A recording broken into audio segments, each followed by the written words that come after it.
Hello everyone, I'm very glad that you listened to my story. Please give me a follow and like the video if you enjoyed it. Feel free to comment and provide feedback so I can improve the sound quality. Yes, we invite you to listen to part 1 of the series. Chapter 1, Starting Over. Chapter 1, Starting Over. In the dead of night. At Green Bamboo Upper Class Area, Jean High City. Sherfong held a folder of documents as he sat silently on the leather sofa. Gazing at the pool outside through the French window, Sherfong was filled with both frustration and unwillingness. He was the captain of Shadow, one of Jean High City's top 4 gaming workshops. He had commanded a guild of tens of thousands of people. Even more, he was Jean High City's famous expert, he was the sword magician. However, now the only thing he could do was drink away his sorrows inside his home. 10 years he had spent in gaming. 10 years he had fought in blood-soaked battles. He experienced countless trials and suffering. Under his leadership, Shadow had successfully established 10 city-states in LT, God's Domain and GT. They were finally capable of rivaling the first-rate guilds. However, before he could enjoy any of that endless glory, a single document had turned everything into passing smoke. Once it was gone, it was never coming back. Sherfong never thought his 10 years of effort would just go to waste. He sacrificed so much just for the game, and yet, all he did was pave the way for others to the very end. All of this culminated because he had opposed the decision for Shadow to join the Super Guild, World Dominators. It wasn't even the next day before Lanhua Financial Group gave him their reply. He had to delete his level 200 Sword King, the account he had spent 10 years of blood and sweat on, and to collect his settlement check from the financial department. All he received was 5 million credits and a single mansion. When compared to the established 10 city-states inside the money-generating virtual kingdom, it couldn't even be considered a drop in the ocean. Sherfong thought about how much he had contributed to Shadow. He thought about how his efforts had turned Lanhua groups into a large financial group. Then, he thought about how they still threw him away, as if he was no different from garbage. Sherfong swore he would take revenge for their actions. I won't just let this go. At worst, I'll just start over. Sherfeng's eyes flashed with confidence and resolution, his hands tore the termination contract into little pieces. Grabbing the bottle of wine from the tabletop, he gulped down several mouthfuls. Even if he no longer had his Sword King account, even if he no longer had his team's support, the skills and knowledge he obtained from the game would not betray him. As long as his skills remained, he could still rise once more within God's domain, he could rebuild a virtual kingdom of his own. Early morning. The sun had just risen. The phone alarm continuously rang. Sherfong woke up resentfully. He helplessly reached for his phone by the bedside, the effects from yesterday's drinking still loomed over him. Hey, what's up?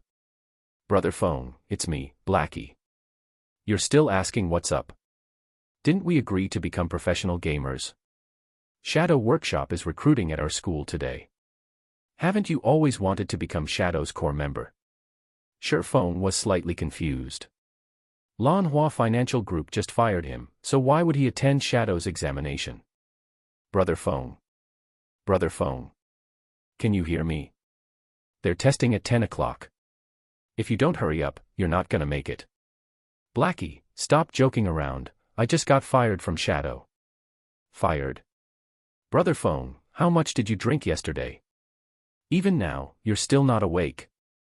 How could you be fired if Shadow hasn't even recruited anybody until now? Alright, just come quickly. Blackie had cut the call before Sherfong could respond. When Sherfong looked at his phone in a daze, he discovered that this old and broken down iPhone 6 was not his phone. His phone was the latest iPhone 12. Immediately, Sherfong inspected his surroundings. What met his eyes was a messy room, northwest larger than 15 square meters. All around, there were books on gaming strategies. At a corner of the room, above the study table, there was an extremely outdated laptop. Within the wardrobe by the wall, there were clothes messily piled together. Inside the wardrobe, there was a mirror that currently showed a familiar face. Sherfong jumped up in shock when he saw this extremely familiar face. How have I become young again? Sherfong immediately walked towards the mirror. Only after looking at the mirror, at the reflection shown on it, over and over, did Shifeng confirm that he had indeed become young again. He slept in his luxurious and spacious bedroom yesterday, but now he was in this broken-down place after waking up. Not only that, he also had become young again. Shifeng could still recall some memories regarding this place.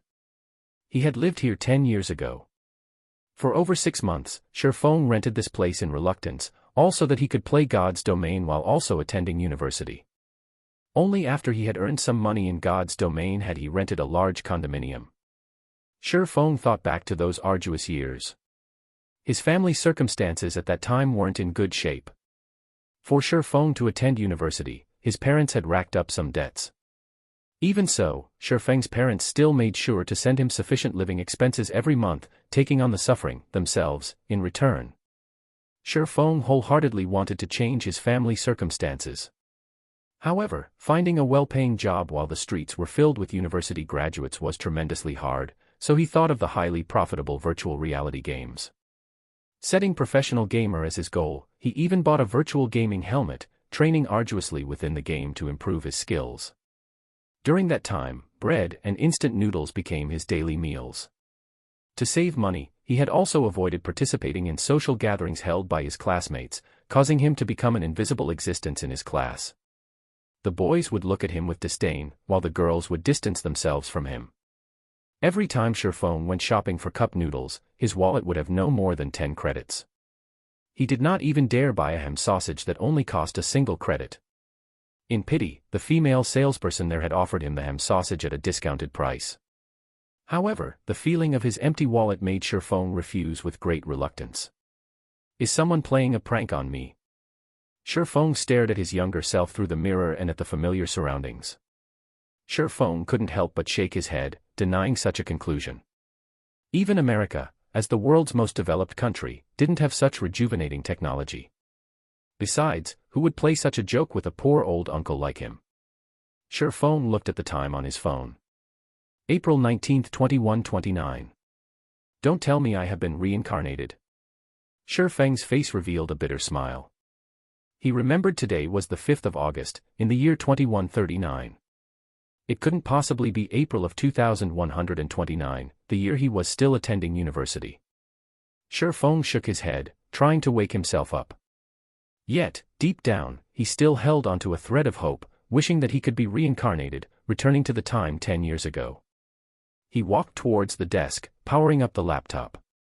Even if the time on his phone could be faked, the information on the internet definitely couldn't. After surfing the web for several minutes, Shifeng was utterly devastated. All the information he found on the internet showed that today was 19th of April 2129. Even the highly anticipated official release date of God's Domain was clearly displayed on its official site, counting down to 6 days from now, the 25th of April. I really have been reincarnated. Did I really come back to 10 years ago? Shifeng firmly stared at the news report of God's Domain, emotional tears leaking from the corners of his eyes. Shifeng's feelings were hard to describe at that moment. He felt both regret, sadness, and joy. It was as if everything before him was just a dream.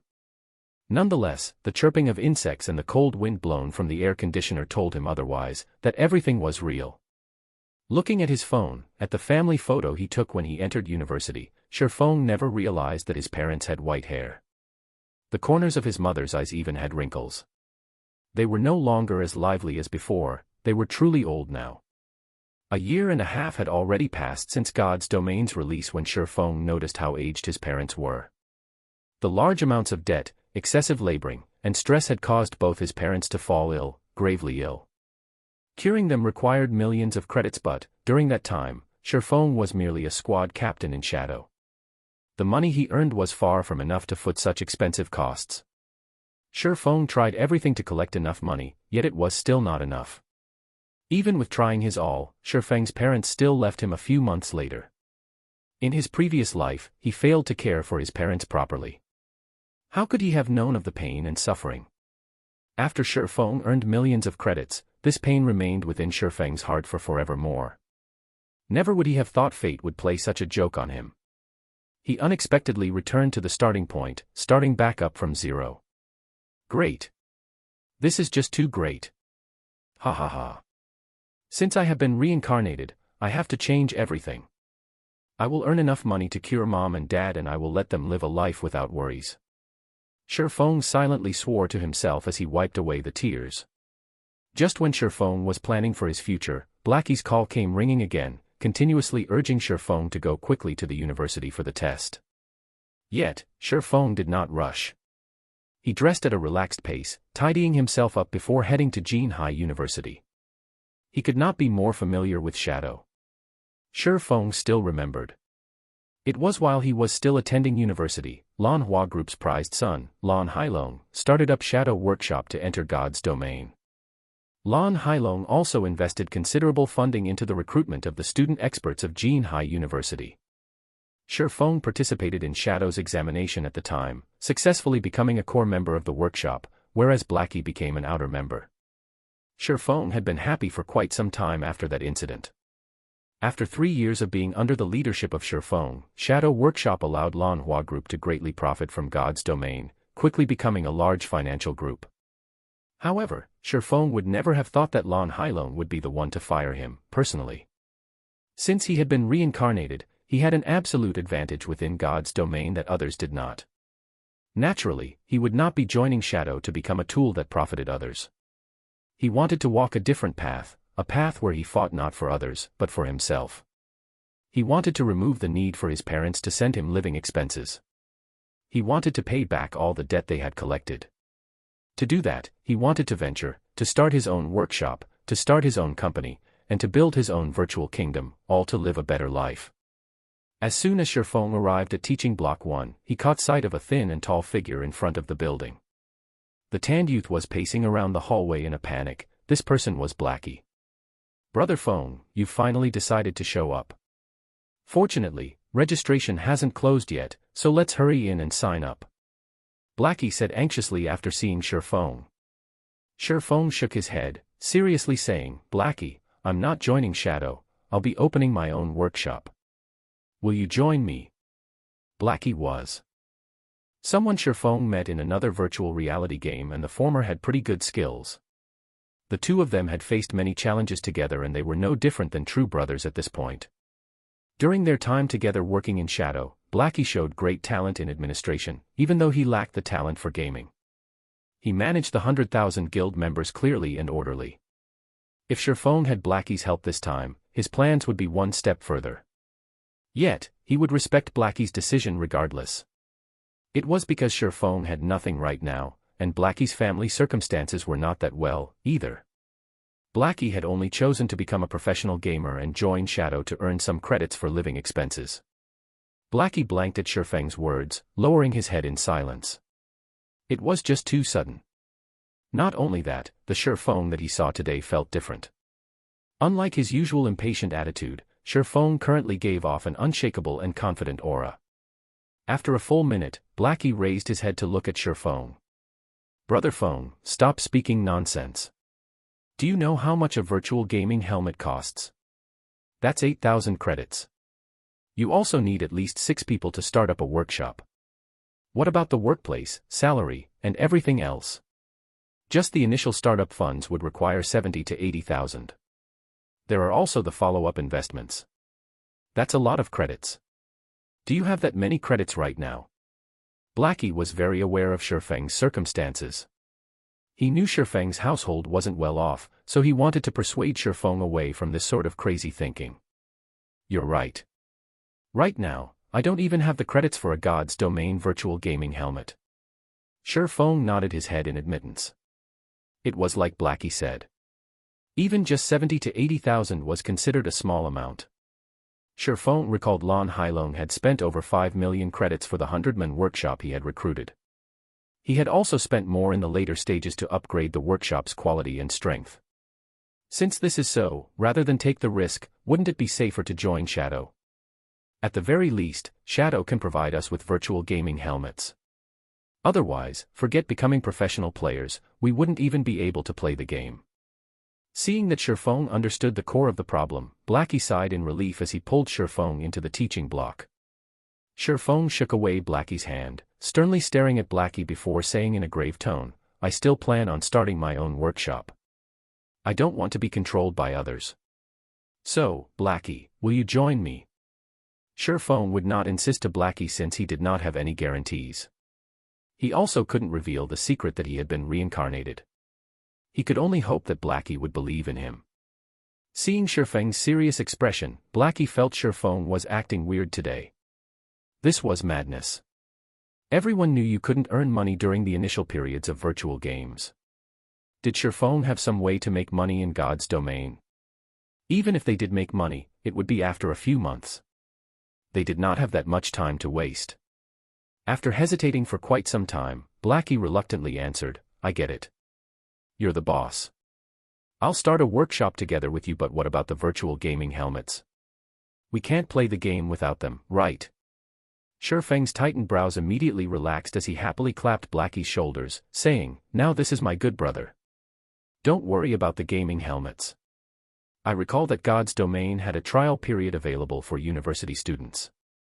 Every university has a distribution point and, as long as you show them your student identification, then, for 10 days, you can obtain a gaming helmet for free. Let's go and take a look. What do we do after 10 days? Blackie's tanned face turned ashen, suddenly feeling his future was pitch black. Why did he have to believe Sherfone? Could it be Sherfeng's confidence and steadiness? There wouldn't be a problem venturing together with Sherfone, right? What could you do with 10 days in God's domain? They would definitely miss out on the recruitment period of workshops after 10 days. In the end, they still had to buy the gaming helmet, but where would the money come from? Not even a professional gamer with a group would be able to earn 16,000 credits within 10 days of God's domain's opening. Leave the money problem to me. Sherfone revealed a confident smile as he clapped Blackie's shoulders. Earning 16,000 credits in 10 days was indeed a pure fantasy. However, he had his spirit as a reincarnated person. No matter what the challenges were, he would break through them all, and the release of God's domain was the starting point of his rise. Afterward, Sherfone brought Blackie to retrieve the virtual gaming helmets. He then used all his money to buy 2 large boxes of instant noodles, placing them under his desk in his rented house. They were enough to last him for over 10 days. After briefing Blackie on some things in God's domain, Sherfone quietly waited for God's domain's opening. 25th of April, 9 p.m. Within the dark and silent room, a few glimmers of light flickered alive. Sherfone laid on his bed, gently pushing the start button as he closed his eyes. God's domain, here I come. Chapter 2, Sherlock's Request. To accommodate the majority of players, God's domain could be played while sleeping. Also, the time within the game was different than in reality, where 2 hours within the game was equal to 1 hour in reality. Each day within the game was made up of 48 hours, consisting of 30 hours daytime and 18 hours of night. Not only that, to allow the bulk of working-class people to enjoy the game, nighttime, in reality, was daytime in the game. Sherfone passed through a multicolored tunnel as soon as he arrived in God's domain, arriving at a solemn golden temple. A female angel with 4 pairs of wings flew towards Sherfone. She was only about palm-sized. Hello adventurer, welcome to God's domain. I am the navigation angel, Gabriel. I will be introducing to you the 4 main categories and 12 main jobs. Please choose the job that you like most. With a wave of Gabriel's small hand, an illustration introducing the 12 main jobs appeared in front of Sherfone. These 12 jobs were categorized into 4 main classes: Warrior, Shield Warrior, Guardian Knight, Berserker. Weapon Specialist, Swordsman, Assassin, Ranger. Healer, Cleric, Druid, Oracle. Mage, Elementalist, Summoner, Cursemancer. Warriors specialized in defending against monsters, weapon specialists focused on physical damage output, healers focused on healing, mages focused on magical damage output. Every job had their own style of battle, which was one of the main selling points of God's domain. In his previous life, Sherfone picked the swordsman under weapon specialists, and he was even known as the sword magician. Sherfone had already invested too much in the swordsman job, so naturally, he would not choose any other job. He chose the swordsman class he was familiar with without hesitation. Job selection complete. Please designate a name for your character. Yifeng. Feng chose the same name he had in his previous life. Naming successful. Do you wish to adjust your appearance? Adjustment rate limited to 15%. Thinking about it for a while, Feng chose to adjust his character's appearance by 15% as to not stand out. With this, nobody could recognize Feng if they saw his character, though it wasn't as handsome as the original. Please select a birthplace in the Star Moon Kingdom. A map that displayed tens of cities belonging to the Star Moon Kingdom appeared in front of Feng. The opening of God's domain was globally synchronized. To accommodate for the hundreds of millions of players, the lands of God's domain were incredibly vast, measuring up to 2 or 3 times of Earth, and the kingdoms within were even more plentiful. However, a player's living area and city, in reality, determined the country they would start in, so players could only choose the cities within the country. White River City. Feng did not plan to choose any other cities, so he chose the White River City that he was most familiar with. White River City was Star Moon Kingdom's 5th-ranked city. It was an important city in the north of Star Moon Kingdom. There were quite a few workshops that chose to develop there to avoid the struggles between large guilds. City confirmed. Player will arrive in Red Leaf Town of White River City in 3 seconds. We wish you happy gaming. The sight before Feng immediately blurred as he was sent away. Red Leaf Town, the buildings that were chaotically arranged there had a similar style to the medieval ages. NPCs filled the bustling streets, making them feel as if it was another world. Feng arrived at the front of a church, his new appearance resembling a penniless swordsman. He currently wore a gray novice leather armor and on his waist hung a novice sword. I still ended up in Red Leaf Town, in the end. Feng smiled faintly as he looked at the familiar sight of the small town, confidence welling up within him. At that moment, many players had started wandering around the town, speaking to NPCs in hopes of obtaining a trail for a quest. There were also quite a few players that went out of the village, going out to the wilderness to kill monsters. Every one of them was carrying out their tasks as if their lives depended on it, and they couldn't help but wish they could split their time in 2. Feng didn't pay attention to the other players. With a slight wave and touch of his finger, a player's attribute panel appeared before him. Character, Feng, Human. Affiliated Kingdom, Star Moon. Title, None. Job, Swordsman. Level, 0, HP, 100/100. Physical attack power, 13. Defense, 4, attack speed, 3, movement speed, 4, attributes, strength 5, agility 3, endurance 4, intelligence 2, vitality 2. Free attribute points, 4, weapon mastery. One-handed sword mastery +5, apprentice rank, increases one-handed sword damage by 5%. Two-handed sword mastery +5, apprentice rank, increases two-handed sword damage by 5%. Free mastery points, 0, job talent. Swordsman talent 1, sword-related mastery +5. Swordsman talent 2, obtain 8 free mastery points every 5 levels. Swordsman talent 3, sword-related skills proficiency increased by 50%. Skills. Chop. Active skill. Requirement, sword. Additional 8 points of damage. Cooldown, 5 seconds. Skill level, 1, proficiency 0/300. Equipment. Swordsman's leather shirt, gray trash. Level 0. Defense +2. Durability 10 out of 10. Novice sword, gray trash, one-handed sword. Equipment requirement, strength 3. Attack power +3. Durability 15/15. Inside his bag, there were 10 pieces of bread and 10 pouches of water. Eating the bread would recover 10 HP per second while drinking water will recover 10 MP per second, and both effects lasted 10 seconds. Every swordsman started with the same attributes, the only difference being the allocation of the free attribute points. Each player could obtain 4 free attribute points with each increase in level. With each rise in level, the different ways players used these points would result in their own unique style. Strength increases physical attack power and the weight behind each attack. Agility increases attack speed and movement speed. Endurance increases maximum HP and stamina. Intelligence increases magical attack power and maximum MP, and vitality increases the recovery rate of MP and HP. Every job places emphasis on different attributes. As swordsmen belong to the physical damage jobs, most people would prioritize strength. In his previous life, Shifeng also made such a choice, adding 2 points to strength, 1 point to endurance, and 1 point to agility for every level. It was a very ordinary and commonplace choice. However, Shifeng did not plan to do so in this life.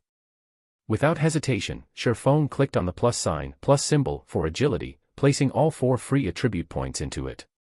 Shifeng's agility increased to 7 points, his attack speed changing to 4 and movement speed to 4. This method of point allocation was something not even assassins, who were widely known for their high agility, would do. They would prioritize strength first, as more damage meant an easier time leveling up. Unfortunately, Shifeng didn't think that way. For melee jobs, agility was the best choice at the early stages of God's domain. This was kept a secret, only being discovered several weeks after God's domain's opening. When it was finally made known, countless melee players couldn't help but hammer their chests in regret. After adding the attribute points, Shifeng took a look at his surroundings. Only a while had passed before another large group of players were sent here. Green rhombus-like symbols belonging to players filled the air of the central plaza, blocking out the yellow symbols belonging to NPCs. Such a situation made looking for an NPC an even greater challenge. Shifeng's voice communication rang, the caller's name showing Black Cloud. It was Blackie calling. Brother Feng, I chose Cursemancer and was sent to Falling Moon Town. Where are you? Now that he had entered God's domain, Blackie was extremely excited, itching to start his journey quickly. I'm in Red Leaf Town, not that far from Falling Moon Town. I'll help you level up, so come to Red Leaf Town. Shifeng said. Brother Feng, you must be crazy. Do you know how far Falling Moon Town is from Red Leaf Village? The map says that it'll take me 7 hours to get there. I'll fall behind all the other players by a lot if I go there. We should just level up on our own and meet up at White River City after reaching level 10. Blackie nearly coughed out blood in anger. Earning 16,000 credits in 10 days was already madness. Instead of frantically leveling up after entering God's domain, he was asked to waste 7 hours. He wasn't going to do that, even if he was beaten to death. Don't worry. You should just come over. You'll get back the time you waste very quickly. Shifeng said dully. When Blackie heard Shifeng's confident tone, he asked excitedly, Brother Feng, could it be that you have a beta tester's information? God's domain had invited quite a few people to test the game before it opened, and these people were called beta testers. These beta testers could get a hold of first-hand information for God's domain and, although changes would be made to the game, the beta testers would most definitely know more than regular players. What do you think? Just hurry over here. Shifeng answered in a mysterious tone, laughing. Hearing Shifeng's words, Blackie knew Shifeng had reliable information, and he couldn't help but get excited, saying, Okay, wait for me Brother Feng, I'll go there right this instant. Ending Blackie's call, Shifeng walked towards a small dark alley of the town. There were hundreds of NPCs in Red Leaf Town. However, NPCs that gave quests only numbered in the tens, while hidden quests numbered 5, and unique quests numbered only 1. A unique quest would no longer be available once completed by a player. The unique quest in Red Leaf Town was only discovered 2 months after God's domain's opening, and it had caused a sensation throughout the entire White River City the last time. As the quest was unique, the lucky player revealed the method to obtain it, earning the envy of many players. Unfortunately for them, the quest was no longer available, even if they wanted to do it. Of course, Shifeng wouldn't let this unique quest go in this life. Shifeng arrived at the dark alley filled with beggars in tattered clothing. The beggars were like wolves discovering fresh meat when they saw Shifeng walking over, quickly surrounding him as they begged for food. There was once a player who had given these beggars a lot of food. These beggars would ask for items after having their fill, and they would ask for more expensive items after each time. The player had agreed to all their requests, consecutively fulfilling more than 10 of their wishes. Unfortunately, the beggars gave absolutely nothing in return, causing the player to nearly pop a vein, becoming a joke for others. Get lost. Shifeng yelled as he pulled out his novice sword, causing the powerless beggars to quickly hide away. Shifeng walked to a corner after the beggars dispersed. A vagrant middle-aged man was lying there. There wasn't much of a difference between the man and the other beggars, but if there were one, it would be the man's unyielding integrity, as he was the only one not begging for food. "Do you need any help, sir?" Shifeng formally asked the man. "Can you give me some food?" "It's been 5 days since I've last eaten," the male beggar responded. Shifeng smiled faintly, seriously saying, "Unfortunately, sir, I cannot agree to your wish." A normal person would probably spew blood out in anger if they heard such a reply.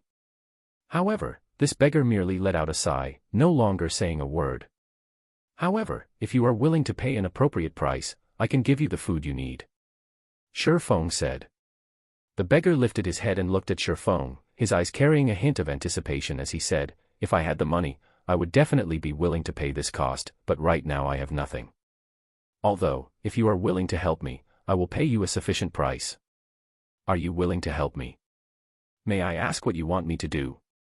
Shifeng questioned. The beggar said seriously, "Please help me kill the mayor of Red Leaf Town, Cross." Even though Red Leaf Town was just a small town, the town mayor was still a level 15 elite. There were also level 25 guards by his side. Aside from that, killing an NPC would result in being arrested. Killing the mayor was, without a doubt, a crazy action, and no player would believe this was a quest, as this was no different than telling players to commit suicide. Nobody would agree to such a damnable request. "All right, I promise you." Shifeng unhesitatingly agreed with a smile. System, unique quest, Sherlock's request, accepted. Quest details, kill Cross, the mayor of Red Leaf Town, and bring the mayor's insignia back to Sherlock. Players must not exceed level 10. Shifeng turned around and headed towards the town hall, the place where the mayor was staying, and after receiving the quest. Chapter 3, Lonely Snow. Shifeng walked on the path towards the town hall, crowded with people. The less than spacious road was filled with players. They were conversing with the NPCs, taking the chance to obtain a quest. Such a scene gave one a feeling of arriving at a market.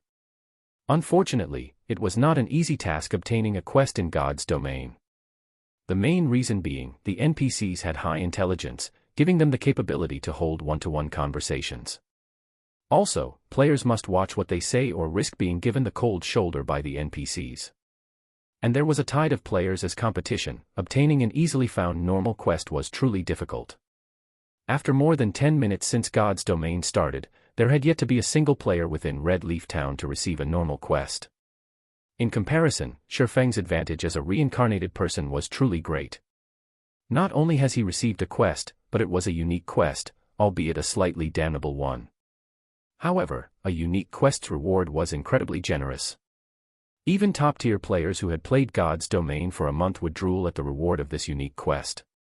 As a person who had been reincarnated, Shifeng had the experience of leading thousands of people while he was in Shadow Workshop. They had even built 10 city-states. The amount of information on God's domain that was within his grasp far surpassed what the average player knew. It was especially true when it came to strategies on leveling up and earning money. These were the must-have essentials for a workshop with thousands of players to grow in strength. Now that he had been reincarnated and was playing God's domain again, Shifeng wanted to use this information to accumulate a significant amount of advantages. It was all to build a better foundation for his future development. So naturally, he would not be imitating the average player, wasting hours on the streets just to fight over a single normal quest. Even more so, he would not be emulating those skilled players, using their refined techniques to kill monsters in the wild, because, at this moment, there were probably more players than monsters in the wild. What Shifeng wanted to do was to avoid these piles of players, hence why he chose the unique quest which had an absurd difficulty.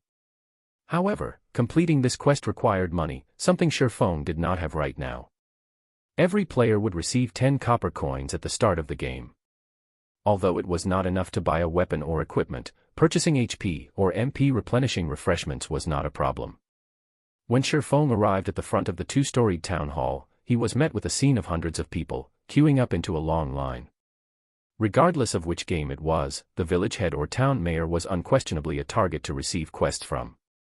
Naturally, no player would let this chance go.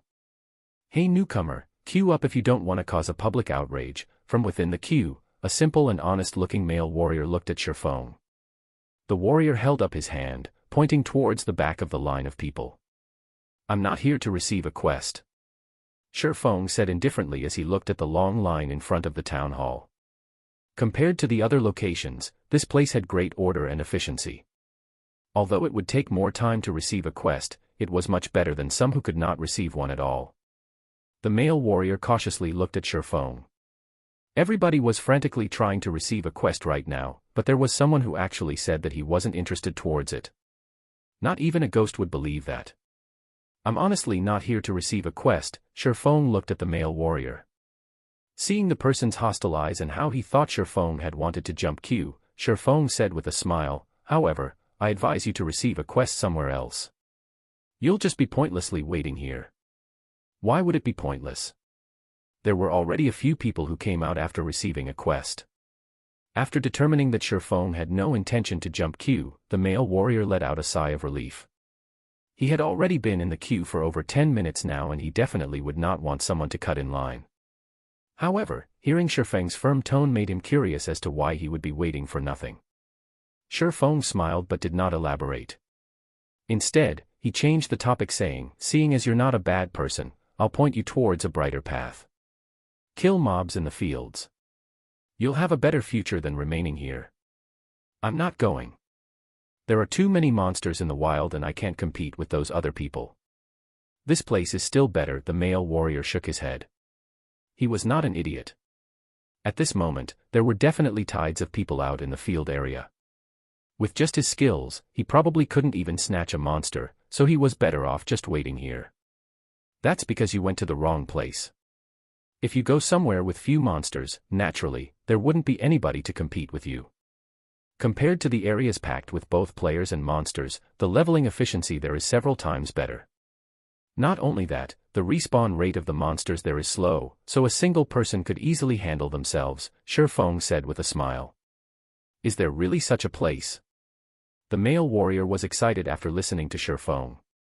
He was extremely interested in such a location.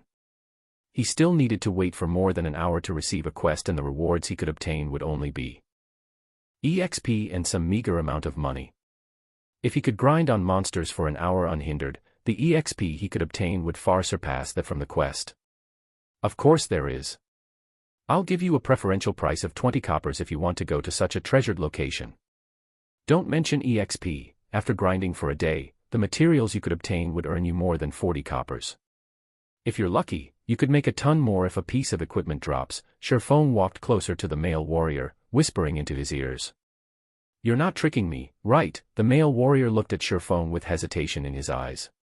If there was such a treasured location, he could definitely surpass the other players by a lot, but 20 coppers was not a small amount. The monsters in God's domain rarely drop money or equipment, so copper coins were incredibly precious. If you don't believe me, you can pay 10 coppers up front first. You'll know just from trying after you arrive at the spot. If it's true, you can then pay me the other 10 coppers. I'm only telling you this because I see that you're a good person. Just forget it, if you don't believe me. Shifeng turned and left after saying his piece. Shifeng wouldn't be doing this if he didn't lack money. At worst, he'll just use some other method to earn money. Just after walking a few steps away, Shifeng was stopped by the male warrior. Expert, hold on a moment. Let's talk about it, all right? Isn't it just a deposit of 10 coppers? Here, take it. I trust that an expert like you won't trick me. The male warrior revealed an honest smile, resolutely trading 10 coppers to Shifeng. Seeing your performance, I'll give you a good location. Although this place is slightly far off, there is only a single mage-type level 0 green gnome. It has low defense and a quick respawn rate. Chances are also greater of money dropping. A berserker would be great at killing there. Shifeng gave the warrior a good grinding location after happily receiving the 10 coppers.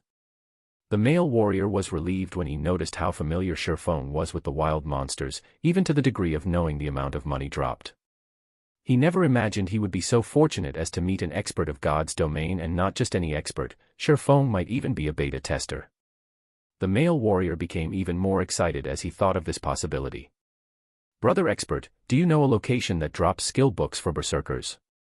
It's really hard to fight against mobs with only a single skill. The male warrior was more fond of Shifeng now, even treating Shifeng as his superior. It's fine if you want to know, but it'll cost you 2 silvers, Shifeng smiled. Who would give out such valuable information after only a short conversation? Shifeng would not unless there was money involved, of course. The male warrior paled when he heard the price. 2 silvers equaled 200 coppers.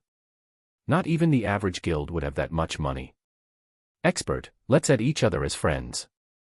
I'm Lonely Snow. I'll contact you again once I've saved up enough money. The male warrior sent Shifeng a friend request. All right. Shifeng accepted Lonely Snow's request. Then I'm off to fight mobs, brother Expert. I'll mail you the 10 copper immediately after I've saved up enough. Lonely Snow happily parted with Shifeng, leaving the long queue and dashing towards the grinding location. Now that Shifeng had money, he walked towards the fruit stall by the town hall. Boss, how much for this tomato? Shifeng asked as he held up a ripe, red tomato. Both fruits and vegetables could aid in recovering a player's HP and MP. Their tastes were also quite delicious. The only downside was the bad recovery rate. In normal circumstances, players wouldn't buy them at all, especially during such a period where money was a big problem. Spending money on fruits and vegetables was just wasteful behavior. 2 coppers each. Give me 10 of them. Shifeng paid the 20 coppers. He walked into the town hall after receiving the 10 tomatoes.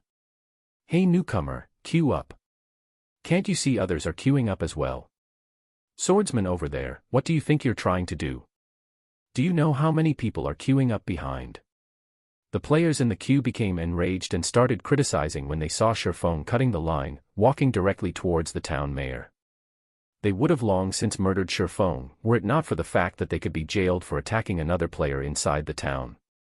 Sorry, but I'm really not here to receive a quest. I'm just here to take a look. Shifeng smiled at the players. He turned to look at the fat town mayor, Cross. Cross, Elite, Friendly.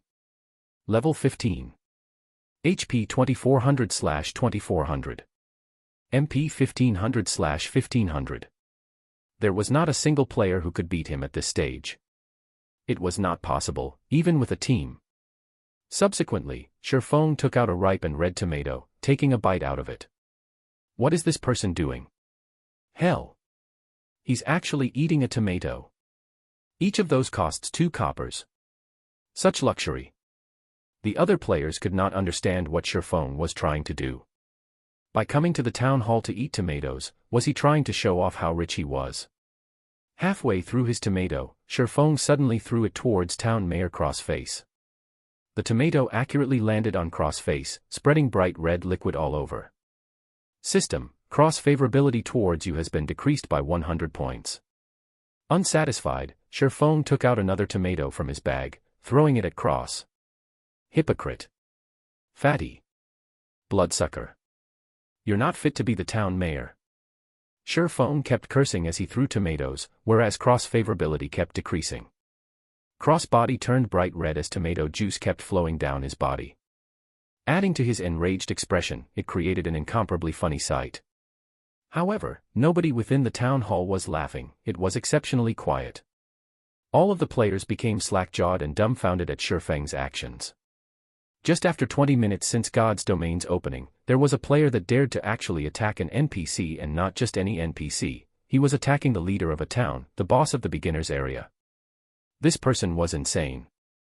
Wasn't he afraid of being jailed until his death? Did he no longer want to stay in Red Leaf Town? Even taking your revenge on society shouldn't be done in such a way. Just when the other players were expecting the guards to detain Shifeng or for the town mayor to kill off Shifeng in a rage, none of these things actually occurred. None of the players knew that insulting an NPC was not considered an attack. Hence why neither the guards nor Cross attacked Shifeng. Shifeng's actions would only lead to the NPC hating him to the bones, and he could forget receiving quests from the NPC in this lifetime. As Shifeng's last tomato landed on Cross face, Cross favorability fell towards hostile. Cross level became question marks, and the yellow marker above him quickly turned a crimson red. Damnable insect. I'll send you down to hell. The bright red Cross roared loudly as he rushed at Shifeng. Chapter 4, The Sensation Caused by Death.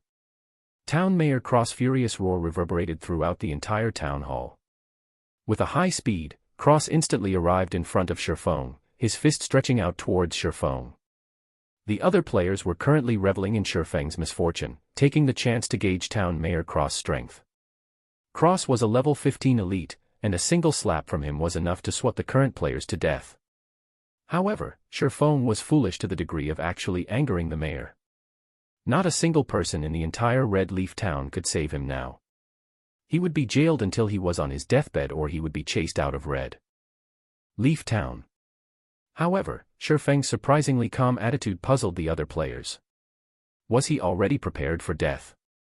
When Cross was about to hit Sherfong, the stationary Sherfong finally moved. Like a hunter waiting for his prey, Sherfong immediately unsheathed his novice sword. With swift motions, he used the sword to defend his body. Pang! Cross' fist landed on the novice sword, sending Sherfeng's entire person flying. Just as Sherfong was about to fall, he flipped his body, landing steadily on the ground with the flexibility of a cat. However, his HP had instantly decreased by 84, and the novice sword in his grip trembled uncontrollably. The sword's durability had even reduced by 1 point. The weapon would become useless once its durability dropped to 0. All the players drew in a cold breath. Seeing Sherfeng's troublemaking, they had initially thought of him as a mere rookie. However, after Sherfeng's recent performance, anybody with a discerning eye could tell he was a very skillful person.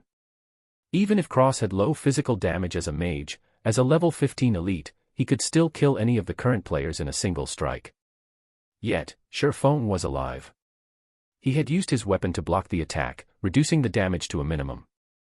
He's clearly a mage, and yet his strength and speed are truly shocking. Sherfong silently marveled as he had looked the lamenting novice sword in his grip. Fortunately, he had added all his points to agility, increasing his attack speed to 4. Otherwise, he would surely be dead by now, having to start his quest all over again. Die, insect. After failing his strike, Cross was further enraged. Suddenly, his clothes were ripped apart, revealing a body covered in pitch-black fur. Cross had turned into a werewolf with sharp fangs. Every player was shocked at this moment. Never would they have thought the mayor was an evil werewolf. Cross arrived at Sherfeng's back in an instant, raising his bright snowy claws and slashing them at Sherfeng's heart. However, Sherfeng revealed a cold grin, even though he only had 16 HP remaining. Cross' claws suddenly stopped. They were only a few centimeters away from dealing with Sherfeng. Unfortunately, Cross was hit by a level 25 guard's charge, entering a fainted state for 1 second. Sherfeng took this chance to quickly move away. Just when Cross was about to rush Sherfeng after awakening, he was interrupted once more by another guard. Both of the guards were level 25 warriors. Although neither of them was elites, the damage they dished out was relatively high. A charge, coupled with a normal attack, had quickly taken 300 HP away from Cross. 2 guards had taken away a total of 600 HP, causing Cross HP to fall to 1700 in an instant. As expected of the guards, their attack power sure is high. Sherfeng chuckled as he looked at Cross' sorry state. Guards were the protectors of the town. They were specialized in protecting the town's civilians and resisting against the invasion of evil beings. At this moment, the mayor had transformed into a werewolf, proof that he was not a human but a spy for the powers of evil. The guards would naturally not let him go, killing him as if he were no different than the monsters in the wild. On the surface, the conditions of Sherlock's request seemed harsh. In reality, however, players only needed to actively attack the mayor, subsequently surviving the mayor's first strike. Afterward was just smooth sailing. The guards would handle the rest after the mayor revealed his true self. In Sherfeng's previous life, the reason this unique quest could shock the entire White River City was because the town mayor was a spy for the forces of evil. This quest had allowed players to have a new perspective towards God's domain. The NPCs were not entirely reliable, as they might be one of the forces of evil in disguise. Simultaneously, the player who completed the quest had shocked everyone with his method of baiting the town mayor. The player had racked his brain to complete the quest and, naturally, he wanted to show off his efforts by revealing his strategy. Now, though, it was being taken advantage of by Sherfeng. As such, Cross was now being attacked by the 2 guards. Although the damage dealt by the guards was very high, Cross' target had never shifted away from Shifeng. He continuously aimed to kill Shifeng, but, unfortunately for him, the two guards stuck to him like glue. One of the guards used Bone Crusher, while the other used Thundering Strike, causing Cross' movement speed to plummet. Fortunately, Shifeng was able to escape death with his 5 points of movement speed. Just like that, Cross over 2000 HP was nearly depleted. When the other players saw Cross dying, many of them started becoming restless. They wanted to land the last strike on the mayor. They did not understand why the guards were attacking Cross instead of Shifeng but a town mayor who was also a level 15 elite. If he died, he would definitely drop some great items. Hiding someplace far away, Shifeng smiled in disdain in regards to their thoughts. Was the town mayor someone they could have ideas about? Although the mayor had become one of the forces of evil, this was only a part of the quest's plot. In the eyes of the other players, the mayor was still in a friendly state. It was not possible to attack the mayor at all. When Cross only had 100 HP remaining, all the other players started moving. All of them simultaneously rushed towards Town Mayor Cross. All of them wanted to give the final strike, snatching away the dropped items. Seeing that Cross was only a hit away from death's door, Shifeng, too, dashed out. Unfortunately, Cross still died under the guard's blade in the end. Not a single one of the players was able to strike at Cross. Although Shifeng could attack, he did not want to risk it. After the mayor's death, he immediately took away the mayor's insignia and disappeared into the crowd. NPCs within a city would not yield any EXP or loot if killed. Shifeng wouldn't even be able to obtain the mayor's insignia were it not for a quest. Crap. The system's bugged. Why can't I attack the mayor? I want to complain. Why didn't the mayor drop anything after death? Some of the rookie players resentfully complained. A level 15 elite had died before their eyes, yet they did not obtain a single advantage. They simply could not accept it. Moron. Don't you know you have a friendly relationship with the NPC? Players can't attack an NPC with a friendly relationship. If you don't even know such common knowledge, why bother playing God's domain? After ridiculing the rookies, the competent players searched for traces of Shifeng. A player who could kill the town mayor in such a way was definitely an expert, someone they should associate with. However, they could not spot Shifeng, even after looking for a long time. They also did not know his name. They could not help but secretly feel pity. Meanwhile, news of town mayor Cross' death spread throughout Red Leaf Village, creating a sensation amongst all the players. At this phase of the game, where players were still worrying over grinding monsters for levels, the leader of a town was toyed to death so simply. This was just too mind-blowing. Not even 30 minutes since God's domain's opening, a news thread appeared on the official site's forums. Mysterious swordsman kills off level 15 elite, Red Leaf Town Mayor. The leader of a town was actually a werewolf in disguise. Exactly what kind of game is God's domain? This news thread instantly caused a sensation amongst the players. It only took a moment for the number of clicks to the page to go past 10 million. Everyone became interested with this mysterious swordsman. Unfortunately, they could not contact the person since nobody knew his name. By now, Shifeng had already arrived at the dark alley. Mr. Sherlock, this is the mayor's insignia that you requested. Shifeng passed silver-colored mayor's insignia to the beggar, Sherlock. With the quest's completion, bad news came to both the players who had already received a quest and for those who were currently trying to receive one from the mayor. This was because Cross would not respawn. They would have no place to submit their quest even if it was completed. Red Leaf Town would also no longer have a mayor, though Shifeng could care less about that. Thank you. Thank you, so much. I have finally attained revenge for my friend. These things should be of help to you. Sherlock passed Shifeng a delicate little box. Subsequently, Sherlock took the mayor's insignia and left the dark alley. System, unique quest, Sherlock's request, completed. Rewarding 2000 EXP, 20 free mastery points, 1 luxurious ornament box. With a wah sound, Shifeng became level 1, and he was only 1000 EXP away from level 2. Shifeng's level became Red Leaf Town's top 1, only 30 minutes after the start of God's domain. In normal circumstances, the average player required 1000 EXP to rise to level 1. Such an amount required at least 6 or 7 hours of grinding monsters, as each level 0 monster only gave 3 EXP. Time was also needed to look for monsters, to recover, and so on. Factoring in the massive amount of players at the start of the game that was fighting over monsters, taking over 10 hours to arrive at level 1 could be considered average. Why is the unique quest's reward so generous? Was it because I completed it at level 0? Sherfone became slightly uncertain, but he was still delighted with such rewards. In his previous life, the rewards posted were not as luxurious. Although the amount of EXP was the same, the number of free mastery points was not. The other person only received 10 points for it, as well as a delicate ornament box, while Sherfone received 20 points and a luxurious ornament box. Free mastery points were extremely precious in God's domain. Rarely would a quest award 3 to 5 points. This unique quest had awarded 20 points. Hopefully, it won't let me down. Although it isn't a delicate ornament box, it is still the better luxurious ornament box. It should come out. Sherfone carefully held the ornament box, a nervous gulp coming from his throat. Slowly, he opened the box. Though the EXP and free mastery points were great, what Sherfone really wanted was the item inside the ornament box. It was an essential item he needed to complete his leveling and money-making plans. It was also a top-tier item that many experts drooled over. Sherfone would cry to death if something went wrong. Chapter 5, Black Market Challenge. Chapter 5, Black Market Challenge. As the luxurious ornament box slowly opened, a dazzling array of multicolored light burst out from within.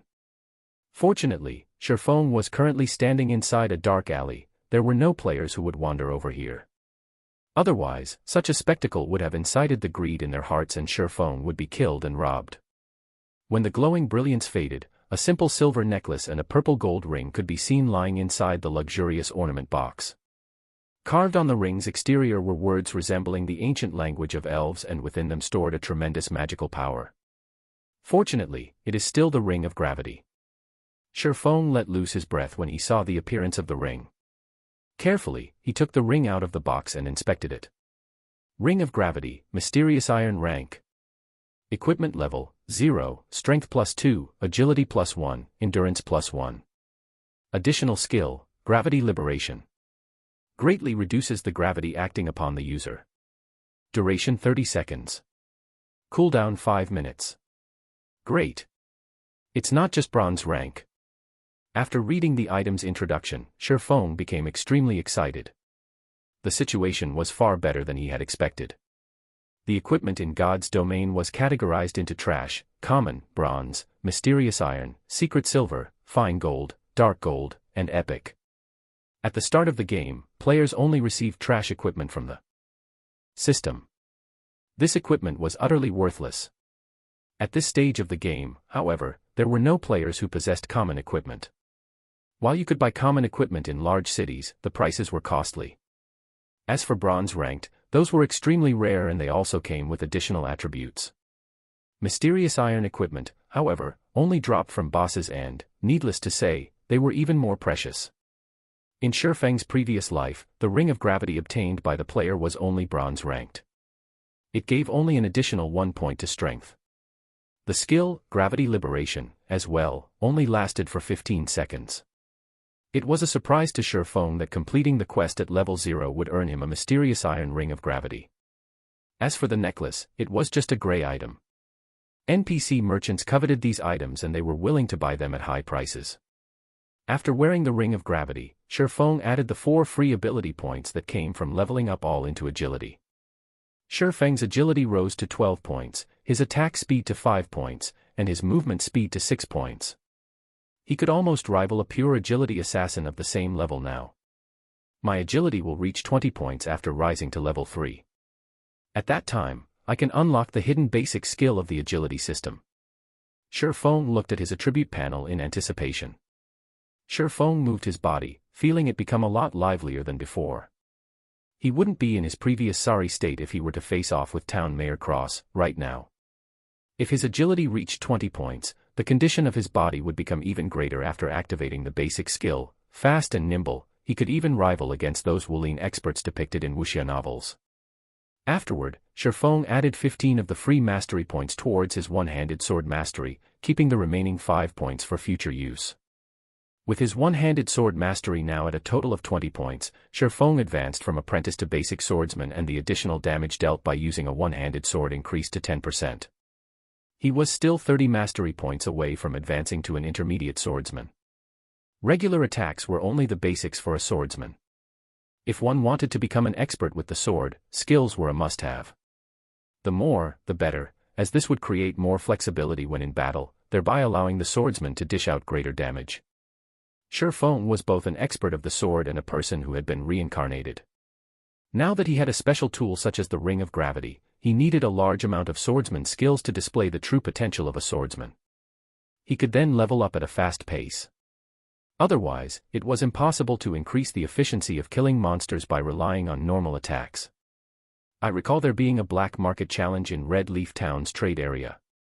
Players who cleared the challenge for the first time would be able to obtain a skill book for swordsmen. Most skill books dropped from monsters around levels 3 to 5, and their drop rates were pitifully low. At this stage of the game, there were still no players capable of grinding those monsters. It would be a big waste of time if Sherfong wanted to obtain the other skill books for swordsmen. He also did not have the time for it. So, the Black Market Challenge was the only way for Sherfong to quickly obtain a skill book in Red Leaf Town. Trade area of Red Leaf Town. Shops filled both sides of the street.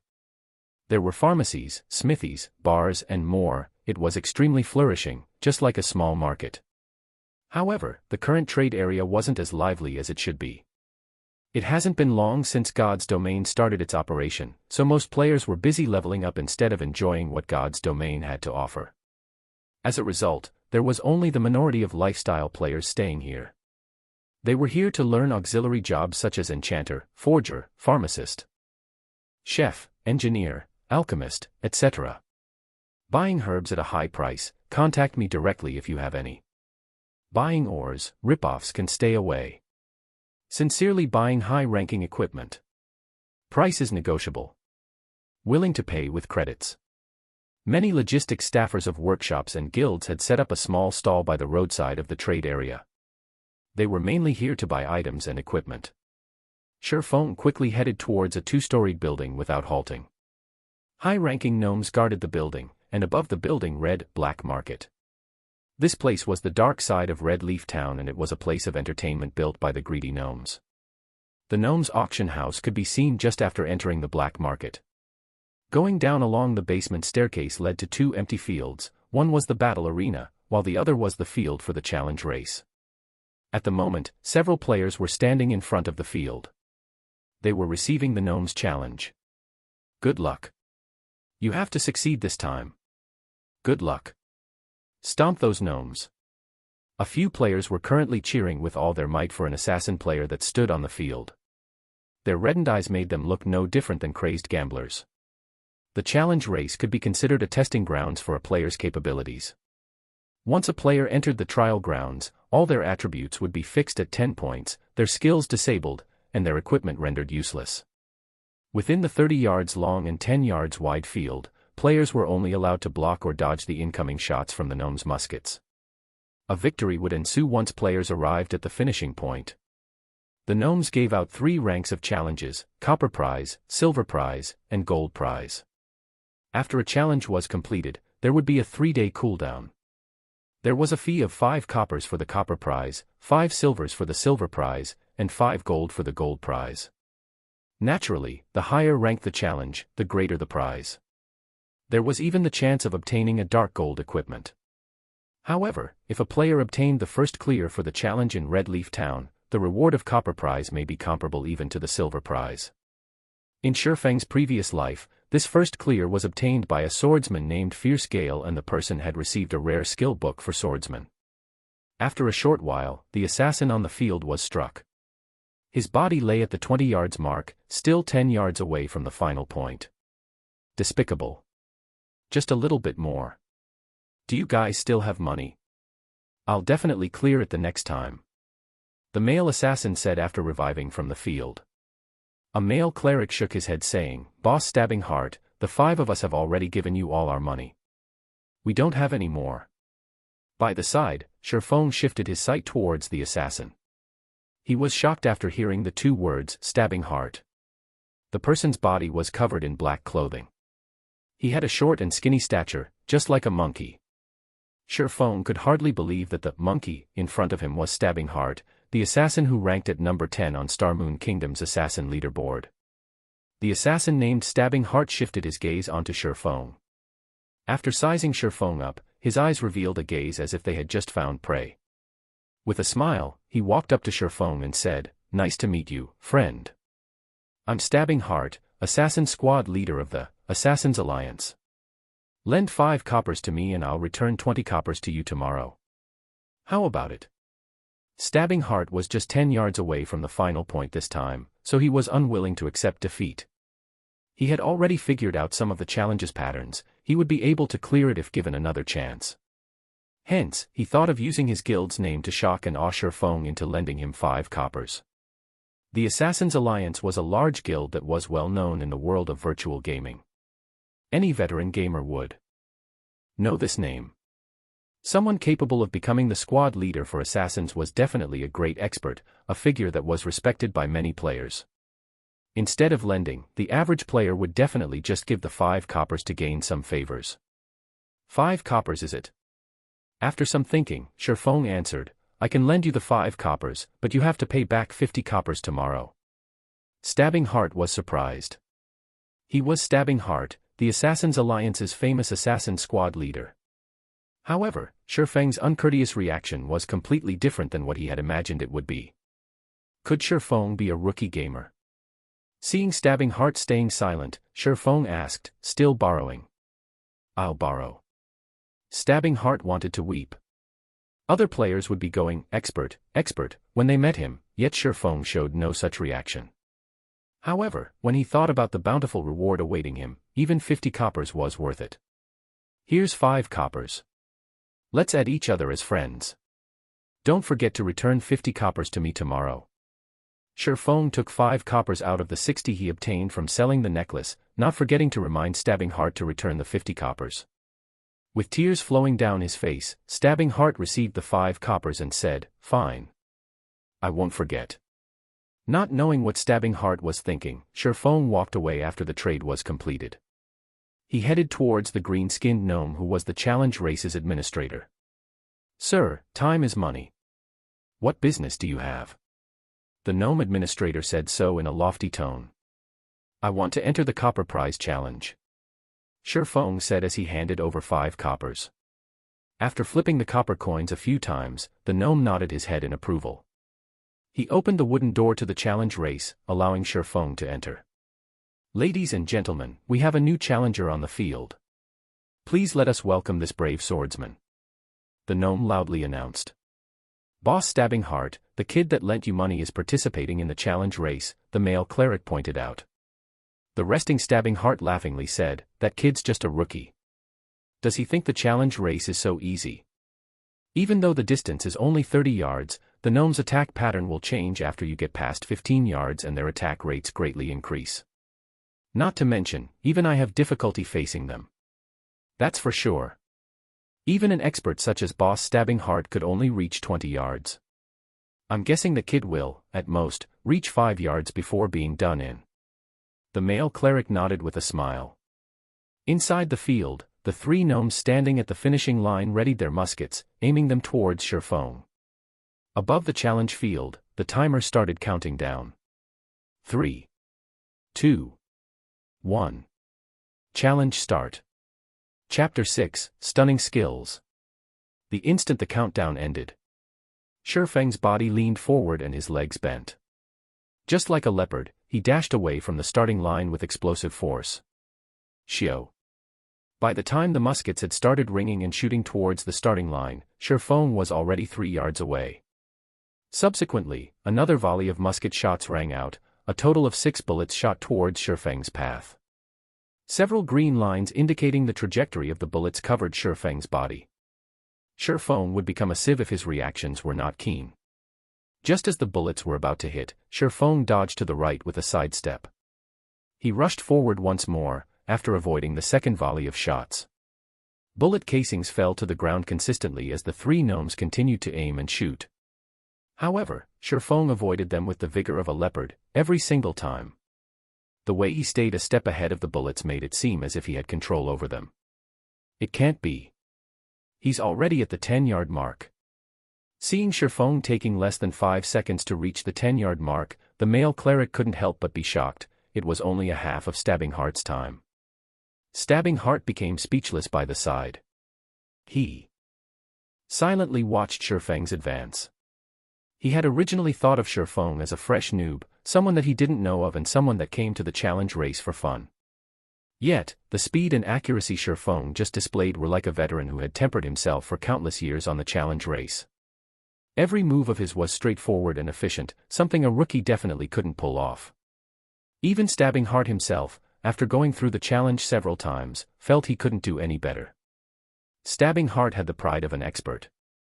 He did not think that Shifeng could be stronger than he was. He explained, with such nimbleness, maybe this rookie is an athlete or someone who trained in martial arts. However, the gnomes will change their attack patterns after he goes past 15 yards. He won't be able to hold it by that time. You're right, boss. If it's someone that isn't known to our Assassin's Alliance, he definitely isn't an expert. He'll surely be shocked once he reaches 15 yards. Then, he'll turn into a beehive. Right. After 15 yards, the number of bullets fired will be 12. The target would also no longer be focused on the player himself. Instead, it'll cover a wide area. Dodging to either side won't be an option. The other members of Assassin's Alliance voiced their agreements. They, too, had already witnessed such a scene before, 7 to 8 times, at that. Stabbing Heart passed 15 yards on his first challenge. In the subsequent challenges, however, his furthest distance was 20 yards. The difficulty after 15 yards was clear to behold. He went past 15 yards, an Assassin's Alliance member commented. Stabbing Heart and the others quickly focused their sights on Shifeng, wanting to see Shifeng's performance. On the field, the three gnomes became enraged once Shifeng stepped past the 15-yard line. They no longer aimed as they fired their muskets with wild abandon. Suddenly, the bullet trajectory indicators within Shifeng's sight covered a large area. There were only 3 bullets that would hit Shifeng. However, it was game over if even a single bullet hit its mark. Finally, showing your shameless behavior, Shifeng revealed an indifferent smile. Unsheathing his novice sword, Shifeng used it to greet the bullets. In his previous life, Shifeng was always busy with work and leveling up as the captain of Shadow. He had no time to play the challenge race. However, he had seen it quite a few times, so he still had a clear understanding of the challenge race. He knew the gnomes would change their attack patterns after the 15-yard line. The 15-yard distance of the Black Market's challenge race was a bar that tested a player's operating skills. Only those who passed it could be considered to have entry-level operating skills. However, a majority of the players required 2 or 3 months before being able to reach this level, a minority took a month. There were only a scant few experts capable of passing it in one try. Stabbing Heart was one of those few experts. 3 bullets were about to hit Shifeng's head, chest, and arm, 3 locations. As expected, this kid's no good. The bullets are too numerous and too spread out. He's already forgotten to dodge them. He's even dashing ahead like an idiot. Stabbing Heart knew it was foolishness when he saw Shifeng rushing towards the bullets.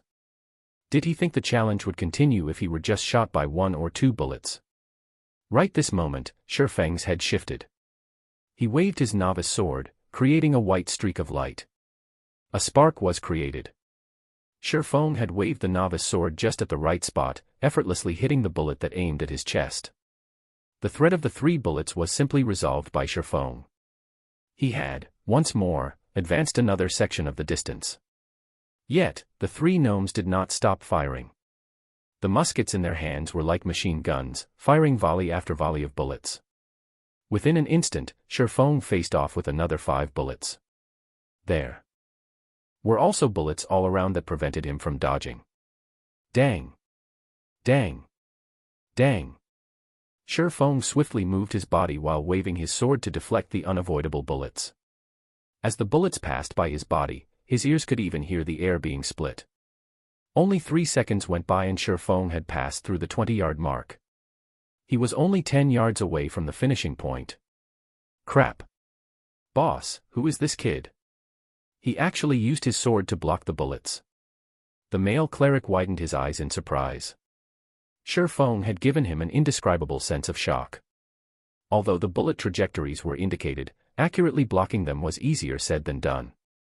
Such an action required extreme precision and skill to carry out. Not to mention, the margin of error allowed was a damnable one. Stabbing Heart suddenly became speechless. Deflecting bullets with a weapon was like walking on a thread of wire high up in the sky. A single misstep would send you plunging into the abyss. As if he was enjoying it, Feng blocked the oncoming bullets over and over.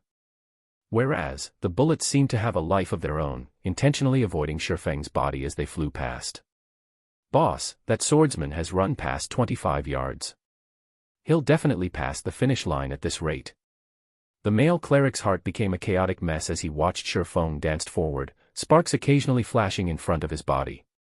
I have eyes. I don't need you to remind me. Stabbing Heart said in annoyance. He was deeply drawn in by Feng's actions. The moment Feng went past 25 yards. Die, challenger. One of the gnomes at the finish line laughed.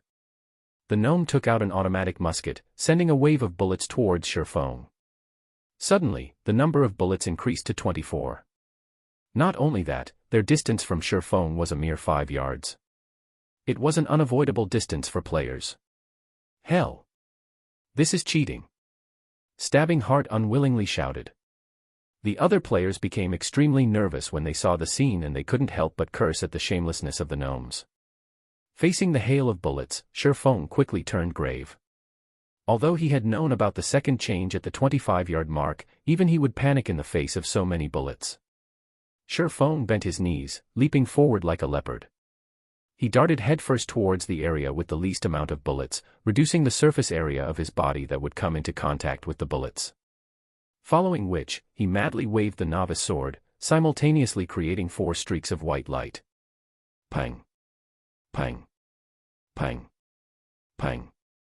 After a series of sparks, Feng's body passed through the storm of bullets. The moment his body was about to make contact with the ground, his free arm pressed downwards. Feng quickly stood up with all his might, rushing past the finish line like a bolt of lightning. Total time spent, 14 seconds. Estimated record time of 18 seconds for copper prize broken. Ing. I'm really not used to this soft and weak body, Feng slightly lamented after passing through the finish line. If he was over level 100, with his body's constitution, he could easily carry out the 4 simultaneous sword slashes with great ease. Ladies and gentlemen, a round of applause. This swordsman has passed the challenge. The gnome administrator announced loudly. System, player was the first to pass the copper challenge and break the record. Rewarding player with 1 silver coin and swordsman skill, Thundering Flash. It can't be. It actually gave out the super rare skill, Thundering Flash. This is a skill that even a swordsman over level 100 can't get. Feng thought he was hallucinating. However, he was shocked when he saw the Thundering Flash skill book inside his bag. Thundering Flash, action type. Requires, sword. Rapidly send out 3 sword lights to 10x 2 yards forward. Each hit will cause 130% damage and also give a damage amplification effect, amplifying the damage of your following attacks by 20% for 15 seconds. Cooldown, 30 seconds. Without a second thought, Feng clicked. And learned the skill. Swordsman was a job that mainly focused on dealing damage to single targets. It didn't have many powerful AoE skills. Thundering Flash was one of the few powerful AoE skills a swordsman possessed. If it were learned during the early periods, it would definitely create a huge gap from the other swordsmen. After learning Thundering Flash, Feng started to feel himself gaining the makings of a swordsman. You guys continue playing, I'll be leaving first. Don't forget my 50 coppers. Feng looked towards the dumbfounded Stabbing Heart, leaving the black market after calling out to them. Stabbing Heart indifferently nodded his head. Boss, he's gone. He took away the prize, as well. Should we chase after him? The male cleric asked. Stabbing Heart's shock gradually faded after Feng left. He stared at the male cleric, scolding, "Are you an idiot? We'll be lucky if we have time to even curry up to such an expert swordsman. Making enemies of him. Are you courting death? Not good. I have to tell this to guild leader. Luckily, I added him as a friend. Is he called Yifeng? I can't believe I've never heard of such an expert. Could he be some sword expert in disguise?" Stabbing Heart acknowledged that he could not pass the challenge in such a magnificent way. Especially the last bout after the 25-yard mark, that was just cheating. It was impossible for players to block or dodge. Yet, Shifeng had done it. At the trade area, Shifeng met with Potion Master Kevin. He spent 120 coppers purchasing 20, exploding berry, instantly shrinking his wealth down to 30 coppers. However, he still spent it, all to level at the speed of a rocket. Shifeng took the exploding berries and left Red Leaf Town, running westward. At that moment, all players were at level 0, and all of them were killing level 0 monsters around Red Leaf Town. There were also a few with good techniques killing level 1 baby wolves in a party. A warrior tanking at the front and a damage dealer and healer behind, fighting together in an orderly manner. Although the EXP was shared between several people, the efficiency was a lot higher and there were fewer competitors. However, Shifeng did not plan to compete with these people. Passing through the level 1 monster area, followed by the level 3 monster area, Shifeng headed straight towards Red Leaf Forest, a level 5 monster area. There were no players who would go there. There were still no players who dared to challenge level 5 monsters at this stage of the game. Not only was there the suppression due to the difference in levels, but there was also the significant disparity in HP and attack power. A level 5 monster could easily steamroll over a level 1 player. Even a 6-man party was no match for a level 5 monster. There was a heavy penalty whenever a player died. Not only would they lose an entire level's worth of EXP, but their skill proficiency would also be decreased. There were simply no players who would take the risk. Otherwise, hours of their hard-earned EXP and proficiency would become pointless. Chapter 7, Leveling with Ease. Red Leaf Forest was made up of beautiful maple trees. Level 5 monsters roamed around the woods. To a player below level 3, this was a restricted area. Shifeng, as well, was no match for these level 5 monsters, even though he had reached level 1. However, Shifeng ran into the Red Leaf Forest without hesitation. Cautiously, he advanced towards the inner reaches of the forest. Level 5 forest wolves could be seen patrolling around the woods from time to time. Shifeng was currently just level 1. If he did not stay a sufficient distance away from them, the forest wolf's sensitive nose would smell him out. A level 5 forest wolf had 400 HP. It also had high attack power. It would only take 2 bites from the wolf for Shifeng's 120 HP to meet its end. Shifeng's only option was to stealthily avoid the forest wolves, taking a big detour around them.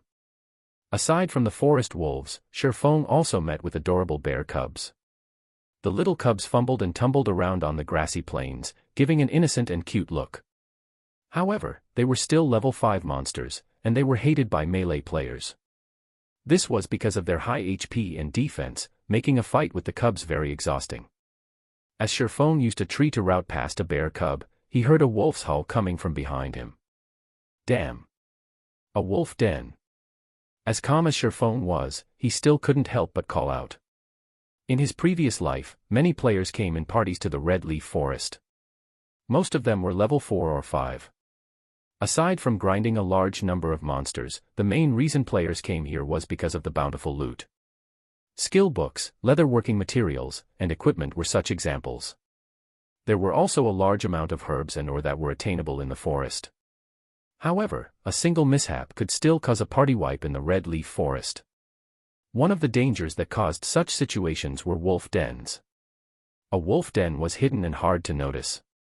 If players did not pay close attention, a pack of forest wolves would pounce forth once the players entered the wolf den's area of alertness. If less, there would be 3 to 5 wolves, if more, 6 to 8. It was a party wipe trap. Shifeng's luck was bad. All at once, 7 forest wolves rushed out of the den. The meat on Shifeng's body wasn't enough for them to share. The speed of the forest wolves was fast, but Shifeng wasn't slow either. With his attribute points all going into agility, his movement speed was at 6 points. He was still a level 1 swordsman, in the end. Even if he was a pure agility 1, his speed was still a notch slower than the forest wolves. Seeing the wolves catching up, Shifeng stopped caring as he activated the life-saving skill, Gravity Liberation. Shifeng suddenly felt his body becoming as light as a feather.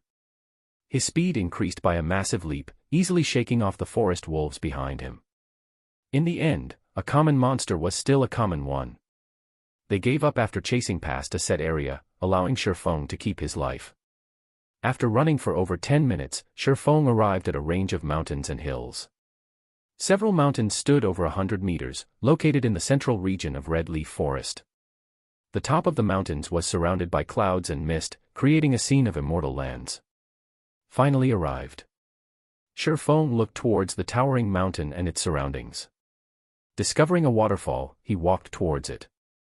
In his previous life, players were mostly over level 20, so their attributes were naturally high. They could do much more than they could while they were low-leveled. Many loved exploring the myriad of places in God's domain. The central region of Red Leaf Forest was one of the famous places, so Shadow Workshop had sent a small party of assassins to investigate. Never would they have thought to find a treasure mountain there. On one of the mountains, they discovered many items, rare ore, herbs, and even treasure chests. At the peak of the mountain, there was a secret silver treasure chest. There were many secretive places in the wild of God's domain. Most of these places housed treasure chests, awaiting to be discovered by players. The items within treasure chests varied considerably, ranging from copper coins to dark gold equipment. The quality of treasure chests could be categorized into common, bronze, mysterious iron, secret silver, fine gold, and dark gold. However, even the loot from a common treasure chest could rival the drops of elite monsters. Not to even mention how good the loot from a secret silver treasure chest could be. This secret silver treasure box quickly allowed Shadow to become a well-known workshop in White River City. This allowed Shadow to amass quite a fortune during the initial periods of the game. More than just equipment, the secret silver treasure chest had a secret recipe for pharmaceutics and a forging design. In God's domain, the drop rate of pharmaceutical recipes was not even 10,000 to 1, it was even lower for a forging design. You could create bronze-ranked equipment using forging designs, something sorely needed by players. With it, making money would become a simple task. Shifeng's plan to earn 16,000 credits within 10 days all depended on the design. So naturally, he wouldn't be leaving it for Shadow Workshop. However, low-leveled players without 40 agility were unable to activate the hidden basic ability, Flying Steps. Without it, they had no way of climbing the rocky mountain. There were also no paths that led up the mountain, leaving rock climbing as the only option. Although Shifeng did not have 40 points in agility, he had the Ring of Gravity. He could still climb the mountain after activating it. Shifeng easily scaled up the mountain after activating Gravity Liberation. He was already 5 meters up after a few moments. When Gravity Liberation had 5 seconds remaining, Shifeng found an empty spot of land to rest while waiting for Gravity Liberation's cooldown. Not long after Shifeng sat down, the rock wall suddenly shook. A rock giant appeared with bursts of roaring. Rock giant, common monster. Level 5. HP 550. That was quick. Shifeng had long since been ready when he saw the rock giant walking over. He took out an explosive berry from his bag and threw it towards the rock giant's feet. Sticky orange-colored juice erupted all over the ground. As a level 5 monster, the rock giant had extremely high attack power, HP, and defense.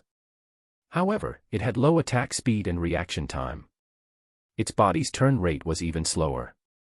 A player only needed 20 points in agility to easily toy with the rock giant.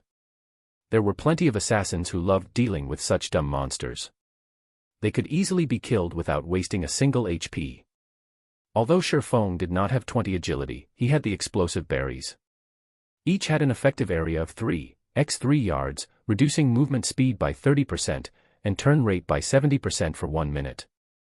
It was a godly tool used to counter dumb monsters. 2 months after God's domain started, a lot of players would use such a method to kill high-leveled monsters that were slow-moving. However, such slow-moving monsters existed in limited numbers in God's domain, so grinding on them for quick levels was not possible. The rock giant's speed sharply reduced after being hit by the explosive berry. Feng pulled out his novice sword and rushed towards the rock giant's back, chopping down at it. Above the rock giant's head, 3 points of damage appeared. It was a hardly mentionable damage when compared to its 550 HP. The rock giant also regenerated 1% of its HP every 5 seconds, that was 5.5 HP every 5 seconds. It was very challenging to kill it within a minute. The rock giant tried to turn around when Feng attacked it. However, its body's turn rate was slow, to begin with. Now that there was an extra 70% speed reduction, it was just abominably slow. Feng attacked it twice more, following up with another chop, causing a series of -3, -3, -6 to appear. The effect of chop was not that great due to the level suppression. However, because the rock giant was 4 levels higher, there was an additional bonus towards skill proficiency. Coupled with one of the swordsman's natural talents, a single usage had increased Chop's SP by 3 points. This was an absolute location for raising skill proficiency. After much trouble, the rock giant turned around to face off against Feng. However, Feng did not give it any chance, quickly circling to its back where he continued attacking. Thundering flash. Suddenly, a single sword light caused 4 damage, followed by another that dealt 5 damage, and the last one that dealt 7 damage. After all 3 streaks of thunder hit its mark, Thundering Flash's SP increased by 3 points. Another few slashes followed. A series of -4, -4, -4 damage was dealt. Though each strike only had an increase of 1 damage, the totaled up damage would still be great. Although the effect of Thundering Flash lasted only for 15 seconds, it had greatly increased the speed of killing the rock giant. The battle could be ended within a single minute now, saving up a precious explosive berry. Even if the rock giant had high HP and attack, it was no different than a practice dummy if it couldn't land a hit on Feng. It was just giving Feng EXP and SP. Skill proficiency could not be increased just by using the skill. When using it on a monster of the same level, there was a 20% chance to increase it by 1 point. For monsters of a higher level, there was a 40% chance if it was 1 level higher, 70% for 2 levels, 100% for 3 levels, 150% for 4 levels, and 200% for 5 levels. The maximum limit was 200%. Now that Feng was killing a level 5 rock giant, his SP increased several times the rate of others. Not even a full minute had gone by before the rock giant finally fell. System, level 5 rock giant killed. Level difference of 4. EXP obtained increased by 400%. Obtained 120 EXP. Feng's EXP bar increased by a chunk. He was now 880 EXP away from level 2. That meant he needed to kill another 8 rock giants to reach level 2. These mountains in the central region were a great place for leveling up and looking for treasure. Unfortunately, 2 months had passed before people discovered them. Feng searched the rock giant's body after killing it, obtaining a bronze ore. It was a material used to make bronze equipment. He also acquired a piece of hard stone. Subsequently, Feng searched around the empty land. A few moments later he found a rare herb called 100 Souls Flower. It was one of the core materials used to make basic regeneration potion. Just as he got close to it, another rock giant spawned. Feng threw out another explosive berry. Chop. In just a short moment, Feng obtained another hard stone, 120 EXP, and a large amount of SP. Feng continued climbing up when the cooldown finished on the ring of gravity. On his way up, he searched for rare herbs while killing rock giants. Following the fall of the 8th rock giant, Feng became level 2. He added all his points into agility, letting it reach 16 points. He was just 4 points away from unlocking fast and nimble. The SP for Chop has also reached 300 points, raising the skill to level 2. The next level required 600 SP. The skill now increased damage by 12 points, and its cooldown was reduced by 1 second. The other players would go crazy if they found out about Feng's leveling speed. Just going from level 0 to level 1 required more than a handful of hours. As for going from level 1 to 2, at the very least, doing so would require 7 or 8 hours. Feng spent less than 20 minutes to reach level 2. His leveling speed was like a rocket launching. Shifeng walked towards a dead rock giant and searched it. Seems like my luck isn't bad at all. It even dropped equipment. Shifeng discovered a piece of cloth armor, though he was somewhat disappointed. Gorgeous cloth shirt, common equipment. Level 4. Defense +3. Mana +10. Durability 20/20ths. God's domain had just started operating. The drop rate of equipment was extremely low. Common equipment was extremely rare, especially a level 4 common equipment. There was definitely someone who would buy it at a high price. Shifeng placed the equipment into his bag. Just as he was about to continue upwards, he suddenly noticed a cave not far ahead. When he walked over to check, Shifeng's heart rate quickened. Shifeng spotted a huge rock giant sleeping within the cave. Its entire body was made up of silvery rocks, different from the normal gray-colored ones. Shrews, Special Elite. Level 6. HP 900. Special Elites were a lot stronger than normal Elites. A regular Elite monster could decimate a 6-man party of the same level. However, a Special Elite required 12 players of the same level to deal with, maybe even 15 players. That meant shrews required 15 level 6 players working together to kill. However, Shifeng rushed ahead without hesitation. He used Thundering Flash immediately, causing ray after ray of thunder to cut across Shrew's huge body. Damages of -1, -2, -3 appeared above Shrew's head. Chapter 8, Killing Shrews. Even though the damage dealt by Shifeng was negligible, Shrew still woke up from his deep slumber. Anybody would be enraged when they were abruptly awoken.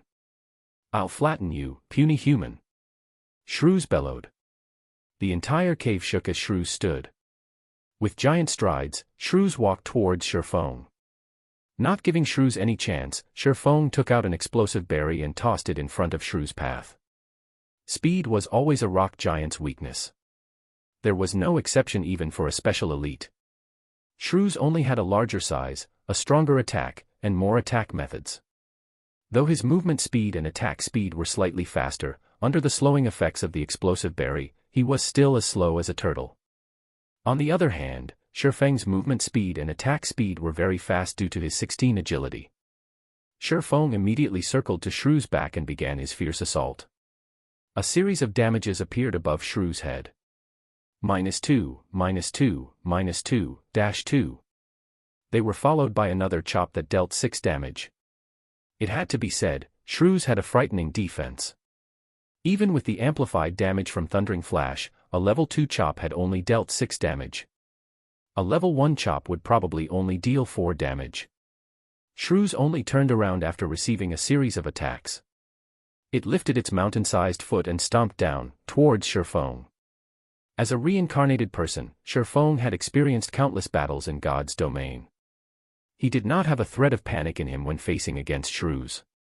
With a step, Shifeng nimbly evaded towards Shrew's back, avoiding Shrew's sluggish attack.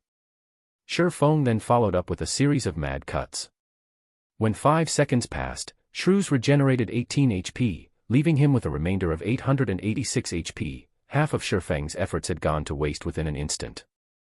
Compared to common ones, elite monsters or above would regenerate 2% of their HP every 5 seconds during battle. Shrews had 900 HP, so it was 18 HP every 5 seconds. This regeneration had exceeded the damage Shifeng could deal using normal attacks. Even so, Shifeng still calmly waved his sword, continuously reaping away Shrew's HP. An average player would have already given up when seeing such high HP and regeneration. Shifeng would not, though. 16 points of agility allowed Shifeng to avoid an attack with ease. His high attack speed also allowed the damage he dealt to mitigate Shrew's regeneration completely. However, killing Shrews required a lot of time. It was very dull, just avoiding and madly attacking. Dealing out strong attacks was very tiring, both physically and mentally. With each passing second, Shrew's HP continually fell. 15 seconds later. Once Thundering Flash's amplifying effect disappeared, the damage Shifeng caused sharply reduced. Each strike of his sword only dealt 1 damage, and chop only took away 4 HP from Shrew's. Shifeng immediately fell into a bitter battle. Another 5 seconds passed, and Shrews once more regenerated 18 HP. However, Shurfeng only dealt 17 damage within that 5 seconds. It wasn't even enough to even make up for Shrews' regeneration. Shurfeng wrinkled his brows. As expected, it was hard to kill off Shrews. It was just a pointless endeavor without sufficient damage.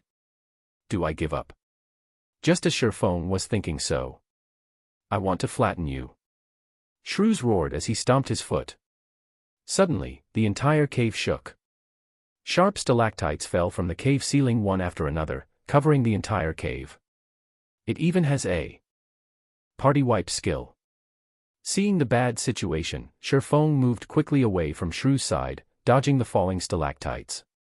The stalactites continuously fell in great numbers. Their speed was quick as well. If a party came into this cramped space, there wouldn't be any place to dodge. They would definitely be party wiped. If it weren't for his nimble body and the somewhat spacious area, Shurfeng would be hard-pressed to avoid these falling rocks. Shrews revealed an exhausted expression after finishing his skill. Shurfeng's eyes shone, he quickly rushed ahead. -4, -5, -6, -10. Suddenly, a series of terrifying damages were caused. Fatigue state, it was a period of weakness that appeared after a boss used a powerful skill. In this state, the boss would have both its attack and defense greatly reduced. With this fatigue state, Shurfeng could see the hope of killing Shrews. Shurfeng took the chance to attack even more fervently. -4, -4, -4. Each sword strike took away 4 HP while Shrews was under both states of fatigue and damage amplification. During this weakened period, Shrews' regeneration also fell to 1%. By the time Shrews returned to his normal state, Shurfeng had already taken away 15% of Shrews' HP. The subsequent battle was filled with persistence. Shurfeng would repeatedly attack to make up for Shrews' regeneration. Every 30 seconds, he would deal a burst of damage with Thundering Flash. Following which, he would await Shrews' use of his big move. This party wipe skill was a nightmare to player parties. To Shurfeng, however, it was a chance. As expected, Shrews would again use his big move after a period of time. Shurfeng took this chance to take away 16% of Shrews' HP. Time passed bit by bit. After using 5 explosive berries, Shrews had 32% HP remaining. When Shrews activated his big move once more, Shurfeng took away another 16% of his HP. Shrews was quickly left with 16% HP remaining. Just as Shrews' HP fell to 15%, a sudden change occurred. Shrews' body continuously shrunk, his attack and defense reducing as well. However, his movement speed and attack speed kept increasing. This change was very disadvantageous to Shurfeng. Although the explosive berry was still in effect, Shrews' attacks were becoming faster. He had nearly landed a hit on Shurfeng. Shurfeng was just level 2. Even if Shrews' attack power had reduced, a single hit was enough to end Shurfeng. If Shurfeng died, he would lose a level and a lot of skill proficiency. It was not something he wished to see happen. Fight! A cold glint flashed through Shurfeng's eyes as he activated gravity liberation. Suddenly, dodging became relaxing. It was impossible to easily give up on a special elite with only 15% HP remaining. Shurfeng continued to circle and madly hack his sword at Shrews. Every hit dealt 3 damage, slowly reducing Shrews' HP. 14%, 10%, 9%, 8%, 5%. Gravity liberation's duration became shorter and shorter. When there were only 7 seconds left, Shrews still had 5% of his HP. Shurfeng would definitely be one-shot as soon as gravity liberation ended. Quick! Quick! Quick! Shurfeng's eyes turned blood red as his sword strikes became faster and faster. Just as Shrews had only 10 HP remaining, gravity liberation ended. Shurfeng's speed dropped sharply. A cold, human-like grin appeared on Shrews' face as he smashed his boulder-like fist down on Shurfeng. Die. The cooldown of Thundering Flash finally finished. In an instant, 3 streaks of light passed through Shrews' body. -4, -5, -6. Shrews' final 10 HP was taken away. Boom. Shrews turned into a pile of rubble. System, Special Elite, Shrews killed. Level difference of 4.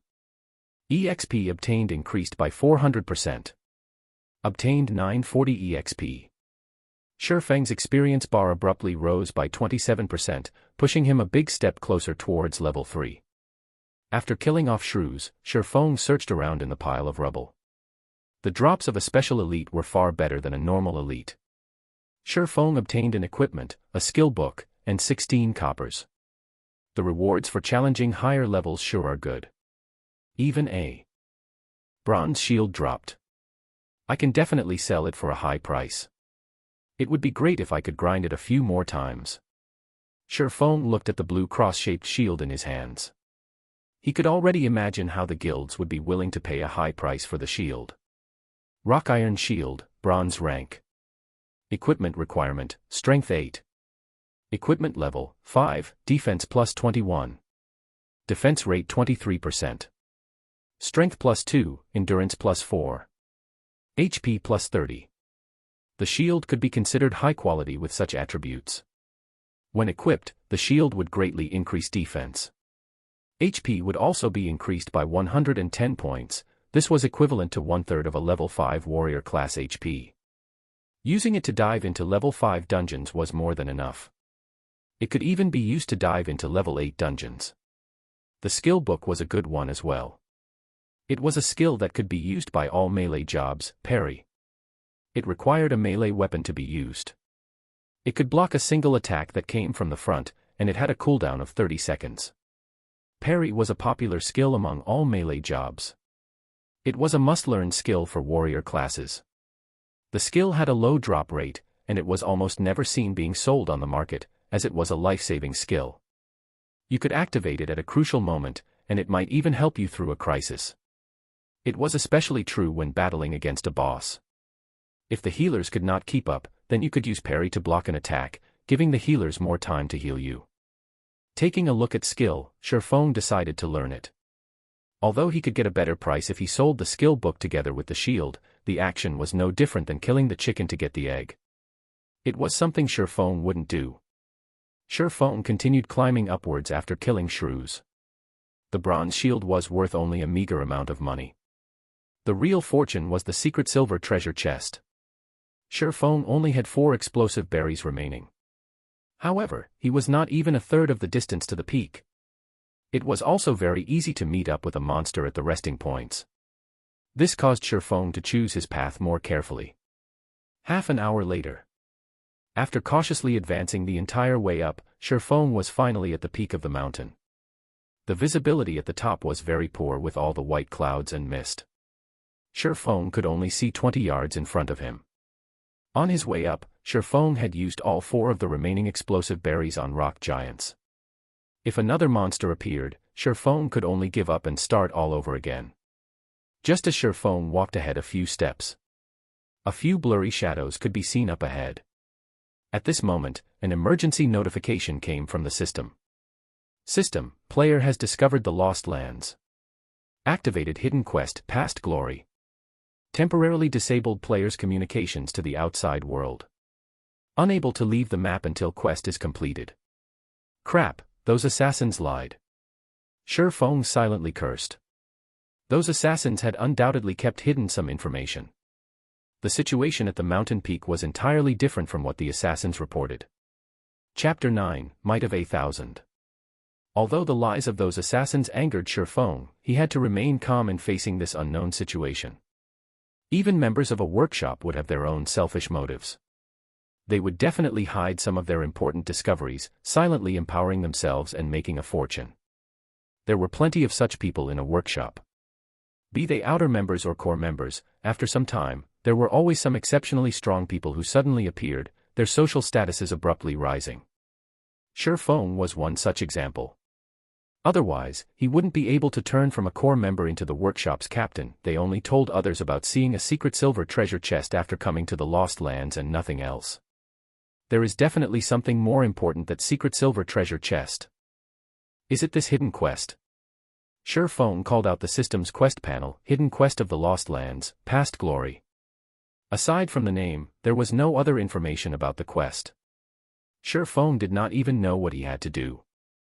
Is it a region-activated quest? With his 10 years of experience in God's domain, Sherfong quickly discovered the essence of hidden quests. There were some quests with special characteristics in God's domain. They were only triggered in certain areas. Not only that, these quests did not provide any information. Players were required to search for it themselves. After the quest was completed, it would no longer be triggered again, even if another player came to this place. It could be called as a special kind of unique quest. At the same time, it was a quest filled with extreme danger. Searching for the method to complete the quest in an unknown region also meant dealing with the unknown monsters of the region. For such special quests, the region's monsters were usually several levels higher compared to the surrounding areas. An average player had no chance in completing the quest. There were 6 assassins over level 20 that came to this place last time. The quest was also triggered in this region with level 5 monsters, so the assassins could complete the quest. There's no point in bothering. Since I can't get out, I might as well look around. At worst I'll just die and be sent back to the town. Sherfong advanced in large strides after thinking it through. A few moments after walking through the mists, Sherfong spotted a few blurry figures up ahead. It was a city. A city which had been abandoned ages ago. All around, there were ruined houses. Judging from the size of the city and the magnificence of the buildings, it seemed this city once flourished. It was even more prosperous and brilliant than White River City. However, this flourishing city did not have even a shadow of a person now. Sherfong silently entered the city. He observed the surroundings while looking for clues about his quest. Looking through a city that could fit millions was like looking for a needle in a haystack. Hours quickly went by. After searching through tens of streets and hundreds of houses, Sherfong had yet to find a single clue for his quest. God's domain had just started. It was the best time to widen the gap with others, yet Sherfong had wasted hours exploring this place. There were plenty of players who had already reached level 1, but Sherfong was still paused at 34% of level 2. Sherfong hesitated. Should he continue looking for clues to the quest, or should he just end himself here and revive back at the town? I'll look for another hour. If it's still no good, then I'll return to the town. Sherfong laid down a time frame for himself. Although quests like these were precious, he did not have that much time to waste. He still had a ton of quests he could do.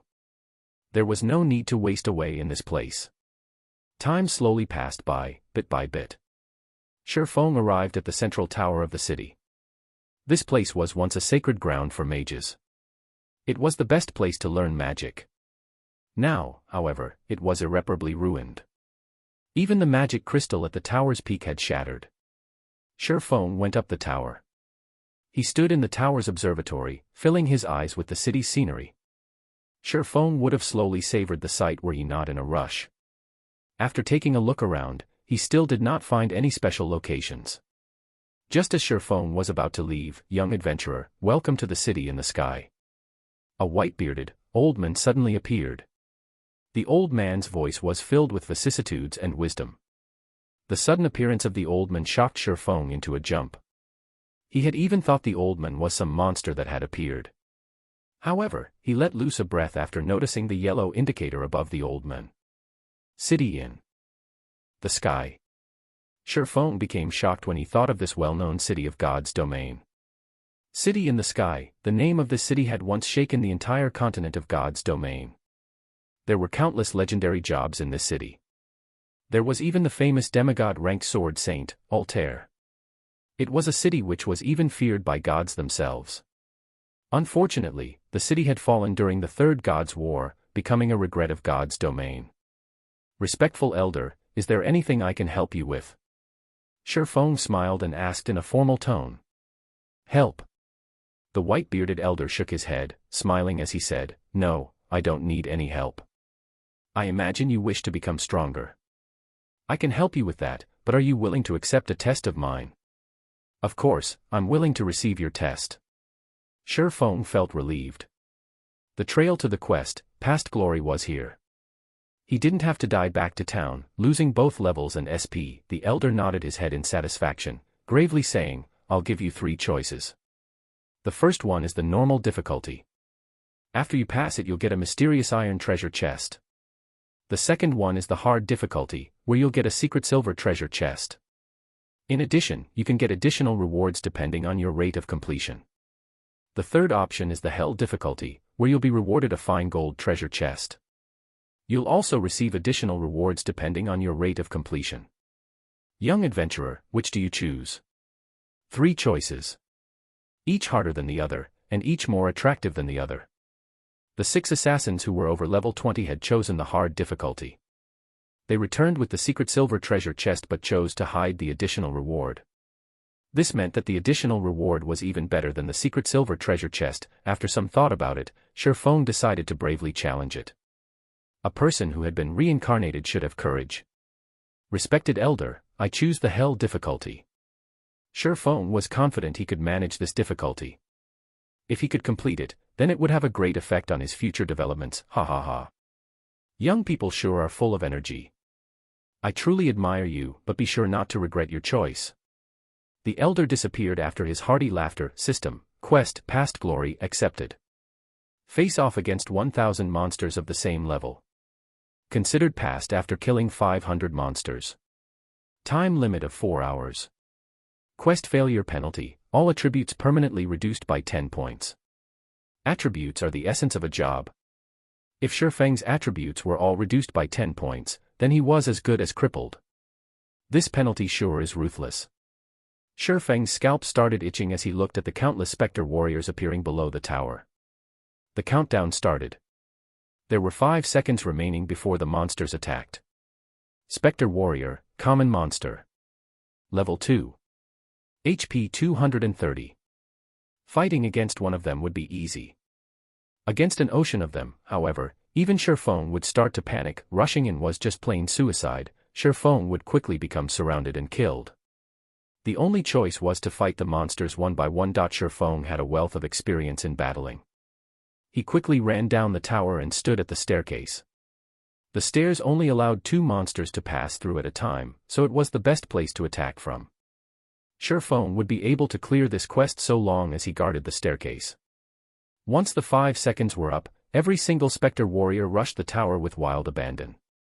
However, the staircase was too narrow. As a result, they were blocking each other. Shifeng only had to face 2 specter warriors at a time. With regards to the warriors' attacks, Shifeng could dodge them with relative ease. Thundering flash, chop. 3 streaks of light flashed across, instantly causing a high damage of 60 to all specter warriors within a 2 by 10 yard area. The chop that followed dealt 33 damage. Within an instant, the first specter warrior had only half of its HP remaining, whereas the tens of others behind had lost a quarter of their HP. Previously, Shifeng faced off against high-leveled monsters with very high defense. The effects of Thundering Flash and Chop were both greatly reduced. Now that Shifeng was facing monsters of the same level, Thundering Flash could vividly display its prowess as a powerful AoE damaging skill. With Thundering Flash's damage amplification effect, Shifeng only needed 5 strikes from his sword to finish off the first Spectre Warrior. In order to increase his killing speed, Shifeng activated Gravity Liberation to increase his attack speed. Coupled with the damage amplification, each warrior only needed 3 seconds to be dealt with. Unfortunately, the Spectre Warriors did not give any experience. Instead, skill proficiency had a 100% chance to increase by 1 point. With every death of a Spectre Warrior, Shifeng's SP continuously increased. Shifeng became very happy after seeing such a sight. The elderly NPC probably had not imagined that a level 2 swordsman would possess such a powerful AoE skill. With such a skill, Shifeng feared crowd tactics the least. Shifeng could also easily dodge attacks in a 1 versus 2 scenario. Other players would have most likely failed the quest, yet Shifeng was able to complete it with perfection. After 2 hours had gone by, Thundering Flash had reached level 2 after its SP increased to 300 points. The skill's damage increased from 130% to 135%, and its cooldown reduced from 30 seconds to 28 seconds. Chop's SP had also increased to 426/600. It would reach level 3 with just a little more. Shifeng's monster grinding speed increased once more after Thundering Flash reached level 2. The Spectre Warriors fell in batches. When there were only 20 over warriors remaining, there was still an hour and a half remaining for the quest. With another use of Thundering Flash, the last remaining 20 Spectre Warriors fell as well. Not bad. Here's your reward, youngster. The elder appeared once more with a chuckle. Looking at Sherfong, the elder took out a fine gold treasure chest and a pitch-black longsword. System, quest, past glory, completed. Rewarding 1 fine gold treasure chest, 1 magic weapon, job related. Obtained title, Might of 8,000. Might of 8,000, title. When this title is in use, allies in a 30-yard radius will receive an attribute increase of 10%. Simultaneously, title user will obtain an additional effect of Strength +5 and Endurance +5. I've given you your reward. You can go now. The old man waved his hand after finishing his piece. Sherfeng's vision blurred. When he opened his eyes once more, he was back in the plaza of Red Leaf Town. Sherfeng's system communication continuously rang. Blackie was contacting him. Brother Feng, you finally picked up. How come I couldn't contact you before? What should I do now? I'm already behind others by a level. Blackie was extremely panicked. However, he still patiently asked because he believed in Sherfong. He had wasted 7 hours just to run to Red Leaf Town. While he was still at level 0, the players that filled the streets were already level 1. How was he to make up for this gap? Nobody would want him in a party now, their minimum requirement was level 1. A level 0 noob like him would just be pushed aside. My bad, I was doing a quest. Come to the central plaza, I'll take you with me to level. Sherfong apologized. It had already been over 8 hours since God's domain started, and Sherfong had spent over 5 hours doing his quest. At this stage of the game, most players had already risen to level 1, while some professional players were already close to level 2. As a person who had been reincarnated, helping Blackie level up was an easy task. It wouldn't take long before Blackie would catch up to the professional players. Chapter 10, Abyssal Blade. Sherfong observed his surroundings after hanging up on Blackie. Seeing that nobody paid attention to his sudden arrival, he quickly entered an empty alley. Opening a fine gold treasure chest would definitely cause a commotion. Opening and showing off a fine gold treasure chest at the crowded plaza was a bold action. It was something only noobs would do. Compared to the real world, there were no constraints within the game world. It went without saying, the great powers in the game hungered for great treasures. If a player did not have the capability, one of the best case scenarios was one being killed back to level 0 for the treasure. However, if the treasure did not drop out, then congratulations, you can only live in the city for the rest of your life. While other players were out in the wild leveling up, the only thing you could do was to hang around in the city. After a few months, you could probably be promoted to city guide. Sherfong was not an assassin who was capable of stealth, hiding, and assassination. Currently, he did not have the sufficient strength to protect himself, so keeping a low profile was necessary. Sherfong quietly observed the empty alley for some time. After he made sure nobody followed him, he took out the black longsword. Sherfeng's brows wrinkled when he looked at the black longsword. Abyssal Blade, magic weapon. Job requirement, swordsman. Do you wish to bind the equipment? Should I equip it or not? Sherfong became frustrated when he looked at the Abyssal Blade. Sherfong was very familiar with magic weapons. Magic weapons were different from normal equipment. They did not have any rankings to differentiate them, and they were even rarer than legendary equipment. Its power was without question. However, a magic weapon was a double-edged sword. This was because the weapon had a side effect called backlash. If the player using the magic weapon was not cautious, a single mistake could cripple their account. In his previous life, there were a few experts in Star Moon Kingdom that became top-tier experts because of magic weapons. Even during his peak, Sherfong could only look up to them. However, after a period of time, 2 of those experts crippled their accounts because they did not deal with the backlash properly. Their only choice was to start a new account. Forget it, let's just set it aside for now. I can't take the risk right now. Sherfong shook his head as he kept the Abyssal Blade. He had to earn 16,000 credits in 10 days. The pressure on him was huge. If any mistakes were to happen, then all his efforts before would become wasted. Sherfong took out the fine gold treasure chest. Sherfong looked at the gold-plated treasure chest, unable to suppress the excitement in his heart. The secret silver treasure chest they brought out the last time already contained a pharmaceutical recipe and blacksmithing design. I wonder what a fine gold treasure chest would give. Feng had been playing God's Domain for 10 years now, and the number of fine gold treasure chests he had seen did not exceed 20. Wars were fought over for every fine gold treasure chest. Feng would not even dare to dream that he could be in possession of one. Feng slowly opened the treasure chest. Suddenly, golden rays of light leaked out from the chest, illuminating the small alley. It would definitely be a dazzling beacon of light if it was nighttime. It would attract everyone's attention. Not daring to take any risks, Feng quickly retrieved all the items from the chest. The dazzling light slowly faded away after the chest was emptied. Fortunately, it was an empty alley, so nobody would notice the short period of radiance. The settings for treasure chests in God's Domain really are damned. Luckily it's daytime here. Feng glanced at the treasure chest by his side, then shifted his gaze towards the 3 treasures in his hands. There were 2 ancient books and a battle armor. The battle armor was a secret silver equipment. It was much worse than Feng had imagined it to be. Sky armor, secret silver rank. Plate armor. Equipment requirement, strength 20. Defense plus 25, strength plus 6, endurance plus 3, agility plus 3. Durability 30/30ths. Additional attribute, power weakening. Reduce physical damage received by 15% after equipping. Feng became shocked after looking at the battle armor's attributes. Although the level of the equipment was a lot lower than the one in his previous life, its attributes were top tier.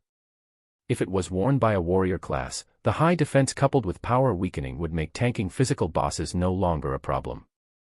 If this armor was sold now, its price would definitely be astronomical. This is too great. Now I have armor for level 5. Feng happily stored the sky armor. Swordsman wore plate armor as well. When Feng wore it at level 5, he could definitely become a shield warrior. Feng shifted his gaze to the 2 ancient books, becoming shocked once more when he saw their names. Book of Forging, and Records of Potions. These 2 were both extremely rare treasured books. Everyone knew that forging and potion making were extremely hard to learn. Every forging master and potion master were the symbols of strength of a guild. Even Shadow, a guild that possessed 10 city-states, only had 2 forging masters and 5 potion masters. Every one of them was treated like princes. With these 2 books, Feng could create a forging master and a potion master.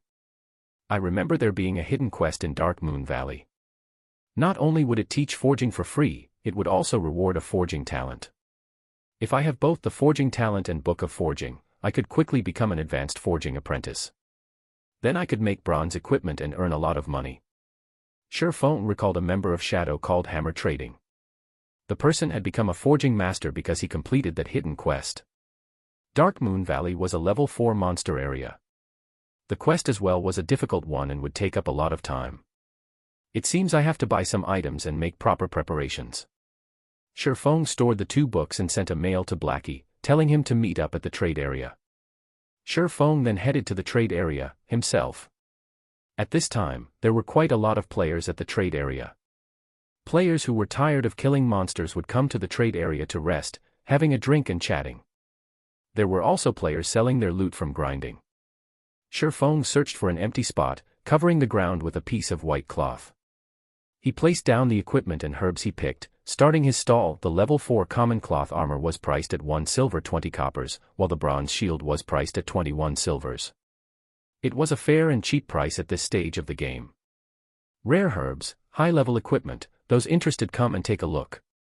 Feng shouted. There were quite a number of players in the trade area. However, most of them were selling materials such as herbs, ore, etc. Until now, there had not been a single player selling equipment. Feng's shout immediately became everyone's focus. It can't be. There really is equipment. A bronze shield even. What unbelievable luck. I don't even have common equipment yet he's already got a piece of bronze equipment. This is level 5 equipment. Is this a joke? I'm not seeing things right. What's so great about it? Don't forget, there was an expert that killed the town mayor.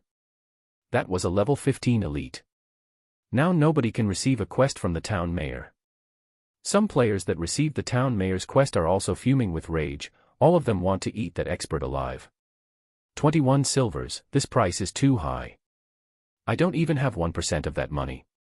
The surrounding players were all in shock. God's domain hadn't been open for 10 hours till now, yet someone could obtain such top-tier equipment. The most unbelievable part was that it was even being sold. It should be known that most guilds and workshops would wear the equipment they obtained, increasing their advantage as much as possible. They would definitely not sell them. Right now, players were, on average, level 1. Level 5 equipment was something impossible to imagine. Not to mention a level 5 bronze shield. However, 21 silvers was too high of a price. The income of the average player did not exceed 20 coppers, and 21 silvers equaled 2,100 coppers. It was an impossible price for them to shoulder. Shifeng silently smiled as he looked at the increasing number of spectating players. He never hoped for these average players to buy it. What he wanted was the advertising effect. It was only a moment before a party of players rushed over. Leading them was a shield warrior. Give way, give way. Now that we, Shadow, are here, we are buying everything on the stall. Everybody else can just leave. The party members of Shadow created a path for the shield warrior to walk through. Shifeng sent them a glance, discovering that the shield warrior was someone he knew. The man was called Flaming Tiger. He was the team leader for Shadow in Red Leaf Town. In his previous life, Shifeng was constantly used as cannon fodder, preventing him from rapidly rising. Flaming Tiger was responsible for 3/10 of that effort. Shifeng never thought he would meet up with this man so quickly. You the stall owner? Flaming Tiger became excited as he looked at the blue cross-shaped shield. He then looked at Shifeng. He did not have the observing eyes skill, so he could not tell Shifeng's level.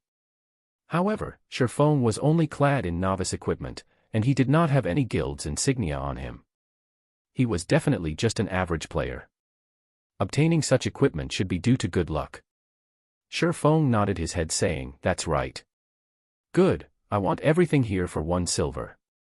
Flaming Tiger proudly stated. He said it as if everything on the stall was just unworthy garbage, and that giving 1 silver for them was looking up to 1. I don't negotiate prices. Please don't hinder my business by acting like a lord.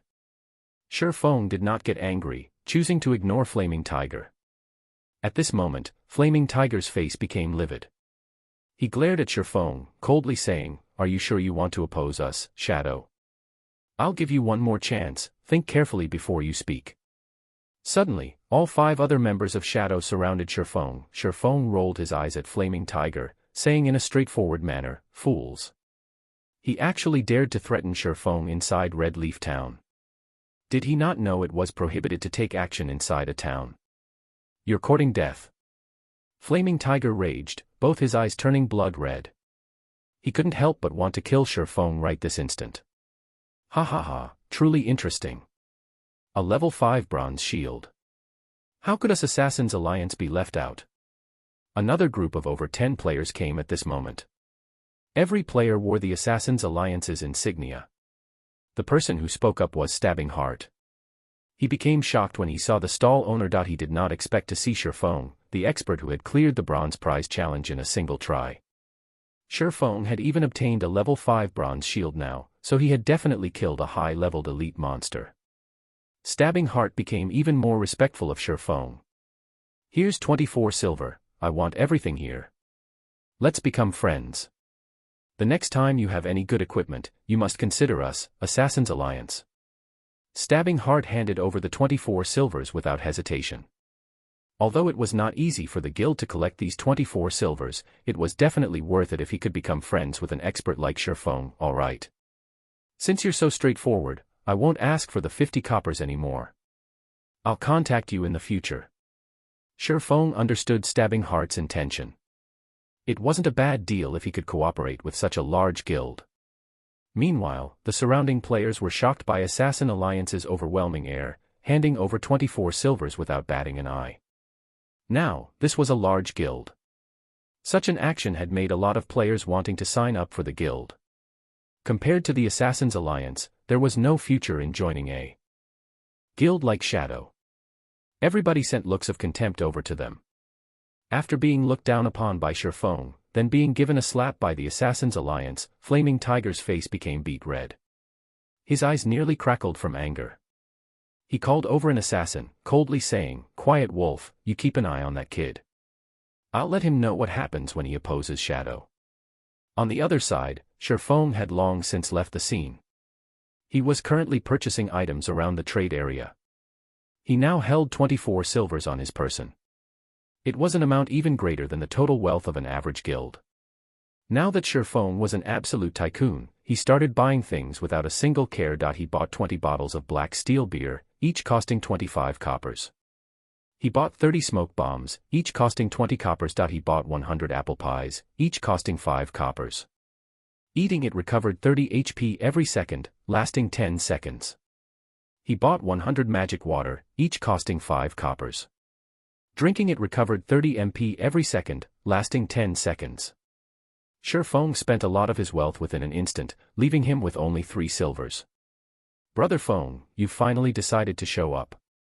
What are we going to do now?" Blackie had been waiting in the trade area for some time now. He wore a dark expression on his face, and his eyes were filled with resentment. God's domain had already been open for over 9 hours now. Aside from obtaining an Explorer title, Blackie did not obtain anything else. He was nearing the point of dying from depression. "Let's go grind some monsters then." Shifeng smiled, sending Blackie a party request. Chapter 11, Black Steel Beer. After leaving Red Leaf Town, Shifeng brought Blackie along as they headed straight towards Dark Moon Valley. "Brother Feng, we're on the path towards Dark Moon Valley. That's a level 4 monster area. Can't we choose a safer place?"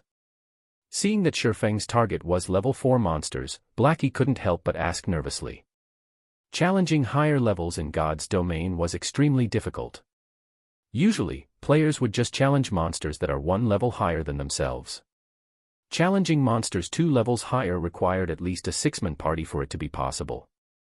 However, even 6-man parties wouldn't carry out such an action. Compared to exhausting themselves just to kill a single level 3 monster, it was much more efficient to just kill a level 2 monster. Shifeng and Blackie were only 2 people. Ignoring Shifeng, who was a level 2 swordsman, Blackie himself was still a level 0 cursemancer. He was just free food to a level 4 monster. Going against level 4 monsters just with the 2 of them was utterly suicide. Shifeng only smiled regarding Blackie's worries. He securely said, "Relax, can't you see that I'm already level 2? That friend of mine is an expert beta tester. If it weren't for our good relation, he wouldn't even tell me such a secret.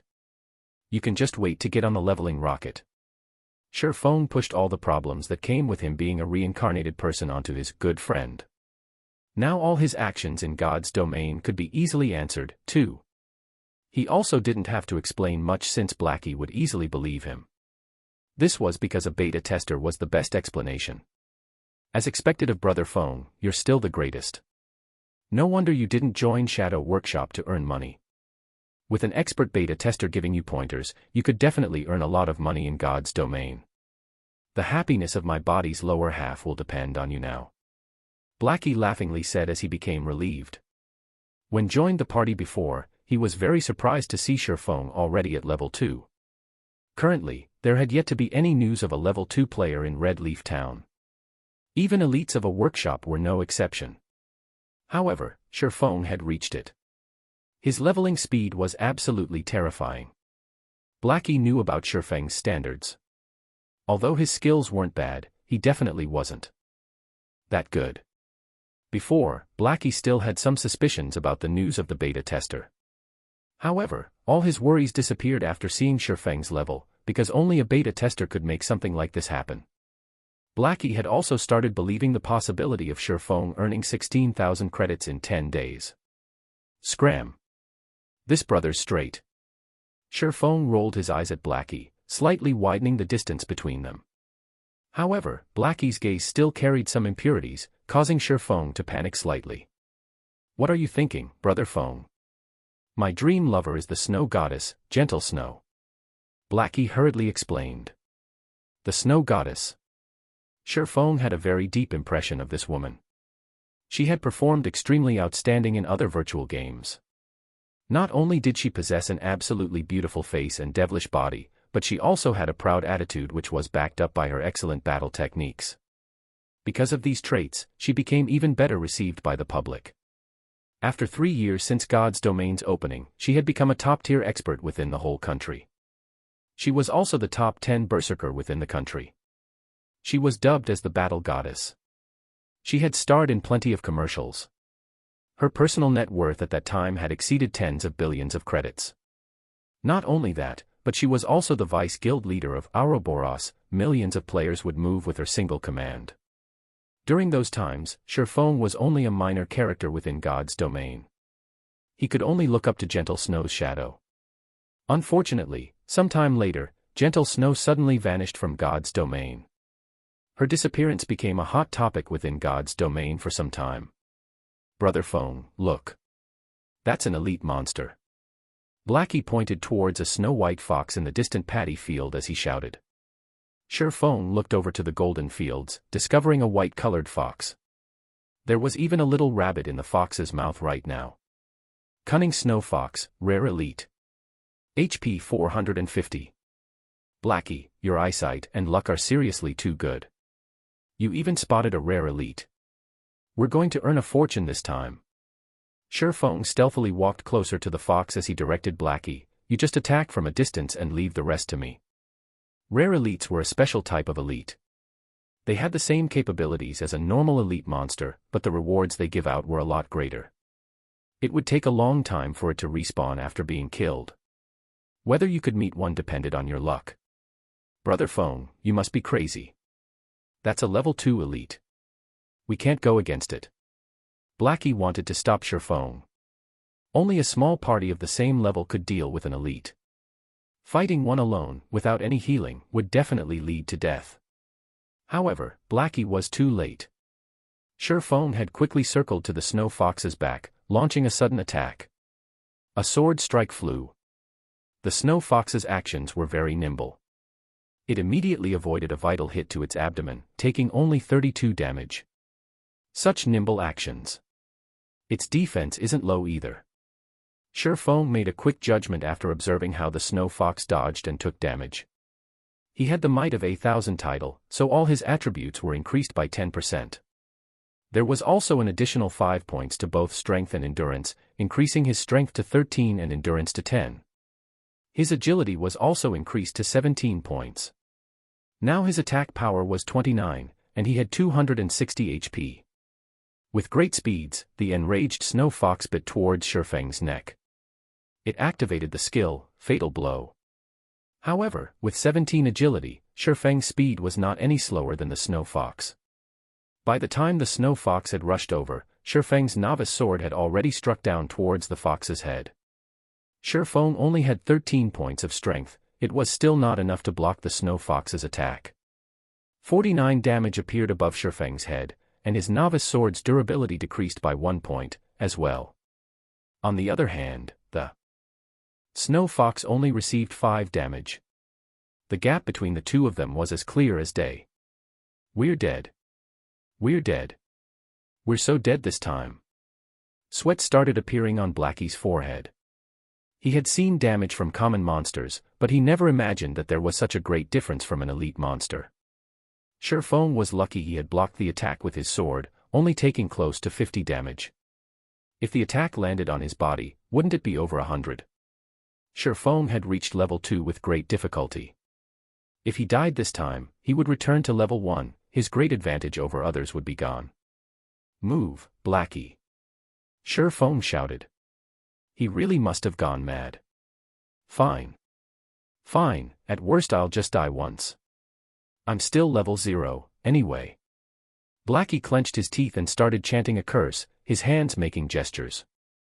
A dark arrow shot out, dealing 5 damage to the snow fox.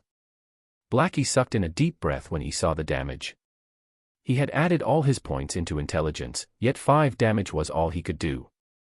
An elite monster's defense was just terrifying. Sherfeng, who was facing the snow fox, was under even more pressure. The snow fox had very high agility. It was able to dodge whenever Sherfeng wanted to use chop. In the end, Sherfeng could only use normal slashes, dealing 18 damage each time. However, each successful bite from the snow fox would deal over 100 damage, it was greatly disproportionate. 10 seconds later, Shifeng's HP fell to 31, while the Snow Fox still had 244. I guess there's still no way to directly face off against an agility-type elite with such a small amount of skills. Shifeng looked at the Snow Fox's half-remaining HP. If he continued to drag on this fight, he would be the one to die. He had to start bursting.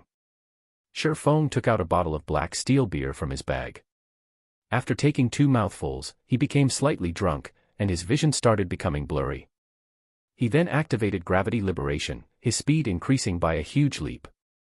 He arrived at the Snow Fox's side with lightning speed. When Shifeng looked at the Snow Fox's level again, it displayed level 0, whereas he was level 2. Suddenly, the suppression due to level difference was removed, letting Shifeng's damage rise. Similarly, however, his body became difficult to control. Die. Shifeng's eyes were icy cold, his grip around the novice sword tightened. Hua! Hua! Hua! 3 lightning-quick slashes struck past the Snow Fox's waist, causing it to let out a tragic cry. Damages of -30, -36, -42 appeared on top of its head, instantly taking away a quarter of its HP. Afterward, another chop dealt 43 damage to it. The Snow Fox desperately resisted, but Shifeng's speed after activating gravity liberation was very fast. Even if he was in a drunken state, with his many years of battle experiences, Shifeng could still easily maneuver his body. This had placed the Snow Fox at an absolute disadvantage. Damn, what did you drink, Brother Feng? You're suddenly so fierce. Blackie's eyes nearly popped out of their sockets as he saw Shifeng's cheat-like performance. At this moment, the fierce Snow Fox had become Shifeng's plaything. It had 0 chance at resisting. When the Snow Fox had 42 HP remaining, Shifeng was about to give the last strike. Suddenly, Shifeng felt a shiver going down the back of his neck. It was as if he had a dagger pointed at his neck. It was a terrible feeling. Shifeng instinctively leaped forward. In the next moment, a bright snowy dagger had slashed across his original position. Shifeng had surprisingly avoided that strike. Behind Shifeng, a figure with an extremely surprised expression revealed himself. He had already kept his presence hidden incredibly well, he did not even let out a single sound. Not only that, after he had raised to level 1, his agility had reached 10 points. However, his sneak attack had actually been dodged. What sort of intuition did Shifeng have? Friend, we have no hatred or enmity between us. It isn't good doing something like this. Shifeng focused his gaze on the newly appeared assassin as he coldly said so. If you wish to place blame, then blame yourself for angering us, Shadow. It is too late even if you regret it now. Quiet Wolf said excitedly. He held his dagger in reverse grip, paying attention to Shifeng's every movement. Quiet Wolf had been following Shifeng while also reporting his location. He never imagined that they would meet an elite monster. The Snow Fox's current target was Shifeng. Although Shifeng had good skills, with the Snow Fox holding him back, Quiet Wolf could definitely find a chance to kill off Shifeng's remaining strand of life, then he could kill the Snow Fox. There were only benefits for him. As for the Cursemancer on the side, he was just garbage that was not even worth mentioning. Naturally, the Snow Fox wouldn't care about any of this. It just knew that it had to kill Shifeng. The Snow Fox suddenly bellowed, its snow-white skin turning into a flaming red. Its body also increased in size and its HP rose by 20%. Then, the Snow Fox activated its final skill, Tearing Bite. The skill amplified its damage by 50%, also causing a bleeding damage of 30, lasting for 5 seconds. You can go and regret, now. I'll take care of this Snow Fox in your stead. Quiet Wolf rushed at Shifeng. He was prepared to kill off Shifeng the moment he dodged the Snow Fox. Chapter 12, A Timeful Parry. System, player Quiet Wolf has attacked you and entered a yellow name state. Duration of 1 hour. Any players who attack yellow name players will not receive any penalty. Shifeng only had 31 HP remaining. Being attacked from both sides by the Snow Fox and Quiet Wolf put Shifeng in a very dangerous position. Despicable. Standing at a distance, Blackie scolded Quiet Wolf for sneaking an attack at such a moment. However, he couldn't change a thing about it. The two of them were too far apart. It was too hard for him to land a hit on Quiet Wolf.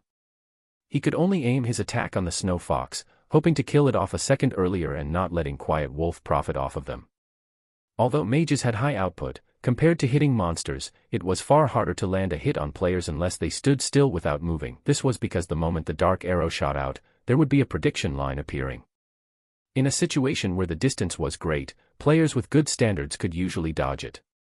If it was an expert, then dodging it would be a piece of cake. Just as the Snow Fox and Quiet Wolf were about to rush up, the corners of Shifeng's mouth revealed a cold smile. He had been interacting with Quiet Wolf in shadow for years now, so he was extremely familiar with Quiet Wolf's strengths and habits. Shifeng took 2 steps back, forming a perfect triangle between the Snow Fox and Quiet Wolf. Shifeng gripped the novice sword tightly in front of his chest.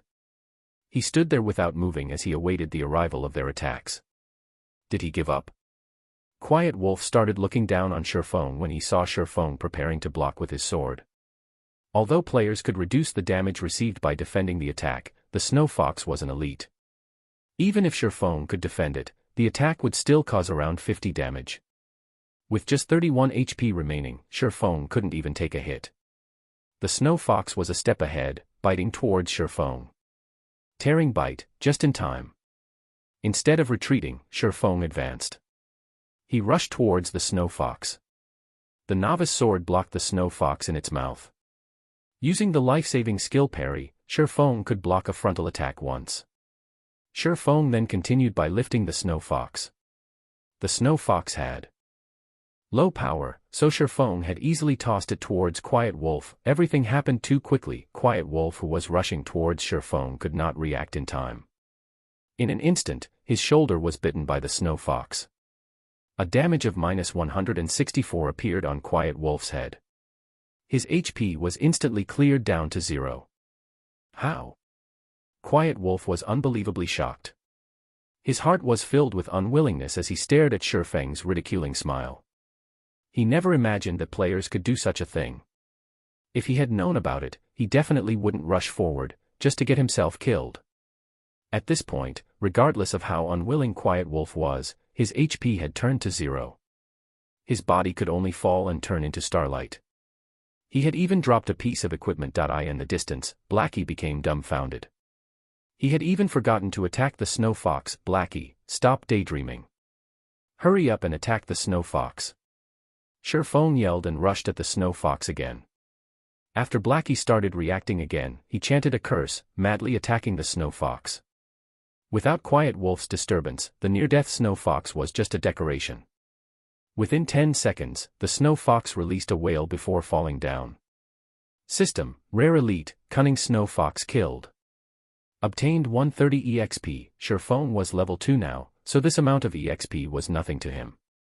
What Shifeng was concerned about was the loot. Rare Elites were the love of all gods domain players because of their shocking drop rates. Furthermore, this was the first kill of the Snow Fox, so the loot must be even better. It can't be.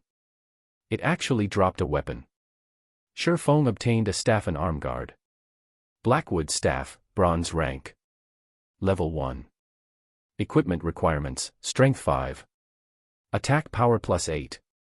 Intelligence +3, vitality +1, mana +30. Durability 20/20. This equipment would greatly strengthen a mage. Not only was its attack power high, it even gave an additional 3 intelligence.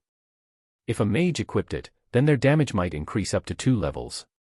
Fox skin gloves, common rank, leather armor. Equipment requirements, strength 3. Defense +4. On the other hand, Quiet Wolf had contributed a pair of level 0 common leathered shoes with +3 defense. And here I thought it was some grey trash equipment. It seems Quiet Wolf's luck isn't that bad, being able to obtain a piece of common equipment. Shifeng had a different view of Quiet Wolf now. Obtaining a piece of common equipment at the starting period of the game definitely depended on luck. However, Quiet Wolf's luck now benefited Shifeng instead. Swordsmen could wear both plate armor and cloth armor.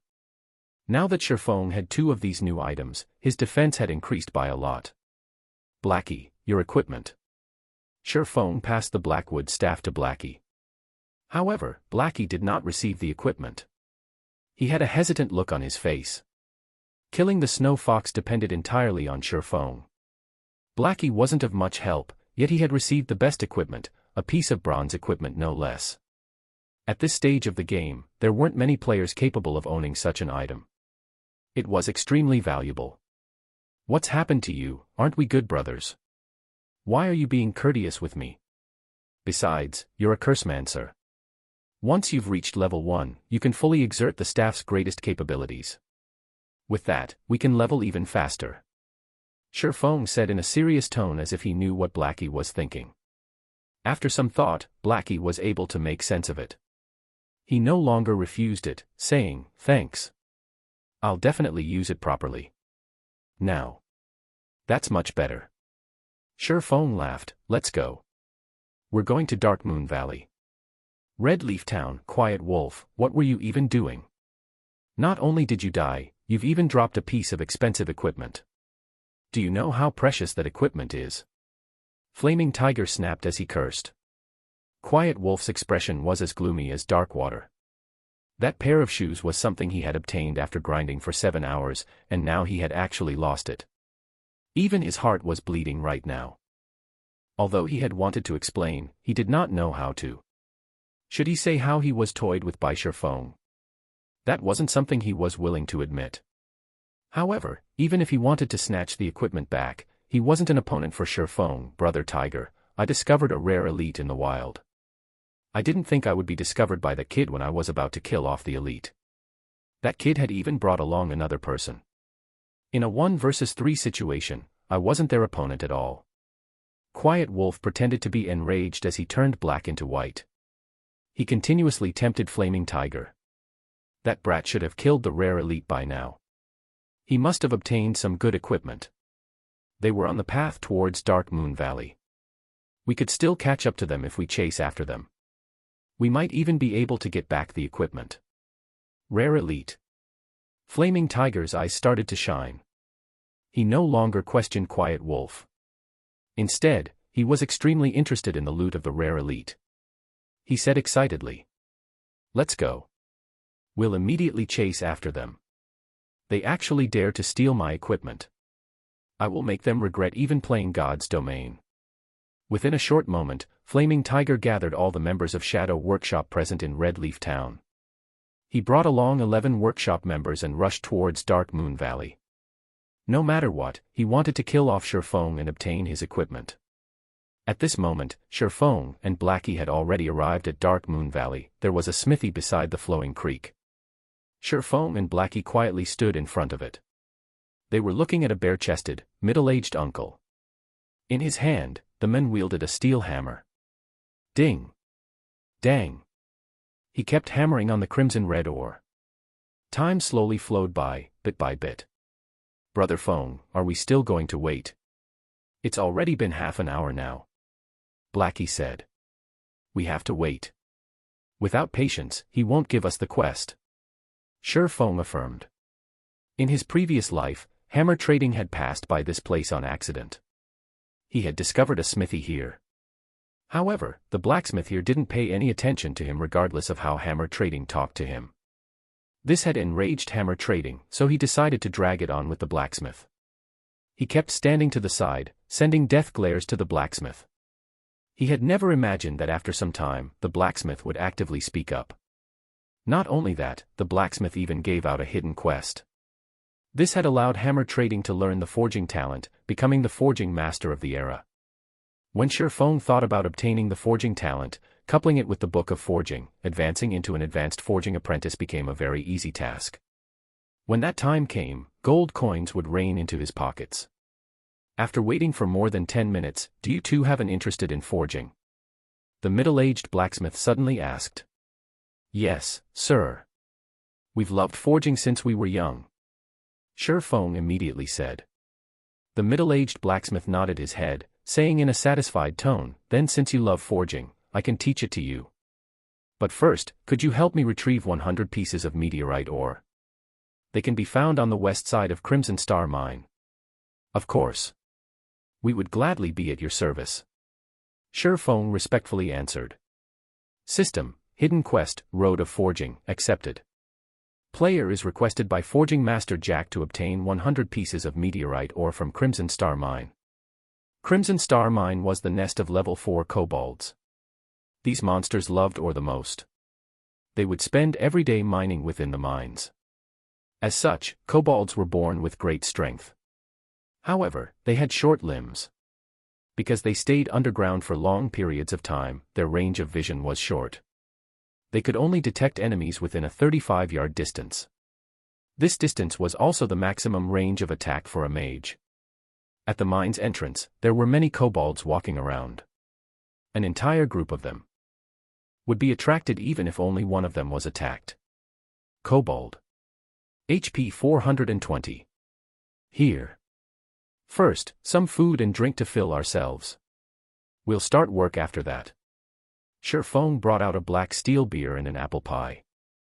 Blackie didn't understand what Sherfong was trying to do, but since it was Sherfeng's request, he must have his own reasons. Blackie sat down and started eating. 10 seconds after eating the apple pie, all of Blackie's attributes were suddenly increased by +1 points, the effect lasting 30 minutes. After drinking the black steel beer, Blackie's vision started becoming hazy. When he looked at the distant level 4 kobolds, their levels were suddenly reduced by 2, becoming level 2. Alright, let's start then. A bottle of black steel beer's drunken effect only lasts 30 minutes. Sherfong stood up. He took out a smoke bomb and walked closer to the mine's entrance. Then, he threw it at the group of level 4 kobolds. There were currently over 10 of them there. Smoke bomb. Able to reduce the visibility in a radius of 10 by 10 yards. Duration of 1 hour. The smoke bomb was able to reduce a monster's vision by 10 yards. It wasn't particularly useful against other monsters. However, it was great when facing kobolds. Their vision was now reduced to 25 yards. As long as a mage attacked from a 30-yard distance, the kobolds would not be able to spot them at all. They could only stand there and wait for their death's attack. Sherfong pointed to the kobolds within the smoke. Blackie was half-doubting Sherfeng's actions, but he still chose to believe in Sherfong. His mouth started chanting a curse. A moment later, a dark arrow shot out, landing directly on the foremost kobold. Chapter 13, Blackie's Good Luck. The kobold within the smoke was hit, 21 damage appearing above his head. The kobold became furious after being inexplicably attacked. Like a searchlight, the kobold looked around in all directions with his blood-red eyes. Such an action had also caused the other kobolds to start being on guard. Within the forest, Blackie's heartbeat kept on speeding up. He was extremely panicked. Although the kobolds looked to be level 2, their attributes 100% belonged to a level 4. Drinking the black steel beer allowed a player to become drunk, significantly increasing the player's courage. As a result, all enemies seen by the player would have their levels reduced by 2. However, this would not reduce the kobolds' attributes. If these kobolds came rushing at them, only death awaited Sherfong and Blackie. Yet, Blackie's worries were for naught. The attacked kobold looked at its surroundings. However, it did not discover any enemies. After whining for a bit, it returned to its original state. The other kobolds also stopped paying attention to their deranged companion as they continued walking about. Relax. They won't attack us as long as you maintain a 30-yard distance. Sherfong clapped Blackie's shoulders as he confidently commented. He had been planning all this ahead of time. Otherwise, he wouldn't have spent that much money buying all those items. Blackie became even more courageous after Sherfeng's encouragement. He continuously chanted curses and shot out dark arrows. The kobold only had 420 HP, and it couldn't withstand Blackie's bombardment at all. After receiving more than 20 dark arrows, it breathed its final breath. Meanwhile, the other kobolds by its side did not show any reaction at all. Blackie became excited when he saw the first kobold fall. He had killed a monster 4 levels higher. Although the EXP was shared due to being in a two-man party, the amount of EXP he received was still plenty. His experience had risen by 5% within an instant. This meant that Blackie would level up after killing 20 kobolds. He was even safe and unharmed. If the monsters did not disappear completely, their leveling speed would be terrifying. With such a great way of leveling, they would be able to rise even to level 6 very effectively. Blackie now understood why Sherfong was so confident. Even if they had wasted Several hours from traveling, being able to grind on monsters here was definitely worth it. After a while, the group of 20 or so kobolds in front of the mine's entrance was cleared out completely. Blackie had also raised to level 1. After he equipped the Blackwood staff and added all his free ability points into intelligence, his damage was increased by a large leap. He could now take away 45 HP from the kobolds in a single hit. Meanwhile, the group of kobolds had dropped 12 copper coins and a level 3 common cloth armor. There were also 5 pieces of meteorite ore. Blackie's luck was quite good. According to what Sherfone had known, the drop rate of meteorite ore from the kobolds was not high, only one would drop out of 10 of them. Nearly 1,000 kobolds needed to be killed to obtain 100 pieces of meteorite ore. Now, however, just a group kobolds had given them 5 pieces of meteorite ore.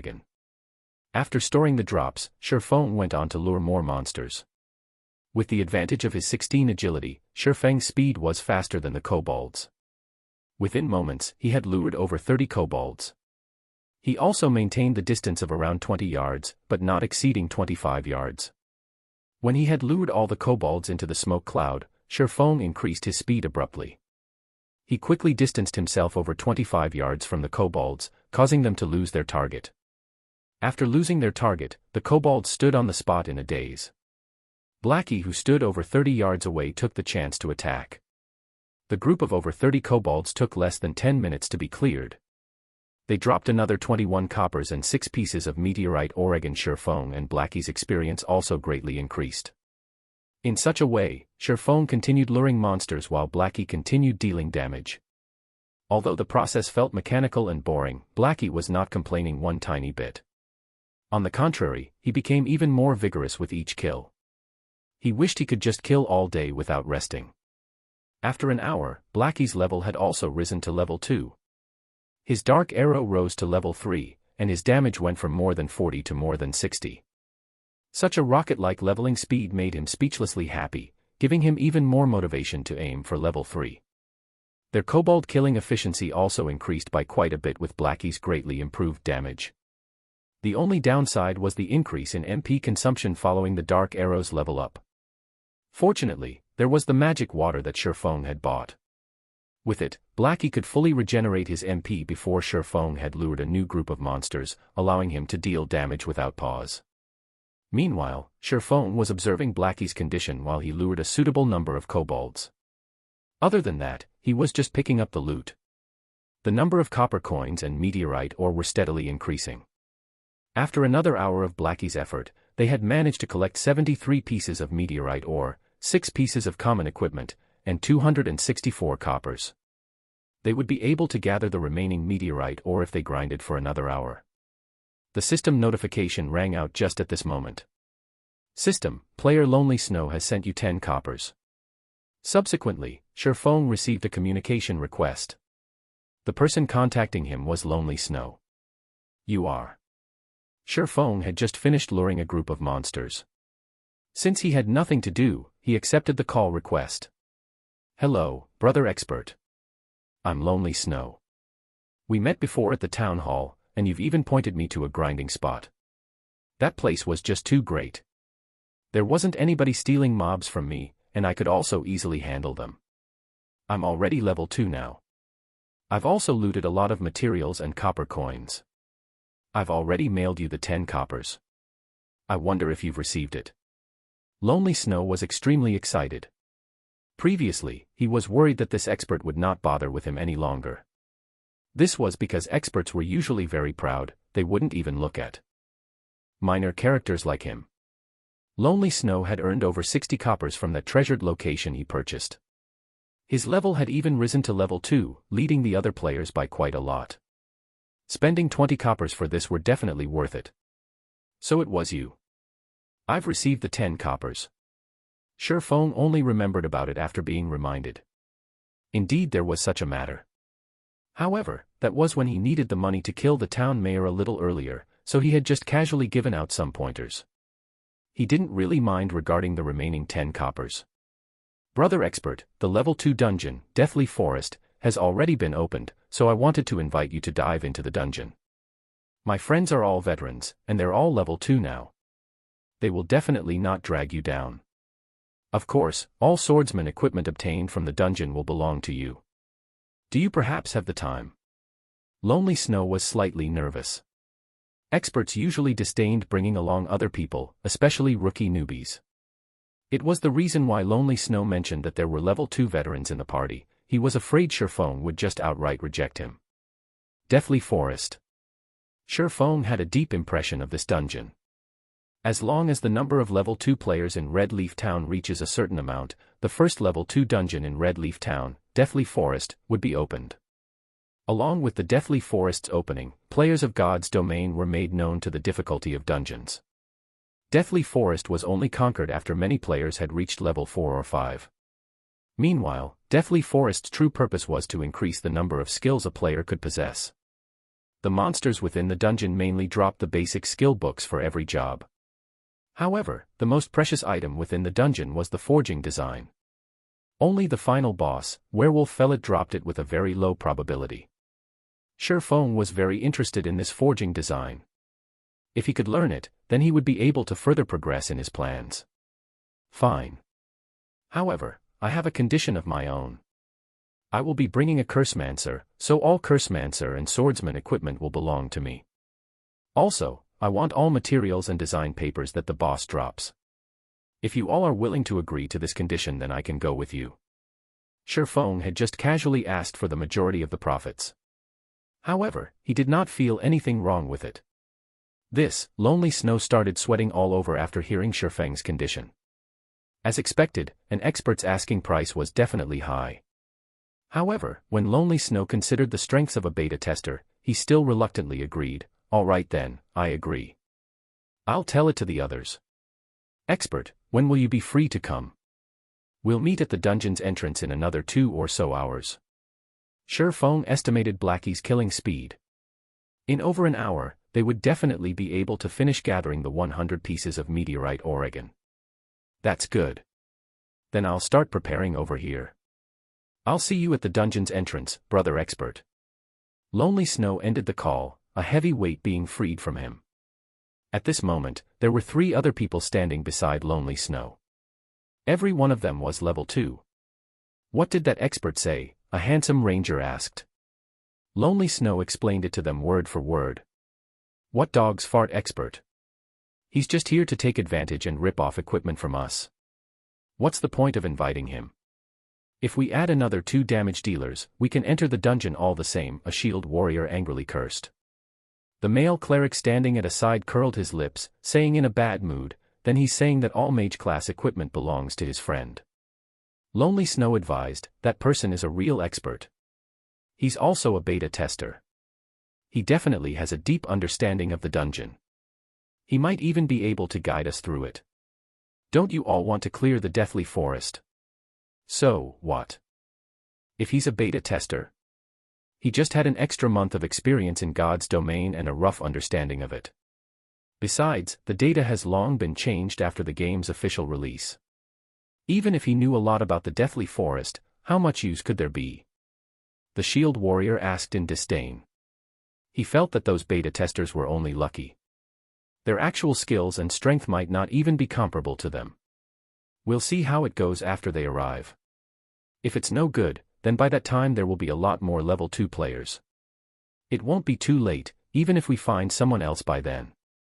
The leading ranger said. After hearing this ranger speak, the others nodded their heads in agreement. At this moment, there was a flash of light in Dark Moon Valley. Sherfong had finally raised to level 3. Unfortunately, the leaderboard for levels had yet to be opened. Otherwise, he would definitely be ranked first on Red Leaf Town's leaderboard for levels. Finally level 3. Sherfong hurriedly added 4 attribute points towards agility, letting his agility reach 20 points. System, player's agility has reached 20 points. Activating agility hidden basic skill, fast and nimble. Fast and nimble, active. When activated, possess a body exceeding the normal man. Body's degree of freedom is completely released. Sherfong suddenly felt a gush of strength from his entire body. He also felt his body becoming unspeakably agile. His 5 senses also received a great improvement. These improvements allowed Sherfong to better exert his body's potential. Besides Sherfone reaching level 3, the last kobold that Blackie killed had unexpectedly dropped a level 1 bronze equipment, Warboots. Sherfone couldn't help but admire Blackie's luck. Common monsters of level 1 to 3 would not drop any bronze equipment. The drop rate of bronze equipment from level 4 wild monsters was 1 out of 10,000. Yet Blackie had actually got it. His luck was just heaven-defying. Brother Phone, what are the attributes? Let me see as well. Blackie said so excitedly. The Warboot's attributes are quite good. Sherfone displayed the attributes. Recruits Warboots, bronze rank, plate armor. Equipment requirement, strength 6. Defense +8. Strength +1, endurance +1. Movement speed +1. This is too great. With this equipment, Brother Feng's speed would become even faster, Blackie happily said. Before, it was only him who obtained a bronze equipment. It had troubled him to no end. Now that Sherfone had won as well, his heart became relieved as he said, Brother Feng, how many meteorite ore are we still missing? Not many. Just 4 more pieces. We'll be okay after another wave. Sherfone looked into his bag. Unknowingly, there were already 96 pieces of meteorite ores in his bag. If someone else had come here to grind, they might have needed 5 to 6 hours to obtain this many. Luckily, there was Blackie. They had gathered most of it after just killing a few hundred kobolds. Just when Sherfone was about to lure more monsters, his keen senses detected 3 blurry figures were closing in from behind Blackie. Blackie, dodge quickly. Sherfone yelled as he pulled out his novice sword. With lightning speed, Sherfone rushed over. Blackie remained ignorant of the situation. He was still stuck being happy, unaware of the things approaching him. Only finding out now. You're too late. He'll be the first one. 3 figures suddenly appeared. They were 3 assassin players, and one of them was Quiet Wolf, the person who was killed before. A mage being simultaneously ambushed by 3 assassins would die, without question. There would be no suspense to it, even if Blackie was 1 level higher than them. Chapter 14, Extraordinary Player's Physique. The simultaneous attacks from the 3 assassins caused a lot of damage to Blackie. Even though he wore several pieces of common cloth armor, he had still lost nearly half of his HP. System, Guild, Shadow, has attacked your party. All party members are allowed to attack members of Guild, Shadow, without penalty. Duration of 1 hour. I'll fight you guys. Blackie knew he was sure to die. His speed was not comparable with an assassin's. However, he also wanted to retaliate before he died. Blackie started chanting a curse, firing a dark arrow towards Quiet Wolf at 0 distance. Quiet Wolf smiled in disdain. Although the arrow was unavoidable, he still had 80 HP at level 0. How strong could a Cursemancer's attack be? Could it possibly instant kill him? Hong. The dark arrow hit Quiet Wolf. A damage of 76 points appeared above Quiet Wolf's head, instantly leaving him with only some leftover HP. Quiet Wolf immediately became dumbfounded after seeing such damage, his eyes nearly popping out of their sockets. The other 2 assassins were equally shocked. How is this even a Cursemancer? This was just a cannon. The person who dealt the damage was also shocked. Blackie had never imagined that the level 3 dark arrow would be so powerful. In reality, however, it wasn't just the level 3 dark arrows taking effect. There was also the high damage Blackwood staff, the aura effect of might of 8,000, and the bonus damage from level suppression. Such extreme damage was only possible with all these added together. Crap, let's kill him, brothers. His staff is definitely a mysterious iron equipment. As a veteran gamer, Quiet Wolf quickly reacted, revealing his greed towards Blackie's weapon. Blackie being able to deal such a high damage was definitely due to a mysterious iron weapon. Otherwise, he wouldn't be able to nearly instant kill Quiet Wolf. Suddenly, the other 2 assassins became full of energy as they rushed towards Blackie. Not to mention a mysterious iron weapon, they didn't even have a common weapon. If they could get Blackie's mysterious iron weapon, then they would profit beautifully. The 3 assassins attacked again, leaving Blackie with only 6 HP remaining. When they saw that Blackie was about to die, the 3 assassins became even more excited. The mysterious iron weapon was about to come into their hands. At this moment, with unbelievable movement methods, Shifeng appeared in front, blocking Blackie. 3 sword strikes blocked the attacks from the 3 assassins, creating 3 sparks. All 3 assassins were sent flying backward. Before the assassins could get over their shock, streaks of thunder appeared within their vision. 3 streaks of thunder struck the assassins that were still floating in midair. Damages of -32, -41, -50 appeared on all 3 of their heads, all of their HP dropping to 0. Their bodies turned into starlight and disappeared within an instant. Because assassins had low defense and were under level suppression, the effect of a level 2 thundering flash was extremely horrifying. Brother Feng, Blackie became dumbfounded as he looked at Shifeng's back, dumbly saying, "Are you Brother Feng?" Everything had happened all too quickly. Shifeng had suddenly appeared and swung his sword 3 times, blocking 3 attacks from different directions. Then, he had followed it up with a thundering flash. All of these actions had been carried out within an instant. It was so fast that the assassins could not even react. Shifeng's actions and reactions were just inhuman. If Blackie wasn't familiar with the Shifeng in front of him, he might have even thought it was someone else pretending to be Shifeng. After sweeping his gaze around, Shifeng discovered 8 players surrounding them. Leading these players was Flaming Tiger. Shifeng no longer dared to stay behind, hurriedly saying, "Why are you still in a daze? Let's go." Shifeng had activated Fast and Nimble, completely releasing his body's degree of freedom. However, even though he had a constitution that could keep up and react to his thoughts, his actual body's attributes were too low. He had a very hard time controlling his body, and it was also mentally taxing.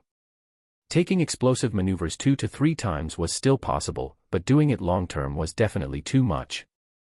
The enemies also consisted of numerous healers and jobs that equipped plate armor. Shifeng and Blackie's only choice, now, was to run away. Blackie continuously nodded his head. "Everyone go at them. You must definitely get me my bronze equipment and take over this mine." Flaming Tiger licked the corner of his lips. He was extremely excited. He did not mind the death of the 3 assassins at all. Originally, Flaming Tiger was still burning with rage. They had spent hours at Dark Moon Valley searching for Shifeng and his partner, causing their leveling speed to fall greatly. However, they had accidentally discovered Shifeng and Blackie grinding monsters. At first, Flaming Tiger had wanted to immediately surround and kill the 2. However, when he saw Blackie utilizing the smoke cloud at the cave's entrance to kill the level 4 kobolds, Flaming Tiger nearly died from excitement. His hatred towards Shifeng had also reduced by a large half. He had even wanted to thank Shifeng for giving him such a valuable location. The difficulty of killing monsters of a higher level was famously known.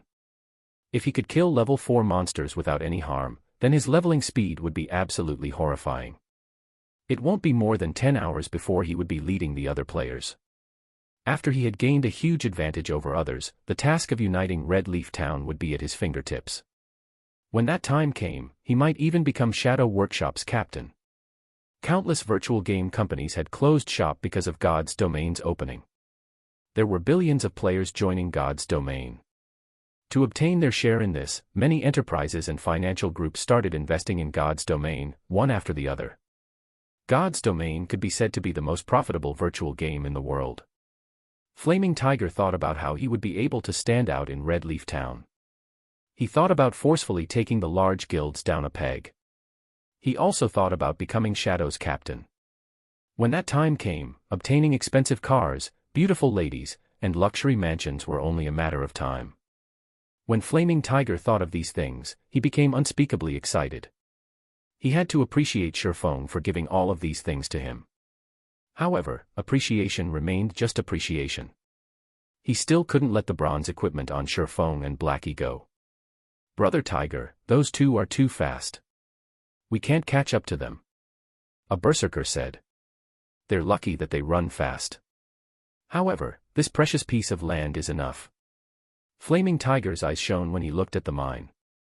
He had already fantasized himself leading Red Leaf Town with flair. "Brother Tiger, what about Quiet Wolf and the other 2? The 3 of them fell back to level 0. They also lost quite a lot of skill proficiency," an elementalist asked. Flaming Tiger rolled his eyes at his subordinate, asking, "Is this even a problem? You saw as well just now. The kobolds within the smoke cloud won't attack players if they're attacked from a distance. Those are level 4 monsters. Leveling will be easy, so hurry them over here. Brother Tiger is still the smart one. Being able to find such a precious spot, Brother Tiger will definitely become the #1 person in Shadow. The Elementalist started bootlicking Flaming Tiger. Scram. #1 person in Shadow. I am the #1 person in God's domain. Flaming Tiger angrily responded. The other members of Shadow also agreed, one after another, laughing at the Elementalist for licking on the wrong boot. A moment later, 3 mage players started attacking from a distance. As for the other players, they lured the monsters into the smoke cloud. Under Flaming Tiger's command, they started killing the kobolds in an orderly manner. Great, this is just great. Even after sharing a kobold's EXP with so many people, my experience still increased by 2%. Brother Tiger, this is really fantastic. These monsters also drop ore and a lot of money. Not only that, but these kobolds also respawn quickly. We can grind here without limits until we reach level 6. By that time, we Shadow will definitely become Red Leaf Town's #1 guild. The members of Shadow started laughing happily. It wouldn't take many hours before every one of them reached level 6. It was already great just imagining how they would suppress the other guilds. In Red Leaf Town. Ha ha ha. Consider yourselves lucky for following me. The other team leaders are nothing. When the time comes, I'll become Shadow's captain. Flaming Tiger was in a great mood. With such an increase in experience, it wouldn't take an hour before he rose to level 2, compensating for his previous losses. Meanwhile, at the nearby location of Crimson Star Mine, Blackie was grinding his teeth in anger. Brother Fong, are we just going to let this go? That was hard to obtain information that came from a beta tester, but now it's just profiting these people. I get angry just from thinking about it. These people from Shadow are just shameless. Fortunately, I didn't join them. Sure Fong shook his head as he looked at the system panel's clock, smiling indifferently. They dare to steal my things. We'll let them enjoy it for now. In a moment, we'll let them know after happiness comes sorrow. Chapter 15, After Happiness Comes Sorrow. Time passed, bit by bit. Sure Fong and Blackie did not just do nothing. They were killing level 4 roaming gnomes in a place not far from Crimson Star Mine. Roaming gnome, common. HP 400. Compared to the kobolds, the roaming gnomes were much agiler. They were very good at dodging. However, their attack and defense weren't all that good. Moreover, Dark Moon Valley had yet to be developed. The monsters here were more numerous, and there was nobody here to compete with. There was no need to search for monsters to kill. Sure Fong was already a level 3 swordsman, while Blackie was a level 2 cursemancer. After activating Fast and Nimble, the roaming gnome's dagger had no chance of even touching Sure Fong. As for Blackie, his damage was even fiercer after drinking a black steel beer. With Sure Fong entangling the gnomes in the front, and Blackie dealing damage from behind, killing off the roaming gnomes became very easy.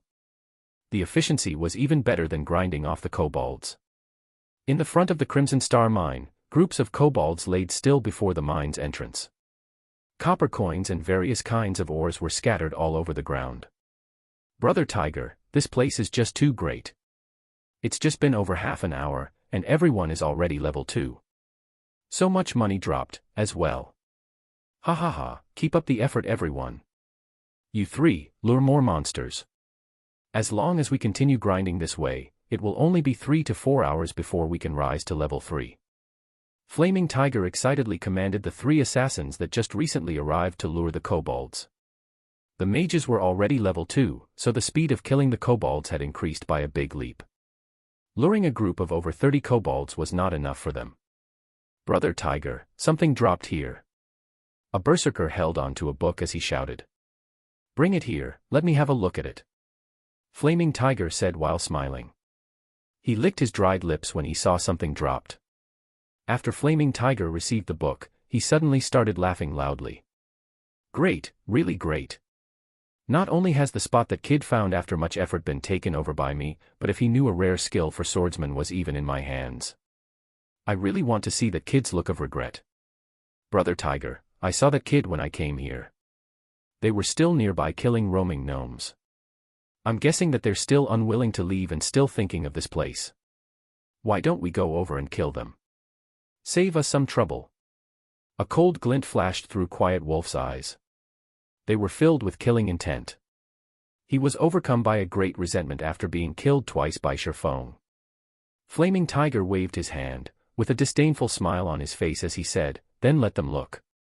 Watch at how fast we level up and earn money, and at how we become the tyrants of Red Leaf Town." Meanwhile, they can only watch from aside with their hearts full of regret and unwillingness. Ha ha ha, I feel great just thinking about it. Although Quiet Wolf still held some resentment over it, when he imagined Sherfang's unwilling appearance and how he could only exhaust himself killing roaming gnomes, Quiet Wolf's heart felt a great gust of pleasure. Just you wait. The moment I reach level 6 will be your death. Quiet Wolf did not actually give up on killing Sherfang.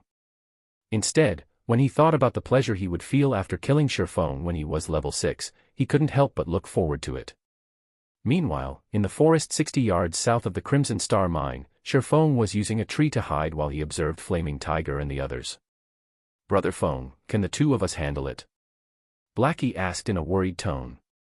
These 11 people were not just any average players. They were experts that had passed Shadow Workshop's examination. Moreover, there were 2 healers on their side. It was impossible to kill all of these people just by depending on the 2 of them. Relax. The time is almost up. We'll just watch the show. Sherfang looked at the time, indifferently saying, "In a moment, you go stand at the back. Kill whoever has low HP, don't let even one of them get away. Time is almost up." Blackie didn't understand what it meant. Sherfang pointed towards the smoke cloud in front of the Crimson Star mine's entrance, saying with a smile, that Flaming Tiger must think that killing monsters of a higher level is easy. "The smoke bomb that we placed before we left has a time limit, and only 2 minutes are left before the hour is up. Did they think they could continuously enjoy my domain after stealing it from me? Now, I'll teach them how to be proper human beings." Blackie was struck with a realization. His worship towards Sherfang became even greater now. Brother Feng is still the smartest. Those brats from Shadow are definitely goners this time, Blackie said with a grin. The reason they could cross levels and harmlessly kill kobolds was that of the smoke bombs. They definitely couldn't do without them. If there were no smoke bomb, then the consequences would be horrifying. 2 minutes later, the smoke cloud in front of the Crimson Star mine slowly dispersed. "Brother Tiger, why is that smoke cloud disappearing?" an elementalist asked Flaming Tiger after noticing the disappearing smoke cloud. "The smoke cloud disappeared? It can't be." Flaming Tiger abruptly woke up from his nap. When he looked over at the mine's entrance, the smoke cloud really did disappear. "If it's gone, then fine. The smoke cloud might be a periodic thing. Don't bother with it, keep on grinding." Just as Flaming Tiger finished speaking, the usually stupid-looking kobolds that did not retaliate suddenly looked towards the members of Shadow Workshop in unison. There were over 40 kobolds with blood-red eyes. The kobolds let out angry growls after finally discovering the people who had been attacking them. Suddenly, they all came rushing forth. The members of Shadow did not react at all. Within an instant, they were surrounded and given a beating by the kobolds. A level 2 player could hardly take 3 hits from a kobold, not to mention a group of kobolds. 7 players died within a blink of an eye. The backline players became a mess as they ran for their lives. However, the kobolds were very fast. It only took them moments to catch up to the escaping mages. For each mage, they were gifted a hammer to their heads. The mages quickly lie still on the floor, never to rise up again. "Crap, what is going on here? Why did these kobolds suddenly become insane?" Flaming Tiger cursed.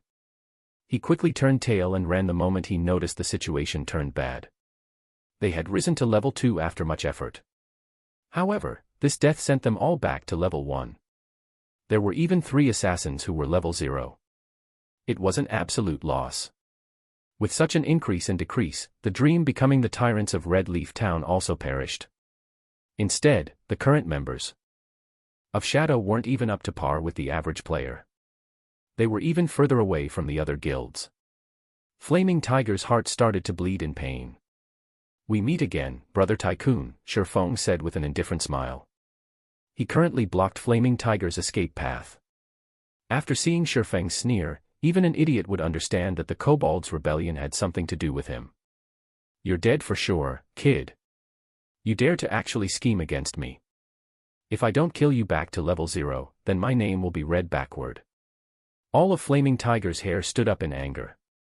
He raised his shield and swung it at Shifeng. Compared to the other members of Shadow Workshop, Flaming Tiger's skills were clearly a tier higher. With one hand, he used his shield to block Shifeng's vision, while he used the other to stab his short sword towards Shifeng's vital point. It was simple, yet sinister, and it was very hard to stop. However, Flaming Tiger's confident strike struck air. Where is he? Flaming Tiger fixed his gaze to the front. However, there wasn't even a shadow of a person present. Over here. Shifeng stood behind Flaming Tiger, his sword waving down. A damage of -36 appeared above Flaming Tiger's head. His HP had instantly gone from 220 to 184. When Flaming Tiger was hit, he hurriedly spun around and used Shield Bash. However, Shifeng had long since seen through Flaming Tiger's movements. He took a step backward and spun his body around, hiding by the shield. Then, Shifeng arrived once more at Flaming Tiger's back, giving him another sword slash. Without the use of any skills, Shifeng could only deal 23 damage to a shield warrior with high defense. You coward. Don't hide if you have the ability. I can kill you anytime I want. Flaming Tiger could not land any hits on the agile Shifeng. His HP was constantly decreasing, and only 83 points of it remained now. He had no way of dealing with Shifeng's attacks, so he decided to start ridiculing Shifeng in hopes of provoking him, allowing Flaming Tiger the chance to kill Shifeng. Sure, I'll stand here without dodging. Come attack me then. Shifeng answered without hesitation. Flaming Tiger silently smiled. He never imagined that Shifeng was such a fool, taking the bait with just a small amount of stimulation. Watch how I'll toy with you to death. Flaming Tiger raised his shield and used Charge at Shifeng. If Shifeng didn't dodge, then he could only take the hit forcefully. In terms of strength, Flaming Tiger wouldn't lose to Shifeng. However, only disappointment was waiting for him. Just when Flaming Tiger was 2 yards away from Shifeng immediately used Thundering Flash. 3 streaks of thunder went past Flaming Tiger's shield, directly landing on his body. 3 high damages appeared above Flaming Tiger's head, -28, -35, -41, his HP instantly dropping to 0. You. Despicable. Flaming Tiger glared at Shifeng. He was furious to the point of spitting out blood. If it weren't for himself rushing towards Shifeng on his own accord, he wouldn't have been struck by all the attacks of that skill. Are you all right, Brother Tycoon? I said I would stand here without dodging, but I've never said I wouldn't move my hands. How could you be so gullible, even rushing over yourself? Shifeng spread out his arms, showing that it was all a mistake, saying, "Oh, right. I still have to thank Brother Tycoon for earning me so many ores. You've saved me a lot of time." Flaming Tiger pointed towards Shifeng, wanting to say something. However, his body had already turned into starlight and disappeared. He couldn't even utter a single word, only leaving behind a pile of ore and a single book. Chapter 16, Everyone's a Liar. In Red Leaf Town's noisy plaza, flashes of white light appeared. Following which, figures of players appeared, one by one. These players were the revived members of Shadow. These people had down and extremely depressed expressions on their faces. Nothing could beat the pain and entangled feeling of having recently gained something, then losing it again.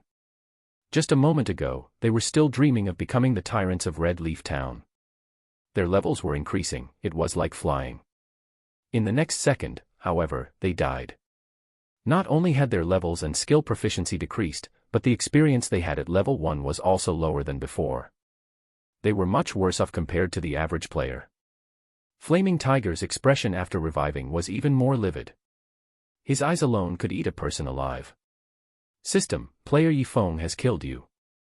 You will be revived in Red Leaf Town after 3 seconds. At the same time, you will lose 1 level, and all your skill proficiencies will be reduced by 100 points. Yifeng. I will not let you off. I will definitely make you wish for death. Flaming Tiger let out an angry bellow after looking at the numbers displayed by the system. His actions had caused the other players to quickly avoid him, not daring to look at this madman. After venting for a while, Flaming Tiger ordered the other members of Shadow to check their bags, checking for the items they dropped. Although this death caused great losses for everyone, there wasn't just the EXP gained from killing kobolds. There was also loot. This was also the only thing they could be happy about. At the very least, they did not busy themselves for nothing. When Flaming Tiger took a look into his bag, a sweet taste suddenly entered his throat. He spat out a mouthful of blood. At once. Immediately. We head for Dark Moon Valley, now. I must kill that kid. Flaming Tigers bellowed, his anger reaching up to the skies. The skill book that he planned on using to ridicule Shifeng was gone. It was an extremely rare skill for swordsmen, and it was also the most valuable item they got from grinding kobolds. Now, it was gone.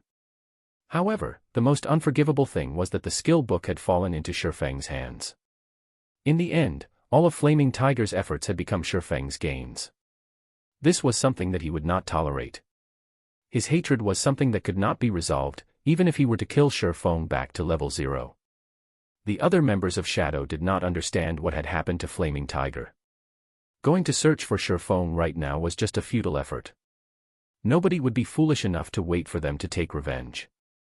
Shifeng would definitely slip away, snickering at them in some other place.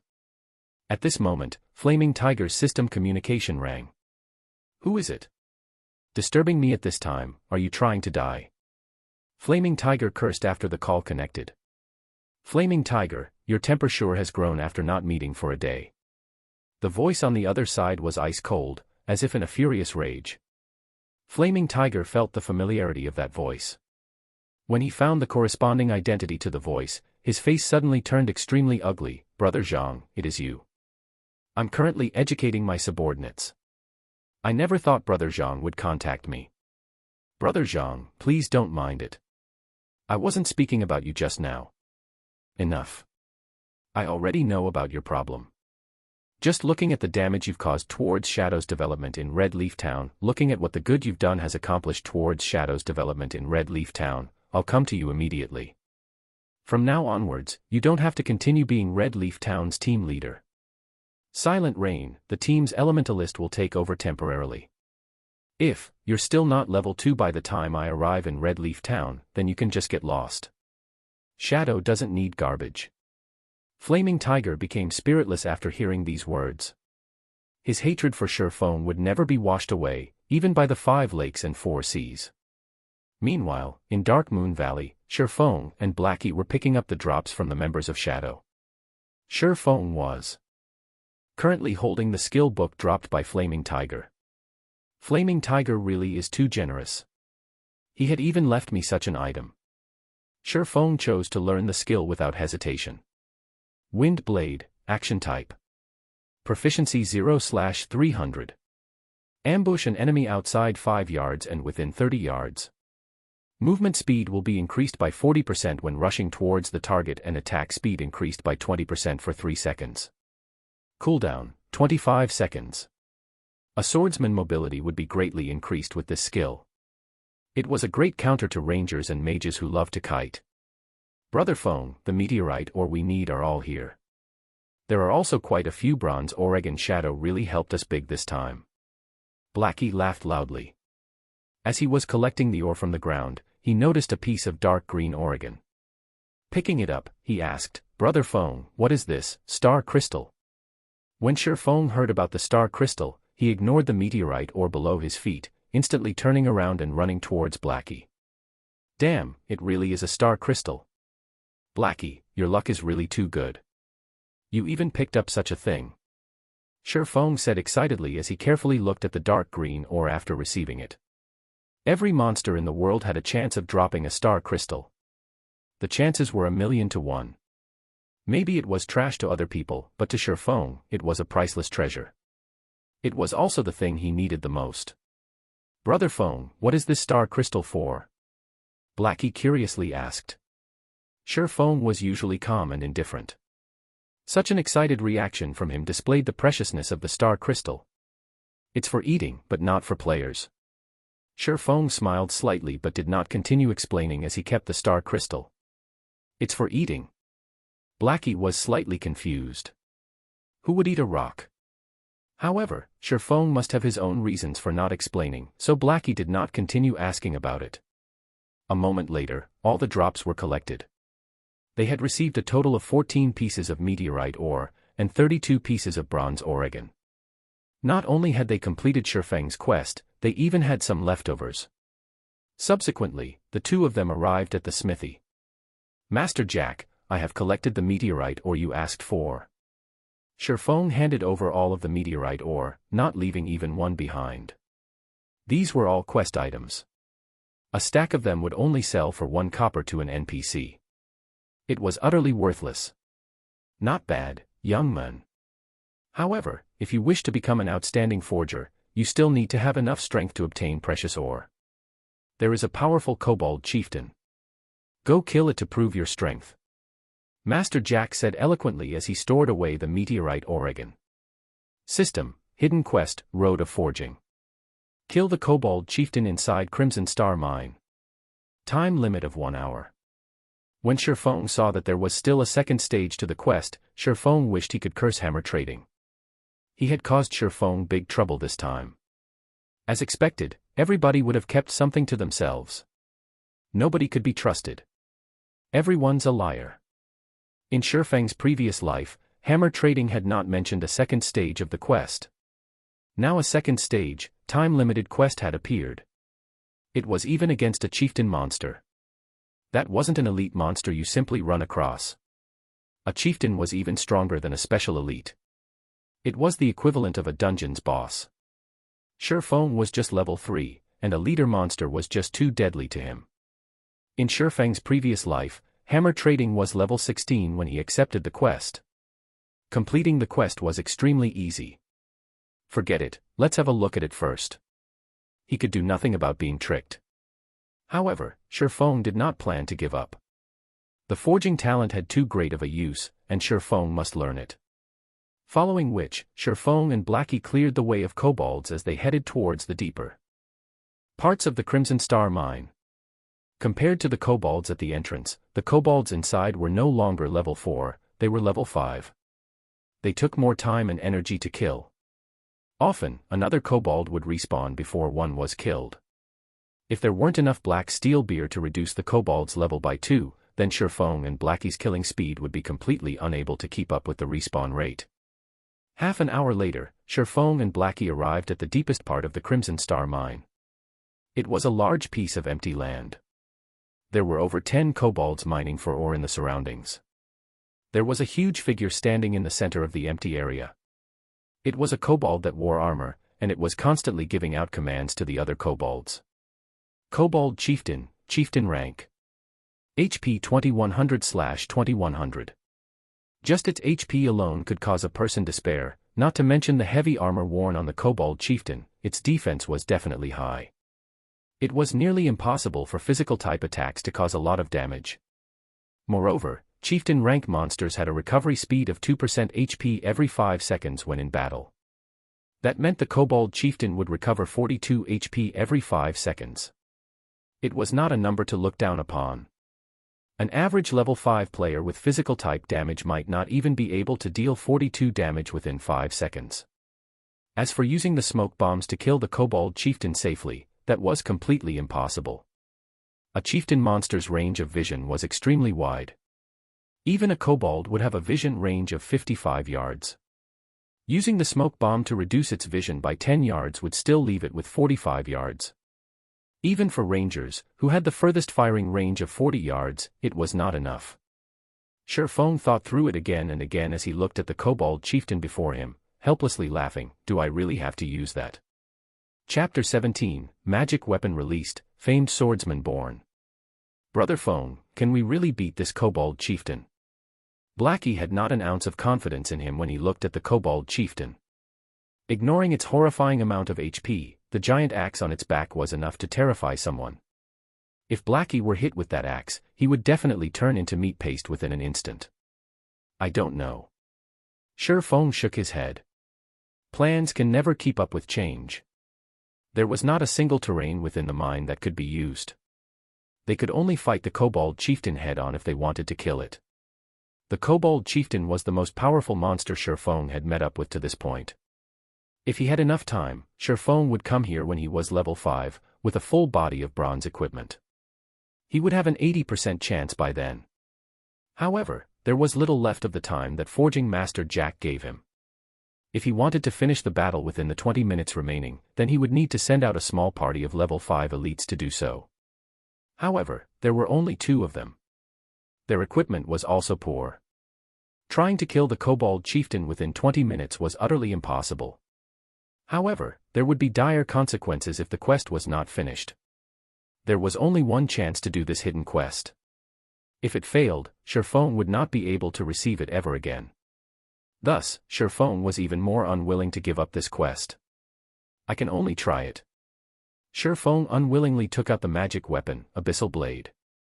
In his previous life, the number of magic weapons Shifeng had personally witnessed could be counted on his fingers. Anybody who had seen a magic weapon's power would be brought to submission by it. Whereas, those who could properly wield a magic weapon was as rare as a phoenix's feather. Crimson War God was one such person. He had grown to fame within a guild war that had involved over 100,000 people. During that war, Crimson War God held a bloodied magic weapon, the Crimson Ghost Axe. He rushed into groups of thousands of warriors with the axe and slaughtered. There was no one who could block his giant axe. In the end, the enemy guild was forced to retreat in embarrassment. Crimson War God had created the scene of one man defending against 10,000. After that war, he built up the glorious War God Empire. There was also the madman, Windchaser. He held the magic weapon, Evil Spirit's Roar. With only the bow in hand, Windchaser had single-handedly defended a city. Of the thousands of enemy players, not one of them could enter within 100 yards of the city. Using a single arrow, Windchaser had even sniped Outstandingly Extraordinary, the guild leader of Imposing Expert. Outstandingly Extraordinary had been standing further than 100 yards from the city at that time. As long as they were a magic weapon user, then they would be famous, top-tier experts in God's domain that were respected by all. System, do you wish to bind the Abyssal Blade? Shifeng sucked in a deep breath, choosing to bind. He did not care any more about the backlash of the magic weapon. Since those people could control the magic weapons, then how could he, as a reincarnated person, lose to those newbies that had yet to grow up? The moment the binding was finished, Shifeng could clearly feel his entire body's strength being sapped away. His levels, as well, dropped one after the other, becoming level 0 within an instant. In another moment, however, a force of strength started flowing through his body. His body's current constitution was even stronger than when he was level 3. When he checked the Abyssal Blade attributes, Shifeng became even more shocked. Abyssal Blade, magic weapon, one-handed sword. Attack power 24. All attributes plus 10. Attack speed plus 3. Ignore monsters level by 5. Attacks have a 15% chance to cause 2x damage, 10% chance to induce Doom Curse, reducing all stats by 30%, lasting 20 seconds. If wielder belongs to any swordsman job, all skill levels plus 2. Increase free ability points received by 2 points for every increase in level. Equipment level 0. Can be leveled up. Devour 10 level 5 bronze equipment and 1 level 5 mysterious iron equipment to level up to level 5. Can be evolved, unknown. Additional skill 1, Phantom Kill. Instantly creates a doppelganger. You can control this doppelganger. Doppelganger will have 50% of original body's attributes and all skills. At the same time, doppelganger and the original body can be swapped. Duration of 30 seconds. Cooldown, 5 minutes. Additional skill 2, Abyssal Bind. Binds enemies and prevents movement, reducing defense by 100%. Duration of 3 seconds. Cooldown, 1 minute. Additional skill 3, 9 Dragon's Slash. Instantly create 9 phantoms of the Abyssal Blade for the wielder to use. Each phantom sword is capable of dealing up to 30% damage. Duration of 20 seconds. Cooldown, 5 minutes. The Abyssal Blade was personally created by Master Smith Alices, using the Black Dragon King's fangs as material. It is one of 36 famed swords, and it is ranked 31st. However, this sword has been cursed by the Black Dragon King. Aside from being able to provide the wielder with immense strength, there would be a backlash after a certain period of time. If the wielder is unable to suppress the backlash, the wielder will receive the curse of the Black Dragon King, permanently reducing all attributes by 50%. Unable to be dropped. Unable to be traded. Seeing such attributes and these many additional skills, the Abyssal Blade was no different than a god's weapon. However, there were still 35 of these famed swords, and the Abyssal Blade was just one of the lower-ranked ones. It was hard to imagine what kind of sword the first-ranked was. Brother Phone, please don't scare me. How did you become level 0? Glancing at Phone from the side, Blackie became shocked. It had already been troublesome just facing the Kobold Chieftain. Now that Phone had fallen back to level 0, how could they fight it? Relax. Use the smoke bombs to clear off the small mobs first. Leave the Kobold Chieftain to me. Phone called up the attribute panel, placing all 6 free attribute points into agility. His agility had reached 20 points exactly, activating, fast and nimble. Phone was very eager to test his sword on the Kobold Chieftain. Title, Might of 1000. HP, 460/460. Attack power, 72. Attack speed, 10. Movement speed, 8. Attributes, Strength 24, Agility 20, Endurance 22, Intelligence 13, Vitality 13. System, Strength has reached 20 points. Activating hidden basic skill, Smashing Fists. Able to destroy trash weapons with bare hands. System, Endurance has reached 20 points. Activating hidden basic skill, Robust Physique. Along with the activation of the hidden basic skills for strength and endurance, Phone could now utilize the full potential of his current body. He was no longer a 3-second hero. Although he was level 0, his current attack power and attributes were far above that of when he was level 3. His HP was even more awesome. It wasn't any worse than a level 5 shield warrior's HP. Not to mention Phone still had a bunch of high-level skills. He could definitely fight it out with the Kobold Chieftain. While Phone was getting used to his body, Blackie had cleared all of the kobolds in the surrounding areas, leaving behind only the Kobold Chieftain. Wait for me to pull aggro, then you can start madly attacking. Phone instructed. Taking a step forward, Phone rushed towards the Kobold Chieftain. Wind Blade. In the blink of an eye, Phone had arrived in front of the Kobold Chieftain.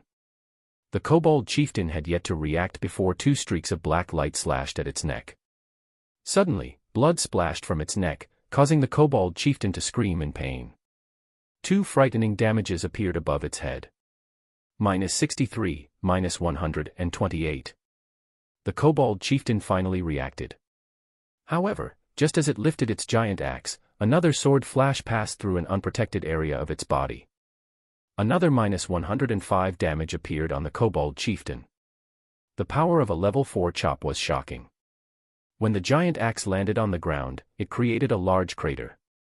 However, Phone had long since retreated and followed up by using a level 4 thundering flash. 3 streaks of violent thunder passed through the Kobold Chieftain's gigantic body, creating damages of -84, -101, -123. Phone had taken over 600 HP away from the Kobold Chieftain after just a single exchange. The might of the famed sword, the Abyssal Blade, even shocked Phone himself. Blackie, who stood a distance away, was even more dumbfounded. Chapter 18, 9 Dragons Slash. The Kobold Chieftain became enraged when he was dealt the heavy damage by Feng's surprise attack. The blood that leaked from its wound became its stimulant.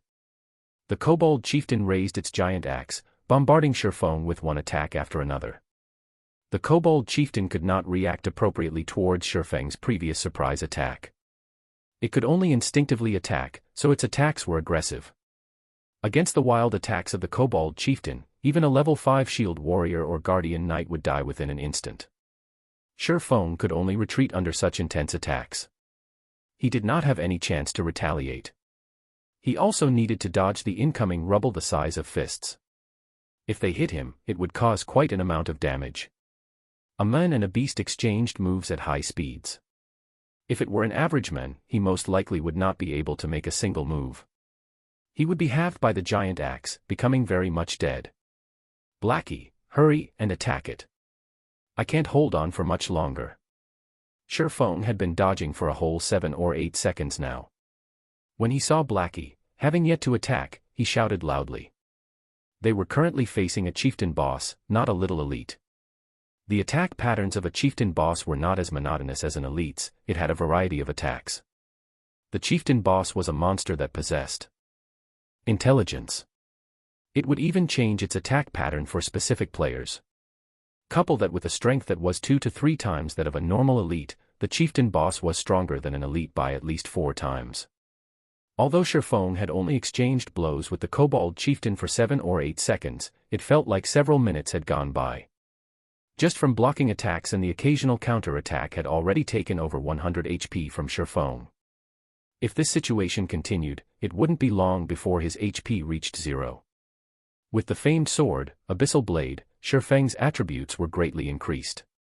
It allowed 3 hidden basic skills that were most important to a melee player to be activated. With these skills, Shifeng was able to exhibit extraordinary attacks and dodges continuously. If he did not possess the Abyssal Blade, Shifeng would have died long ago. Ah, I'll come help you, brother Feng. Blackie realized his mistake as he finally reacted.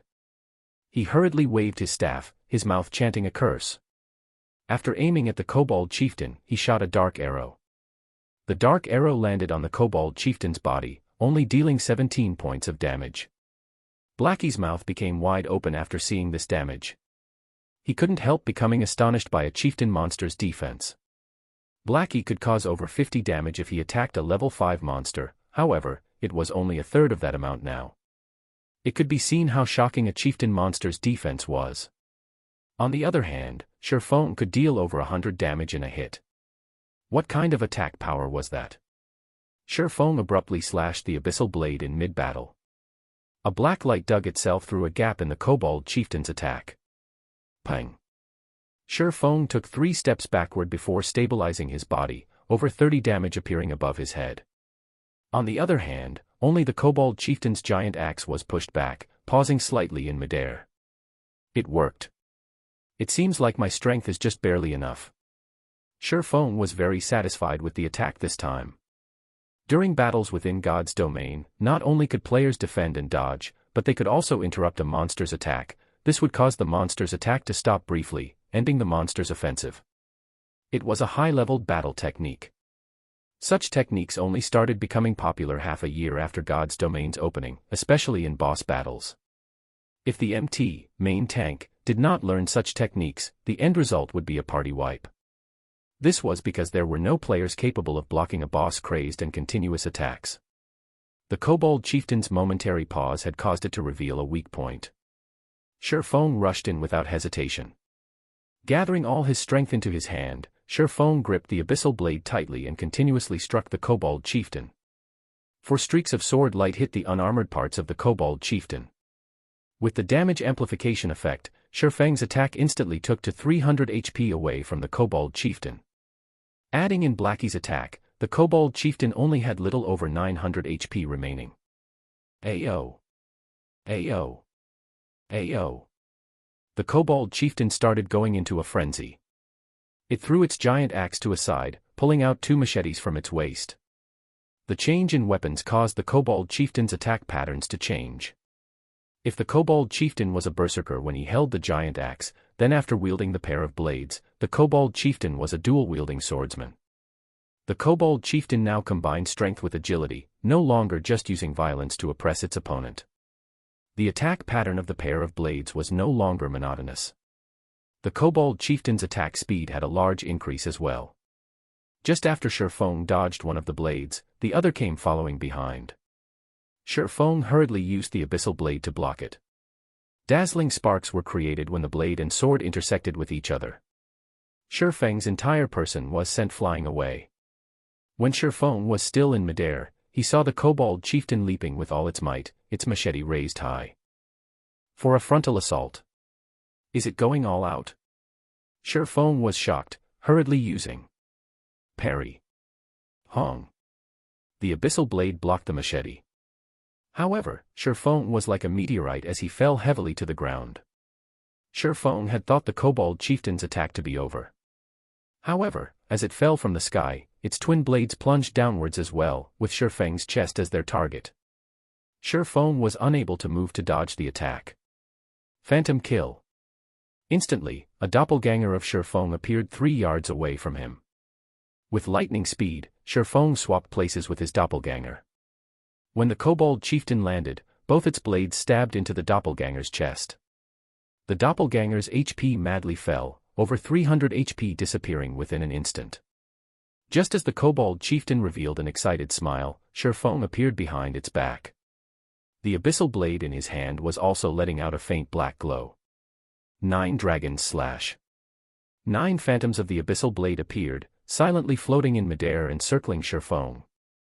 Although Shifeng could not completely control all 9 swords, using the 9 of them for a simple attack was not a problem. Shashasha. 9 abyssal blades danced as if they were playful sprites, continuously penetrating the kobold chieftain's body. Small values that were just over -10 continuously appeared on the kobold chieftain's head. Although the damage was very low, the quantity was high. Including Shifeng's chop and normal attacks, the kobold chieftain's HP fell close to 500 HP. Seeing the kobold chieftain wanting to turn around, Shifeng did not dare give it any chance for a counterattack. Immediately, Shifeng used Abyssal Bind. The kobold chieftain could not move for 3 seconds, and its defense was reduced by 100%. In a battle, where even blinking would get you killed, 3 seconds was enough to change the results. The kobold chieftain could not move after being bound by the pitch-black chains which came from the abyssal blade.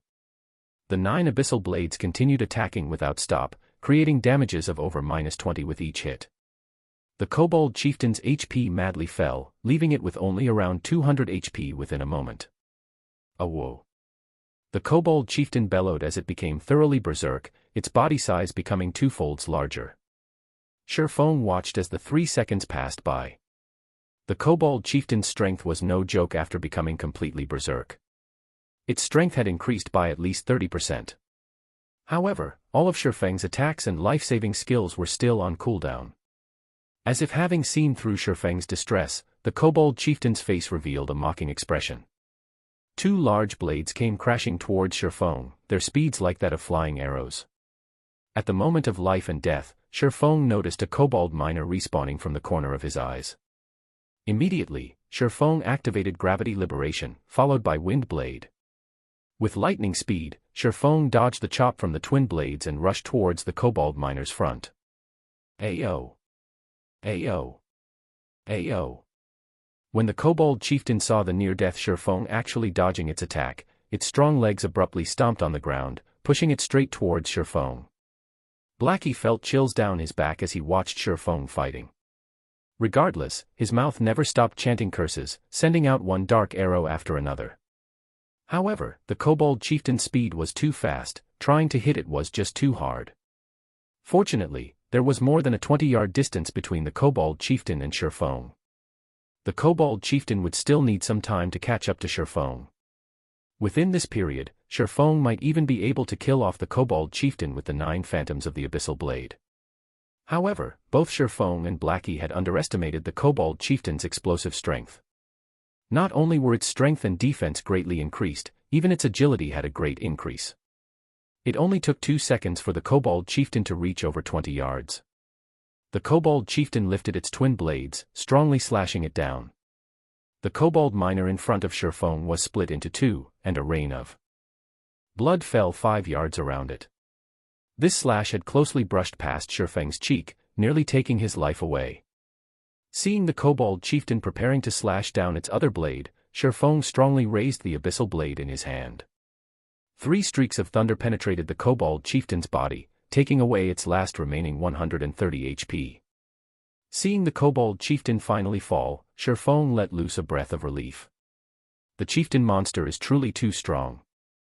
Even if Shifeng came here at level 5 fully equipped with bronze equipment, he would still be a goner. He could only kill it due to luck.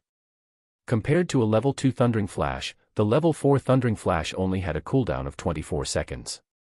The cooldown had finished just in time, allowing Shifeng to escape death. System: Level 5 Kobold Chieftain killed. Level difference of 5. EXP obtained increased by 500%. Obtained 2350 EXP. Shifeng immediately rose to 76% of level 1. System: Congratulations for becoming the first player to kill a chieftain monster. Kobold Chieftain's item drop increased by 200%. Reputation in Star Moon Kingdom increased by 10 points. Suddenly, the Kobold Chieftain's body started expanding. Its size continued increasing until its body exploded with a boom, scattering a pile of items all over the floor. Chapter 19, Evil Whip. When the Kobold Chieftain exploded, items scattered all over the floor. Copper coins paved the floor as well in a copper glow, shining through the entire mine as if celebrating Shifeng's success. At the moment, Blackie sat paralyzed on the ground, cold sweat pervading his entire body. It was as if all of his strength was sapped out from his body. He could not care less about the drops on the ground. This battle was truly difficult. There was no time to even take a breath. Every minute and every second were a soul-shocking moment that stimulated the eyes. Every moment of the battle just toyed with Blackie's heart. He would not be able to take it at all if he did not have a strong heart. As for Shifeng, who could battle against the Kobold Chieftain head-on, what kind of heart did he possess? This is too great. We won, Brother Feng. You really are my idol. Blackie loudly shouted in extreme excitement. Seeing Shifeng's calm face, Blackie was filled with respect for him. Although Shifeng's former strength was quite good, surpassing many average players, he was still just an average professional player. Shifeng's skill had never been out of reach for Blackie. Shifeng had been previously quick to get excited. He would even get into an endless conflict over a piece of common equipment as if he was an unsheathed blade. However, the current Shifeng was hugely different than before. It was as if he became a different person. The present Shifeng was extremely calm and did things without hesitation. He gave off a certain serenity that resembled that of a dormant dragon. He did not do anything outstanding normally, yet when he did, it would shock the world. Blackie, wasn't your idol Gentle Snow? Shifeng slightly smiled as he said so. Of course Gentle Snow is my idol. However, you're awesome as well, Brother Feng. Usually, you keep quiet without revealing anything, but now that you've shown it, even such a powerful Kobold Chieftain was done in by you. Not even a true professional gamer could compare to you, so how could I not admire you? As they said, the shade is better under a large tree. Brother Feng, you should teach me how to play a Cursemancer. Even in my dreams, I've dreamt of becoming a professional gamer. In Blackie's eyes, Shifeng was just like a mountain of gold. He was glad for the choice he had previously made. If he had gone to Shadow Workshop, he would probably still be a nameless gold farming member. He wouldn't even have the chance to meet an expert, forget about becoming a real expert. All right. Shifeng smiled. Blackie's character was just so straightforward. When Shifeng was fired in his previous life, Blackie had resigned as well, without hesitation. Blackie had given up a job with an annual income of millions just to share the suffering together with him. Naturally, Shifeng wouldn't betray Blackie. He would teach Blackie whatever he could. Although Shifeng had not played a Cursemancer before, he had still observed plenty of expert Cursemancers. Shifeng knew the general direction to develop a Cursemancer, and it was more than enough to give pointers to Blackie. Brother Feng, how do you think I should place my points early on? Do I go full intelligence? Blackie asked. Shifeng shook his head, saying after some thought, although it isn't bad to go full intelligence during the beginning periods, agility is a must if you wish to become a powerful Cursemancer. Aside from just increasing your movement speed, agility can also increase your casting speed. Cursemancers have very few life-saving skills, are slow runners, and have many skills that require chanting. A Cursemancer's spells are also weak in power. They mainly rely on curses to deal damage. However, unlike elementalists, who are literal cannons, time is required for a Cursemancer to unleash that damage fully. Hence, after adding intelligence up to 20 points, you should place half of your free ability points into agility. This will ensure your safety as well as allow you deal more damage. In Shifeng's previous life, there was an extremely powerful Cursemancer. That person had broken the traditional point allocation method of a Cursemancer by adding a large amount of agility. Not only could he deal damage both quickly and fiercely, but he was even more powerful in PK. He had destroyed assassins that were counters to mages. Even in death, those assassins had not landed a single hit on that Cursemancer, breaking the law that stated mages would die if they were closed in by a melee player. After that incident, many Cursemancers had started adding agility, causing assassins to be endlessly depressed as they became bullied constantly by Cursemancers. Blackie nodded his head. He felt that Shifeng's words made sense, saying with a smile, "All right then. After my intelligence reaches 20 points, I'll go full agility." After finished discussing how to add points for a Cursemancer, Shifeng and Blackie started picking up the drops. The Kobold Chieftain deserved to be a chieftain-ranked monster. Adding on that it was the first kill, its drops were extremely bountiful. It had dropped a total of 8 pieces of bronze equipment, 1 grey giant axe, 2 plate armor, 2 leather armor, 3 cloth armor. Aside from those, there were also 273 coppers and 3 skill books. There was, Mach, 4 shield warriors, Silent Steps, 4 assassins, and Evil Whip, 4 Cursemancers. Blackie, your luck really is too good. This Evil Whip skill book is rare with an extremely low drop rate. It is also one of the few control and damage skills that a Cursemancer has. As long as the skills level is high, it will become a godly skill for grinding monsters. Shifeng tossed the Evil Whip skill book to Blackie without hesitation. He also gave 2 of the level 2 cloth armor to Blackie. Evil Whip. Cast time 3 seconds. Use 5 thorns to bind a target in a fixed area. As long as the target exits the area and breaks the thorns, every thorn will cause a base damage of 20 points, with an additional 30% spell damage. Cooldown, 20 seconds. Blackie became ecstatic when he saw the skill, learning it quickly. With this skill, his battle standards would be increased by a big leap. After he switched to the 2 pieces of equipment, it was as if he turned from an air gun into an artillery cannon. Blackie's intelligence increased to 20 points, increasing his spell damage to 48, and also activating the hidden basic skill for intelligence, Rapid Cast. Rapid Cast allows the player to skip the chance of spells that are below 1.5 seconds, requiring only action to cast it. Also, allows the caster to better focus on attacking their target. As for the 2 pieces of plate armor, they were the Recruit's Heavy Armor and Black Steel Armguard. However, amongst these pieces of bronze equipment, Shifeng only fancied the Black Steel Armguard's attributes. Black Steel Armguard, Bronze Rank, Plate Armor. Level 3. Equipment requirements, Strength 9. Defense plus 14. Strength plus 2, Endurance plus 2, Agility plus 1. The Recruit's Heavy Armor was just mediocre. The Level 5 Recruit's Heavy Armor could not compare to the Sky Armor at all. However, plate armors were still precious, so it could be sold for a good price. The 2 pieces of level 3 bronze leather armor could be sold as well. Amongst these pieces of equipment, the most valuable one was the Grey Giant Axe. It was definitely the darling of berserkers. Grey Giant Axe, Bronze Rank. Equipment requirements, Strength 15. Attack Power plus 21. Strength plus 5, Endurance plus 2. It was the absolute weapon for violence. If a berserker got a hold of this weapon, their damage would become extremely violent and horrifying. If I could create a hype over this Grey Giant Axe, it would definitely be worth a lot of money. Shifeng slightly smiled. He had a plan in his heart to make a load of money using the Grey Giant Axe. Afterward, Shifeng and Blackie returned to the smithy. "Master Jack, I've killed the Kobold Chieftain. This is its skull," Shifeng said respectfully as he took out a kobold's skull. Master Jack, who was currently hammering away on steel, glanced at the kobold skull. After he confirmed that Shifeng had done it, he satisfyingly said, "Not bad, young man. It seems you do have the right to inherit my forging skills." System, Hidden Quest, Road of Forging, completed. Player has learned forging. Player has become a basic forging apprentice. Player has obtained the forging talent, Forging Genius. Rewarding 10 pieces of 100 refinement steel. Forging Genius.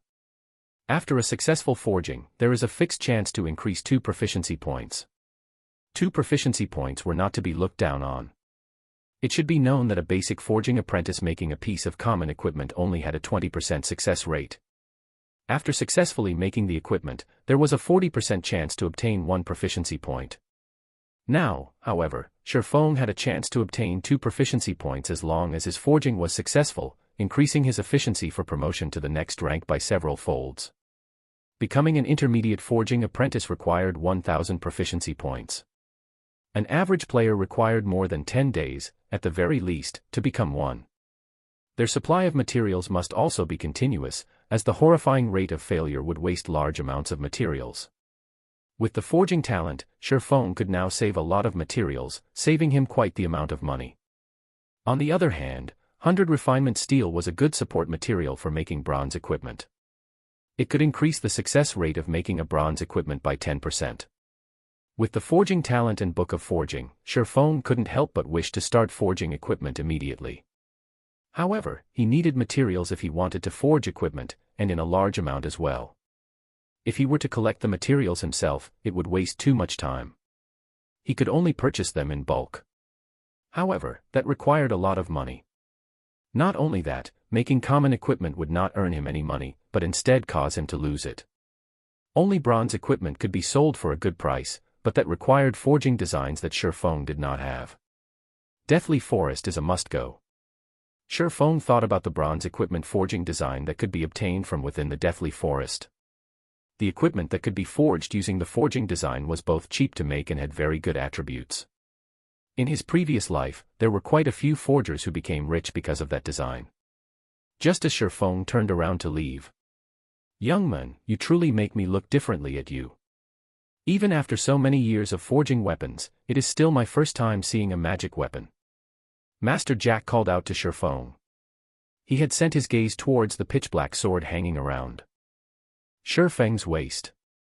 Even if the black sword was rusty and looked like a fire poker, it could not escape the eyes of a master forger. Chapter 20, Curse of the Abyssal Blade. Shifeng was surprised when Master Jack stopped him. "Young man, are you willing to let me have a look at this sword?" Master Jack looked at Shifeng with eyes filled with a burning desire. His tone was no longer indifferent, but instead a little whispered. This, Shifeng was at a loss at Master Jack's sudden initiative request.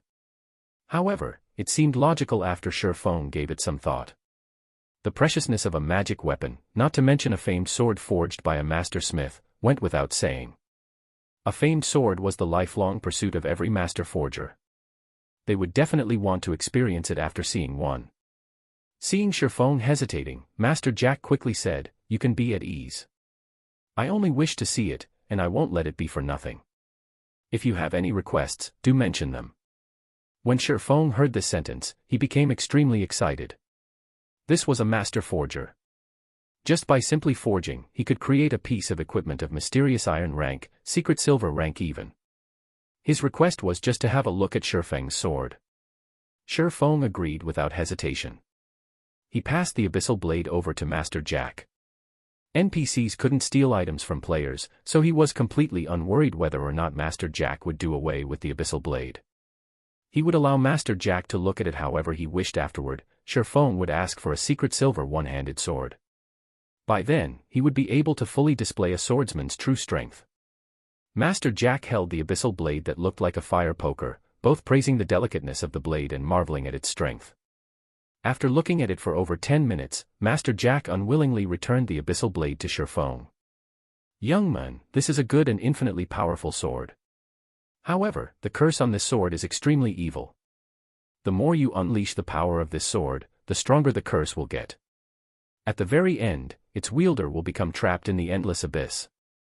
It will be too difficult if you wish to control this sword with your strength, and the curse will easily devour you," Master Jack earnestly cautioned. Shifeng knew about this point. Otherwise, he wouldn't have hesitated for such a long time before binding the abyssal blade. "Master Jack, do you perhaps have any methods to weaken the curse?" Shifeng asked.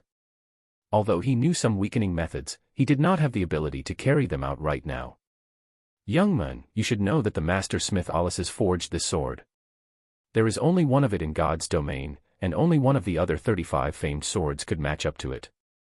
Many unimaginably terrifying existences were killed in order for these famed swords to possess unparalleled power. After death, these existences were sealed into each sword by master smiths. It was impossible to suppress these swords without extremely great power. Master Jack's tone was filled with unparalleled reverence, but he immediately smiled and said, "However, it isn't that there is no way to weaken the curse. May I ask what kind of method is there?" Shi Feng quickly asked. "If you wish to suppress a great power, you would need an equally great power to do so. The power sealed within the sword is a curse. If you wish to weaken it, you will need to have sufficiently great luck." Master Jack lamented, "In the continent of God's domain, some stones have gathered the luck of God's domain. These stones are named lucky stones. As long as you have a lucky stone, then you could counterbalance the curse. Although this piece of stone could be found throughout the whole continent, there are only a very few people who could obtain it. Even I have not seen it before. Trying to find one is truly too difficult. If you can find a piece of this stone, then I can help you weaken the curse on your sword." Seeing Shi Feng's slack expression, Master Jack shook his head in consolation, saying, "Young man, you have to know that the lucky stone is extremely rare. You shouldn't feel discouraged. It is normal not being able to find one. Only those who are blessed by God can obtain a lucky stone, and they are people that we cannot compare to." "Master Jack, is it this piece of stone?" Shi Feng slightly smiled as he took out the dark green-colored star crystal. "Right, this is a lucky stone." Master Jack nodded his head after seeing the dark green-colored star crystal. However, he became stunned a moment later. He was looking at Shi Feng as if he were looking at a monster. Shi Feng shrugged his shoulders, indicating that it was nothing. Shi Feng had been sluggish before because he found out that Master Jack was able to use the lucky stone to suppress the abyssal blade. It should be known that there was quite a few master forgers in the Star Moon Kingdom. However, the number of master forgers capable of using a lucky stone to suppress the curse of a magic weapon could be counted on a single hand. Shi Feng had never thought that the Master Jack in front of him would be one of them. "Master Jack, can you weaken the curse now?" Shi Feng asked with anticipation. After a few moments, Master Jack finally recovered to his previous calmness. Pretending to be indifferent, he said, "Okay, no problem. I can finish it within half an hour." To the side, Blackie held onto his stomach as he tried his best not to laugh. However, Master Jack's stupefied expression was truly too much for Blackie. He had to run off into the forest before laughing loudly. Half an hour later, Shi Feng received the abyssal blade. He discovered some changes to the abyssal blade's introduction. The abyssal blade was personally created by Master Smith Alice's, using the Black Dragon King's fangs as material. It is one of 36 famed swords, and it is ranked 31st. However, this sword has been cursed by the Black Dragon King. Aside from being able to provide the wielder with immense strength, there will be a backlash every so often. However, after being remodeled by Jack using a star crystal, the strength of the backlash has been greatly reduced. If the wielder is unable to suppress the backlash, then the wielder will receive the curse of the Black Dragon King, permanently reducing all attributes by 50%. Shi Feng's heart relaxed by a lot after seeing the description in this paragraph of words. At the very least, the backlash won't be too powerful in a short period of time. Shi Feng stored away the abyssal blade. Suddenly, he noticed a lot of messages that had been sent by Lonely Snow. All of the messages asked why Shi Feng had yet to arrive, and how much longer would he need to reach the deathly forest. "Blackie, let's go dive into a dungeon." Shi Feng sent a reply message stating that he would come immediately. Because of the issue with the abyssal blade, Shi Feng had completely forgotten about the appointed time. He let Lonely Snow wait more than half an hour. However, Shi Feng would make the appropriate compensations within the deathly forest. "Okay. I was just worrying that I won't have a chance to try out my new spells," Blackie said excitedly. When Shi Feng and Blackie arrived at the dungeon area of the deathly forest, the entire deathly forest was filled with people. Level 2 players were everywhere, and many players were forming parties to enter the dungeon. Open party for deathly forest, welcoming violent damage dealers, for waiting for 2. Effective party for deathly forest, we are just missing a powerful healer, guaranteed to clear. Seeing such a scene, Shi Feng shook his head slightly. He walked towards Lonely Snow, who was waving his arm. In Shi Feng's previous life, the players had been stuck at the deathly forest for a long time. The dungeon was only cleared when the majority of players were level 5. Brother Expert, you're finally here. Those friends of mine are already becoming impatient from waiting. Let us hurry. Lonely Snow was burning with anxiety when he saw Sherfong leisurely walking over. Afterward, Lonely Snow brought Sherfong and Blackie to the gathering point of the party. Lonely, this is the expert you said. I thought he was a person with 3 heads and 6 arms, but it seems he's nothing more than this. The male cleric, Wordless Summer Night, saw Sherfong wearing novice equipment. There was also a fire poker that hung around his waist. It looked as if it was some trash weapon he had randomly picked up. When Wordless Summer Night saw this, he couldn't help but ridicule. Brother Wordless, how could you say such things about Brother Expert? He is a dignified beta tester, so he definitely must have something extraordinary. Otherwise, how would he dare to take all equipment for swordsman and cursemancer? The shield warrior, battle to the end, stood to the side and sneered. The two of them had already felt displeasure for Sherfong. This was because Sherfong had wanted to take away all plate armor and mage equipment immediately after joining. Wouldn't they just be working away for nothing? If it were not for their boss wanting to have a look at Sherfong, they would have long since invited other players and dove into the dungeon. Now that they saw Sherfong in such poor equipment, they could criticize him and force him to leave. Lonely Snow wanted to retort as Sherfong was someone he had personally invited. However, Sherfeng's equipment did not give Lonely Snow any chance to do so. He could only stare in silence. Alright, let's party up. A lot of people have already entered the Deathly Forest. If we don't dive in, we won't have a chance at competing for the first kill. As the party's leader, the handsome male ranger, waving slowly but surely, interrupted as he said. Blackie wanted to argue back, but Sherfong stopped him. Sherfong thought nothing of the two people's ridicule. No matter what he said, he and Blackie had left them waiting for more than half an hour, so couldn't he just let them speak a few more sentences? Just as they finished partying up, the shield warrior furiously said, "Crap, this noob is just level 1. He's just here to swindle equipment. Boss, Deathly Forest is a level 2 dungeon. If we let a level 1 noob enter the dungeon, aren't we just waiting to get wiped?" Wordless Summer Night looked towards the ranger, waving slowly, showing his displeasure. Lonely Snow was equally shocked when he saw Sherfeng's level. It should be known that many players had already risen to level 2. How was it possible for a beta tester not to reach level 2? Boss, waving slowly, looked towards Sherfong. Before this, he still had some hope for Sherfong, but now it was all gone. He suddenly said in a cold tone, "Did you die once before this?" "Nope." Sherfong shook his head, honestly saying, "However, entering Deathly Forest at level 1 is enough. Then you can go now. We don't need such an expert like you here. We hope you can understand." Waving slowly, coldly said, his brows slightly wrinkled. "Boss, this must be a misunderstanding. How about we try it out first?" Lonely Snow explained. "Try it out?" Wordless Summer coldly laughed. "Then who will be responsible when we die? You should know that we still lose experience if we die in a dungeon. Although it is low, that is still 10%. Can this noob repay such a loss?" Wordless, don't make it hard for Lonely. Waving slowly repeatedly said, "Lonely, I know you are trying to cover for this swordsman, but I have to take responsibility for our party. I will only find veterans to enter the dungeon. I will not waste time partying up with a novice. You have 2 choices now, 1 is to follow us into the dungeon, 2 is to leave the party together with them." "I will leave the party." Sherfong did not want to embarrass Lonely Snow. He immediately left the party, turning to leave. Blackie, will party up with other people and enter the dungeon." "All right." Blackie smiled with a hee-hee, leaving the party without a second thought. Humph, humph. The expert's identity has been seen through. At least he has some self-awareness to leave after knowing he can't swindle equipment anymore.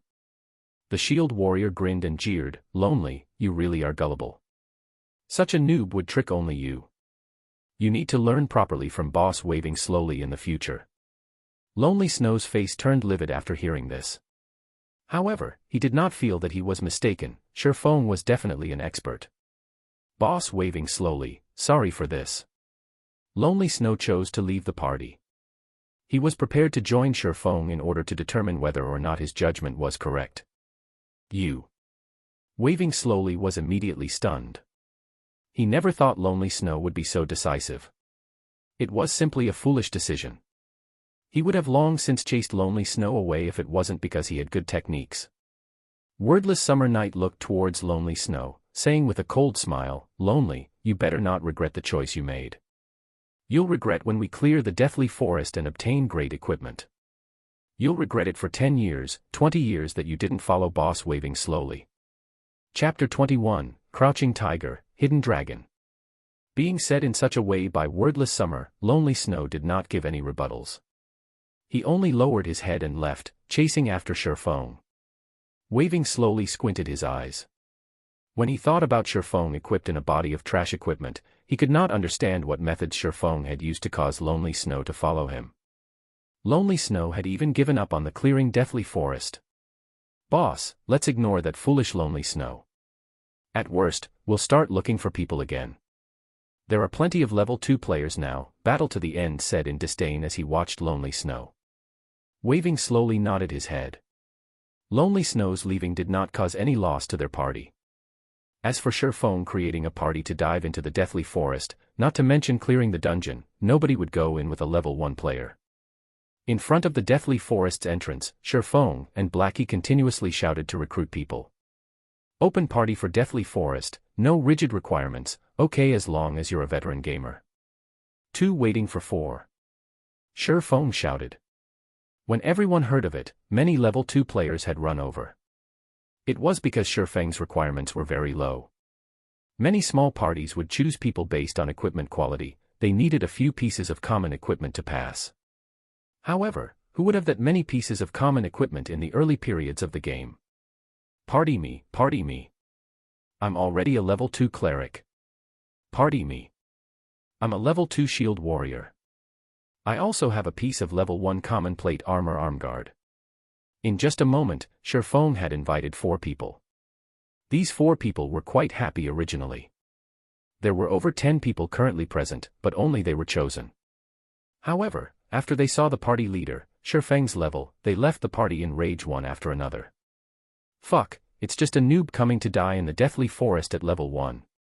If you want to enter the dungeon, enter it by yourself. I won't accompany you.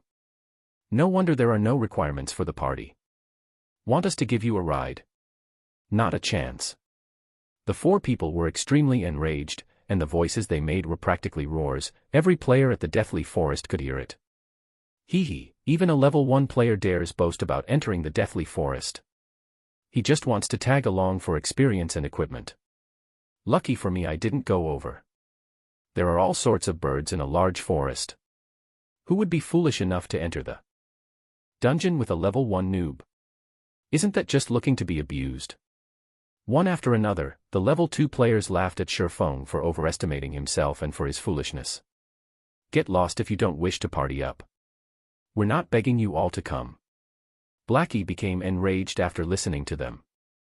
Sherfeng's techniques had long since convinced him, yet these people were calling Sherfong a noob. Can a noob kill a level 2 rare elite when he was level 2? Can a noob kill a level 5 chieftain when he was level 0? These people were just a group of snobs and idiots. Crap, my knowledge has been widened. A level 1 noob party can be awesome. I really want to see how you 2 gather a full party. The cleric that just left the party said with a cold smile. At this moment, Lonely Snow ran over. When he saw Sherfong, he hurriedly said, "Brother expert, give me an invite. I want to enter the deathly forest together with you guys. I have 2 pieces of common plate armor equipment on me, defense is 24. All right." Sherfong immediately sent an invitation. Blackie never imagined that Lonely Snow would actually leave his original party and come to them. He suddenly had a good impression of Lonely Snow. Blackie clapped Lonely Snow's shoulders, heartily laughing, "You have good eyes. Don't worry, following Brother Fong definitely won't be a mistake." Nonsense, nonsense. Lonely Snow was still slightly worried within his heart. The grinding spot Sherfong had simply pointed him to had allowed him to rise to level 2 quickly. However, Sherfong himself hadn't even reached level 2, and he was still wearing very poor equipment. Lonely Snow just couldn't understand how it could be so. The spectating players by the side all became dumbfounded. There was actually someone who would enter the dungeon with a level 1 noob. This person had good equipment, at that. The brand new plate armor and boots on Lonely Snow must definitely be common equipment and not trash equipment. Although Lonely Snow had joined the party, not a single player had joined them after Shifeng had recruited for over 10 minutes. With just 3 of them alone, it was impossible to enter and clear the dungeon. At this moment, Waving slowly but surely brought a group of people. Hee, brother expert still hasn't partied anybody. We've already invited another 3 strong members. All of them have at least 2 or 3 pieces of level 1 common equipment. The cleric, Endless Summer Night, said to Shifeng in ridicule. Waving slowly only sent a glance towards Shifeng, then moved his sight towards Lonely Snow, saying, "You won't have a future if you follow him around. Before we enter the dungeon, you could still consider it over properly. I guarantee that you definitely won't suffer a loss." Afterward, Waving slowly shifted his gaze towards Blackie. Previously, all his attention had been on Shifeng, having ignored Blackie. Now that he took a closer look, Blackie's clothing looked brand new. Blackie was even holding a blackwood staff. His equipment should be quite good, and he was also level 2, so his techniques should be good as well. You're not bad as well. Why don't you join our party? You should know that we are an elite party. It's not something average players could compare to. If we're together, leveling, grinding, and dungeon diving will be easy. Waving slowly looked at Blackie with a smile. Get lost. Trying to poach me over just based on your little party. Blackie scolded as he pointed his blackwood staff at Waving slowly. At the same time, he had selected to display the halo effect of the bronze equipment, saying, "It's just 2 to 3 pieces of common equipment. I have 3 bronze equipment and 2 common equipment." Waving slowly and the others were shocked. They never thought Blackie was that powerful. He actually possessed 3 pieces of bronze equipment. During this period of time, a person having 2 to 3 pieces of common equipment was considered an expert. As for having a piece of bronze equipment, that person would definitely be an expert. Every guild would fight over for that person. However, the Blackie before them actually had 3 pieces of bronze equipment.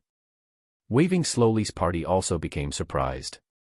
When they saw the halo effect of the bronze equipment, their eyes had nearly popped out of their sockets. No wonder Shifeng behaved that boldly. Shifeng had nothing to fear because he had grabbed an expert's favor. Meanwhile, Lonely Snow, who stood beside Blackie, was slack-jawed. He looked at Blackie in disbelief. Lonely Snow had originally thought of Shifeng as a rarely seen expert. He had never imagined that Blackie was the true great expert. Fellow brother, if you party up with such a noob and enter the dungeon, it would also be a burden on you. Not to mention failing to clear the dungeon, you might even have to die once. How about you come with us? All pieces of mage equipment from the dungeon are free for you to choose from. Although Waving slowly was enraged for being given such a slap, if he could rope over Blackie, then the chances for clearing the dungeon would become a lot greater. I agree with your views. Joining a group of noobs such as yourselves really will be a burden to me, Blackie chuckled. You, Waving slowly's face turned beet red, furiously saying, then let's see who clears the deathly forest first. Finishing his piece, Waving slowly spun around and left. He did not believe that a party with a noob in it could clear the deathly forest. Humph, he's just a powerful damage dealer entering the dungeon. Does he really think he could clear it? Wordless Summer jealously murmured. Right. We are all veteran gamers. We are definitely stronger in dungeon diving than they are, the shield warrior curled his lips.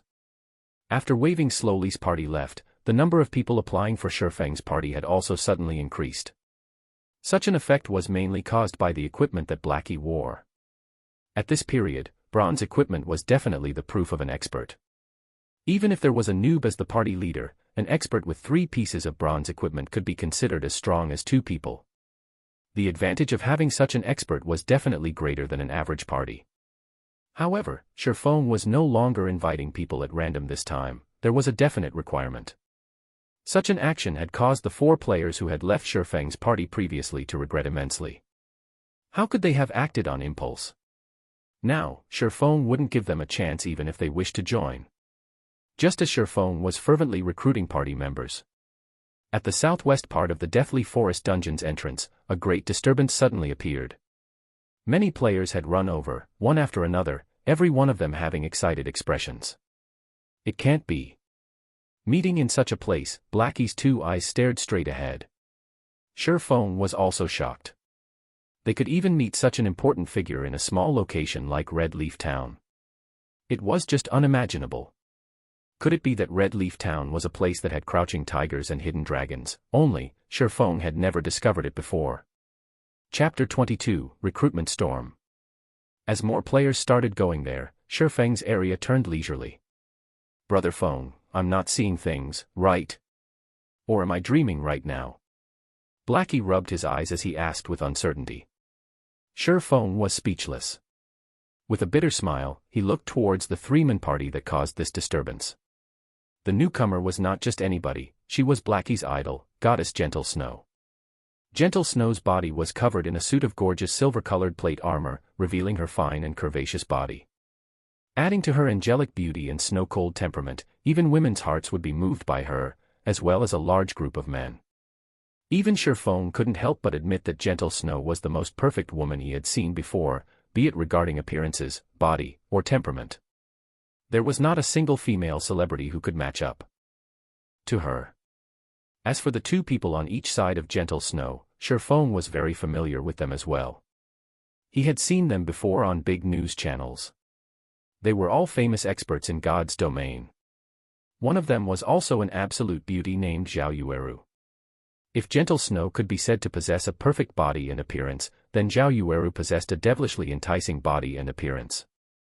Every one of her movements was like a temptation that could influence a person's heart. Adding on the fiery red robe that she wore, her body radiated a wild-like charm. Such bewildering charms had caused many men wanting to go over and assault her. If you really did such a thing, however, then congratulations. You've just earned a one-way ticket directly to hell. This was because words such as big breasts, no brains, and as delicate as a flower were not applicable to Zhao Yueru. In God's domain, she had another nickname of the Flame Witch. The reason why she held this title was that of the mountain of corpses she had piled up using these male players.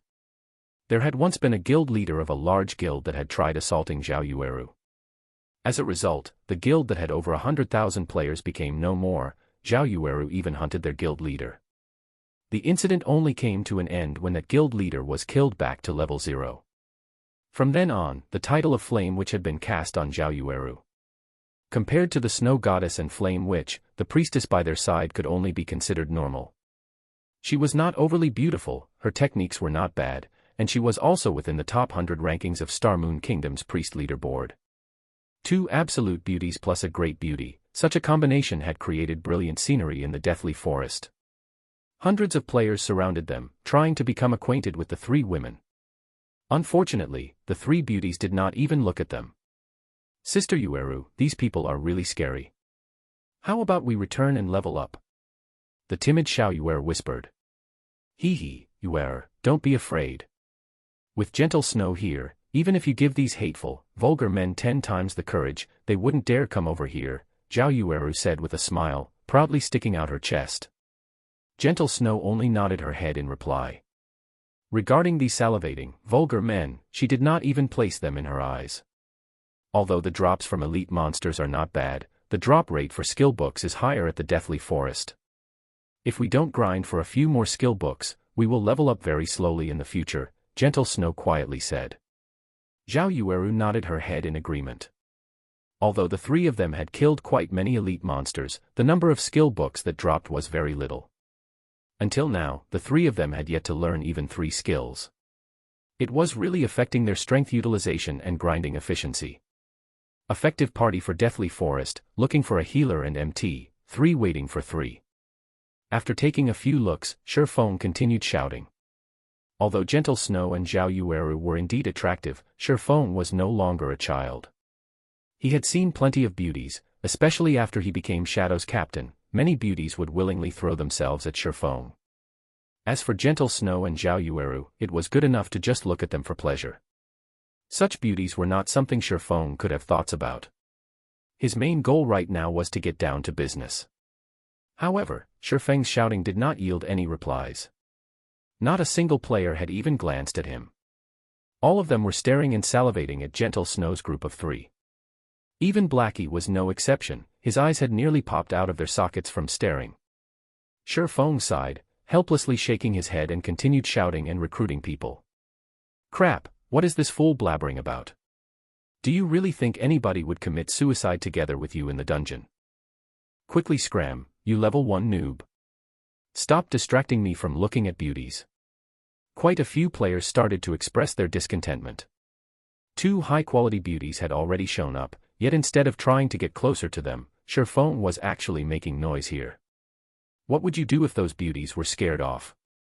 That person is interesting. He can actually attract the hostility of so many people. Did he do something immoral before? Xiao Yue revealed a crescent moon-like smile, giggling as she pointed at Shi Feng. Zhao Yueru aimed her eyes over as well. She felt nothing special from Shi Feng. He was even dressed in tattered clothing. Zhao Yueru felt that Shi Feng was just trying to seek attention from the crowd. She suddenly said in disdain, he is definitely doing so to grab our attention. Let's not bother with him and quickly party up 3 people to dive the dungeon. Regarding the number of men who had tried to attract their attention, there were just too many of them. Zhao Yueru had seen all kinds of methods these men had used before, and Shi Feng's method was not a rare sight at all, but instead outdated. Gentle Snow did not voice out any opinions, only taking a look at Shi Feng.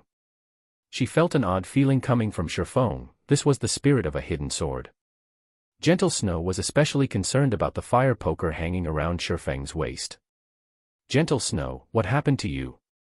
Zhao Yueru curiously looked at Gentle Snow. She did not understand why Gentle Snow would keep staring at the extremely ordinary Shi Feng. It's nothing. Maybe it's just my imagination. We should hurry up and recruit some people to dive the dungeon. Gentle Snow shook her head, no longer looking at the fire poker at Shi Feng's waist. Originally, Shi Feng's party already had trouble recruiting for people. However, because of Zhao Yueru's single sentence, nobody else had paid attention to Shi Feng's party, even if his party had an expert present. Shi Feng expressed his helplessness when seeing the hundreds of players queuing up in front of Zhao Yueru. The 3 women's arrival had really bad timing.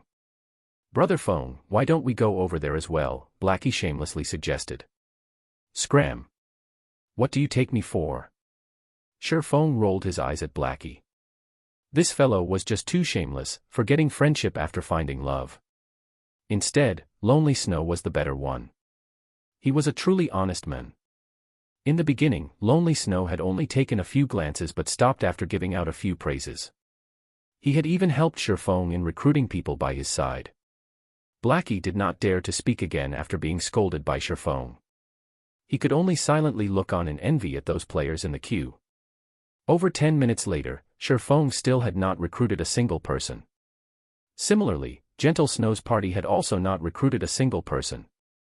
However, in Shi Feng's case, it was because nobody had come to join his party. Whereas for Gentle Snow's party, it was because the players that wanted to join did not match up to their specifications. One party was in heaven, while the other was on earth. Shi Feng had no more choices. He could not just continue dragging on in such a way, his time was precious. He could only make exceptions in recruiting. Efficient party for Deathly Forest, we have an expert leading the party, clear in 1 try, no limit to levels, looking for healers and damage dealers, 3 waiting for 3. However, Shi Feng's words had caused many players to send over looks of disdain. Even if you were trying to attract attention, you should have a lower line. Currently, there had already been tens of level 2 players who had died out of the dungeon. Every one of them had said the Deathly Forest was impossible to clear. On the other hand, Shi Feng said his party had no level limits. Then wasn't he trying to say that he only needed 1 person to clear the Deathly Forest? Was this possible? However, Shi Feng's lower line had still attracted some players' attention.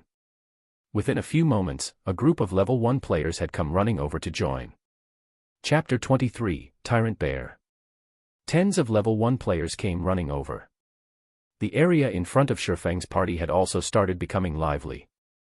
This person is really something. He is so desperate to enter the dungeon that he would even want level 1 noobs. Did he not know that there has already been a level 2 elite party that had returned after dying? Who cares about him? A noob is a noob after all. We won't be able to understand their thoughts. The long queue of level 2 players started laughing one after another at Shifeng's actions. They all wanted to watch Shifeng become a joke. Those guys are really interesting. Even I don't have much confidence in clearing the Deathly Forest, yet they actually want to clear it with a group of level 1 players. Zhao Yueru's lips curled up slightly, revealing an exuberant smile as she looked in Shifeng's direction. Her voice carried a hint of ridicule and disdain. Gentle Snow also sent a glance towards Shifeng from a distance. Shifeng's temperament was both calm and confident. He did not become angry from being laughed at. Every one of his movements was very mature, not much different from the experts in God's domain she had seen before. However, she did not understand from where Shifeng's confidence came. Deathly Forest was Red Leaf Town's first dungeon, and it was also everyone's first time being in touch with a dungeon in God's domain. Their difficulties were an unknown. Even the elite parties of guilds would carefully choose their members before entering the dungeon. On the other hand, Shifeng did not care in the slightest, as if just gathering 6 players was good enough. Maybe I'm just overthinking things. He's just a level 1 player, so how could he clear the Deathly Forest? Gentle Snow caressed her elegant hair, her heart no longer thinking about Shifeng's odd actions. She looked at her hand, at the player information displayed on it: level 2 summoner, magic attack 28, HP 150, defense 8, movement speed 4. Fail. Next. Afterward, another Cursemancer stepped forward. The person tensely sent his own attributes to the snow goddess, Gentle Snow. On the other side, Shifeng as well was looking at player data. Although he did not have a lower line, he did have a bottom line. The equipment and levels of these level 1 players were much worse than the level 2 players that Gentle Snow's party were recruiting. However, they were still players. As long as they did not simply add their 8 free attribute points early on, the chance of clearing the Deathly Forest with a 6-man party was very high. As for those shield warriors and guardian knights who solely added strength or weapons job but did not add agility, all of them were rejected. Big brother, please party me. Although I am just a level 1 guardian knight, I have a piece of level 0 common equipment. Also, all 8 of my attribute points are still available. I can completely add them based on your requirements. A youth named Kola pleaded, his eyes filled with expectations. Shifeng was slightly surprised. A guardian knight that did not add any attribute points could actually reach level 1. It was a masterpiece. It had to be known that guardian knights had very low attack, making the killing of monsters difficult. Normally, they would party up to kill monsters. To increase grinding efficiency, they would add a few points of strength. Otherwise, leveling up would be too slow. Guardian Knight Kola. Kola. Kola. When Shifeng looked at Kola's face, and also his tall and muscular body, he felt that it was somewhat familiar. Suddenly, he entered into deep thought. His memory seemed to have such a person in it. That's right. It's Tyrant Bear. Shifeng managed to remember it. Tyrant Bear's name was Kola. Tyrant Bear was the core MT of the first-rate guild, Brilliant Stars. During the early periods of God's domain, Tyrant Bear was constantly unsuccessful. He was even kicked out by third-rate guild, Heaven's Crown. After entering Brilliant Stars, Kola suddenly started to shine. He turned from being a normal party's MT into the core elite party's MT in the guild. He was ranked 15th on the Guardian Knight leaderboard of Starmoon Kingdom. Kola was known for both being able to attack and defend. Shifeng had never thought that the Tyrant Bear would run up to him on his own. Kola was such a shy person, as well. It was totally different from the Tyrant Bear of 10 years later. Suddenly, Shifeng had an idea. Currently, the Tyrant Bear had yet to join Heaven's Crown, not to mention Brilliant Stars. If Shifeng could poach Kola over and turn Kola into his own MT, then wouldn't dungeon diving in the future be a lot easier? Big brother, I guarantee that I will absolutely listen to your commands when inside the dungeon. Please consider it over. Kola's tone carried hints of begging. Shifeng had nearly let loose a laugh. The great Tyrant Bear would actually speak in such whispered tones just for a position in the dungeon. However, Shifeng still held it in. The level 1 players that had come here all held hopes of getting lucky. The other parties that entered the Deathly Forest with level 2 players were already no good, not to mention level 1 players like them. If they could enter once into the deathly forest and fortunately obtain 1 or 2 pieces of equipment, then it would be of great help to their future development. At that time, entering into a large guild would become much easier. Alright, I can add you in. Shifeng's face turned grave as he said, however, you should know that bringing a level 1 noob like you into the deathly forest isn't easy. I can't just carry you through the deathly forest, and then after you get equipment, you join some other elite parties. Wouldn't I just be striving for nothing? When Shifeng finished his speech, quite a few level 1 players had suddenly sent over looks of disdain. Weren't you also a level 1 noob? However, Shifeng did not care about what these people felt. He continued saying, I wish to form a stable party. Even if we need members, it would be with stability as the priority. If you wish to enter the dungeon, you need to be prepared for the long term. When I call you for dungeon diving, you must come. You cannot reject because you have some other matters. So, what will be your choice? When the other players heard Shifeng saying so, they suddenly turned quiet. Shifeng's intentions were very clear. If you wish to enter the party, then you won't be able to join other parties in the future, not to mention joining a guild. Everybody knew that entering a guild was the best method to increase your own strength quickly. Currently, they did not have the qualifications to join any of those guilds. So, they were here to try their luck, hoping to obtain 1 or 2 pieces of equipment. They might even be able to join those guilds afterward. So, how would they be able to give up their chances of entering a good guild just to enter a dungeon? Kola had also never imagined that Shifeng would give such a demand. However, it was still reasonable. You couldn't just expect other people to bring you up, then leave when you become strong. However, Shifeng lacked the persuasiveness when he said these words. At this moment, Blackie stood out and furiously said, just looking at you noobs, there is nobody that would want you down in the dungeon. And you still wish to join a guild in the future and enjoy their benefits? Are you thinking yourselves as experts, or are you taking us for idiots? Kola thought what Blackie, the expert, had said made sense. Even a level 2 expert with 3 pieces of bronze equipment was in this party, whereas Kola himself was just a novice noob. So, what right did he have to complain?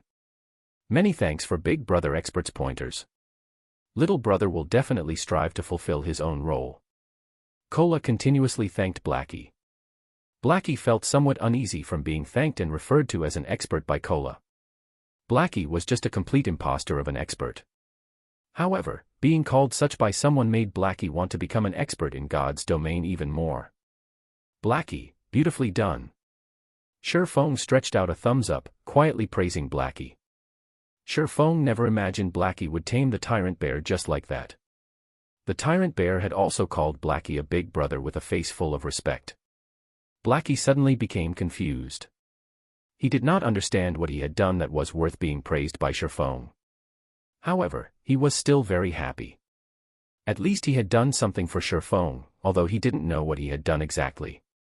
Over 10 minutes later, Shifeng finally gathered 6 players. They could start dungeon diving now. Chapter 24, Hell's Roar. Although Shifeng's party was gathered, the observing level 2 players had started laughing. They were not laughing because all the players Shifeng had invited were level 1. Instead, the jobs that were in the party were just too exotic. They couldn't help but laugh out loud. This noob really is something, and even I am starting to admire him. They're simply a suicide party. I really pity that expert for actually bringing along such an exotic player. The expert had even agreed to let him be the party's leader. The queued-up level 2 players started a debate, and there were quite a few players who were holding their stomachs while laughing loudly. He is just playing to the gallery. Zhao Yueru wrinkled her brows slightly. She turned her head away after taking a look at Shifeng, her heart slightly discomfort. Before, she would be the focus of everyone wherever she went. Today, however, everyone's attention was on an inconspicuous noob like Shifeng. Although everyone was jeering at him, he was still their focal point. Alright Yueru, we should hurry and gather enough people. If we waste any more time, we will be left behind by the frontline players. Although Gentle Snow felt that Shifeng seemed to be an expert, regarding levels, methods of recruiting people and such, he was just too far from being referred to as an expert. As for the notion of inviting Shifeng into their guild, it was no longer present now. Their Ouroboros only accepted experts. Got it. Zhao Yueru turned towards the swordsman in front of her. With a little vengeance, she directly said, "Data's not bad, but too bad we don't want a swordsman." The swordsman suddenly became spiritless. How could he not see what Zhao Yueru meant? Subsequently, he turned his head and glared at the distant Shifeng, his eyes filled with hatred. Meanwhile, Shifeng, who knew nothing about what has happened, was currently activating the Deathly Forest. System, please select activation difficulty. System, normal, hard, hell. Shifeng chose hell without hesitation. Suddenly, the transfer passage in front of the Deathly Forest changed. It changed from a silvery gray color to pitch black. At the same time, a flickering skull that had its mouth wide opened could vaguely be seen. Meanwhile, the party members of Shifeng's party all received a notification. System, you have chosen Hell mode of Deathly Forest. Death penalty increased by 100%. Suddenly, the faces of the members of the party turned deathly white. Death penalty increased by 100%, doesn't that mean if they died within the dungeon, they would lose 20% of their EXP? 1 or 2 hours of effort were required to make up for that EXP. Brother Feng, you chose the wrong one. Aren't we going down the normal dungeon? Blackie hurriedly walked over and whispered a reminder. Nothing's wrong. It's Hell mode. What would I be doing here if it isn't to dive Hell mode? Shifeng snapped. The drop rate for forging designs was extremely low. If it was normal mode, then Werewolf Felt's drop rate was only 1%, hard mode had 5% and hell mode had 30%. Although normal mode could be cleared without limit every day, who would have so much time to do so? Meanwhile, hard mode could only be cleared 5 times a day, and the probability of the forging design to drop was also not great. As for hell mode, it could only be cleared once a day, but it was also the one that had the most hopes of dropping it. Feng. Brother Feng, what are you saying? Hell mode of the Deathly Forest. Just look at our party. It is problematic to even clear normal mode, not to mention hell mode, Blackie panicked. Before, he had already seen several elite parties that had returned after dying. According to what these people had said, the monsters in the Deathly Forest were extremely strong. Their intelligence was extremely high as well. It was impossible to beat them without reaching level 4 or 5, so they had all left after giving up. If they dove into a hell mode dungeon now, with noobs like them, that would truly be going down into hell. Relax. If I weren't certain, even I wouldn't do it. Shifeng clapped Blackie's shoulders, saying confidently with a smile. Alright, let's go inside then. Shifeng led the party by entering first, followed by Blackie. Lonely Snow had also entered with a dazed head. He was prepared to tread this path to the very end. As for the remaining 3, they hesitated for quite some time. We better go in. The expert has already gone inside, so what do we, level 1 noobs, still have to be reluctant for? Moreover, we're entering the hell mode of the Deathly Forest. Even mentioning it would be a glory, Cola encouraged. The other 2 felt that it made sense and had also followed into the dungeon. Meanwhile, the area in front of Gentle Snow's party was completely silent. All of the level 2 players were stunned. They were not just shocked, but thunderstruck. A level 2 elite party couldn't even clear the normal mode, yet a party that mainly consisted of level 1 players had actually chosen the hell mode of the Deathly Forest. Snow, did I see wrong?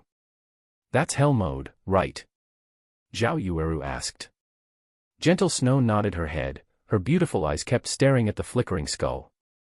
Her expression turned extremely serious. That fellow must have abandoned himself to despair, entering hell mode after determining that he couldn't clear the normal mode. We'll see how they come out dead in a moment. Zhao Yueru laughed. We don't have that sort of time. Let's go, we've gathered enough people. Gentle Snow led the way towards the Deathly Forest dungeon. She selected normal mode for the difficulty of the dungeon. If there were no problems with normal mode, they would enter hard mode after. Within the dungeon of the Deathly Forest, there was a dark and gloomy forest. From time to time, there would be a chill wind blowing, causing a shiver down one's body. Aside from Shifeng himself, every member of his party was tightly packed around the dungeon's entrance. They did not move even an inch for fear of attracting any monsters that would wipe their party. Brother Feng, why do I keep feeling a cold wind blowing by my back? Blackie asked in worry. Blackie, you need to bring out some temperament of an expert, only then will you have the possibility to become one. It is just hell mode. Aside from the monsters here having a little bit intelligence, their battle methods being a little bit complicated, and their attack, defense, and HP are a little bit higher, there isn't much else. Oh right, there is also a little bit more monsters here. After some thought, Sherfong felt that he had nothing more to add. Suddenly, every member of the party sent looks of disdain towards Sherfong. When diving a dungeon, even a small difference in attack and HP could cause a team wipe. As for Sherfong, he had just simply explained. Moreover, what did he mean by just a little more intelligence? They had experience before the battles with monsters in God's domain. Regarding those monsters with slightly higher intelligence, even with the same attack and HP, their strength would still be increased by 1 or 2 folds. Alright, stop minding these little matters. I'll be explaining the strategy for this dungeon in a moment, so you guys better listen carefully. If you don't follow through, then your lives will become forfeit. Sherfong waved his hands, ready to start explaining the strategy to conquer the dungeon. Suddenly, a strong wind blew from the dark and gloomy forest, causing the trees to sway madly. Ayo! Ayo! Ayo! After the howling wind came a furious roar that resounded throughout the entire deathly forest. Countless birds were scared, flying off into the sky. Blackie and the others were stunned by such an imposing aura. They were just youths around the age of 20. They had never experienced any great hardships, not to mention being tempered through life or death situations. It was their first time facing such a lung-piercing roar. Compared to hearing the traditional roar of a tiger in the forest, this roar was much more shocking to the human heart. This thing is what we should pay attention to, Sherfong calmly said at this moment. The largest difference between hell mode and hard mode was this roar. Although it did not have a specific name to it, the players in Sherfeng's previous life had dubbed it as Hell's Roar. Chapter 25, Night Ranger. Sherfeng's words confused the other members. Wasn't it just a roar? What was there to pay attention to? When Sherfong looked at everyone's contemptuous expressions, he couldn't help but gravely say, "Listen well you all. Hell's Roar is not as simple as what you think it is. In a moment, follow my demands while advancing. If anyone makes a mistake, don't blame me for immediately kicking you out of the party." Being lectured by Sherfong in such a way, the other members all became serious. Nobody wished to leave the party. In a moment, Cola and I will walk in front. Lonely Snow, you walk in the middle and protect the oracle. Blackie, you and the summoner will walk at the back. Remember, you must not break formation regardless of any activities. Without my command, nobody is allowed to be the first to attack, do you all understand? Sherfong explained the basics of formations once to the party.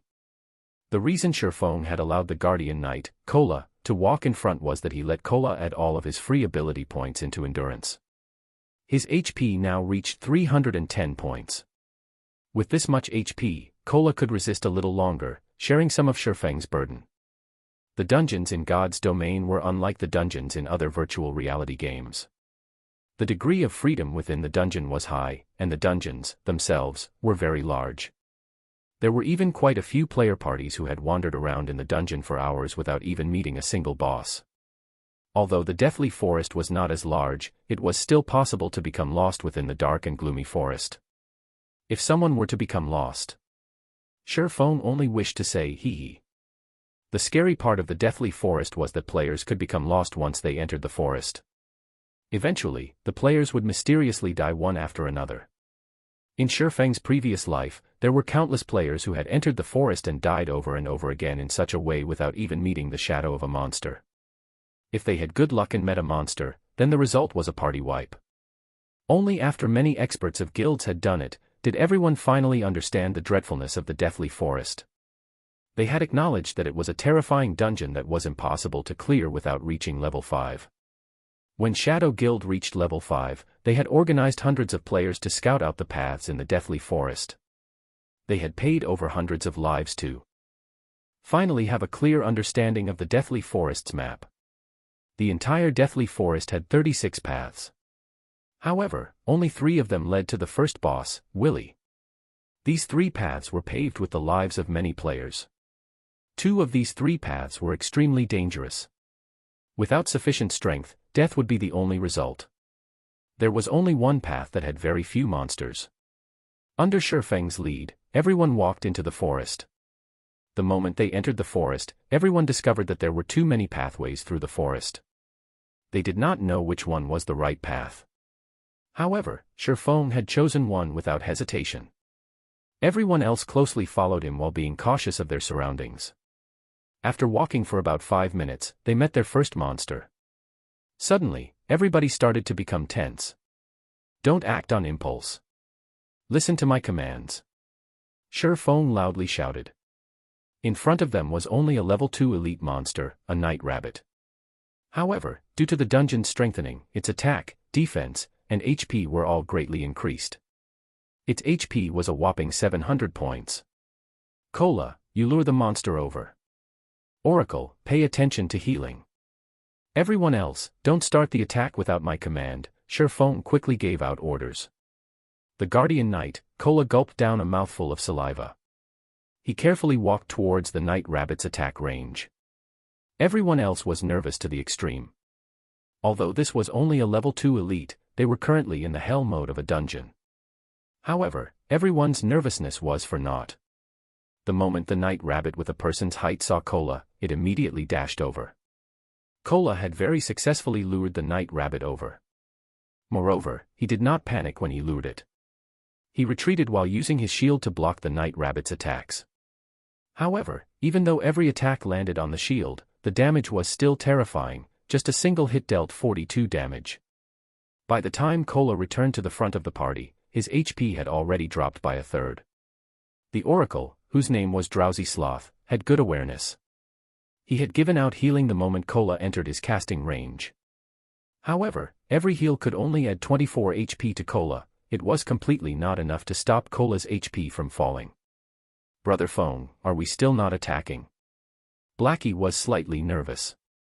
At this moment, Cola's remaining HP did not even reach 1/3 of its total. Bringing an Oracle into a dungeon was just a complete mistake.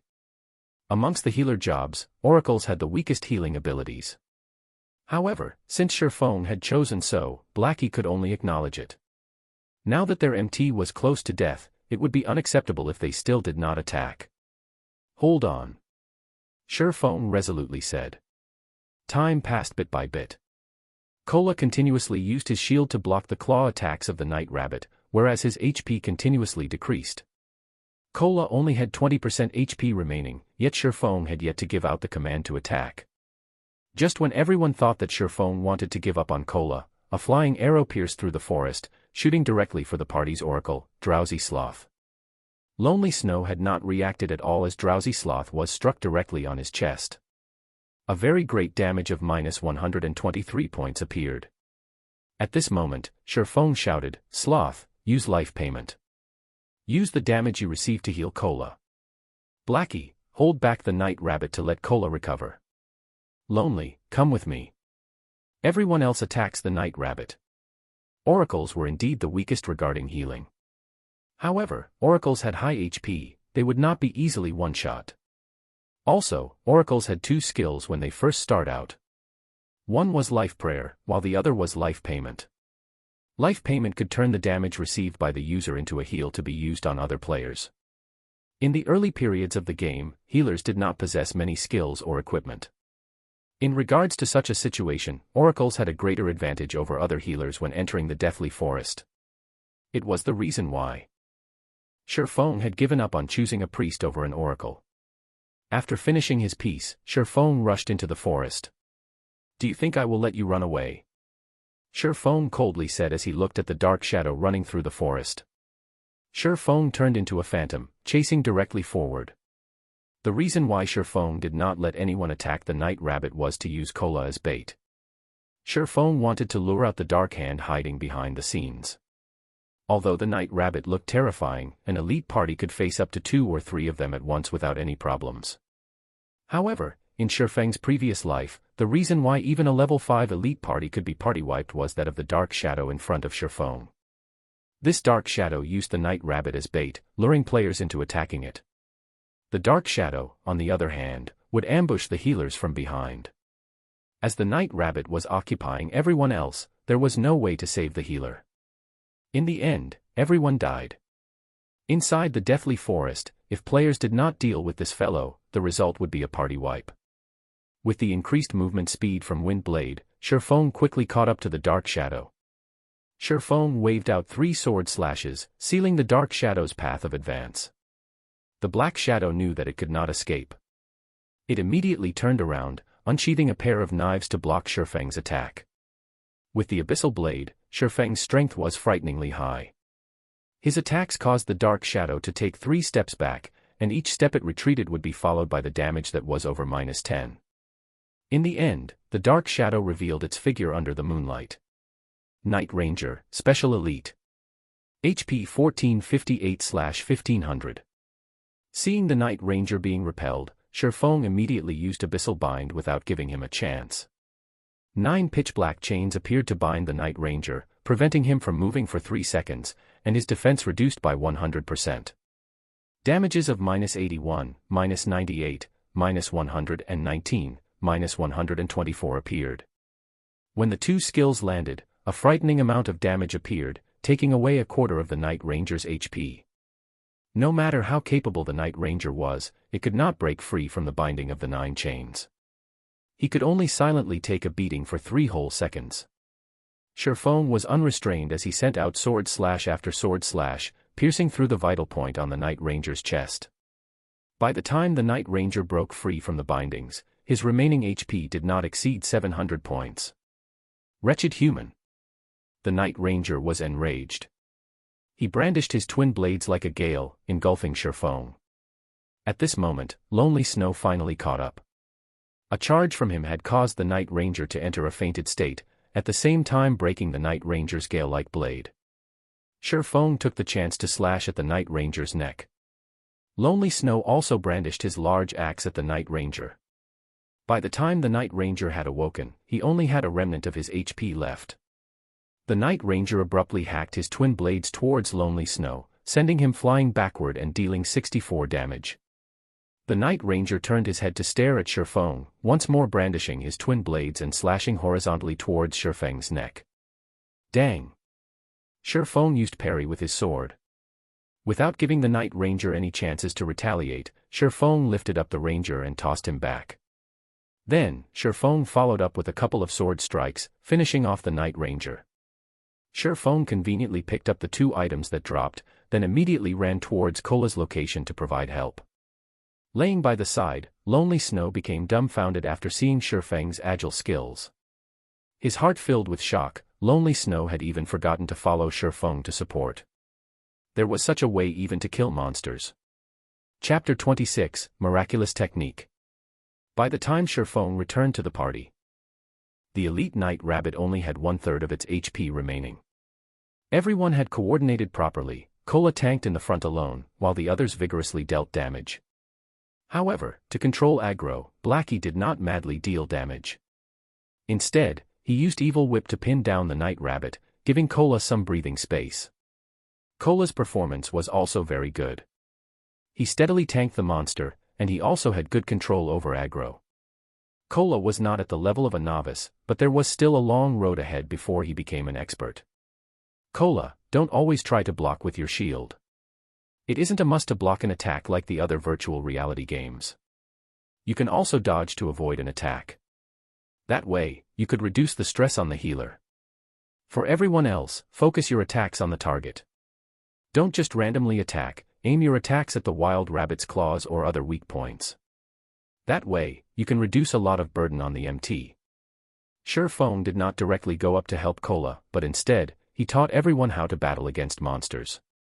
If everyone battled while regarding God's Domain as a traditional game, the results would be disastrous. This was because the healing given out was usually far from being able to keep up with the damage received. Some parties would bring an extra healer. However, this would result in the damage being insufficient. The result was still a party wipe. Players only slowly got used to the combat style in God's Domain several months after the game opened. The players then would no longer be as cute and simple as they were now. Sherfone wanted to cultivate everyone to build a foundation for his future workshop. So naturally, he needed to let these people learn the combat styles of God's domain earlier. Everyone thought Shifeng was also a noob, so they held slight dissatisfaction within their hearts. The expert did not say anything, so why was a noob like him giving out commands?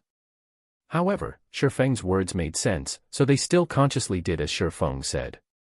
Kola had also started to change his battle style. He was no longer using his shield to block the attacks rigidly. Instead, he retreated a step back when the wild rabbit launched its attack, taking the chance to avoid it. Although Kola still needed to use his shield to block most of the time, it had still greatly reduced the burden on the healer. Such a change allowed killing the night rabbit to become even easier. The few level 1 noobs were also slightly surprised. There was some change in their opinions towards Shifeng. Shifeng was not as unbearable as they had imagined him to be. Shifeng only smiled at this situation. He did not mind their thoughts at all. Shifeng only felt that Kola was quite good after seeing his performance. Although Kola was a first-rate expert 10 years later, he currently was still far from that point. If it were an expert MT, they would not retreat, but choose to dodge the attack without even moving. Such a decision was because if the MT moved, the monster would move as well. This situation would cause trouble for long-range damage dealers, which would result in the loss of a lot of damage. However, such a technique required a bounty of experience in battle and a body with dexterous reactions. Kola still needed a lot of training. The elite night rabbit fell within a moment. It dropped a skill book for berserkers, Whirlwind Slash. It also dropped 3 coppers. Everyone could not help but be amazed by the drop rate of Hell Mode. A skill book dropped just after they killed an elite monster. If they killed over 10 elite monsters, then wouldn't they be able to obtain over 10 skill books? It should be known that skill books were extremely rare, and even a common skill could sell for 1 silver. Shifeng naturally knew of their thoughts. However, not even Hell Mode had that high of a drop rate. It was only 4 times that of Hard Mode. Afterward, Shifeng passed Whirlwind Slash to the stupefied Lonely Snow, then he passed a level 1 bronze defensive plate armor to Kola. The Night Ranger dropped the armor. With these items, the party's strength slightly increased. Kola's mouth could not close after receiving the defensive plate armor. He hurriedly thanked Shifeng for it. With this bronze plate armor, not only had Kola's defense increased by 14 points, but his HP had also become 350 points. Aside from Shifeng and Blackie, everyone else on the scene was filled with envy. Bronze equipment was the identification of an expert. Outside the dungeon, it was impossible to obtain a piece of bronze equipment, even if you begged for it. And this piece of equipment was obtained by Shifeng alone. Yet, Shifeng gave it to Kola without hesitation. Everyone's opinion towards Shifeng changed quite a bit. They felt such a party leader was not bad at all. Shifeng was unlike the other party leaders who would prioritize themselves when equipment dropped. As for bronze equipment, forget giving it away to a temporary party member, they would definitely keep it for themselves. Afterward, everyone followed Shifeng as they advanced. Although the dark and gloomy forest was scary, everyone was no longer as nervous as they were before going through a stimulating fight. From time to time, 1 or 2 patrolling elite night rabbits would appear in front of them, and they would also respond to it quickly. When there were 2 night rabbits, Kola would tank one of them, while Shifeng and Lonely Snow would rush over and kill the other. As for the ranged players, they would prioritize attacking the night rabbit in front of Shifeng. The night rabbit's 700 HP would be gone quickly under the fierce bombardment. Afterward, the party supported Kola and finished off the other night rabbit. Within moments, 2 night rabbits were no more. With this process, a skill book, Restore, meant for healers also dropped. The skill had a 2-second cast time. When learned by oracles, the skill could instantly restore 37 HP. It was far better than Life Prayer. It did not share the same cooldown as Life Prayer, so the 2 could be used in coordination to negate the damage caused by the elite night rabbits completely. Drowsy Sloth continuously thanked Shifeng and the other party members for letting him learn the skill book. Restore was an extremely important skill for conquering dungeons. If it were to be sold outside, it could go for at least 2 or 3 silver coins. Don't mind it. Skill books are meant to be used. Let's continue onward. Shifeng smiled as he answered. Aside from AoE attack skill books, healer-class skill books were the most expensive and rare. However, the Deathly Forest was a dungeon meant to let players build up their foundation in God's domain. In Hell mode, the drop rate for basic healing skills was very high. In Shifeng's previous life, he had obtained 4 healing skill books just after entering Hell mode of the Deathly Forest once. It was not considered valuable. After more than an hour, Shifeng's party arrived at a flat grassland. They had finally met the first boss of the dungeon. Willy, chieftain rank. HP 6000. Willy was a ferocious night rabbit. Its height was as tall as 2 people, and sharp steel claws decorated its paws. These claws loved creating a feast of fresh blood, and those caught by it would be ripped to shreds, turned into a river of blood. It was unknown how many players had died a gruesome death under these claws. A short distance away from Willy, there were 7 elite night rabbits on guard. These 7 rabbits were very close to each other. As long as one of them was attacked, the other wild rabbits would rush over as well. There was also a great possibility of attracting the boss. Even if it were Shifeng, he would not be able to face off against 7 night rabbits, not to mention including a boss. However, if they did not finish off the 7 night rabbits, there was no way for them to attack the boss. Brother Feng, what should we do now? This place has too many night rabbits. The game isn't giving us any chances. Blackie was very anxious. Although the boss was in front of them, the system had dealt them such a hand.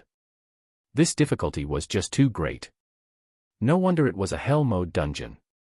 It was impossible to pass through without absolute strength. The system setting also angered everyone. Who could fend off 7 elite night rabbits? Even a level 5 guardian knight would not be able to do it. You all wait for me behind that rock. Cola, get ready to receive the monster. Everyone else is not allowed to attack without my command. Shifeng pointed towards a large rock nearby. Shifeng naturally knew that there were 7 elite night rabbits here. Everyone abided by Shifeng's command without question. All the monsters they had killed on the way here relied on Shifeng's commands for success. They killed quite a lot of night rabbits, and everyone had obtained 1 or 2 pieces of bronze equipment. Blackie even had 5 pieces of bronze equipment. Their party's strength has definitely surpassed the other elite parties. The credit for such an achievement belonged to Shifeng's commands. As for Shifeng, he had run to a location that was 40 yards away from the 7 night rabbits. He quietly hid within the bushes, observing the night rabbits' every movement. Everyone understood that Shifeng was trying to lure monsters. However, the 7 night rabbits were too close to each other. Shifeng was a swordsman. He did not possess any long-ranged attacking capabilities, so how could he lure monsters? Time passed bit by bit. Everyone was extremely anxious. If Shifeng accidentally failed, then it would be a party wipe. However, Shifeng was calm. He moved not an inch as he watched the faraway night rabbits. At this moment, a cool breeze blew past. A dead leaf on the trees was sent flying over. Seeing the dead leaf hovering down towards the night rabbit, Shifeng picked up a small stone beside him. Gently, he tossed the stone over. The direction the stone flew to was towards the night rabbit closest to the boss. We're finished. Everyone understood what kind of outcome this would be. It would definitely be a combination of 1 boss and 7 night rabbits rushing towards them, turning them into blood sacrifices. The moment the stone was about to hit the night rabbit, the dead leaf just happened to have blocked between the stone and the night rabbit. The stone struck the dead leaf, smashing it onto the night rabbit. The night rabbit abruptly turned to look at its surroundings, only discovering a leaf. However, how could a leaf hitting it be so painful? Subsequently, the night rabbit left its unit to observe the surroundings. It looked around aimlessly, not knowing what it was trying to find. It had unknowingly moved over 20 yards away from its unit, and it was still moving further and further away. Too godly. Lonely Snow could not help but exclaim. His eyes had nearly popped out of their sockets. Everyone else had dumbly nodded as well. What kind of accurate judgment and aim was required to hit the dead leaf while hitting the night rabbit, and thereby confusing the night rabbit's hatred, causing it to look for its target blindly? Even calling it as an ultimate skill was not excessive. Was Shifeng really a noob? He couldn't be some gaming god here to make a fool of them, right? Summoner, the rest is up to you. Shifeng walked to the rock's location. He looked at the summoner, clapping the person's shoulders as he spoke, smiling. Chapter 27, Shifeng's Improved Party. Chapter 27, Shifeng's Improved Party. Hearing Shifeng's comment, the summoner, Gluttonous Mouse, suddenly panicked. He did not understand what Shifeng wanted him to do. If he had performed badly and was kicked from the party as a result, he would regret it until he died. It was hard to find a good party during this time, not to mention a party with an expert leading it. It was impossible to join such a party, even if you begged. Relax, I won't let you do anything dangerous. You just have to summon out a flame sprite and follow my instructions. You don't have to do anything else, Shifeng said with a smile, trying to ease the nerves of Gluttonous Mouse a little. Currently, summoners were not strong, mainly due to the incapability of their skills. A summoner's method of attack mainly relied on their summoned creatures, whereas their normal attack was the low-damage magic bullet. However, a summoner with awesome skills could become a one-man army.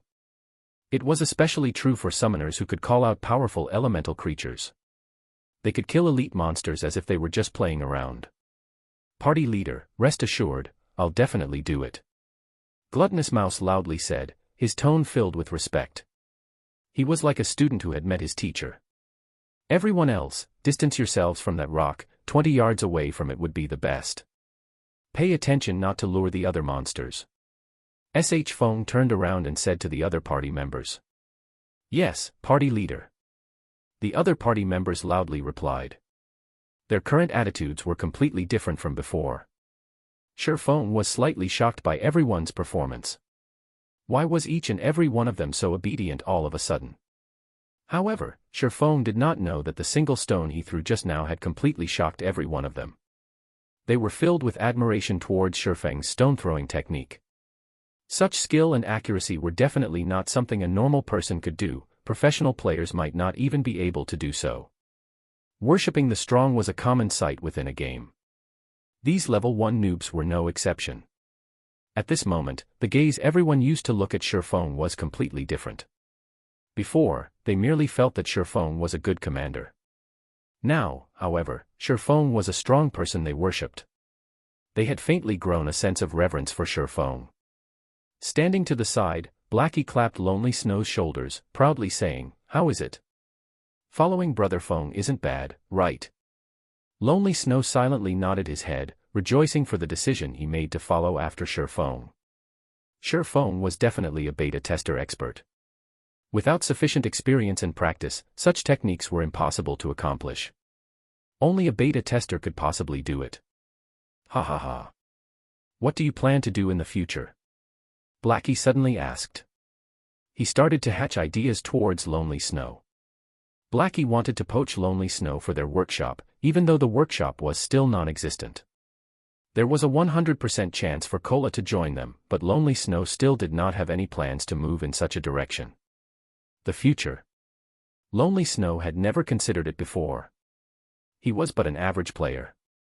He did not have any big ambitions, only wanting to earn some cash from playing games. He said honestly, I have never considered it before. I see that your techniques are quite good. Why don't you join us for now? Blackie nonchalantly asked. Really? Lonely Snow had anxiety about his future after Blackie's question. He did not know where he wanted to go. If he could party with an expert, then it could not get any better. Of course. However, we still need to look at your future performance. We don't just simply accept people, Blackie proudly said, pretending to be an expert. Thank you, Brother Black. Lonely Snow happily responded. He never imagined his luck would be so great as to be noticed by an expert. Seeing Lonely Snow agree, Blackie released a sigh of relief. Currently, Blackie was just a fox pretending to be a tiger. He couldn't help out Shifeng much in God's domain, but he could still help out in regards to administration. There wasn't even a shadow of their workshop as of this moment. There was also the debt of 16,000 credits. The workshop's members consisted of only Shifeng and himself. It was definitely the poorest workshop in history.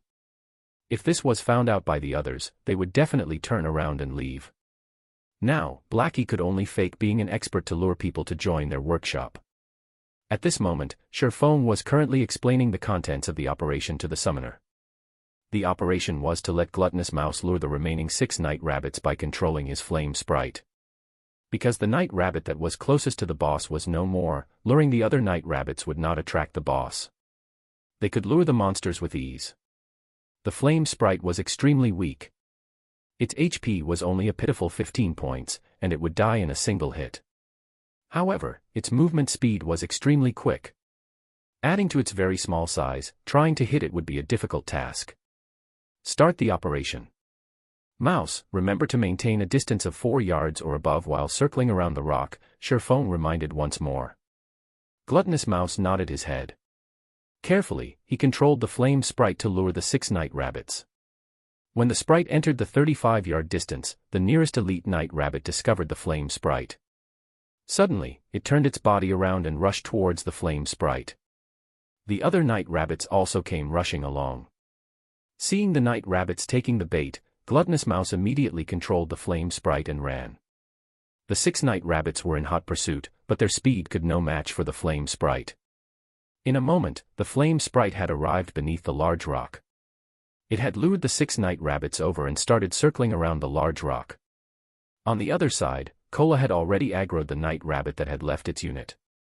Cola interchanged between blocking and using his new skill, Divine Strike. With the effects of 2 pieces of bronze equipment, a single hit from Divine Strike had caused 26 damage. It was a lot higher compared to the 11 or 12 damage caused by a normal strike. Also, Divine Strike had the added effect of increasing hatred. It became a lot easier to hold aggro. The night rabbit was killed off within a short moment. It dropped 5 coppers.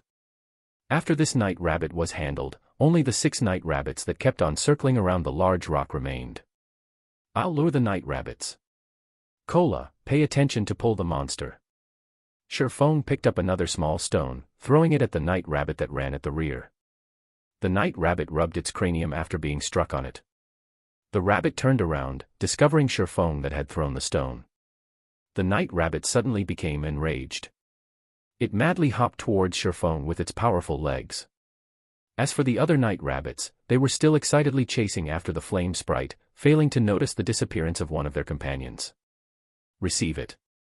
Seeing the night rabbit was only 20 yards away from the party, Surephone commanded. Cola rushed ahead, sending a divine strike towards the night rabbit's head. The night rabbit's target immediately changed, extending its claws towards Cola's cranium. However, Cola had reacted quickly by dodging his body sideways. After avoiding the attack, Cola continued by using punishment. The skill had once more strengthened the night rabbit's hatred to Cola. Everyone, focus fire. Surephone inwardly applauded after seeing Cola's performance. He had never imagined Cola's ability to learn would be this great. He had already found out about the night rabbit's attack patterns after going through slightly more than 10 battles. No wonder he was the core MT of a first-rate guild, 10 years later. His potential was limitless. The night rabbit in front of Cola had fallen within 20 seconds.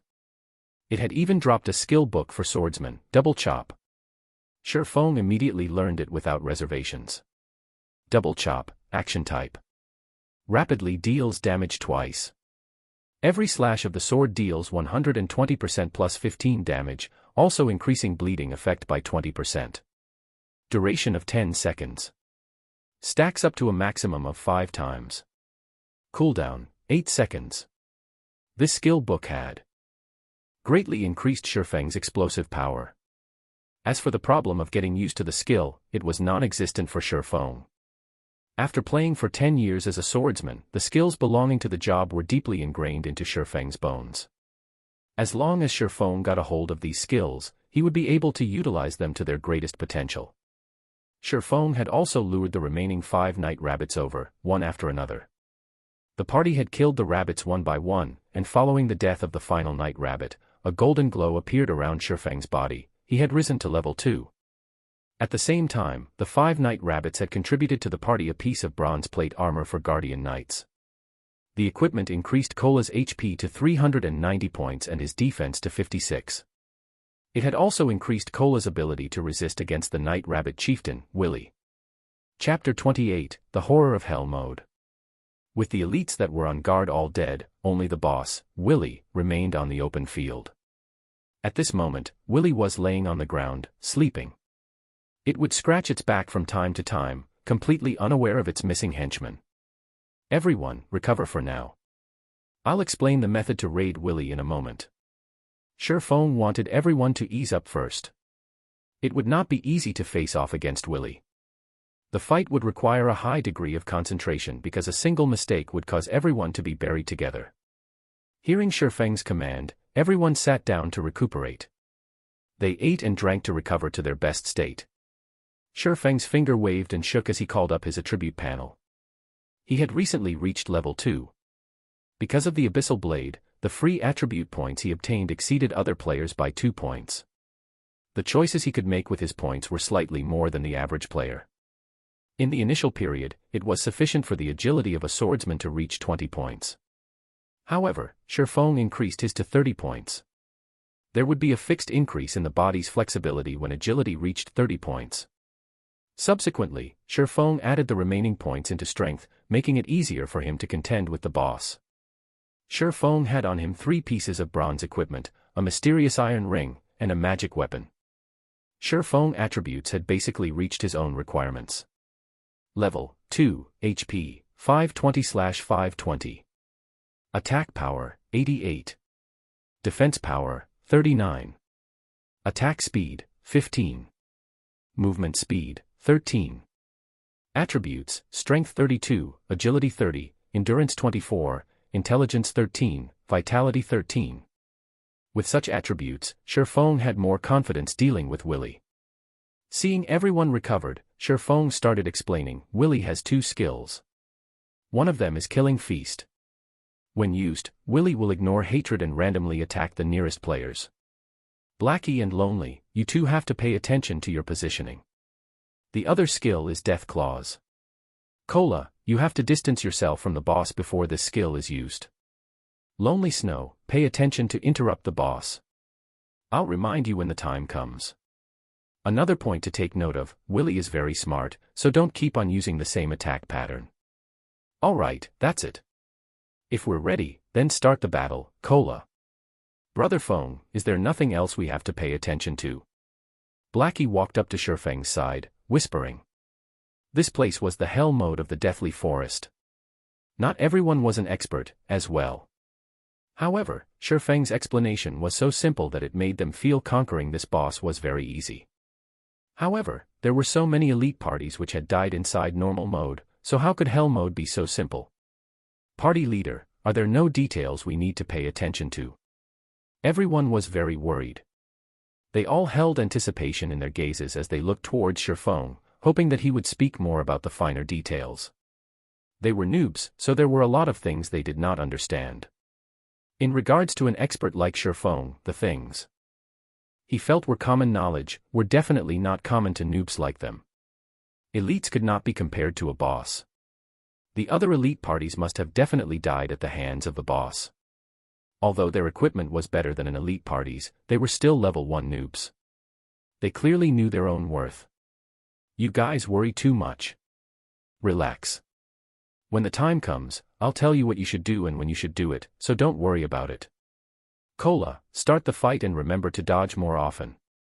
A single healer will not be able to match up to the boss damage, Sherfong smiled. He felt his party members were quite interesting. They were much more serious about the details than he had thought. In his previous life, Sherfong had entered Hell Mode dungeons countless times as the captain of Shadow. There was also no lack of 100-men dungeons amongst those times. So, how could he not know how to guide a few noobs to beat a small boss? Cola had no choice but to go at it hard.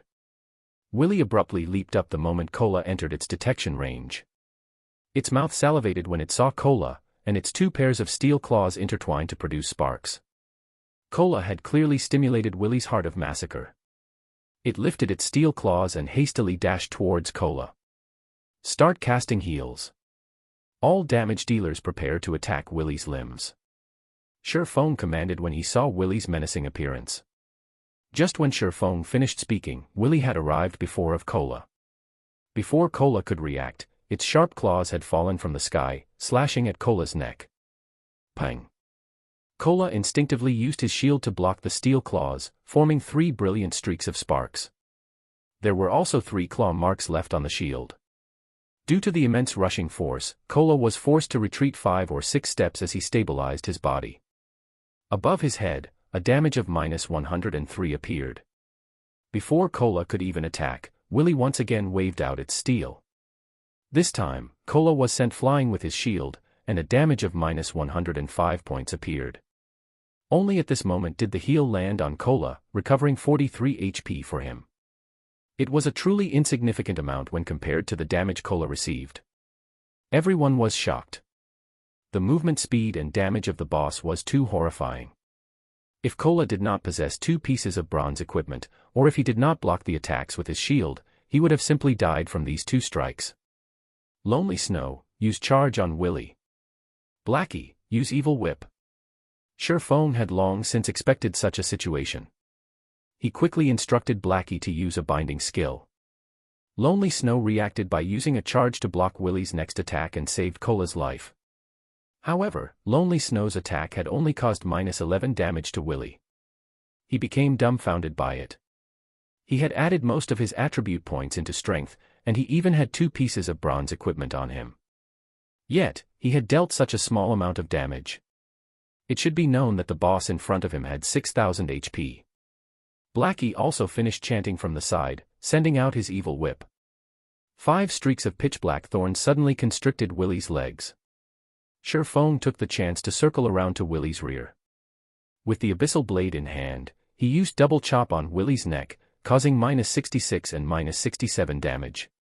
His attack also caused a bleeding effect, causing Willy to lose 8 HP every second, lasting for 10 seconds. The high damage immediately caused Willy to switch its hatred to Sherfong. However, Sherfong did not give it any chance. With his 30 agility, Sherfong easily dodged away from the steel claws, appearing 5 yards away from Willy. Ayo! Ayo! Ayo! Willy furiously bellowed as it rushed at Sherfong. Ranged players start attacking. Cola, come over and hold Willy after you're done recovering. Sherfong systematically retreated while he dodged Willy's claws. However, the others watching Sherfong were shocked to their souls. This was because Willy's claws would graze by Sherfeng's cranium every time it attacked, blowing his hair into a dance. Although everyone was shocked, they never stopped attacking. Magic attacks were sent out one after another, whereas Lonely Snow used Whirlwind Slash at Willy's rear. However, not one of those damages had exceeded -20 points. Willy's HP slowly decreased. When it was occasionally struck by Sherfong, its HP would drop by a segment. Willy's HP had fallen to 90% within a moment. Willy became enraged as it started a mad dance with its claws. It used Death Claws, greatly increasing its attack speed. Sherfong was nearly hit by it. Fortunately, however, he had used the Abyssal Blade to block the attack, only receiving -130 damage from it. At this moment, the Cola rushed up with his full HP. He used a Divine Strike on Willy's head, followed by a punishment. Willy's hatred only switched to Cola after a series of attacks. The switching of hatred had also interrupted Willy's Death Claws, returning Willy to its normal state. Seeing Willy change targets, Sherfong waved out a thundering flash. 3 streaks of thunder passed through Willy's body, dealing -92, -116, -137 damage. At the same time, giving Willy a damage amplification effect, it allowed others to deal 20% more damage to it. The fight with Willy became much easier. Blackie was sending out dark arrows without stopping, each dealing over -50 damage. Whereas the others only managed to deal over -20 damage to Willy. Being given a painful beating, Willy was just about to turn around and attack Sherfong when Cola used both Divine Strike and Punishment once more. Willy's hatred was quickly pulled back to Cola. When Willy turned back to Cola, Sherfong used a chop on it. In such a way, Sherfong and Cola took turns aggroing Willy, causing it unable to attack any players. Willy's HP continuously dropped until it was 30%. Willy entered a berserk state, its body increasing by several sizes. Melee players stay away from the boss. Blackie, use Evil Whip. Healer, heal me. Sherfong loudly shouted. In its current state, Willy was definitely going to use its big move, killing Feast. Lonely Snow and Cola immediately distanced themselves from the boss after hearing Shifeng's command, letting Shifeng tank the boss by himself. When the two of them had run out of the 10-yard range, Willy disappeared. No one understood what happened. When Willy reappeared, it had already arrived at Shifeng's back, and its steel claws abruptly descended. Shifeng had long since been ready for this. He used his sword to block the incoming claws. However, just after blocking this attack, Willy once again disappeared and again appeared behind Shifeng. Within 2 short seconds, Willy had attacked Shifeng's back 7 times. Fortunately, Shifeng's agility had reached 30 points. It was barely enough to match up to Willy's speed. However, every attack Shifeng blocked would still take away a significant amount of HP from him. The heals he received also continuously recovered his HP. -96, -97, +46, -96, -97, +48, +32, -96, -97, +46. If Shifeng did not possess 520 HP and blocked every claw that came at him, Shifeng would have died from Willy's killing feast with 100% certainty. At this moment, Shifeng's remaining HP did not reach 100 points. Get rid of it. Shifeng loudly shouted. After using his big move, Willy would enter a weakened state. It was the perfect chance to kill it. Everyone continuously greeted Willy with their attacks, finally shaving off Willy's remaining 30% HP. It dropped 4 items. Just as everyone was about to let loose their breaths, Shifeng took a look at everyone's current status. The healer, Drowsy Sloth's remaining MP did not reach 20%, and the other mage's MP did not reach 10%. Shifeng hurriedly said, "Everyone, sit down and recover immediately." Everyone was confused. Didn't the boss just die? Why must they be in such a hurry? However, everyone still listened to Shifeng's command to sit down and recover. Before they had even sat down and recuperated with food and drinks for 5 seconds, a violent roar entered everyone's ears. The roar had shaken the entire deathly forest, and following it, a black shadow leaped out from within the forest. The black shadow was a gigantic werewolf. The werewolf looked at Willy's corpse, then looked towards Shifeng and the others. Its pitch-black eyes suddenly turned crimson red. Just when it wanted to release a roar, Shifeng dashed towards it with Wind Blade. Immediately, Shifeng used Abyssal Bind. 9 chains appeared and bound the werewolf in its mouth, preventing it from making a sound. At this moment, everyone finally saw the werewolf's statistics.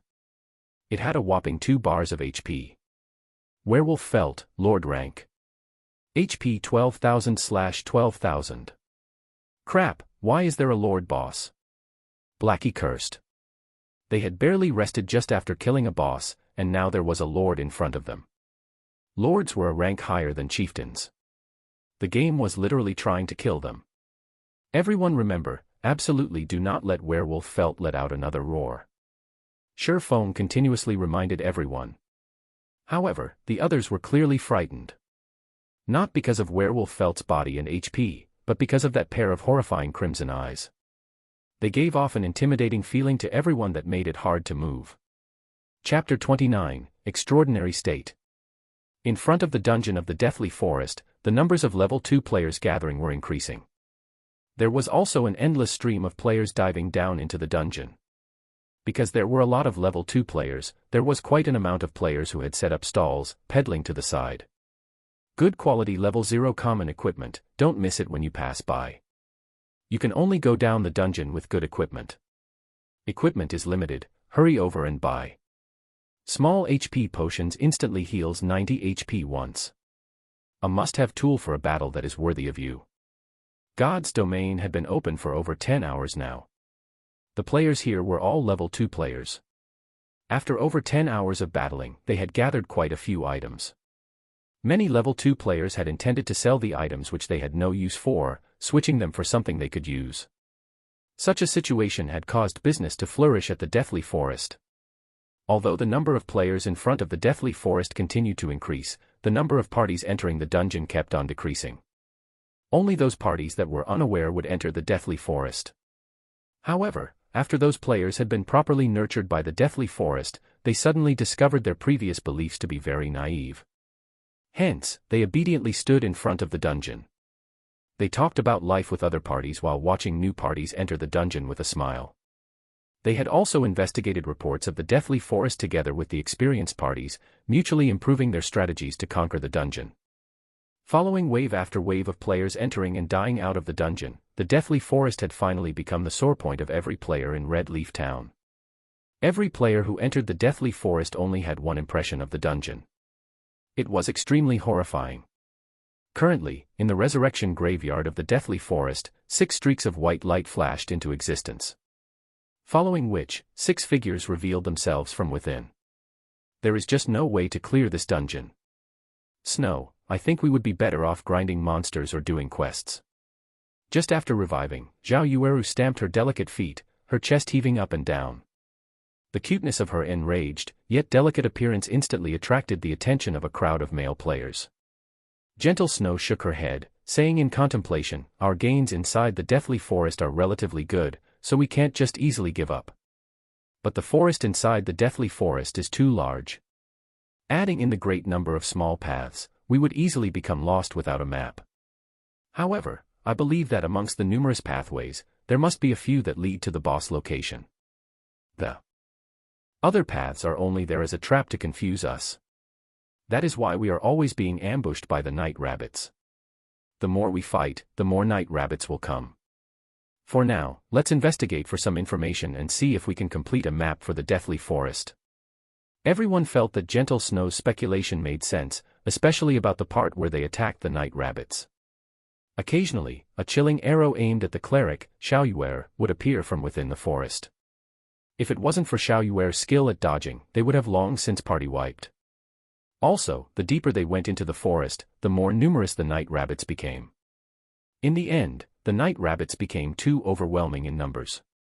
They were unable to shoulder all of the rabbits, which resulted in their return through death. If they could find the correct path, they might have already cleared the dungeon by now. Zhao Yueru could only nod her head in agreement. The party's leader was, in fact, Gentle Snow, and Gentle Snow's speculations were always very accurate. Zhao Yueru could not help but believe in her. Going with the suggestion, Gentle Snow and Zhao Yueru nonchalantly shouted a few times, stating that they wanted to trade information about the deathly forest. It couldn't be denied, the striking effect created by 2 great beauties calling out. Suddenly, the atmosphere in the deathly forest started to boil as players rushed over, one after another. Every one of them wanted to be the first in position. Too many of the male players, this was a great chance for them to talk to a goddess. Who knew, if the goddess had looked upon them they might be able to live a blessed life in the future. Meanwhile, inside the hell mode of the deathly forest, the sky within the dungeon had already darkened. Thousands of birds soared to the skies, leaving the forest in a deadly silence. Werewolf Felt was not any common monster. It was a very famous werewolf. In the past, it massacred countless in Red Leaf Town, nearly turning Red Leaf Town into a town of death. In a fit of rage, the Star Moon Kingdom had sent out its army to surround Felt. In the end, after being heavily wounded by the Great Sword Master, Hilton, Felt had escaped into the Deathly Forest to treat its wounds. It was the reason why the dungeon of the Deathly Forest existed. In Hell mode, Felt had 3 absolute skills. The first one was Death Stare. Enemies who Felt stared at would have their attack speed and movement speed greatly reduced. If one had a weak willpower, they might not even be able to move. Presently, only Shifeng had 30 points in agility. After he had activated the 3 hidden basic skills he possessed, he gained a certain amount of resistance towards the death stare.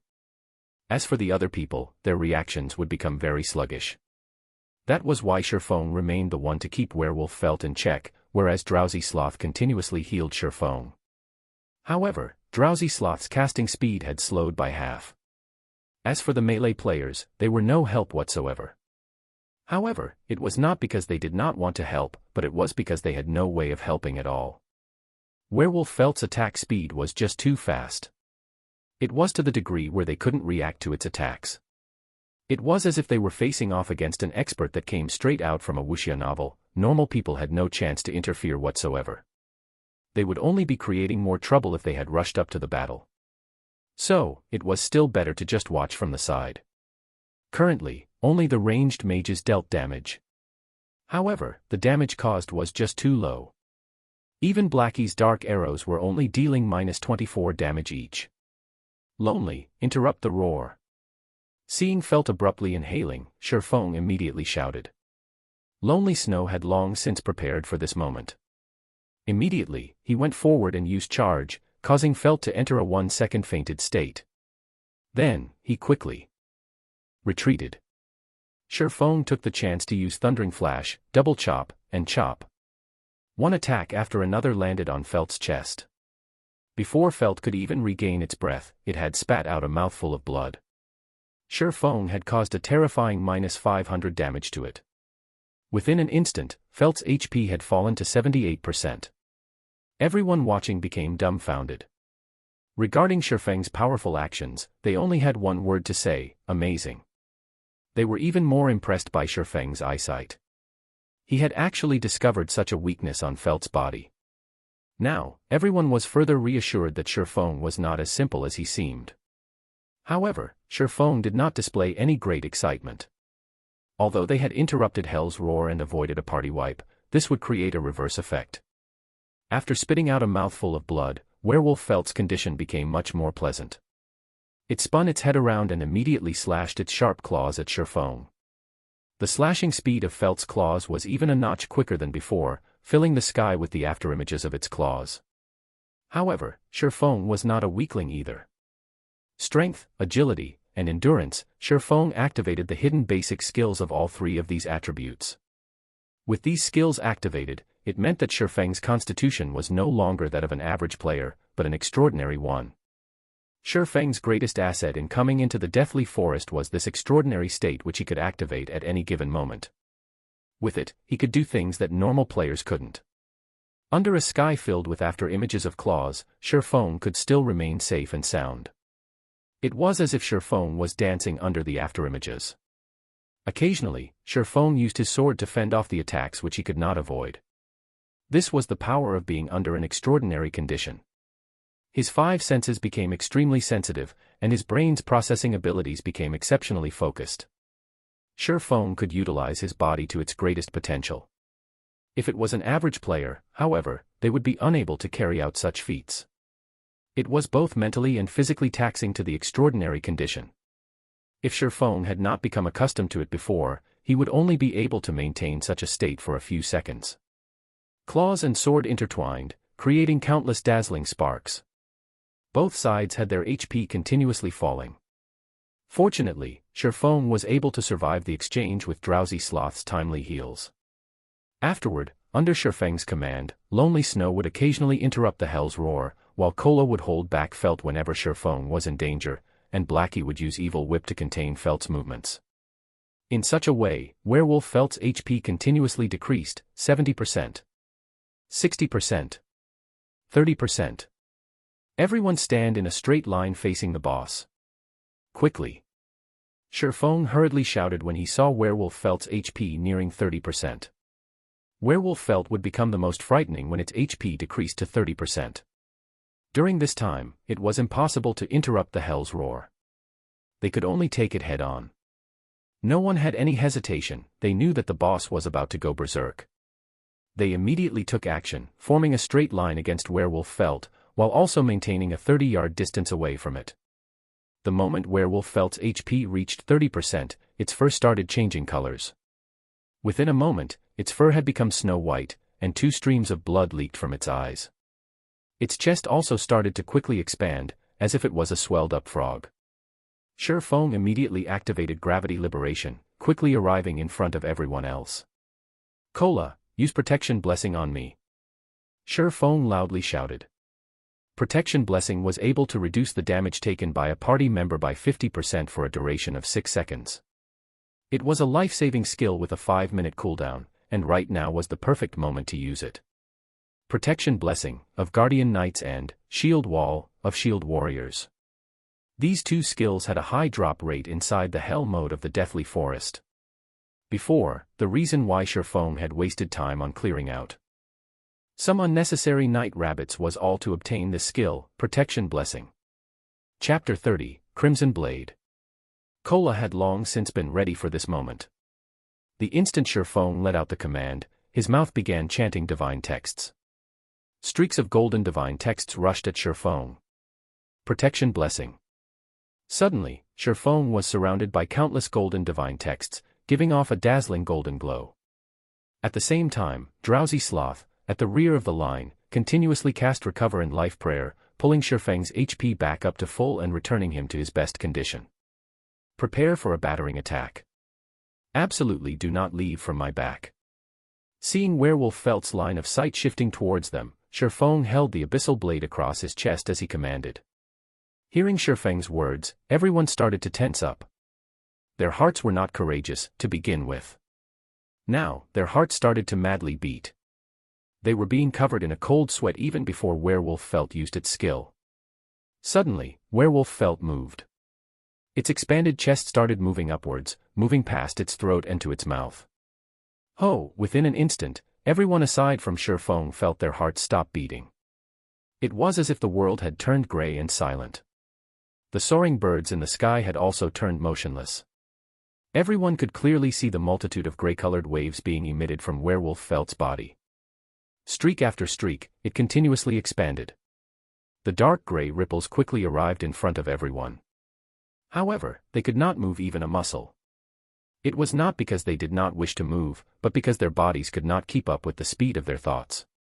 Everyone could feel that time was moving by at an exceptionally slow pace. However, everyone understood that although the movement of time appeared slow, in reality, it was moving at the pinnacle of speed. Just like absolute experts crossing swords, the moment the exchange happened, time would move exceptionally slowly. At this moment, only Shurfeng slightly moved. Phantom kill.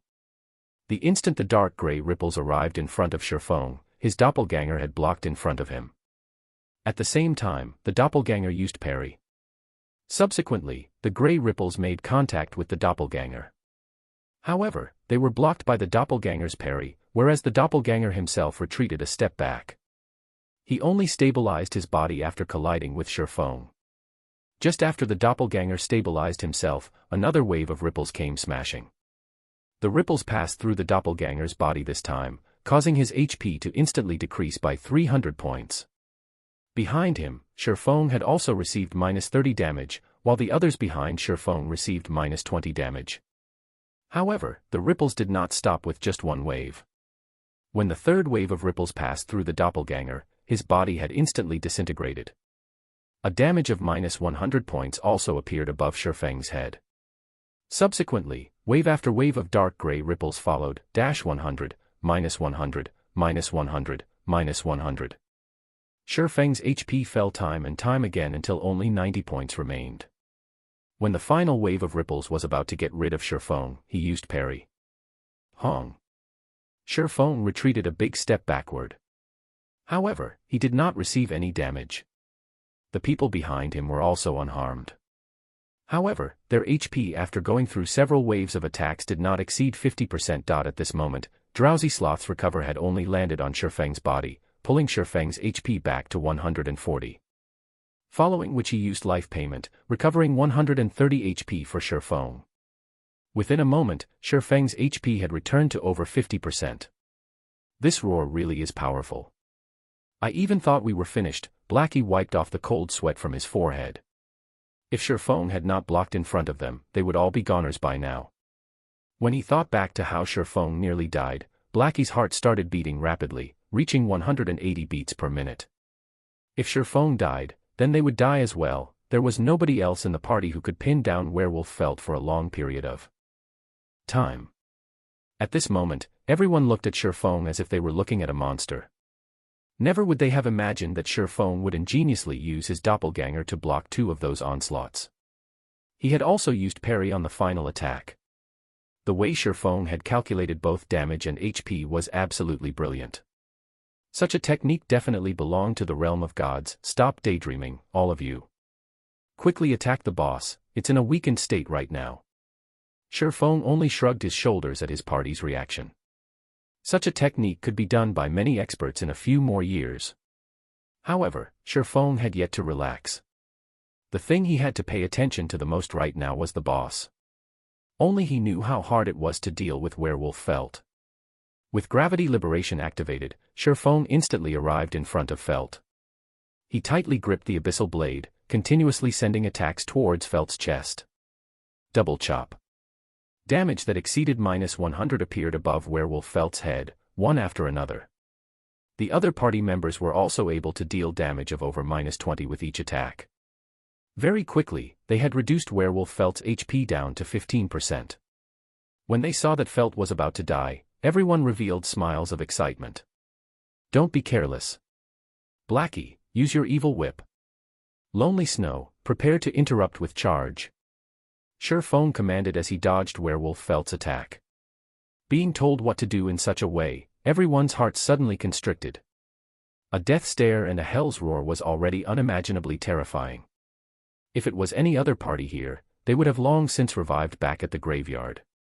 Could Werewolf Felt actually have another powerful skill? How horrifying was this hell mode? Sherfong constantly paid attention to Werewolf Felt's HP. Just when Felt's HP fell down to 10%, its third big move finally came. Death Berserk. This move would increase Werewolf Felt's attack speed by 100%, its movement speed by 40%, and its attack power by 100% until it died. It was precisely this move that had caused countless elite parties to curse out in madness. After activating Death Berserk, Werewolf Felt's fur started turning red. In a moment, it had become blood red in color. Adding in its crimson red eyes and sharp fangs, Felt looked remarkably like a blood fiend. Its terrifying appearance had caused everyone to inadvertently retreat a step backward. They could clearly feel the air of danger given off by Felt. Sherfong used another double chop, stacking the bleeding effect to 5 layers. Afterward, he spun around and ran. After activating Death Berserk, there was no one under level 5 who was able to block Felt. That included Sherfong, even if he had a magic weapon. The only method was to kite it and slowly grinding Felt to death. The moment Sherfong had escaped the 10-yard distance, Felt's thick thighs suddenly doubled in size. One of its legs abruptly stomped the ground, sending it flying like an arrow, rushing towards Sherfong. Sherfong was about to arrive at the location of the large rock, but behind him, Felt's speed was just too fast. He definitely could not make it. Sherfong abruptly made a 90-degree sharp turn. Without making any turns, Werewolf Felt smashed straight into the large rock blocking its path, turning it into rubble. Fragmented rocks the size of a person's head were sent flying more than 10 yards away. Seeing such horrifying strength, even a fierceman such as Kola had his heart trembling. If he were struck by those claws, then he would definitely become meat paste. At this moment, Sherfong had already distanced himself over 20 yards from Felt. Meanwhile, the attacks from the mages never stopped. They continuously ground away Felt's HP. Sherfeng's plan to kite Felt was a success. Every time Werewolf Felt was about to catch up, Lonely Snow would charge at it. He then followed it up with a bone crusher, greatly reducing Felt's speed. Afterward, he pulled away from Felt once more. When Lonely Snow's skills were on cooldown, Blackie would use Evil Whip to constrict Felt once more. The skills of the two of them had a quick cooldown. With Sherfeng's occasional abyssal bind, they had formed a perfect cycle to toy with Werewolf Felt without pause. 7%. 6%. 5%. 3%. Finally, when Felt only had 1% HP remaining, Sherfong abruptly turned around. Wind Blade. Thundering Flash. Chop. Double chop. Sherfeng's single sword slashed at Werewolf Felt's chest, taking away its final 1% HP. System: your party is the first to clear a Hell Mode dungeon. Rewards increased by 100%, loot increased by 100%. System: cleared Hell Mode of Deathly Forest. Rewarding 8,000 EXP. At this moment, Werewolf Felt exploded, dropping out over 10 items. And amongst them, there was one that made Sherfeng's eyes shine. Crimson Blade. It was a sword that had the color of fresh blood. It gave off a dull red glow, and there was also faint drops of red liquid dripping off the edges of the blade. The entire sword revealed a dense killing aura. Sherfong never imagined that the item with an abysmal drop rate would actually appear in front of him. TL notes. 1. Kite, a term in video gaming and elsewhere to describe when a ranged fighter skirmishes with a hand-to-hand fighter by running and shooting. This can have two purposes: A, to damage the enemy while staying outside of hand-to-hand range, or B, to make the enemy follow you so you can lead them to a specific location. Chapter 31, Hell's Book. Sure Feng walked over without hesitation. He quickly picked up the one-handed sword filled with killing intent. The Crimson Blade was one of the rarest drops within the Hell mode of the Deathly Forest. It was also the best sword for a swordsman below level 6. Crimson Blade, Secret Silver Rank, One-Handed Sword. Equipment requirement, Strength 12. Attack Power plus 21. Strength plus 5, Agility plus 6, Endurance plus 3. Its attack power alone could rival a level 5 two-handed bronze axe. With the 6 extra points in agility, it could increase the attack speed of a swordsman by quite a lot. The Crimson Blade was definitely a precious weapon for swordsmen. Unfortunately, Sure Feng could not equip it yet. His experience was currently at 69% of level 2. There was still quite an amount before he could reach level 3. Moreover, he wouldn't be able to equip it even if he had reached level 3. This was because swordsmen would only activate the dual-wielding talent after they reached level 5. At that time, Sure Feng would be able to wield 2 one-handed swords. By the time Sure Feng was level 5, he would be able to wield the Abyssal Blade on his main arm, and the Crimson Blade on his subarm. His attack power would be invincible amongst level 5 players. Sure Feng felt great just thinking about such a future. Brother Feng, hurry up and pick up the equipment. I'm dying of anxiety here. Blackie urged. That's right, party leader. You can't just enjoy it by yourself. At least let us have a look at what equipment dropped. The loot on the ground had nearly blinded everyone's eyes. The anxiety burning in their hearts had even caused them to forget their joy of reaching level 2. They all wished to take a look at the drops of the 2 Hell mode bosses. As for rushing over to snatch the loot, there was nobody present who would do such a thing. Even if the items on the ground were valuable, they still wouldn't do it. If they had done such a thing, although they could feel great for the moment, they would instead regret their actions for the rest of their lives. This was because Sure Feng was the true treasure here.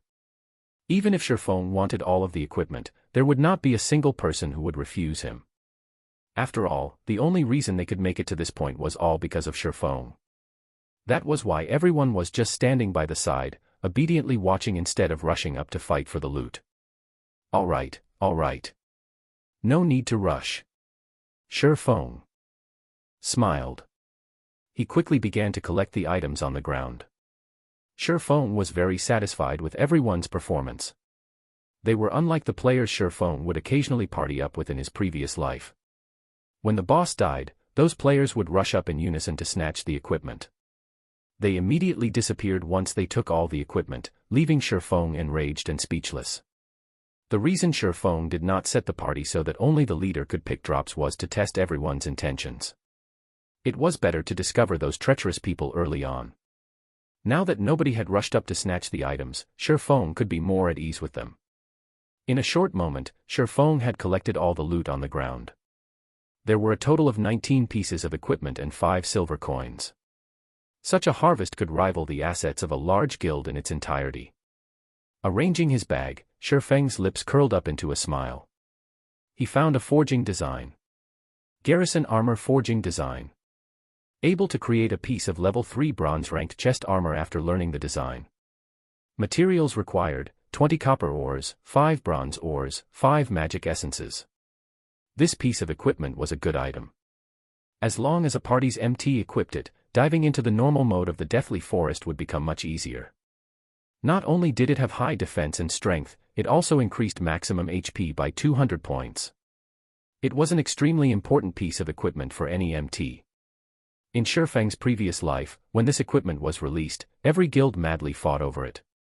They also ignored all costs to enter the Deathly Forest in order to obtain this forging design. When Blackie saw Sure Feng's excited smile, his heart became even more anxious. It was needless to say for the other people, if a person's sight could kill, Sure Feng probably would have died over hundreds or thousands of times by now. The items are not bad. Here, you guys have a look. Sure Feng did not waste any more time. He immediately displayed the attributes of all the equipment. There were a total of 15 pieces of equipment. Amongst them, there was only a single secret silver equipment, which was the Crimson Blade. There were also 5 pieces of mysterious iron equipment and 9 pieces of bronze equipment. The bronze equipment dropped by the bosses of Hell mode were all of the highest quality.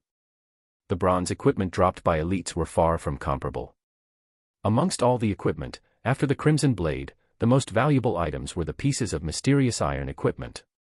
Out of the 3 modes of the Deathly Forest, only Hell mode dropped mysterious iron equipment, whereas normal and difficult only dropped bronze equipment. Blackie's luck had always been good.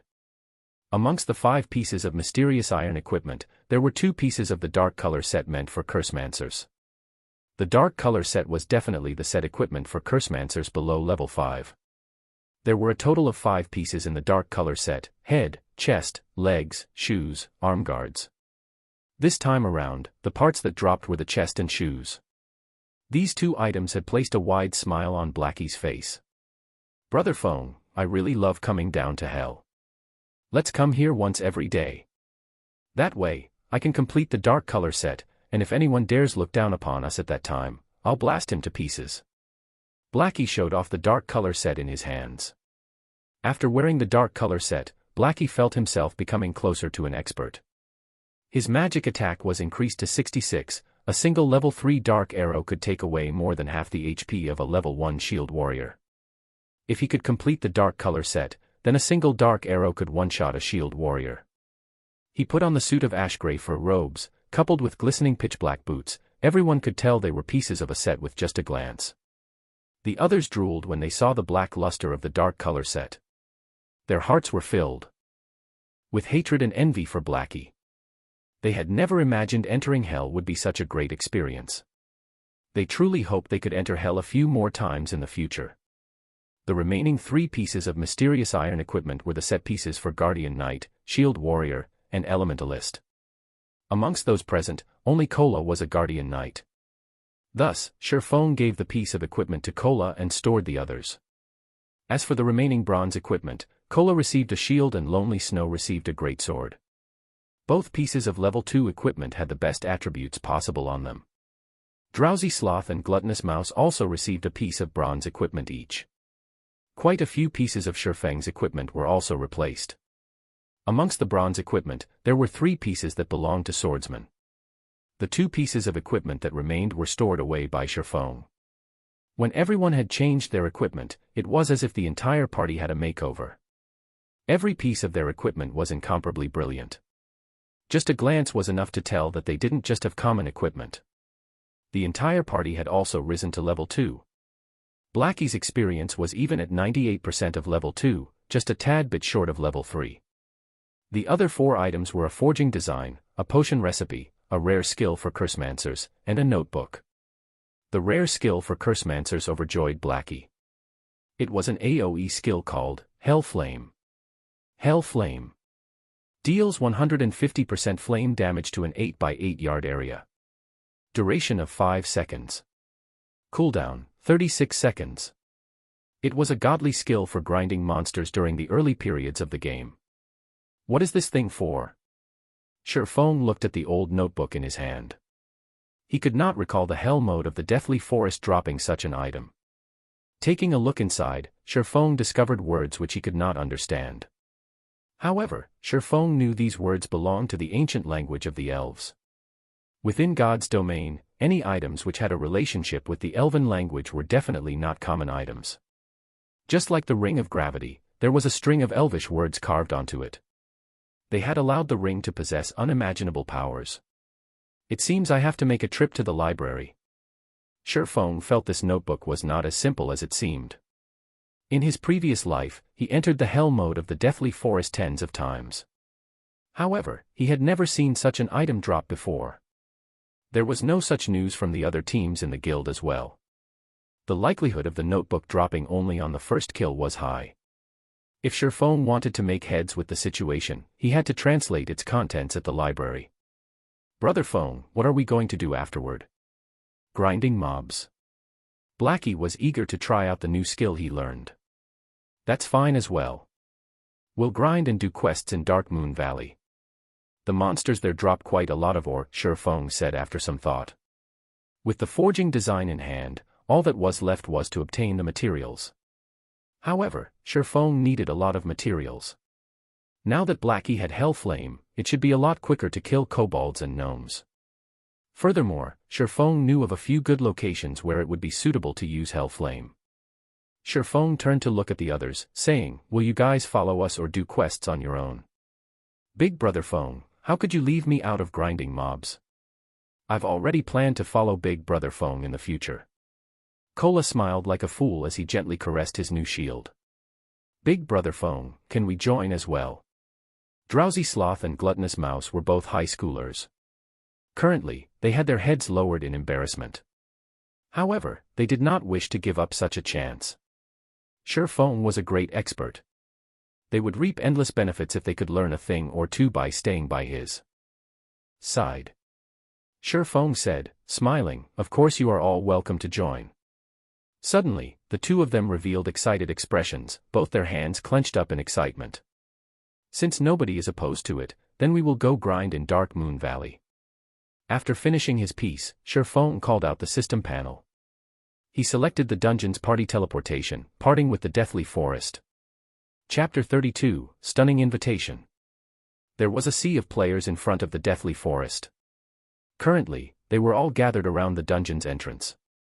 Such a situation was due to the actions of the large guilds of Red Leaf Town. The elite teams of these large guilds had all arrived at the Deathly Forest. They were all prepared to challenge the dungeon. These teams were much stronger than the loosely made elite parties. Common equipment covered their entire bodies. There were even pieces of bronze equipment in the mix. That's Heaven's Crown's core MT, Immovable Mountain. Never have I imagined that even he would come to this place. Someone will surely clear the Deathly Forest this time. Humph, Heaven's Crown is just a third-rate guild. Look over there, even the sub-leader of Assassin's Alliance, Stabbing Heart, is here. Also, the Guardian Knight named War Soul by his side is the top 5 knight of the Assassin's Alliance. He is even stronger than the Immovable Mountain. The players in the surrounding area started a discussion amongst themselves. They held optimistic views towards these large guilds at clearing the Deathly Forest. It was to be expected, as there were over 10 guilds currently present, both large and small. Amongst these guilds, the most well-known guild would be the second-rate guild, Assassin's Alliance. Following them would be the third-rate guild, Heaven's Crown. The others were just some unknown guilds, but they still would not be looked down on. This was because a workshop stood behind every guild. These workshops hired experts. Average players could not compare to them. Each large guild wanted to build its reputation in Red Leaf Town. Conquering the first dungeon in Red Leaf Town was the perfect way to do so. Hence, all of the large guilds made ample preparations for the dungeon. They spent large sums of their assets to buy equipment and medicine. They also bought a lot of information on the Deathly Forest. So, they were extremely confident about conquering the dungeon. Boss waving, these guild teams have gorgeous equipment. They will definitely clear the Deathly Forest this time, Wordless Summer Knight commented with a pained expression. Waving slowly but surely crossed his arms in front of his chest. He nodded slightly, saying in a helpless tone, "The Deathly Forest is too difficult. We party wiped before we even met the boss. In the end, parties like ours only became scouts for the guilds. What's there to brag about being a guild's expert? Boss, it's not our skills that are lacking. The dungeon is just too horrifying. It has too high of an equipment quality requirement," the shield warrior, Battle to the End, said in disdain. He held contempt for the guild experts deep in his heart, and he was sure only their equipment prevented them from clearing the dungeon. "That's right, boss. If our party had such equipment, we would have long since cleared the Deathly Forest," Wordless Summer Knight confidently said. Speaking of dungeons, Wordless Summer thought of Shifeng's party. He giggled as he said, "It's not like we didn't have any gain. We've killed 2 night rabbits and even got a skill book for berserkers. Compared to that party led by Captain Noob, we're much stronger. They still haven't shown themselves. I guess they've already fled from embarrassment. It sure is a pity for Lonely Snow. If he followed the boss, then he would have been given the skill book. If he found out about it, he would regret not following us into the dungeon." "That's right. Lonely Snow doesn't know how to appreciate the kindness given to him. Now, he will definitely regret not following the boss, Battle to the End laughingly said. Lonely Snow's skills are still quite good. I don't know how. That noob managed to gain the favor of that expert called Blackie. However, no matter how great that expert's techniques are, with dead weight pulling him back they would still party wipe. He is probably too ashamed to show himself right now. If he had gone with us, we might have cleared the deathly forest by now. Waving slowly was silently pleased with Blackie's end. Boss, the guilds are going to enter now, Wordless Summer said. However, just as the guilds were about to enter the deathly forest, the dungeon's teleportation gate suddenly changed color. It instantly turned from a silvery gray to a pitch-black color. There was also an indistinct skull that was roaring. The many members of the guilds couldn't help but retreat a few steps back.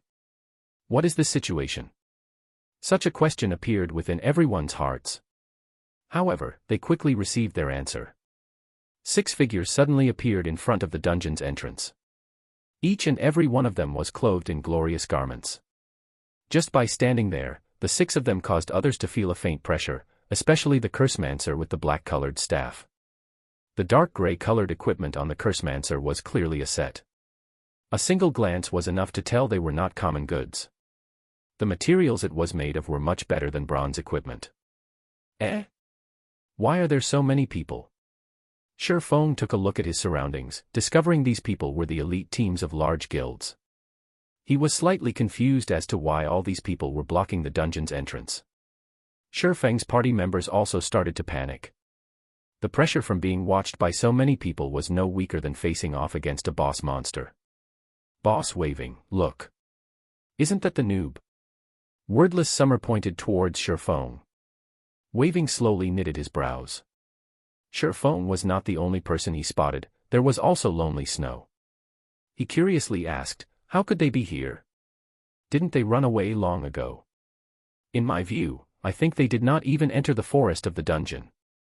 They knew they could not clear the dungeon, but they were also afraid of embarrassing themselves. So, they stayed in there until now.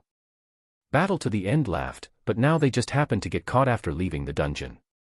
Just look at how ugly Lonely Snow's expression is. Ha ha ha. As expected of a noob, he doesn't even have the courage to enter the dungeon. Waving slowly but surely felt Wordless Summer Knight's words made sense. If not, how could Shifeng's party have returned safely? Waving slowly and the other party members experienced the horrendousness of the deathly forest. After entering the forest of the dungeon, there were only 2 possible results, either they cleared the dungeon, or they party wiped. There was no possibility of a third option. Now that Shifeng's party had returned safely, there was only one possibility, they never entered the forest. It was impossible that they cleared the deathly forest. During the time Waving slowly and company started laughing at Shifeng's party, the players surrounding Shifeng had already laughed themselves into madness. Such a scene confused Waving slowly and party. Why were these people laughing at Shifeng's party? Were they actually famous? What Waving slowly's party did not know was that Shifeng's party had already become famous throughout the entire deathly forest. Shifeng's party mainly consisted of level 1 noobs, yet they entered the hell mode of the dungeon. There was no action more foolish than this. It would be hard for others not to notice such an action. As they say, bad news has wings. Ha ha ha, that exotic player is back. I actually admired him for entering the hell mode of the deathly forest, but he was just a coward. I can't take it anymore, my stomach hurts too much from laughing. The players surrounding Shifeng's party understood their actions. They had foolishly entered the hell mode of the dungeon, so they could not enter deep into the dungeon. Instead, they stayed around the dungeon's entrance and looked for a time to leave the dungeon in secret. Unfortunately, even God would not help them. They coincidentally left just to be seen by the many guilds. Brother Feng, what's wrong with these people? Blackie looked at the laughing players laying on the ground. Scratching his head, he asked with an odd tone, did their brains go bad? Why are they holding their stomachs and laughing on the ground? Who knows? Maybe their brains had a cramp. It seems we shouldn't play God's domain too long, especially for the first time. Sure Feng did not think their appearance had any relation to the actions of these people. We better leave. This is just giving me the creeps. The other members of the party nodded in agreement. The players in the deathly forest were truly strange. Big brother, please hold on for a moment. Just as Shifeng's party was about to leave the dungeon's entrance, a ringing voice entered everyone's ears. Taking a look at the voice's origin, a beautiful and pure maiden dressed in a pure white mage's robe was seen walking towards Shifeng's party. Shifeng recognized this person. She was Star Moon Kingdom's top 100 cleric, Xiaoyuer. Xiaoyuer walked to Shifeng with an embarrassed look, a blush appearing on her tender white cheeks. She whispered, "Nice to meet you. I am Xiaoyuer of Ouroboros. We met before entering the dungeon. Our party's leader wishes to have a chat with you about the Deathly Forest's dungeon. I wonder if you would be interested in sharing." Chapter 33, Changing from Arrogance to Humility, 1. Xiaoyuer's appearance shocked everyone present. Every player present knew who Xiaoyuer was. After all, she was the goddess party mate. Coupled with Xiaoyuer's beauty and purity, she was firmly implanted in everyone's memories. However, why would such a pure maiden invite a noob? Furthermore, what was harder to imagine was the person who invited the noob was not Xiaoyuer, but the goddess, Gentle Snow. Who was Gentle Snow? She was the publicly acknowledged snow goddess in the virtual gaming world. There were countless Mr. Perfects who wanted to approach her. There was even a trust fund baby who had offered 10 million credits just to have a meal with Gentle Snow. However, that person did not even receive a word from her. Scram, that trust fund baby was naturally enraged. Thus, he sought to get revenge and turn Gentle Snow into his possession. Yet, a few days later, this trust fund baby was dumbfounded. His father, a self-made wealthy man, suddenly became a poor pauper. All of his father's properties had, within a night, become someone else's possession. When the trust fund baby's father found the cause, he nearly beat his son to death. From then onwards, everyone finally knew the dreadfulness of Gentle Snow. However, Gentle Snow's fans had further increased in number after this incident. Gentle Snow was like a true goddess from the legends, divine and inviolable. Such a goddess had actively invited such a noob. How could it not shock people? Currently, everyone was no longer in the mood for laughter. There was only envy and displeasure. What virtue and ability did a noob have to be invited to chat with the goddess? Damn, this noob must have some dogshit luck. Why him? I'm so handsome, yet the goddess won't even speak a word to me. I, Jade Windtree, am an expert in God's domain, but why won't the goddess come have a chat with me? Could it be that I am too handsome? Or does the goddess prefer a wilder type? The goddess must want to understand the situation inside the Hell Mode dungeon. That's why she looked for him. I never imagined even noobs would have such benefits. If I had known earlier, I would have also entered Hell Mode once. Everyone started their own discussions. They glared at Shifeng, having thoughts of disdain and envy towards him.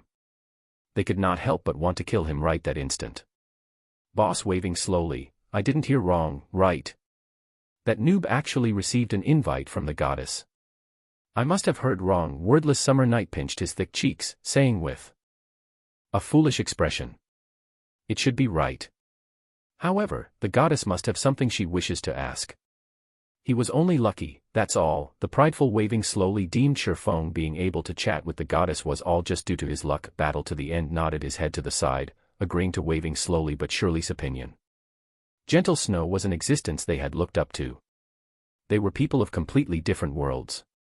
Not to mention having a chat with her, they had already felt incredibly lucky just by being in the Deathly Forest with Gentle Snow. Just when everyone thought Shifeng would smugly agree to the invitation, Shifeng had instead given a contradictory answer. Not interested. I'm in a rush for time. Shifeng turned around and left immediately after responding. He did not care about Xiaoyuer in front of him at all, and he cared even less about Gentle Snow's invitation. Now that the forging design was in his hands, he only lacked ore. The quicker the garrison armor made its appearance, the greater Shifeng's income would be. If he missed out on this great chance, he would lose a large sum of coins. Blackie had been extremely excited when he thought he would be able to get close to the goddess. Shifeng's answer, however, nearly drove him to madness. There must be a mispositioned nerve inside Shifeng's brain to reject the invitation.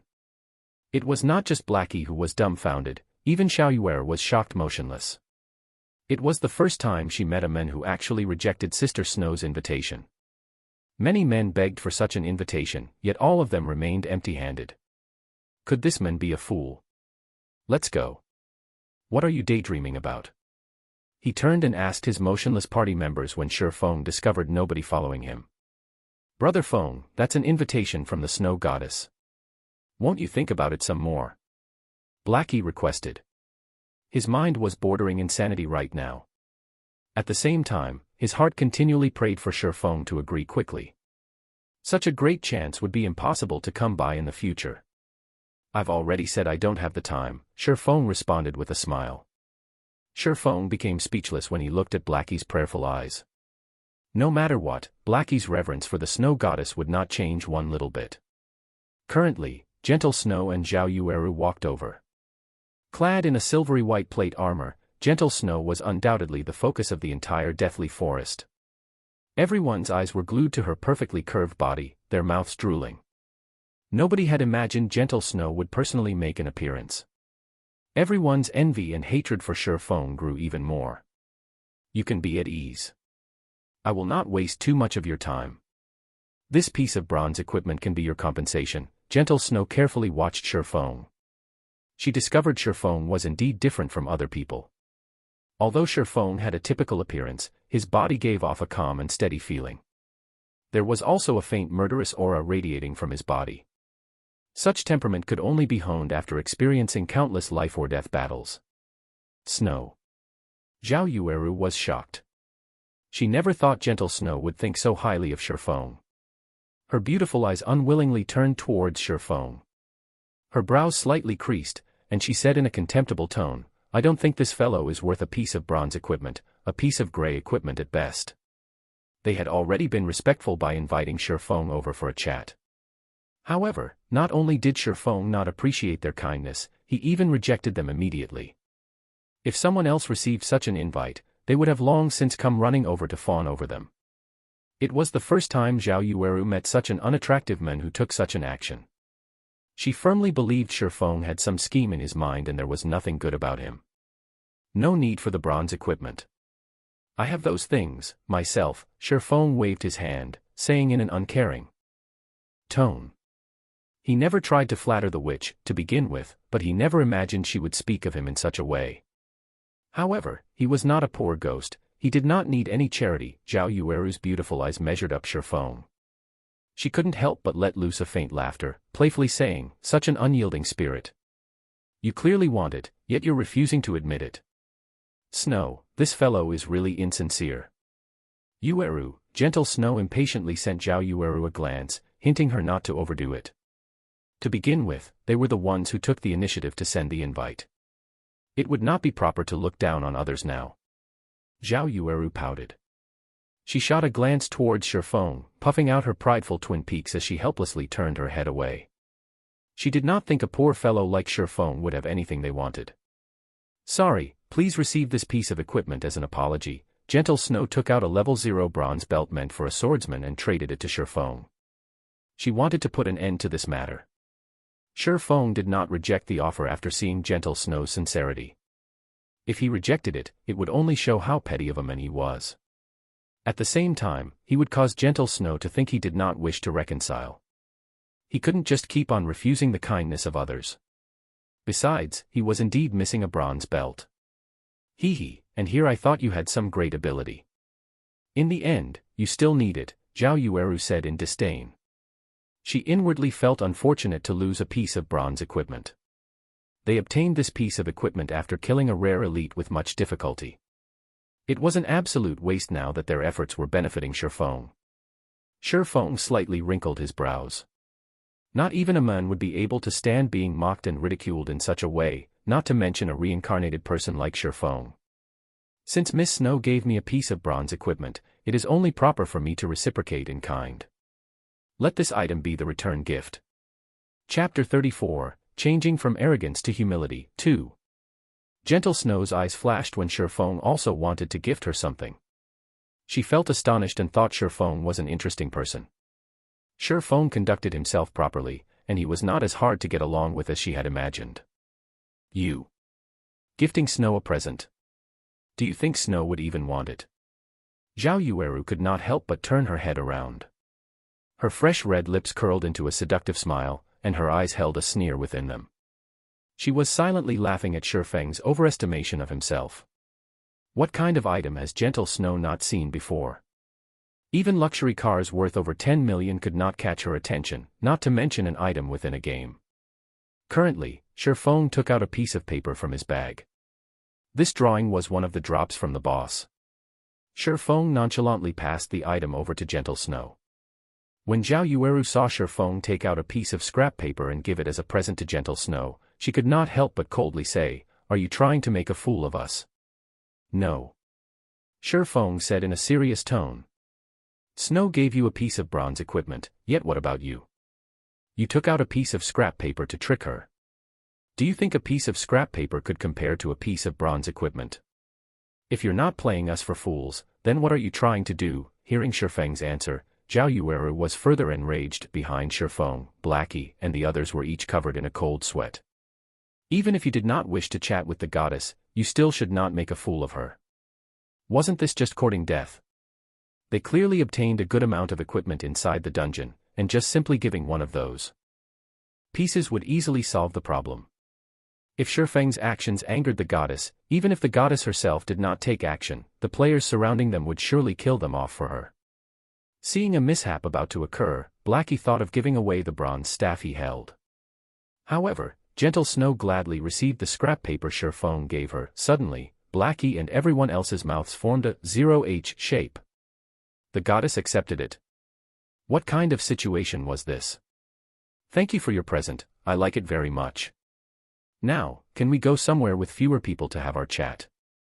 Gentle Snow smiled in appreciation. Shifeng also smiled and nodded in agreement. Looking at Gentle Snow's faint smile was like watching a dazzling sun that warmed a person's heart.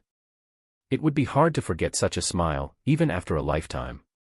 "Snow, you're going to forgive his rude actions just like that?" Zhao Yueru asked in a puzzled tone. "It's all right, Yueru. I like this item very much." Gentle Snow turned around after commenting, letting Shifeng lead the way. Zhao Yueru was stunned. She just could not understand what kind of drug Shifeng had given Gentle Snow. Was a piece of scrap paper enough? Just what was this piece of scrap paper? "Snow, just what did that fellow give you?" Zhao Yueru whispered. Just by seeing the fire poker on Shifeng's waist, she could tell Shifeng would not be able to give anything valuable. However, Gentle Snow still happily received it. Such a result puzzled Zhao Yueru significantly. A potion recipe for the basic strength potion. When consumed, it will increase a player's strength by 6 points for half an hour, Gentle Snow calmly replied. "What?"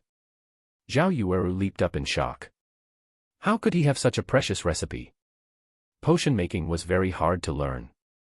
The recipes needed were famed for being rare drops, even the current Ouroboros only had a few normal recipes, not to mention rare recipes. A recipe that was capable of increasing the strength of a player by 6 points was unheard of until now. If the current level 2 players could have an extra 6 points in strength, that would equate to an additional 12 attack power. Such a potion would have a significant effect when they dove into a dungeon. Regarding guilds who frequently conquered dungeons, the value of this recipe far surpassed that of tens of pieces of bronze equipment. As long as the basic strength potion were for sale, the supply would never be able to meet the demand. Yet, Shifeng gifted such a recipe away. Did Shifeng not know the value of this recipe? However, Zhao Yueru shook her head, denying this assumption. Before, she had seen the confident expression on Shifeng's face. He knew the immense value it had towards their guild. Currently, Zhao Yueru turned her head once more towards Shifeng. A tinge of red appeared on her cheeks when she thought back to what she said before. She felt humiliated. She actually called a rare recipe a scrap paper. When she thought of Shifeng's smile, he was definitely laughing at her lack of knowledge. He was such a hateful bastard, now you finally know. I've already said he wasn't simple. Gentle Snow smiled at Zhao Yueru. Even after Gentle Snow and Shifeng left the scene, the surrounding players had yet to recover themselves. What kind of situation was this? A noob actually received the attention of the goddess. Was this person really a noob? Boss waving slowly, that noob left with the goddess. Wordless Summer Night was very upset. After watching the goddess being very courteous with Shifeng, even an idiot could tell Shifeng was not that simple. Don't mind it. I've heard from others that the noob entered the hell mode of the deathly forest. The snow goddess must have intentionally invited him to learn about the difficulty of hell mode. Waving slowly did not believe that he would misjudge a person. Shifeng was definitely a noob. He must have just been incredibly fortunate. Before, he managed to gain the favor of an expert. Now, he also somehow managed to obtain the favor of the goddess. In a rock pit over 200 yards south of the deathly forest, Gentle Snow and Shifeng sat facing each other. Surrounding them was a beautiful scenery and gurgling streams. As for the others, they stood to the sides. None of them tried to eavesdrop on the conversation between Shifeng and Gentle Snow.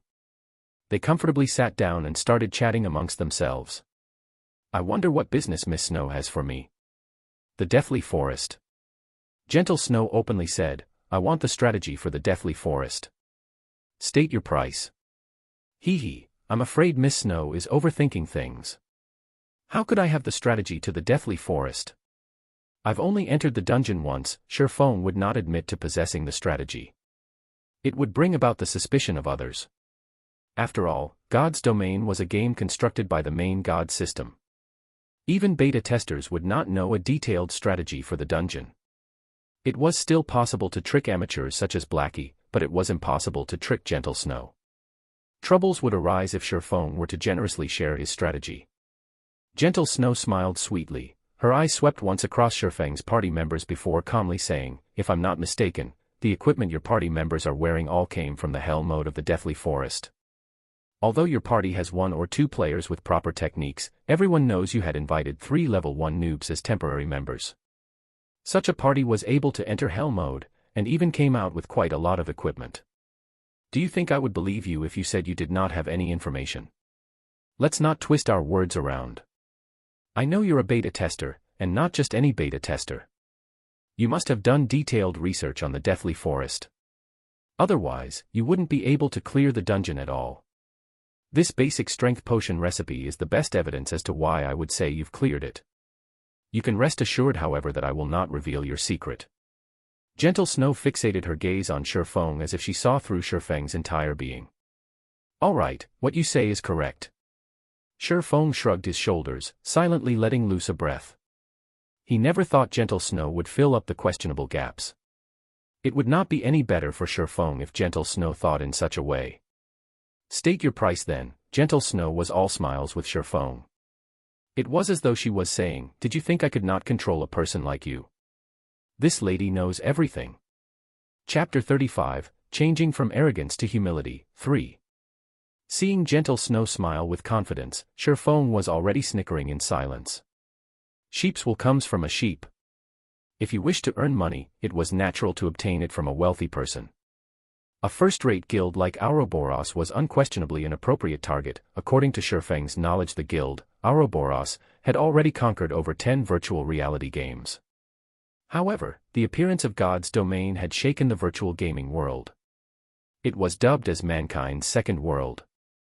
It caused the collapse of many other virtual reality games. Afterward, countless companies started madly investing in God's Domain, nurturing their guild, growing their influence, and building their place in the virtual financial world. Naturally, Ouroboros also invested in God's Domain. They, too, wanted to share a bite of the countless assets. Also, Ouroboros was not just wealthy, it also had a great background. The number of experts working under Ouroboros exceeded over 1,000. These 1,000 men were famed as the god-slaying army in God's Domain.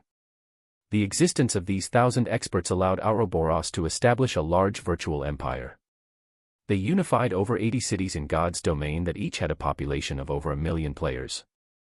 Ouroboros was a true tyrant in God's Domain. During Ouroboros' peak, it was the equivalent to the entire Star Moon Kingdom. As for Shadow, it had only established 10 cities that did not have populations exceeding 1 million players. In such a way, Ouroboros had become a peerless tyrant in the real world.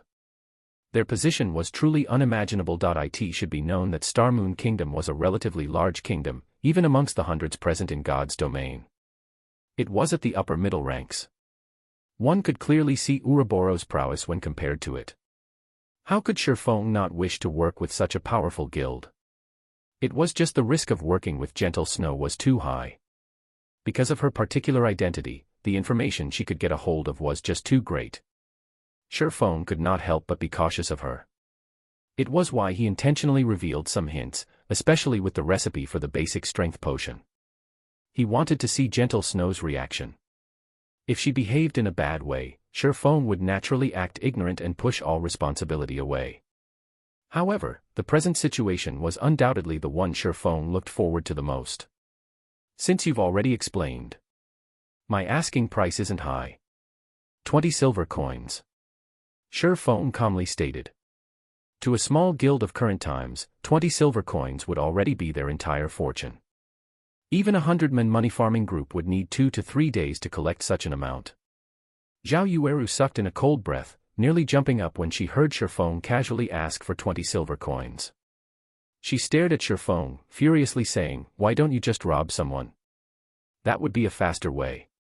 "I would do it if I could get that much money," Shifeng said with a smile. "You should know there is a lot of skill books, weapons, and equipment for players inside the Deathly Forest. They can quickly increase the strength of players. If you could conquer the Deathly Forest a step earlier, the benefits it would bring towards future developments go without saying. Can't you make it a little cheaper? 20 silvers. Even we, Ouroboros, can't simply take out that much money." Zhao Yueru thoroughly disliked Shifeng now. However, when she thought about the importance of the Deathly Forest, she still used a softer tone to speak to Shifeng. "Sorry, but no negotiations. If you don't agree to it, then I can only consider working with some other guild." Shifeng remained firm with his decision. He had been very sincere in dealing with Gentle Snow. If it was still not possible, he could only consider the Assassin's Alliance. The Assassin's Alliance was wealthy and imposing. Before, they spent over 20 silvers to buy Shifeng's level 5 bronze shield. "I understand. 20 silvers then. However, we need some time to collect the money. After all, our Ouroboros area of influence isn't in White River City, but at the capital, Star Moon City. There are only a few Ouroboros members close to White River City. Give me a day's time, take these 7 silvers as a deposit. I will compensate you with 15 silvers a day later." Gentle Snow had never imagined Shifeng's appetite would be so great. 20 silvers was still a lot to her. However, the importance of clearing the Deathly Forest was too great. They had to grasp it as soon as possible. At the same time, Gentle Snow knew that silver coins were precious during the early periods of the game. Hence, she had given a little more to Shifeng as interest. "All right.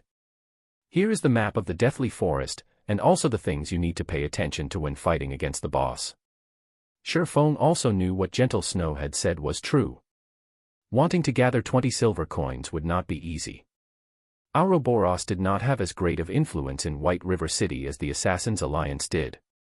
Shifeng sent mail to Gentle Snow containing detailed introductions to the Deathly Forest. With Gentle Snow's abilities, they should be able to clear normal mode easily. Gentle Snow looked at the strategy she received for the Deathly Forest, her heart slightly shook only after a slight glance.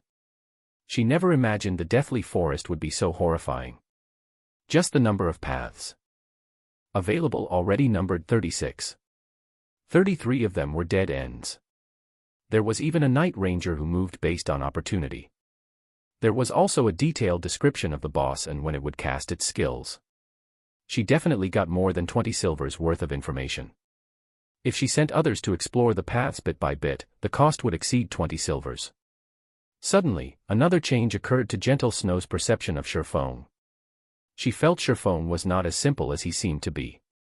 He was certainly an expert. Only an expert could have such a profound understanding of the dungeon. However, Gentle Snow had no recollection of an expert swordsman like Shifeng. In 3 days Ouroboros is planning to enter the first level 5, 20-man dungeon, the Dark Moon Graveyard. I wonder if you will be interested in joining. Gentle Snow, beautiful eyes looked towards Shifeng as she invited him to the team dungeon. She already acknowledged Shifeng's strength. If Shifeng was with them, entering the team dungeon, they might have an easier time in it. From aside, Blackie looked at Shifeng with dumbstruck eyes. His admiration for Shifeng had already reached the level of worship. He never imagined Shifeng would be so awesome as to conquer the snow goddess in a few moves. The goddess even wished to invite him to raid a dungeon. How great of an honor was this? There were countless men who dreamt of raiding a dungeon with the snow goddess. However, Zhao Yueru became irritated after hearing Gentle Snow invite him. Shifeng was but a beta tester. At most, he had experienced God's domain a few more days than they did and had a deeper understanding of the Deathly Forest. However, the 20-man team dungeon had only opened after the game's official release. It did not exist during the beta test, so there was no way for Shifeng to know anything about it. Also, Shifeng wasn't some powerful expert. What point would there be in inviting him? He would just be wasting a slot in the dungeon. Shifeng entered a thought. There were a lot of good items that dropped from a 20-man dungeon. It had been particularly true for the Dark Moon Graveyard, which dropped a lot of worthwhile equipment for swordsmen. The attributes of the equipment from that dungeon were also much better than the ones obtained from wild bosses. However, Shifeng was not able to organize a 20-man party, so it wouldn't be a disadvantage to join Gentle Snow for a round. Alright, but leave a few spots for me. Also, all swordsman equipment and forging designs must belong to me, Shifeng answered with a nod. Can't you be a little more humble? Zhao Yueru looked at Shifeng, pouting. She felt Shifeng was going too overboard. If Gentle Snow had asked anyone else, they would have readily agreed, even going as far as to forego getting any equipment.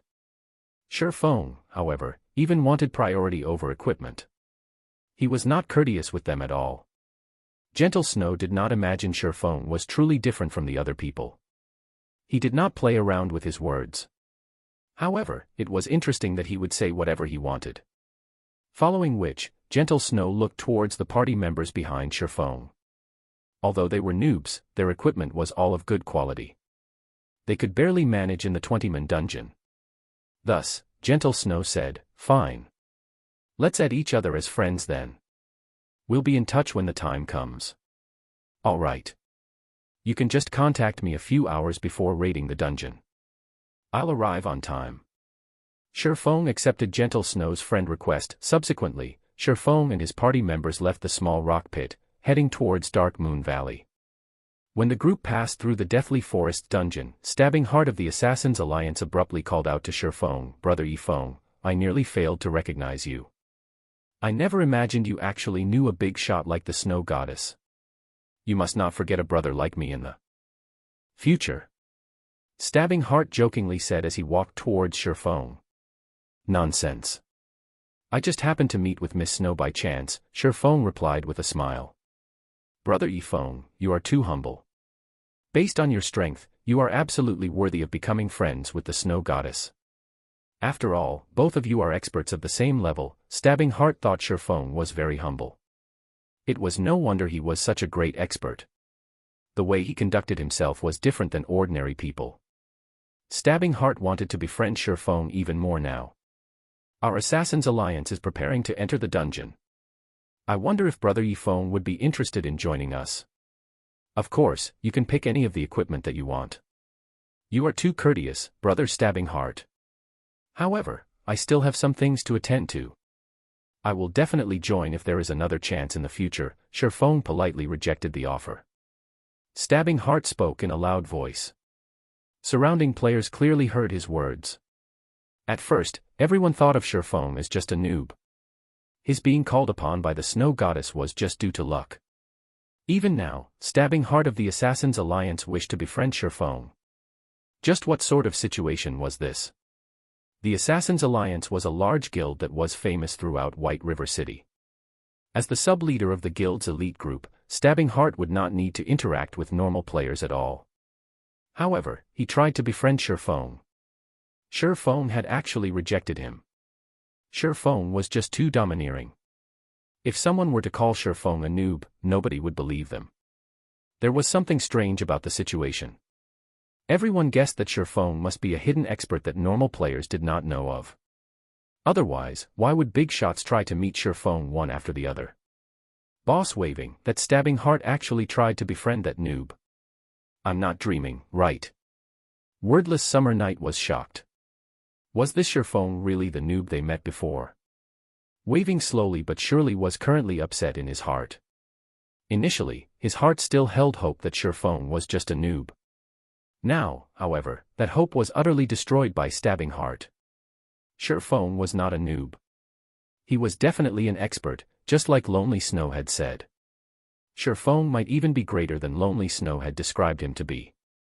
If Lonely Snow followed Sherfone, then his future would certainly be filled with boundless prospects. On the other hand, they had chased Sherfone away. They had missed a great chance for them to befriend an expert. "Boss, why don't we go over and apologize? An expert is a magnanimous person. Who knows, he might even forgive us.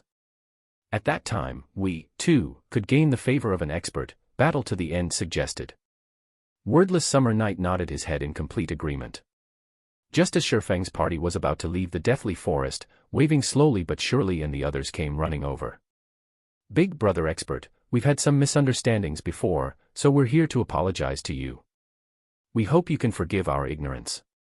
Here's a silver coin to show our sincerity. We hope Big Brother Expert can take us under your wing." Waving slowly was all smiles as he apologized. The arrogance he had before was completely gone now. Wordless Summer Night and Battle to the End were also sincerely apologizing without stop. They wished to grind monsters with Sherfone. "If you guys don't have anything else to say, then please leave. I still have matters to attend to, so I don't have any time to waste with you." Sherfone spun around to leave after replying. He did not mind one little bit in regards to Waving slowly and the others' previous behavior. However, wanting him to carry them. Not a chance. As for Lonely Snow, he only shook his head in regards to Waving slowly and the others' actions. If they had known that their actions would lead to such results today, maybe they wouldn't have acted so in the beginning. Watching Lonely Snow leave with Sherfone, Wordless Summer curled his lips into a frown, saying in a sour tone, "Bah. What's there to be amazed about? In the future, I, too, will become an expert." However, only Waving slowly knew Lonely Snow would become successful in the future. He was already in a different world than them. 1. Carry, a gaming term used to refer to a player who largely contributed to the team's victory. Chapter 36, Hazard Gnome. Chapter 36, Hazard Gnome. After leaving the deathly forest, Sherfang's party rushed towards Dark Moon Valley without rest. At the current stage of the game, many players had already risen to level 2. Aside from raiding the dungeon at the deathly forest, they would stay in Brook Hills to kill level 2 cheetah cubs. Only a few experts would go to the level 4 area, Dark Moon Valley, to level up. However, along with the increase in player levels, it wouldn't be long before Dark Moon Valley would become occupied. After spending over half an hour returning to Dark Moon Valley, the scene they met with was the same as what Sherfone expected. A few elite parties who were uninterested in the dungeon were currently killing level 4 kobolds that were wandering around the outer parts of the valley. These elite parties were quite skilled. They lured 2 or 3 monsters each time, with the shield warrior tanking in front and preventing the kobolds from closing in on their mage and healer. The healer was continuously healing from behind, barely maintaining the shield warrior's HP. Although it was taxing to grind in such a way, the gains from the fight were equally good. The 3 kobolds had dropped 2 coppers and some stone materials. In God's domain, only monsters level 3 and above would drop skill books and bronze equipment. Although the chance was only 10,000 to 1, it was still enough to cause players to go on wild goose chases. Currently, bronze equipment was very valuable, even more so were skill books. With these enticements here, there would be many experts who would come forth, even if there was some danger involved. After taking a few glances, Sherfone turned and left towards the inner parts of the Dark Moon Valley. The other party members who were new to the Dark Moon Valley were very nervous. It was especially true when they saw the level 4 monsters scattered throughout the entire area. Their breaths became slightly hurried. However, Blackie was extremely calm when he saw these level 4 kobolds. After all, he had previously killed hundreds of them. He did not seem panicked, unlike the other party members. He simply followed Sherfone, entering the deeper regions of the valley. As for the elite parties, they could not help but be shocked when they saw Sherfang's party enter deep into the valley. They had never imagined the newcomer party would have such courage. There were very few players currently present in Dark Moon Valley. It had yet to be completely developed, so there were a lot of kobolds in the middle of the valley. the deeper one headed towards the center, the greater the number of kobolds. There would even be groups that consisted of 10 or more kobolds. Grinding monsters there was just too dangerous. The lowest number of kobolds they had to face was at least 4 or 5. It was not worth risking an unwarranted death.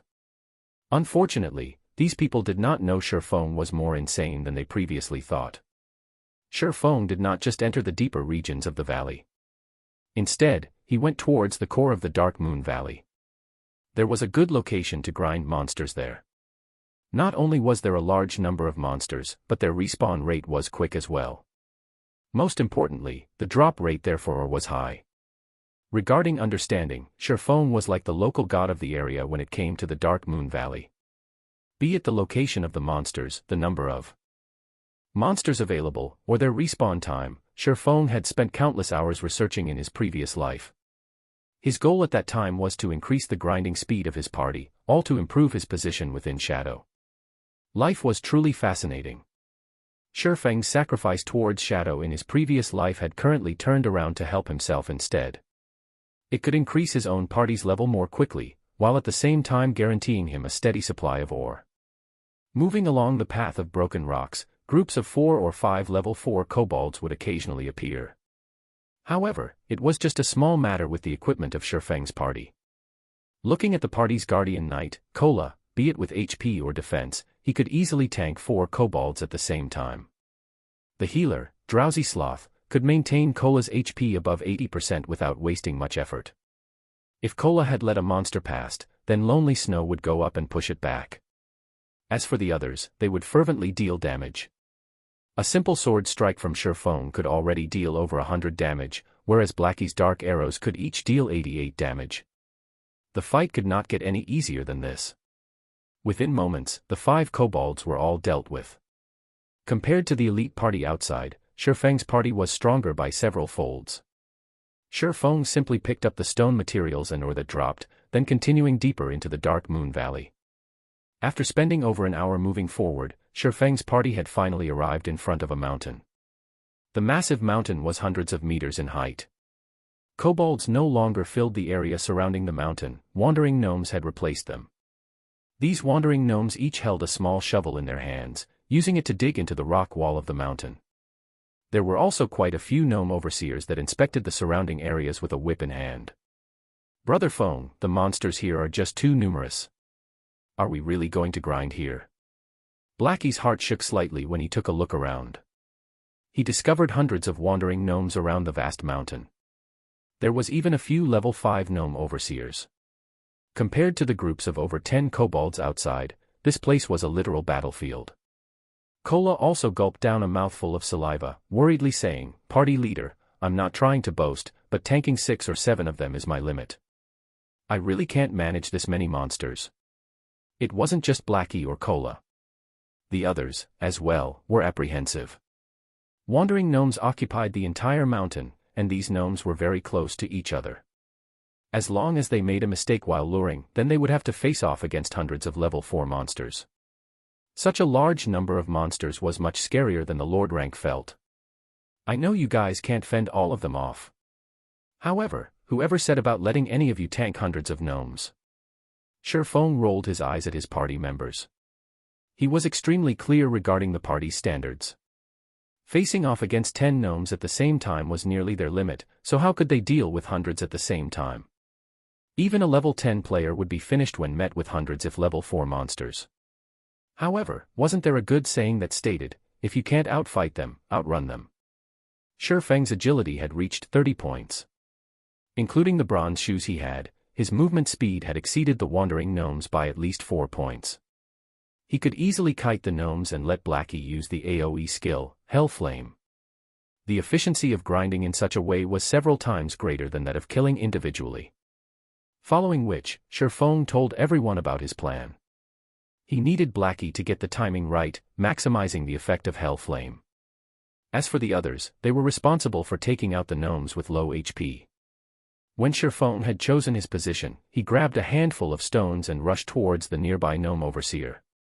Just as Sherfong approached the 20-yard distance, the overseer had started yelling loudly. Its screams attracted the attention of many of the surrounding wandering gnomes. Sherfong waited first for a moment, avoiding the whip of the gnome overseer and allowing the wandering gnomes to continuously gather. When about 30 gnomes had gathered, Sherfong turned around and ran in the opposite direction. Afterward, he threw a small stone that struck another gnome overseer.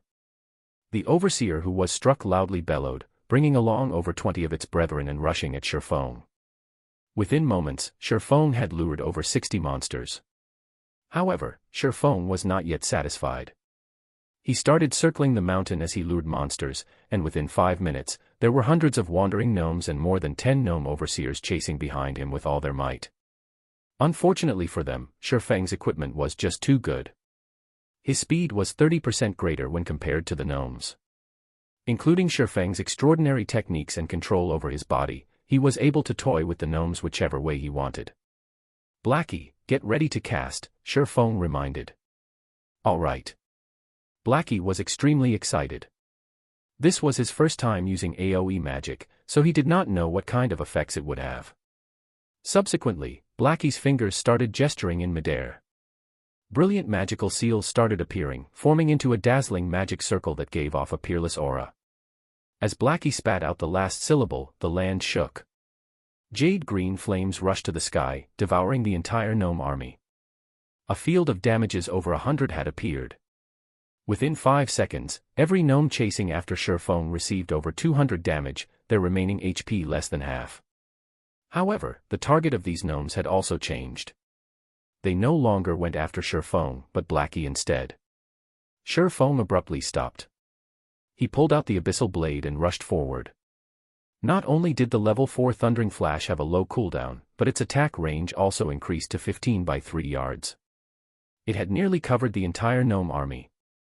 3 streaks of thunder flew past the gnome army, creating 3 damages of over 120 points to every gnome. The attack had completely devoured the remaining HP of the gnomes.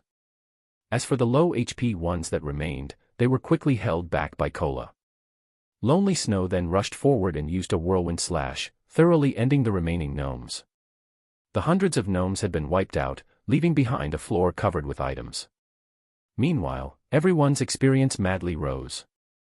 EXP of over 10 points appeared one after the other, dazzling everyone's eyes. Wah!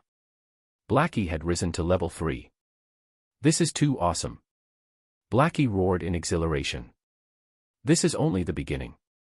They will still respawn in a moment. Sherfong laughed, let's quickly pick up the drops. Suddenly, everyone started busying themselves. Even with 6 people retrieving the drops, the loot of hundreds of gnomes still required them to spend a lot of time doing so. However, moments after they started collecting, a gnome that piloted a gigantic robot suddenly appeared. The gnome's face was crimson red. It immediately rushed towards Sherfang's party with unparalleled rage. Not good. It's the hazard gnome. Everyone spread out. Sherfong shouted the moment he laid eyes on the gigantic robot. Chapter 37, Rocket Boots. The moment everyone saw the giant robot piloted by a midget gnome, they instinctively knew he was something very dangerous. After hearing Sherfang's reminder, they ignored the loot on the ground and immediately ran towards the forest without a shred of hesitation. Naturally, Sherfong would not stay behind either. The hazard gnome was a very dangerous monster. It was especially true when he first made his appearance. He was even stronger than Werewolf felt with its Death Berserk activated. Hazard Gnome, Special Elite. HP 1600/1600. There was a very small chance for the Hazard Gnome to appear after clearing out the wandering gnomes and gnome overseers. However, his appearance also signified the start of a player's nightmare. There was a saying in God's domain that warns people not to look down on gnomes just because they were midgets. If they were enraged, they could easily extinguish your life at any given moment. In his previous life, Sherfong met the hazard gnome once before. At that time, he was with an elite party who was grinding for ore. After killing the gnomes, the hazard gnome appeared. They did not imagine they would meet a special elite, so they had all excitedly rushed at him. However, the situation ended up in a tragedy for the 20-man party. The hazard gnome's 1600 HP must not be taken lightly. His defense was an abnormality, capable of reducing 80% of the damage he received. A level 4 berserker using an axe could only take 2 HP from the gnome. On the other hand, the hazard gnome's attacks were even more powerful. Everyone would get a free trip back to the city after he fired a burst of bullets. Although Shifeng's party had tried their best to run away, the hazard gnome's hatred for their evil deeds was clearly implacable. The rockets on the robot's back suddenly ignited. The steel machine that was over 3 meters tall rushed at high speed towards Shifeng's party. While being chased, Blackie attacked with his dark arrow as he ran. Although the arrow had struck the hazard gnome, it had only caused a meager -4 damage. Blackie's eyes widened when he saw the damage. He said in a dumbstruck manner, "Disgusting. If the robot wasn't protecting this gnome, I could one-shot him anytime. Don't mind it for now and focus on running. Pay attention to dodging the bullets. As long as we are 1,200 yards away from the mountain, the hazard gnome will return." Shifeng never thought, just after a lecture from him, Blackie's skill would improve to the degree of being able to hit his target while moving. However, fighting head-on with the hazard gnome would be very foolish. Blackie understood Shifeng's intentions. He turned around and started chanting Evil Whip, binding the pursuing hazard gnome with 5 thorns and greatly reducing the gnome's speed. With this, everyone managed to gain quite a distance from the gnome. When the hazard gnome broke free from the 5 thorns, high damages of -23, -24, -23, -23, -24 suddenly appeared on his head. His HP had turned to 1479 within an instant. The damage caused by the evil whip was just ridiculous. Blackie was shocked. Before, his level 3 dark arrow had only dealt -4 damage. On the other hand, the evil whip had caused over 100 damage total. The difference between them was just too great. Did the hazard gnome have that kind of fetish? Shifeng saw hope when the hazard gnome's HP suddenly fell by a portion. The hazard gnome did not have any immunity towards plant-based attacks. Shifeng immediately commanded, "Everybody stop running. Cola, get the hazard gnome's hatred and let his back face toward the group. The others attack and mind your positions. As long as the hazard gnome lifts up his gun, immediately dodge the muzzle. Blackie, attack immediately after Evil Whip's CD finishes. We have a chance to get rid of him." Whether they would live or die before they ran out of the 1,200-yard mark was an uncertainty. So, why not fight it out? Who knows, they might even be able to get rid of this hazard gnome. In Shifeng's previous life, there were no players who killed the hazard gnome before. If they were to kill him now, something good might drop. Currently, the hazard gnome's hatred was targeted towards Blackie. However, Lonely Snow was a step ahead of the gnome, using charge on him. He used a whirlwind slash on the gnome, causing 3 points of damage. Although the damage was low, the momentary fainted state it caused gave Cola a chance to use Divine Strike, followed by punishment. The 2 attacks caused -3, -2 damage, and the additional hatred they attracted had the hazard gnome locked onto Cola. The hazard gnome extended the electric saw on the robot's right arm, violently slashing at Cola. Cola blocked the attack with his shield, his body retreated 3 steps backward and a damage of -147 appearing above his head. Cola was shocked. When the next attack from the electric saw came, he hurriedly dodged and rolled to the side, avoiding the attack completely. Drowsy Sloth immediately healed Cola twice, returning close to 100 HP to Cola. Such fierce damage, Lonely Snow was shocked as well. He no longer dared to stay, turning around and running more than 10 yards away from the gnome. He would definitely die, even if he were only struck once by the electric saw. On the other hand, Shifeng was not afraid of him. He immediately arrived at the hazard gnome's back, using out a series of skills, Thundering Flash, Double Chop, and Chop. The occasional critical hit would also cause -16 damage. Compared to the others, Shifeng's damage was already very high. However, the hazard gnome only gave a look of contempt towards Shifeng's attacks. He continued using his electric saw to attack Cola. A series of fierce attacks had forced Cola to constantly retreat backward. His HP was continuously falling as well. Behind, Drowsy Sloth's healing could not keep up with the damage Cola was receiving. He could only watch as Cola inched closer to death. At the most crucial moment, Shifeng used Abyssal Bind. 9 pitch-black chains bound the hazard gnome, giving Cola a breather. Within the 3 seconds, the hazard gnome had only lost 7% of his HP after being barraged by everyone's attacks. The total damage the party dealt was not even the equivalent of a single evil whip from Blackie. When the 3 seconds had ended, the hazard gnome regained his freedom. The green-skinned gnome revealed a mocking smile on his face, his tiny hands moving around and manipulating buttons. The robot's arm holding the electric saw made a roundabout slash, creating a beautiful arc. Shurfeng's entire person was sent flying. He smashed into a tree and lost 286 HP. Kola rushed up in a hurry, his HP having recovered by more than half. He used Divine Strike and Punishment once again, trying to pull back the hazard gnome's hatred. However, the hazard gnome had actually ignored Kola. Instead, he lifted the gun in his left hand, aimed it and fired a burst of bullets at Shurfeng. A barrage of densely packed bullets flew towards Shurfeng. However, Shurfeng had yet to land after being sent flying, so it was impossible to dodge the bullets. Shurfeng's doppelganger instantly appeared before him. The doppelganger waved his blade, continuously blocking the bullets. Meanwhile, Shurfeng had already activated gravity liberation. He jumped up to a treetop, avoiding the attack range of the hazard gnome. However, his doppelganger had already been killed. After finishing a cartridge of bullets, the hazard gnome started changing magazines. Afterward, he continued to rush at Shurfeng. Everyone else could only continue attacking, shaving away the hazard gnome's HP bit by bit. However, Shurfeng was not easy to hit after he activated gravity liberation. Shurfeng also used the trees for protection. He was barely dodging the flying bullets as he continued kiting the gnome. As for Blackie, he would immediately use Evil Whip as soon as it was ready. The hazard gnome's HP continuously fell, 64%, 50%, 30%, 20%, 10%. When only 10% of the hazard gnome's HP remained, the gnome suddenly jumped out of the metallic machine. He wore a pair of rocket boots and started to escape. It can't be. Monsters can actually escape. Blackie watched as the hazard gnome ran, with extreme speed, to a location without people. The others were also shocked.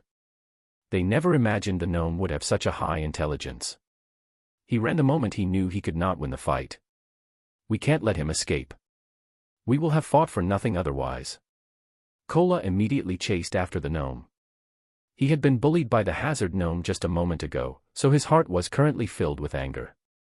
How could he let the hazard gnome escape after having taken advantage of them? You want to escape? Not a chance. Shurfeng chased after him with Wind Blade. However, the hazard gnome was unperturbed. He sent Shurfeng a mocking expression before pressing a button on his waist. The rocket boots spewed out large amounts of flames, ready to fly away. Within 3 seconds, the effective duration of Abyssal Bind. Chapter 38, Twin Snake Ring. The hazard gnome's shameless rocket boots shocked everyone. They had never seen a monster that was so good at escaping before. Its human-like expressions and actions were completely different from NPCs. The hazard gnome was like a person pretending to be an NPC. 2 streaks of crimson flame flared, slowly lifting the hazard gnome into the air. Unwillingness filled everyone's hearts. However, they could no longer stop it, but only watch the hazard gnome flee with their own eyes. The mages in the party were over 40 yards away from the hazard gnome. Lonely Snow as well was over 30 yards apart from it. It was not within the range of charge. Also, the faint effect of charge would become ineffective because the target was floating in midair. Only the movement speed increase would take effect. Currently, only Shurfeng was close to the hazard gnome. He was only 15 yards away from it. However, Shurfeng did not have any range attacks. Even if he chased after it, the hazard gnome would raise over 20 yards from the ground by the time he arrived. In the end, Shurfeng would only watch the hazard gnome escape. Shurfeng knew he could not catch up. He waved the abyssal blade, shrouded in black mist, in his hand. Within an instant, 9 streaks of black mist shot towards the hazard gnome. Shurfeng was not willing to allow such a smart hazard gnome leave. Initially, Shurfeng only thought of the hazard gnome as an average special elite. He had never imagined the gnome to be so much like a player. Throughout his 10 years of playing God's Domain, Shurfeng rarely saw such intelligent gnomes. The main god system wouldn't simply bestow a small monster with high intelligence. Such bestowals usually had a deeper meaning behind them. For example, those human heroes or legendary beings were all great characters. Their existences caused people to shudder. Although the intelligence of this hazard gnome did not reach the level of those heroes or legendary beings, he was still much smarter than a boss monster. There might even be unimaginable gains by killing it. Currently, the hazard gnome's displayed information changed. He suddenly became Archismatix. Archismatix, Lord rank. HP 600/600. Sherfong felt a sense of familiarity when he saw this name. It seems that he had heard of it before, yet he could not recall anything about it. However, the gnome only had 600 HP. Sherfong was confident he could kill the gnome with the 9 dragon's slash. Just when the 9 sword shadows were about to pierce Archismatix, the gnome took out a few steel balls from his small bag. He threw the balls at the phantoms of the abyssal blade. Brilliant sparks flared up the moment the two attacks came into contact. Hong! Hong! Hong! A series of explosions forced the phantoms of the abyssal blade back. Just when the phantoms were prepared to attack Archismatix once more, he immediately flew over 30 yards away. Meanwhile, the 9 phantoms of the abyssal blade could only attack targets within 30 yards of its reach. Sherfong could only watch helplessly as Archismatix escaped. Crap! How could there be such a monster? His escaping ability is just a bug. 1. Blackie stared at the fleeing Archismatix as he cursed. Cola was grinding his teeth in hatred as well, sending a few punches towards a nearby tree. The other party members felt displeasure also. Everyone fought long and hard against this elite monster. However, just when they were about to reap the rewards of their efforts, their prize grew wings and flew away. Was there anything more depressing? Brother Phone, let's continue chasing it. Blackie discovered that the gnome's movement speed was not fast. Also, there should be a limited amount of fuel powering that pair of boots. Who knows, the gnome might land just after a while. Forget it. Let's continue grinding gnomes. Sherfong shook his head. If they could chase the gnome, Sherfong would have long since chased after it. However, the gnome's rocket boots were just too powerful. It was titled as one of God's domain's godly escape tools. Currently, the boots had just been activated. Its speed would abruptly increase in a moment, and the gnome would disappear in the blink of an eye. It would be an impossible task if they wished to find the gnome. As expected, the flames gushing out from the rocket boots greatly increased after a moment. Shio. Archismatix disappeared from the air, unable to be seen anymore. Best not let us meet again. You can dream of escaping the next time. Blackie said in an unfortunate tone as he looked towards the spot where Archismatix had disappeared. In his heart, Sherfong felt that it was a pity to let the gnome go. However, it would no longer be dangerous when they grinded on wandering gnomes from now on. After this experience, the hazard gnome most likely would not show himself ever again. Let's go, continue grinding on the wandering gnomes. Sherfong turned around and said to his party. Brother Fong, you're still the best. How could I not think of it? If we killed all of this bastard's kinsmen, we'll see if he doesn't show up again. Blackie laughingly said. Sherfong was speechless. He turned around and left, no longer paying any attention to the fantasizing Blackie. Suddenly, Sherfong stopped his feet in shock. Damn, our luck really is too poor. I never thought that Archismatix would actually appear here, and he was also a level 5 hazard gnome. Sherfong tightly clenched his fists, his brows wrinkled. It was the first time he became so enraged.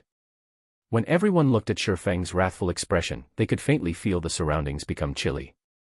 They could not help but retreat a step, their foreheads covered in a cold sweat. Before, they felt Sherfong was a calm and easygoing person. Never would they have imagined Sherfong would become so terrifying after becoming angry. The forest around them no longer seemed lively but more like a frozen hell, silent, cold, and dark. Brother Fong. Are you all right? Blackie carefully asked. He was shocked. Sherfong was completely different from when he was mad or arguing with others. It was the first time Blackie saw Sherfong enraged to such a degree. Oh, it's nothing. Sherfong reacted, replying with a smile. He stored back the dense killing intent into his heart. Such killing intent was slowly honed throughout the years Shifeng had played God's Domain. Compared to the tyrant bear Cola of 10 years in the future, there was nothing special about Shifeng's killing intent. However, at present, it was considered unbearable for Blackie and the others.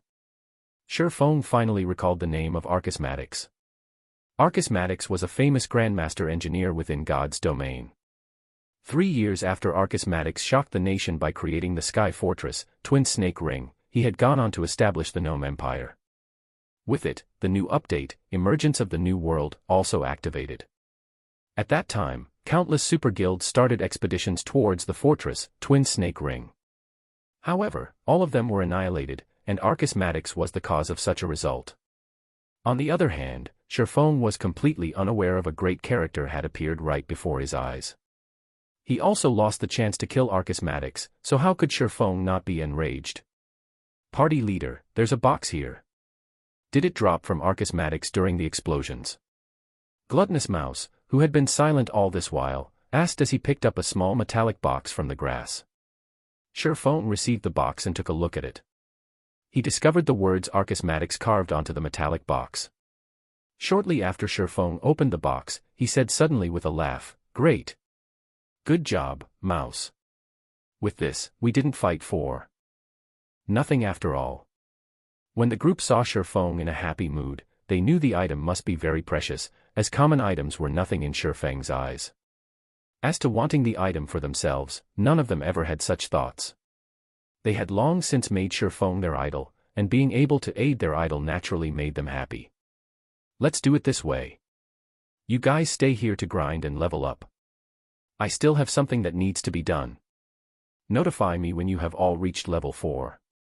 Shifeng kept the metallic box and hastily made the arrangements.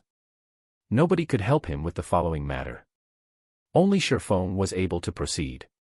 Everyone felt reluctant when they heard Shifeng's command. However, hearing Shifeng have plans for them after they reached level 4, their anticipation grew as they abided Shifeng's arrangements. Subsequently, Shifeng left the deeper regions of the Dark Moon Valley. The party had Blackie's AoE skill.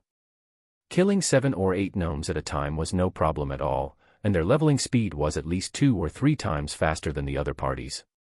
On the other hand, what Shifeng needed to do was to utilize this metallic box, and to forward the first step of his plans in God's Domain. 1. Bug, a fault in the game that causes unexpected results when an action is carried out within the game. Chapter 39, Philosopher's Stone. After leaving the Dark Moon Valley, Shifeng rushed towards Scarlet Lake.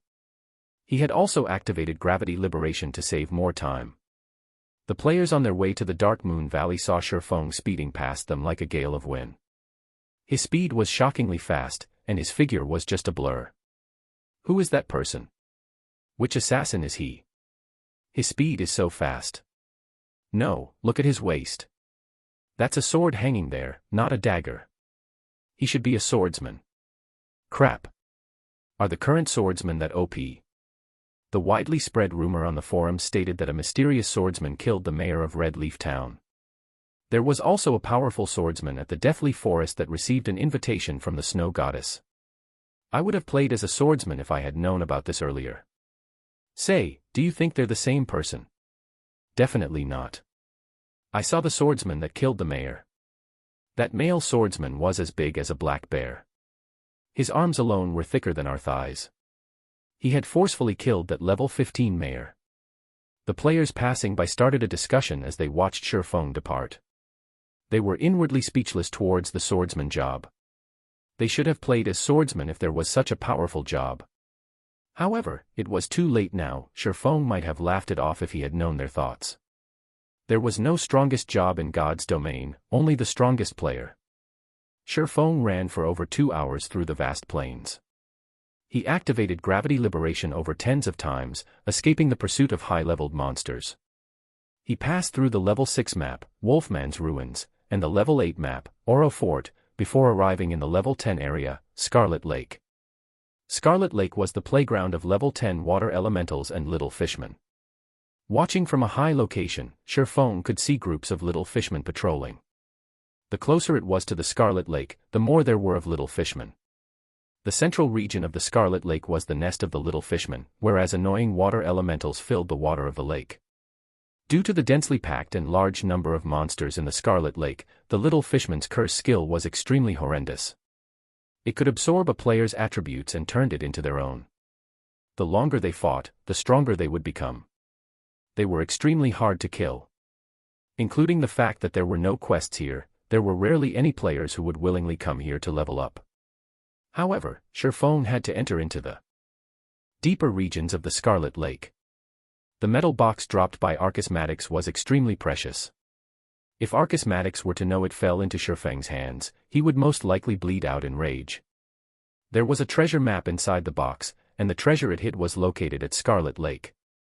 Sherfone had played God's Domain for over 10 years now. He had done extensive research regarding the history of God's Domain. He truly did not think Arcus Maddox would have this treasure map. It was the record of a heaven-shaking secret. 900 years ago, Alchemy Master Molotov had created an item with all his effort. Wars were waged between the large countries in God's Domain for this item. There were over 10 heroic figures that fought over it. However, this item became lost in the end, its whereabouts unknown. It had become an unsolved mystery in God's Domain. Meanwhile, the treasure map in Sherfang's hands, by chance, recorded the location of this item. This item was the Philosopher's Stone. It was a sacred item for alchemy. If alchemists could obtain the Philosopher's Stone, then they would have the ability to transform stone into gold, amassing immense wealth. They would even be able to revive the dead, breaking the alchemy law of equivalent exchange. Who would have thought such a sacred item would be placed in such an unremarkable location as Scarlet Lake? However, the Scarlet Lake was still a dangerous place for Sherfone. After all was said, there was still a gap of 8 levels between Sherfone and the monsters here. With the suppression due to levels, Sherfone was not an opponent for the level 10 monsters, not to mention the attribute-stealing little fishman. However, Sherfone could not help but take the risk. The earlier he obtained the Philosopher's Stone, the earlier his heart could be at ease.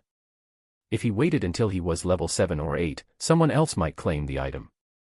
He wouldn't even be able to feel regret when that time came. Sherfone took out the metal box from his bag, carefully taking out the treasure map within it. He started researching it in detail. The marking on the treasure map was very clear. The treasure was located directly below the little fishman's nest. However, how would Sherfone be able to circle around all these little fishmen? The problem with the water elementals also needed to be solved. Although water elementals had low HP, they had a 60% immunity to physical attacks. They also had a movement speed reduction skill, so they were a headache for melee players. After observing for half an hour, Sherfone discovered that the little fishmen were not always on patrol. They would eventually take a break. Also, these little fishmen were only active by the lake's shores. They hardly ever entered the water, because once they entered it, their movement speed would sharply reduce by 60%. Sherfone could use this short rest period to rush into the lake, and once he was in it, the little fishman would not be able to chase after him. As for the water elementals under the water, Sherfone could use the doppelganger of Phantom Kill to lure them away. Then, he could swim to the cavern below the little fishman's nest. If Sherfone did not operate through his plan properly, he would definitely die. If he died, his losses would not be minor. It was not the experience loss that was a problem, however. With his advantage as a reincarnated person, Sherfone could quickly recuperate the experience he lost. Only, he would be sent back to the town after dying once, and the time he would waste by returning here was just too much. 10 more seconds. Sherfone watched the patrolling little fishman, his heart estimating the time for him to sprint out. Time passed second after second.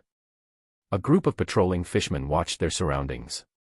After discovering nothing out of the ordinary, they entered a small wooden hut by the lake to rest, emptying the land by the lake. With all his might, Sherfone dashed towards the shore. When Sherfone was about 30 yards away from the lake, another group of patrolling fishmen discovered Sherfone. They immediately sounded out an alarm, their hands wielding short swords as they rushed toward Sherfone. When faced with 4 level 10 little fishmen, as powerful as Sherfone was, he was not their match. Sherfang's only hope was to jump into the water. However, the little fishmen were very quick, taking only a short moment to catch up to Sherfone. They waved their short swords, slashing them at Sherfang's back. Feng knew he could not outrun the fishmen. He turned around and used Abyssal Bind on one of them, then continued by using Parry to block another one of his attackers. As a result, Feng stopped the other little fishman from moving forward. Using the power behind the fishman's attack, Feng managed to pull away a distance of over 3 yards. He activated gravity liberation and then jumped onto the lake. However, the other little fishmen were quick to catch up, jumping into the lake after Feng as well. Plop. 4 little fishmen fell into the water. Feng, however, was madly running above the lake's surface. Walking on water was a skill that could only be activated after agility reached 80 points. However, Feng had the ring of gravity. As a result, his body had reached a state of near weightlessness after activating gravity liberation. Including his agility that was over 30 points, he, too, could move on the water's surface. His speed would not be reduced by the water. In a few moments, Feng had shaken off the unyielding little fishman. He ran to a location not far from the little fishman's nest, diving into the water. Just after entering the water, Feng discovered a cavern that was surrounded by a lot of water elementals. The water elementals were encircling around the cavern as if they were protecting something. Water Elemental, Common Monster. Level 10. HP 750/750. Feng used Phantom Kill. His doppelganger swam over, luring the water elementals. Just as Feng planned, a group of water elementals had discovered the doppelganger. One after another, they chased after the doppelganger. Meanwhile, the doppelganger swam upwards. Although the water elementals had high movement speed underwater, it was an entirely different story when they were above ground. They were the opposite of the little fishmen, becoming extremely slow once they reached the shore. With the water elementals lured away by his doppelganger, Feng took the chance to quickly swim towards the cavern. Before Feng even reached the cavern, the system notified him of the death of his doppelganger. The doppelganger had only earned Feng over 20 seconds. After killing the doppelganger, the water elementals discovered an intruder near the cavern. They all hurriedly swam back to the cavern entrance. After discovering Feng, the speed of these water elementals increased by a fold as they sped towards Feng. Chapter 40, Sun Temple. Above the scarlet-colored lake, the speeding water elementals created waves of water that struck at the little fishman's nest. Waves that were as tall as a person enveloped the entire nest, destroying many of the small wooden huts on it. The hundreds of little fishmen inside the nest entered a frenzy. They screamed and bellowed, each of them holding weapons as they jumped into the water and swam towards the cavern below the nest. Dual-layered protection. Feng took a look behind him, shocked. As if hundreds of water elementals were not enough, now there were also hundreds of little fishmen following behind. With this amount, even 2 or 3 elite groups of players would not amount to anything. Feng had no choice but to increase his speed and rush into the cave. There was still a thread of hope for survival. However, Feng's speed underwater was very slow. It was incomparable to the druids who had their seal transformation, where their movement speed was increased by 50% when moving underwater.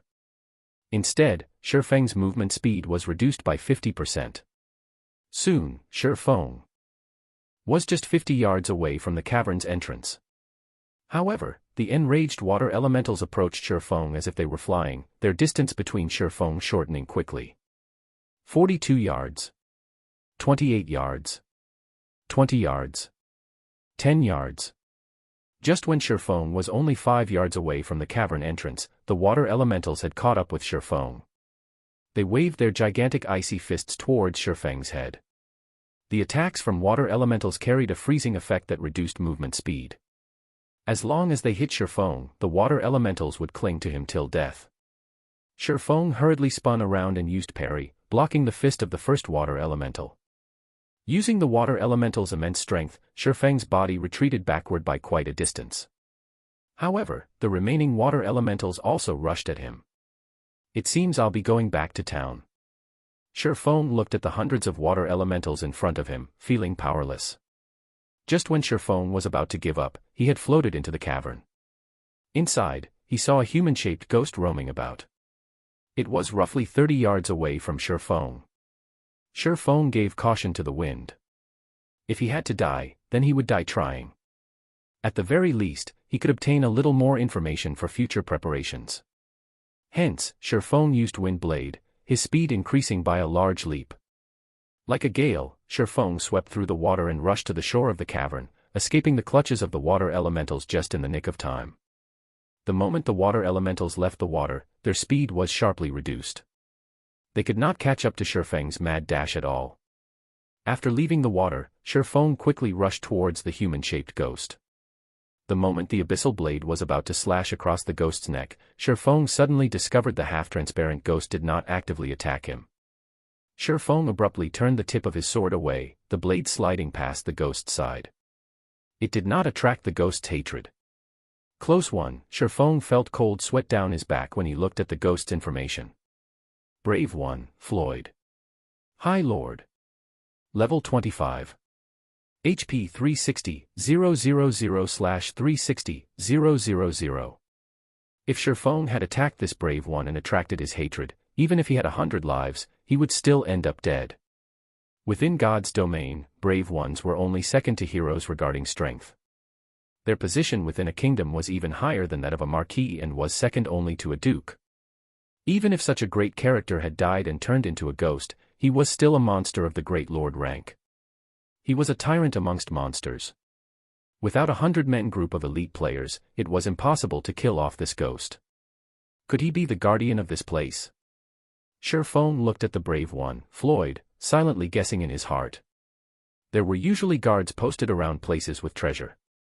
As for the little fishmen and water elementals outside, they could be considered, at most, as guard dogs. They were unfit to guard an important treasure. Shifeng did not dare to stay any longer. After all, there was still a large group of monsters chasing after him. He hurriedly ran towards the inner regions of the cavern. The cavern was very large. There was a flight of stairs that led straight into the depths of the cavern, and following it down ought to lead Shifeng to the Philosopher's Stone.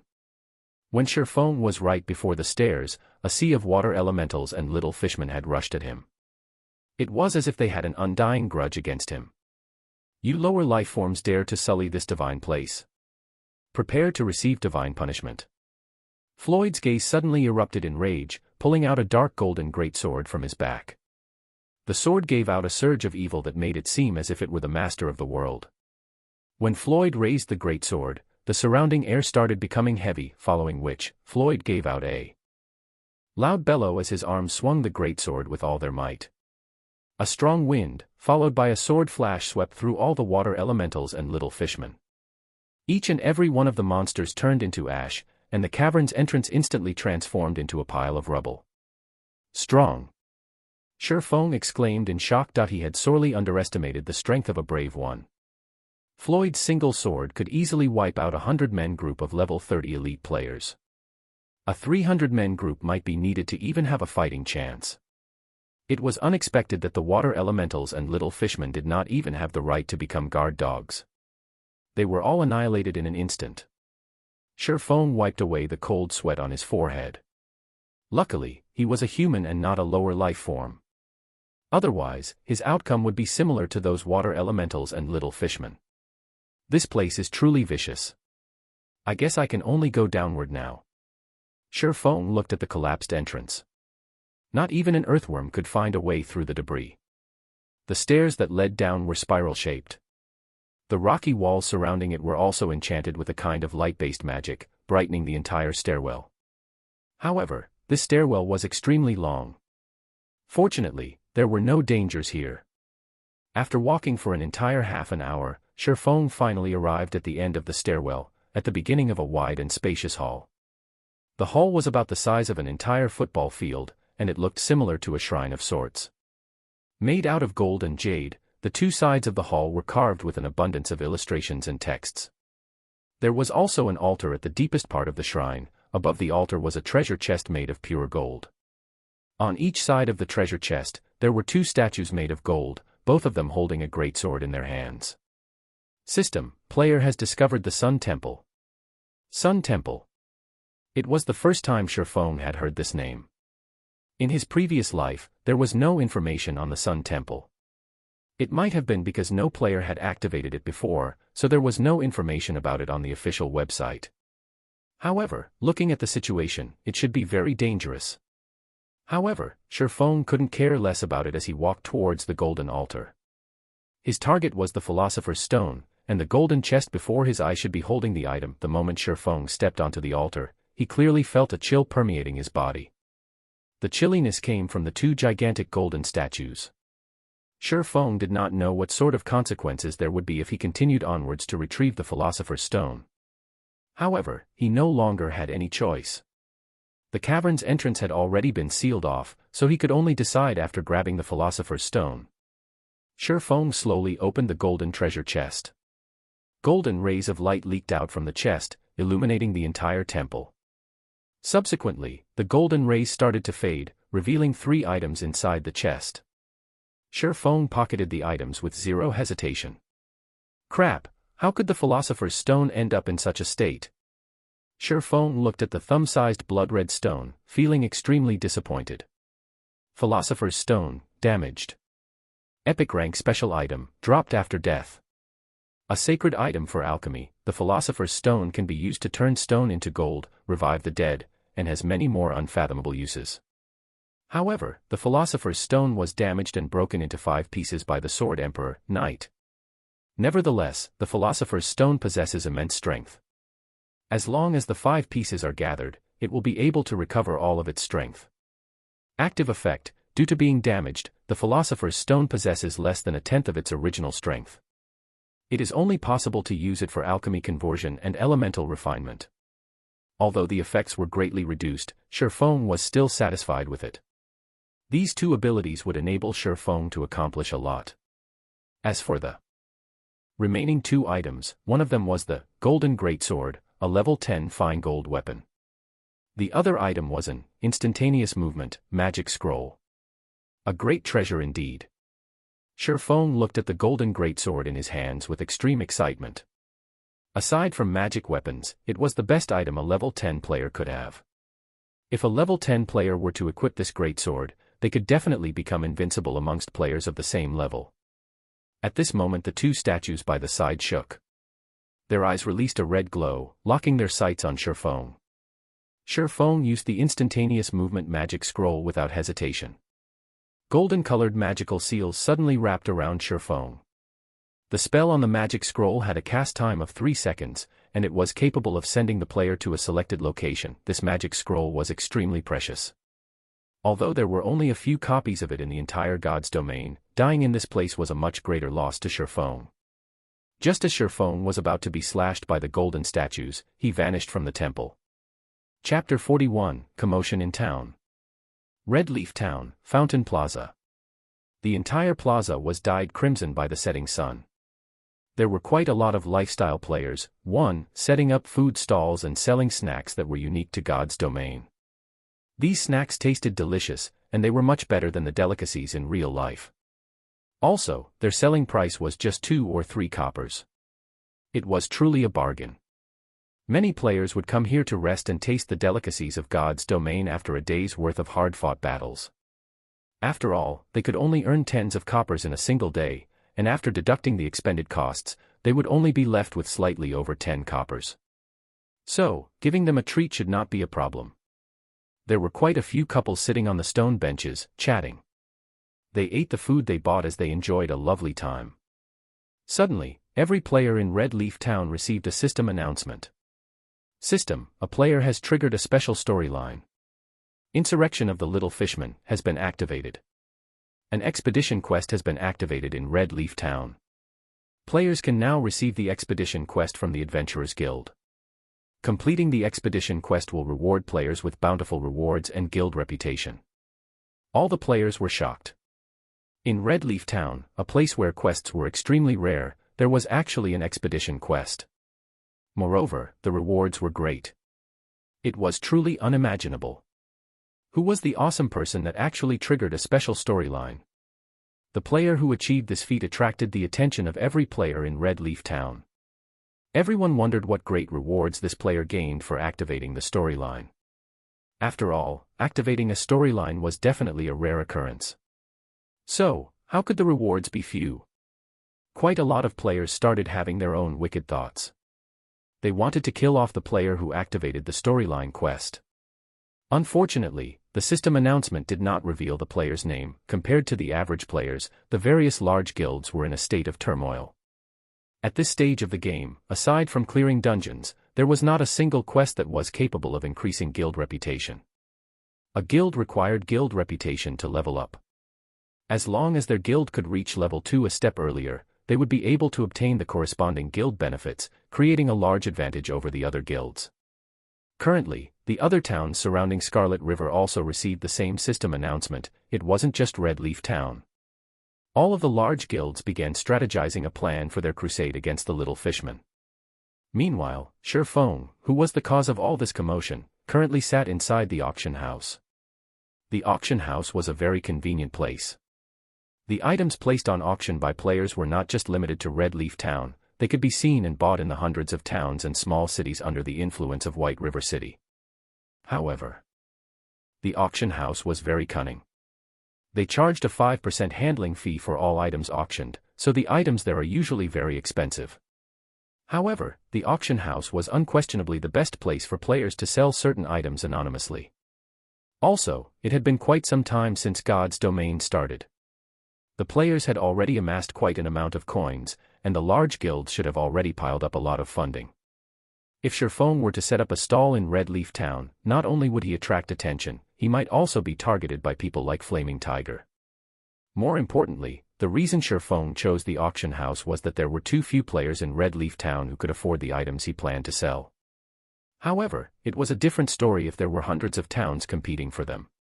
Hence, Feng placed a mysterious iron plate armor on the auction house, setting its base price at 25 silver coins. Then, he placed 5 pieces of bronze equipment, with the base price of the plate armor at 3 silver coins, and the others at 2 silver coins. As for the level 10 fine gold greatsword, the result of placing it on auction would be too terrifying to imagine.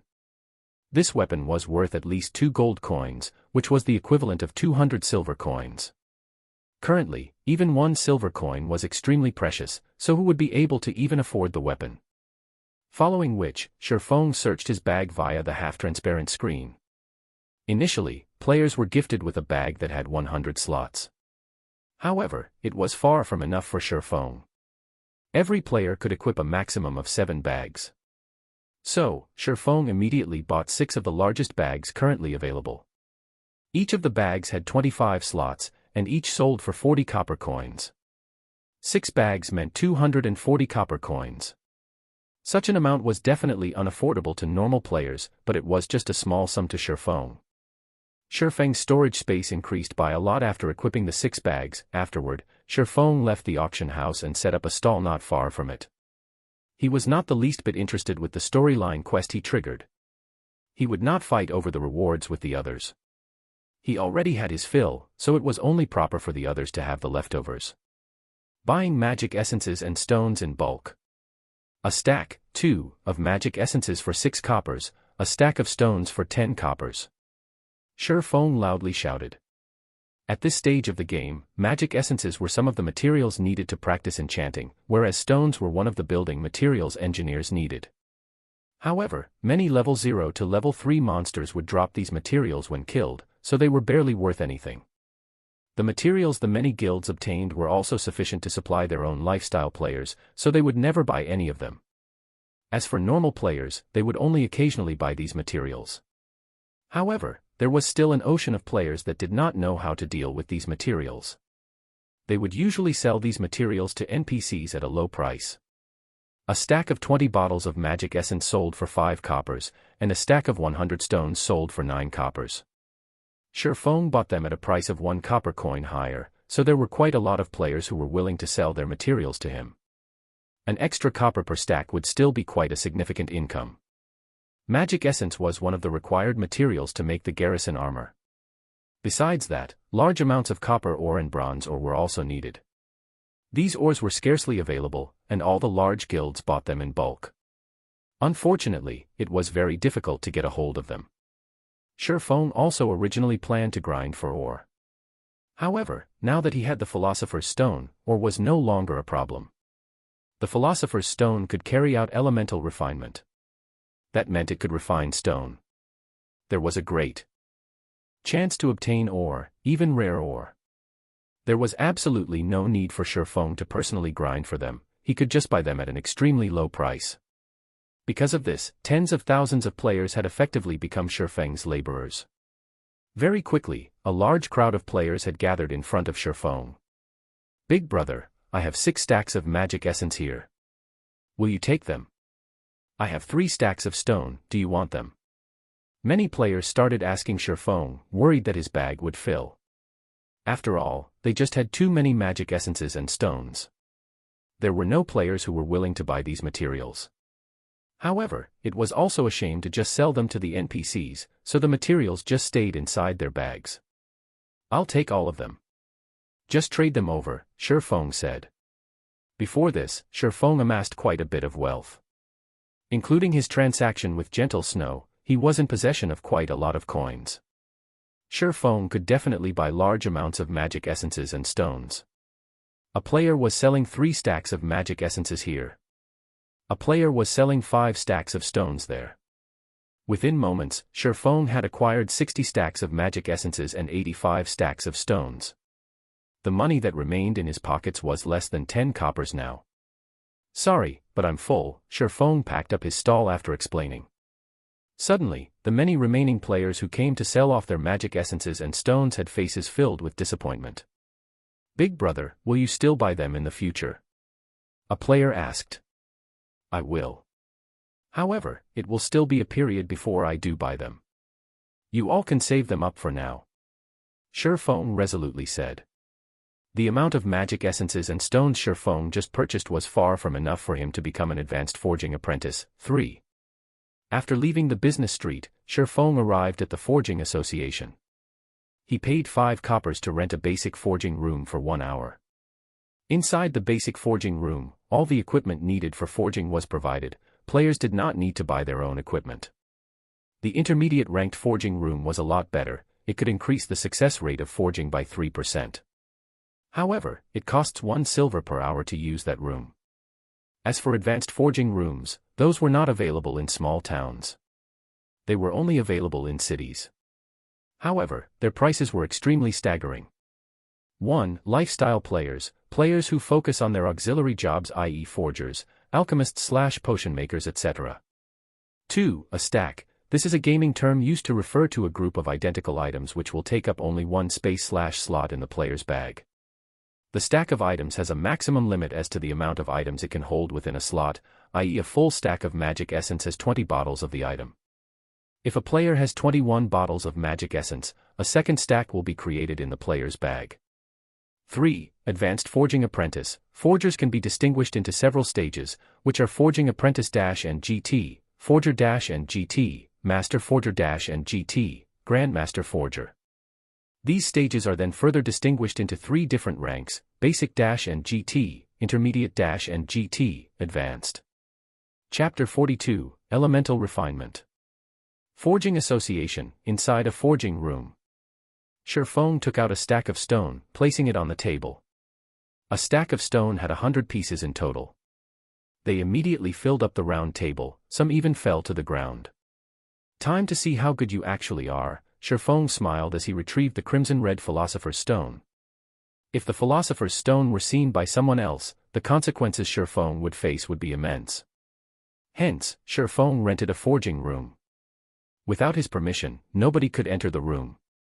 Shifeng took a piece of stone from the table and used the Philosopher's Stone on it. "System, do you wish to use the Philosopher's Stone for elemental refinement?" Shifeng immediately chose yes. Following which, the Philosopher's Stone started emitting a faint red glow. A mysterious power flowed into the stone. The stone the size of a fist suddenly turned into yellow sand, scattering to the ground. The result was a failure. However, Shifeng revealed a calm smile at the result. It did not perturb him in the slightest. Afterward, he picked up another stone and tried again. Or was very precious. A normal copper or sold for 2 coppers, they were only worth 1 copper coin if sold to an NPC. A stack of 100 copper ore could be sold for 200 copper coins to guilds, and they would still fight over them. Compared to a stack of stone, which only sold for 10 copper coins, copper ore was just too expensive. Elemental refinement extracted the metal element out of the stone. However, some stones did not possess any metal element. So, it was only natural that they turned to sand. Such failures were just too common. Pang. Pang. Pang. There was still no ore after 10 consecutive tries. Shifeng started becoming depressed. The success rate was just too low. Shifeng even started to suspect that these stones were picked from a desert to result in all the yellow sand. Relax, relax. There are still many stones left. Shifeng sucked in a deep breath, reassuring himself. He picked up another piece of stone, trying elemental refinement once more. This time, the stone still scattered into a pile of sand. However, in the middle of the yellow grains, there was a piece of metal that had a purplish-red luster. It was copper ore again. With the first piece of copper ore in his hands, Shifeng let out a relaxed breath. His hands started moving at a faster pace. All the stones above the stone table turned into yellow sand within moments. The stack of stones had yielded a total of 23 pieces of copper ore and 2 pieces of bronze ore. Compared to copper ore, the price of bronze ore was 3 times that of copper ore. They were worth 3 copper coins when sold to NPCs. Due to the rarity of bronze ore, players would buy them at 7 copper coins apiece. Seeing the ores on the table, Shifeng felt the Philosopher's Stone was truly a gold mine. Even if the Philosopher's Stone was currently damaged, it was still out of the ordinary. It was no wonder why many kingdoms were willing to muster up their armies and fight for the Philosopher's Stone. Having the Philosopher's Stone in hand was the equivalent of having a wealthy treasury. At that time, a kingdom would find it hard not to become prosperous. Shifeng kept the ores on the table and brought out another stack of stones. Stack after stack of stones disappeared, whereas the amount of yellow sand had piled up into a small hill. Fortunately, the forging room could be cleaned of rubbish with just a click of a button. After pushing the clean button, the small hill of yellow sand vanished from sight. After spending an hour's time, Shifeng had refined 40 stacks of stones. He had obtained a little over 7 stacks of copper ore and a little over 1 stack of bronze ore again. They would be worth over 20 silver coins if Shifeng sold them. Meanwhile, the cost of obtaining these ores were only 4 silver coins. The difference was 5 times the price. It was an absolute profit. Most importantly, ores dropped in very small numbers, so it was impossible to buy them in bulk. Shifeng received a system notification the moment he had left the forging room. System: the violent bear armor you placed at the auction house has been sold. After deducting the procedural fees, 31 silvers 53 coppers have been placed in your bag. System: the dark star boots you placed at the auction house has been sold. After deducting the procedural fees, 3 silvers 21 coppers have been placed in your bag. A series of notifications from the auction house had caused Shifeng's lips into a smile. As expected, the greater the competition, the higher the price would go. Shifeng was very satisfied with the amount the items sold for. He never imagined that a mysterious iron plate armor for shield warriors could actually be sold for over 30 silver coins. It seems there were a lot of wealthy people within the area of influence of White River City. After selling the equipment, Shifeng had suddenly become a wealthy tycoon. With over 50 silver coins in his pockets, even his confidence was different now. Currently, players would still be happy over having 20 to 30 copper coins on their person. Shifeng already possessed more than 50 silver coins. Including the silver coins Gentle Snow owed him, if Shifeng were to sell off the copper ore he had immediately, he would instantly become wealthy with gold. However, he would not sell the ores. These ores were the foundation for Shifeng to earn big money. Following which, Shifeng rented the forging room for another hour. He turned the remaining stones into ores. His luck was better this time around. From 45 stacks of stones, he obtained 10 stacks of copper ore and 2 stacks of bronze ore again. With this, Shifeng had a total of 17 stacks of copper ore and 3 stacks of bronze ore again. It would be quite some time before Shifeng could use them all up. With money in hand now, Shifeng once more arrived at the central area of the Forging Association, at the administration area. Currently, there were quite a few forger players that were groomed by guilds, renting forging rooms. This is just evil. It actually costs 5 coppers for an hour. My guild just gave me 30 coppers. That's not enough at all. That's considered good already. At least the equipment is all there. Look at the forging equipment. Even the most common required a few silvers. An entire set would cost over 30 silver coins. It's just a blatant ripoff. You still haven't seen the intermediate forging room. It costs 1 silver an hour, but the room only increases your success rate by 3%. Even a first-rate guild would not be able to handle such a price. A few forgers continuously complained. They bitterly detested the prices set by the Forging Association. However, there was also a hint of bragging carried in their voices. After all, they had the support of their guilds, whereas normal players wouldn't even be able to rent a forging room, not to mention increasing their forging levels. Shifeng circled these players, walking towards the manager of the association, saying, "I want to rent an intermediate forging room. May I know how long you wish to rent it for?" The ashen youth who was the association's manager excitedly asked. Currently, a majority of the adventurers were poor blokes. Every one of them only rented the basic forging rooms, and even then, they rented with unwillingness. So, a great change occurred to the manager's servicing attitude when he was able to see a rich adventurer like Shifeng. Looking at the time, it was currently morning in the real world. When using the virtual gaming helmet, a person could not stay within God's domain for too long. 2 hours then. Shifeng said after some thought. "All right, here is your key. That will be a total of 2 silver coins." The manager handed the key over to Shifeng, smiling. Shifeng took out 2 shiny silver coins, placing them on the table and turning around to leave. The players who had previously been discussing the deviousness of the Forging Association were all dumbstruck. They even thought they were hallucinating. However, they were indeed silver coins on the table, and not the scarlet yellow copper coins. "Crap, a tycoon," a male elementalist said in envy. "Brother Tycoon, little sister knows how to warm beds." Another pretty and flirtatious female player winked at Shifeng, flattering him. "Isn't it just some dirty money?" "I will definitely become an intermediate forging apprentice a step ahead of him," a male priest said in a sour tone, even though he knew it to be impossible. The facilities of the intermediate forging room were much better than the basic one. On the surface, the room itself only increased the success rate of forging by 3%. However, including the facilities that came with the room, the success rate was increased by at least 5%. To a forger, a difference of 5% success rate was like the difference between heaven and earth. Chapter 43, Book of Forging. Shifeng took the key to the intermediate forging room and went up the second floor, ignoring the flirting young lady. The first floor of the Forging Association only had basic forging rooms, whereas intermediate forging rooms were located on the second floor. When compared to the first floor, there were far fewer people on the second floor. There were only NPCs walking around. Players would not come to this place at all. Also, there were only 20 intermediate forging rooms, unlike the basic rooms, which numbered at 50. Shifeng entered the intermediate forging room. The room was much larger and refined. The facilities available were also better than the basic room, especially the hammer and flame.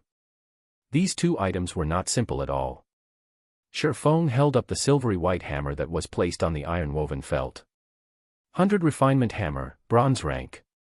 Forging items. When forging, the success rate is increased by 3%. Requirements, strength 4. Just this 100 refinement hammer alone was hard to obtain by players. The best hammers NPCs sold were common hammers. Those hammers did not increase the success rate of forging. As for stealing this 100 refinement hammer, it was an impossible task. Items that belonged to the forging room could not be taken away by players. The flame here was extraordinary as well.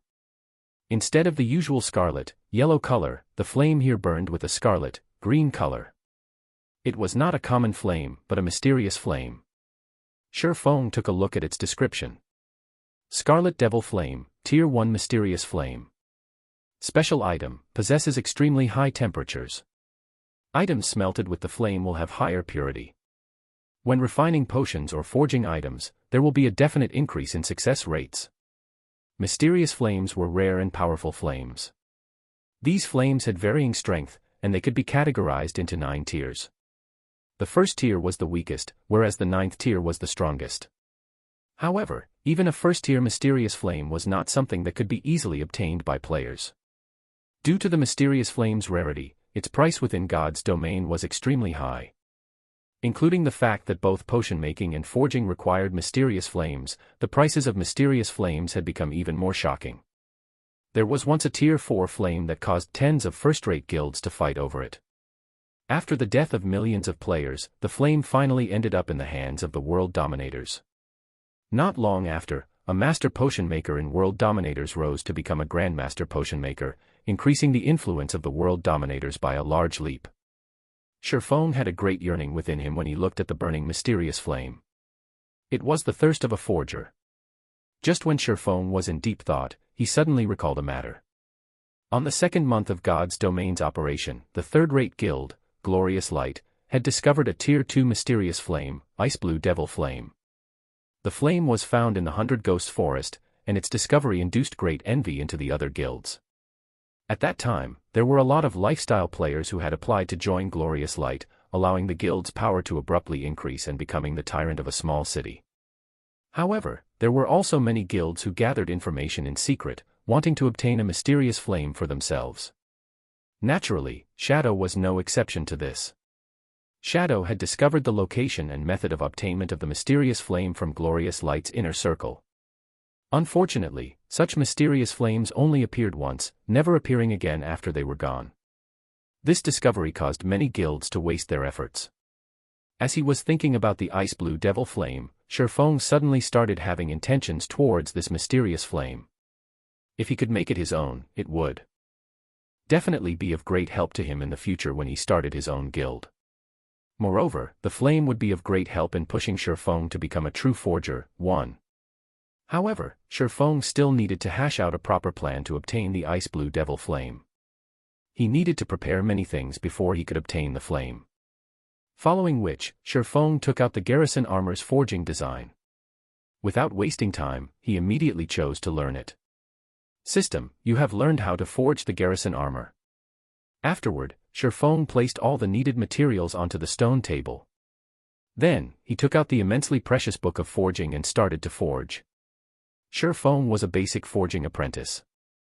His success rate for forging a level 0 common equipment did not exceed 20%, and after a successful forging, there was a 40% chance for him to obtain 1 proficiency point. If Sherfone were to forge the garrison armor, a level 3 bronze equipment, his chance of success would not exceed 5%. Successfully forging a piece of bronze equipment would bring an additional bonus, which was a 100% chance to obtain 2 proficiency points. However, 1,000 proficiency points were needed to become an intermediate forging apprentice. Obtaining such a large amount of points required equally large funding to support it. There was no way for a lifestyle player to support such a large sum of money by themselves. The forgers in guilds all started out by forging common equipment. There was not a single guild who would allow these lifestyle players to forge bronze equipment right off the bat. To begin with, they didn't even possess a forging design for bronze equipment, and even if they did, they wouldn't carry out such an action. The success rate of a basic forging apprentice was just too low, and the materials needed were just too expensive. A single failure would cost 1 silver coin or more. It was a loss that not even guilds could handle. Moreover, they couldn't even collect that many materials to make the equipment. However, Sherfone did not have such worries. He had the Philosopher's Stone, so he did not lack in resources. Furthermore, the materials needed to make the garrison armor were cheaply priced.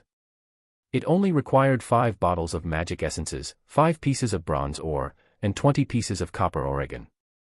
The cost of making the garrison armor was only 80 copper coins. When compared to the cost of making other bronze equipment, it was at least 20 coppers cheaper. The garrison armor also had very good attributes, so it was extremely welcomed. Sherfone wouldn't have to be troubled over figuring out how to sell it. The most important thing was the Book of Forging. The Book of Forging could increase the success rate of forging common equipment by 70%, bronze equipment by 50%, mysterious iron equipment by 30%, secret silver equipment by 20%, fine gold equipment by 10%, dark gold equipment by 5%, and epic equipment by 1%. With such attributes, the Book of Forging could allow a player to become a master forger easily and unimpeded. Basic forging apprentices originally had a 20% success rate at forging common equipment. Including the 70% from the book, the success rate would become 90%. Further including the facilities of the intermediate forging room and removing the possibilities of mistakes, the success rate of making common equipment was 99% or higher. Unless the player was a pig, too, failure was impossible. The Book of Forging's frightening abilities could clearly be seen from this. As for the garrison armor, Shifeng had a 5% success rate for making it.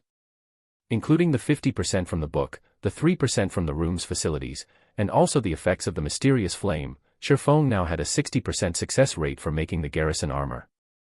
Not to mention bronze equipment, even if common equipment had a 60% success rate, it would still drive forger players mad. Such a high percentage for success was something unimaginable to forgers.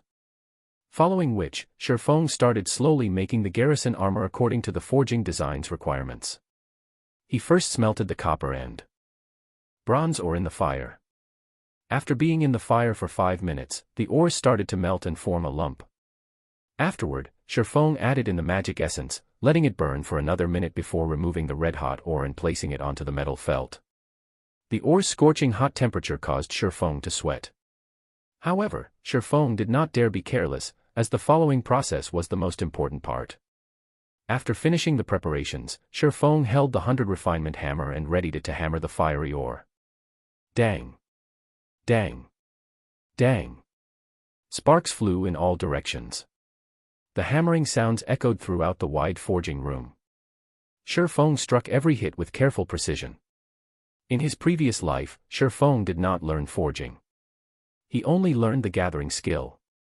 However, he still knew quite a lot about forging. After all, he had conversed with a master forger quite often, so he was knowledgeable to the degree of not making certain low-leveled mistakes. After hammering the ore over 100 times, Shifeng felt that it was perfect. Shifeng wiped away the sweat on his forehead, carefully selecting the crimson ore's interface and clicking the complete button.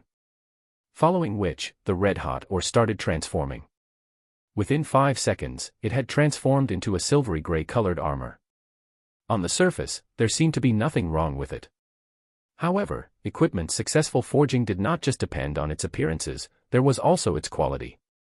Quality included the equipment's attributes and rank. Bronze equipment that was badly forged would have their ranks decreased to common, or their base attributes would not be up to standards. Hence, Shifeng selected the information of the armor, checking whether it was a success or a failure. 1. A true forger equals NGT. This part is referring to the ranks for a forger, i.e. Forging Apprentice -NGT, Forger -NGT, Master Forger -NGT, Grandmaster Forger. 2. Unless the player was a pig equals NGT, an idiot. Changed Icefire Devil Flame to Ice Blue Devil Flame as of July 12, 2017. Chapter 44, Change. Although Shifeng could handle failure, there was nobody who was willing to squander their money for no good reason. So, Shifeng was, more or less, slightly nervous. After Shifeng selected the option to check the armor's information, 3 words appeared on the panel: identification in progress.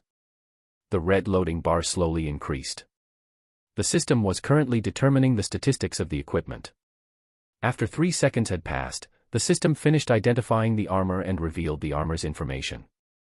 Garrison armor, bronze rank plate armor. Equipment requirement, strength 10. Defense plus 22. Strength plus 2, endurance plus 2. HP plus 150. Durability 35 to 35. Additional ability. Defensive power, reduces damage taken by 3%. Restricted to shield warriors and guardian knights. System, garrison armor has been successfully forged. Forging proficiency increased by 2 points. Obtained 800 EXP. Great. It even has an additional ability, defensive power. Shifeng was extremely happy when he saw the additional ability on the garrison armor. He never imagined his first try at forging a piece of bronze equipment would be a success. He even obtained so much EXP. It was no wonder why the master forgers in his previous life never went out to grind, but their levels were not a bit low. Not only had the garrison armor forged met the standard attribute values, but it also possessed an additional ability. Originally, the garrison armor did not possess defensive power. However, when the forger exhibited extraordinary skill, coupled with the presence of the mysterious flame, there was a chance for an additional ability to appear on the equipment. In such occurrences, the price of the equipment would be increased to another level. Feng took his time sizing up the garrison armor, feeling the texture of the silvery gray metal and admiring its eye-catching design. The average piece of bronze equipment was absolutely no match for it. Feng was very satisfied with his creation. Currently, common equipment was still the mainstream equipment for players. Even if players were to reach level 6 in the future, it would not be a surprise to find them wearing only common equipment. After all, it was too hard to obtain bronze equipment. As for the elite parties, just having 1 to 2 pieces of bronze equipment was considered being blessed. The garrison armor could be used by both shield warriors and guardian knights. If Feng were to sell the armor, the elite parties would definitely welcome it. After all, the quality of an MT's equipment could ease the difficulty of conquering a dungeon a lot. Even if Feng were to set the price at 4 silver coins, these parties would still buy the armor, regardless the cost.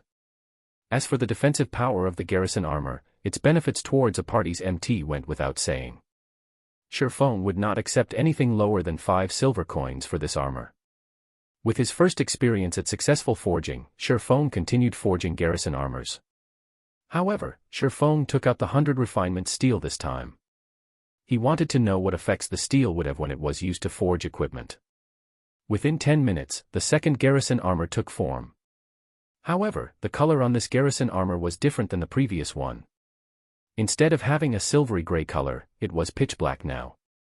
After going through 3 seconds of identification, the system displayed the statistics to Feng. Garrison heavy armor, bronze rank plate armor. Equipment requirement, strength 14. Defense plus 25. Durability 40-40. Defensive power, reduces damage taken by 5%. System, garrison heavy armor has been successfully forged. Forging proficiency increased by 2 points. Obtained 1000 EXP. System, due to your forging genius, forging proficiency has been increased by an additional 2 points. Currently, Feng had completely forgotten about the additional proficiency points that his forging talent gave him. Instead, his eyes were fixated on the garrison heavy armor. The attributes on the armor were already comparable to a piece of level 3 mysterious iron equipment. The price tag on it was at least 10 silver coins. Feng never imagined that the 100 refinement steel would create such large changes. Feng had no choice but to admit that the item given by a master forger was not ordinary. Unfortunately, Feng only had 9 pieces of 100 refinement steel remaining. Naturally, now that Feng knew the effects of the 100 refinement steel, he would not simply squander them away. He would set them aside and use them when he had good equipment to forge. 2 hours quickly passed by. Feng forged garrison armors without stopping during this time. He had obtained a total of 23 pieces of garrison armor, but he also failed to forge 4 pieces. Feng was very satisfied with the result. A single, successfully forged garrison armor could easily remedy the loss of the 4 failures. At the same time, Feng himself had also risen to level 3. His current level was not that far from the expert players. Moreover, his forging proficiency had increased to 44 points. Such an increase was at least 4 to 5 times faster than those forgers that belonged to guilds. Following which, Feng left the intermediate forging room and arrived in front of the auction house. He immediately auctioned off the 11 pieces of garrison armor that did not possess defensive power, their base prices set at 4 silver coins. As for the garrison armors and garrison heavy armor that possessed defensive power, Feng placed them aside for now. He wanted to let these guilds and elite parties have a taste of the armor first. That way, the remaining garrison armors could be sold at an even better price. Afterward, Feng set up a stall in the trade area, casually yelling out. Following which, many players ran over to Feng, selling their stones and magic essences to him. After purchasing the materials for half an hour, Feng took a look at the time. It was near nightfall in God's domain. The monsters at night became much more powerful and killing them became much more difficult. This period was not suited for leveling, and Feng should rest as well. Currently, he was still using the virtual gaming helmet, not the virtual gaming pod, to play God's domain. The virtual gaming pod could provide the energy and nutrients required by the player's body at any time. It could also stimulate the body's muscles, preventing the body from weakening due to playing God's domain for long periods. Feng's finger tapped and clicked, calling out the system interface and choosing to log off. Currently, within the cramped rented apartment, the sunlight had long since seeped through the windows and scattered throughout the room. The temperature within the room was also starting to rise. Feng took off the gaming helmet. He lifted up his body and stretched. After more than 10 hours of inactivity and lying on the bed, Feng's body was numb throughout. He needed to move around before he could return to normal. Feng started doing push-ups, sit-ups, and other forms of basic training. In this extremely materialistic age, body training had already become indispensable in one's life. After tens of years of constant research, scientists have managed to obtain a huge breakthrough in strengthening the human body and prolonging its lifespan. Mankind could now retain their youth for a longer period. The breakthrough also increased the average lifespan of a person to 100 years old. At the same time, scientists had pointed out the necessity of working out the body. Henceforth, the age of exercise had arrived. In current times, sports tournaments and fighting competitions were the attention of the public eye. Just in the university alone, there were already plenty of sports societies and martial arts societies, and they were very welcomed by the students. In the current society, those who did not possess a trick up their sleeves would be looked down upon. On the other hand, those celebrity athletes and martial arts experts were absolutely revered. In the university, there was never a lack of beautiful women surrounding the distinguished athletes and students who often participated in mixed martial arts competitions. As for pretty boys, their time has long since faded from popularity. In his previous life, Feng did not pay much attention to his body. As a result, he nearly caused its destruction. By the time he wanted to train his body, he was no longer young. Even if he had trained with all his might, the effects would not be great. In this life, Feng would not be the same as before, naturally. He would not solely pay attention to God's domain, ignoring his body's training. After training for half an hour, Feng's entire body was covered with sweat. It looked as if he had just taken a shower. Just when he was about to dine on his cooked instant noodles, his phone started ringing. Feng looked at the contacting person. Unexpectedly, it was the usually silent female class monitor, Zhao Ruoshi. "Class monitor, what's up?" Feng asked after answering the call. According to Feng memories, aside from attending classes, Feng never had any contact with the female class monitor. Within the 4 years Feng had spent in the university, he had not spoken over 100 sentences with Zhao Ruoshi. "Feng, hurry over to school. I failed to notify you of this because you do not live in the male dormitories, but now I'm telling you. At 11 o'clock, there will be an important matter being announced at Teaching Block 3, Classroom 401. Feng looked towards the electronic clock on his table.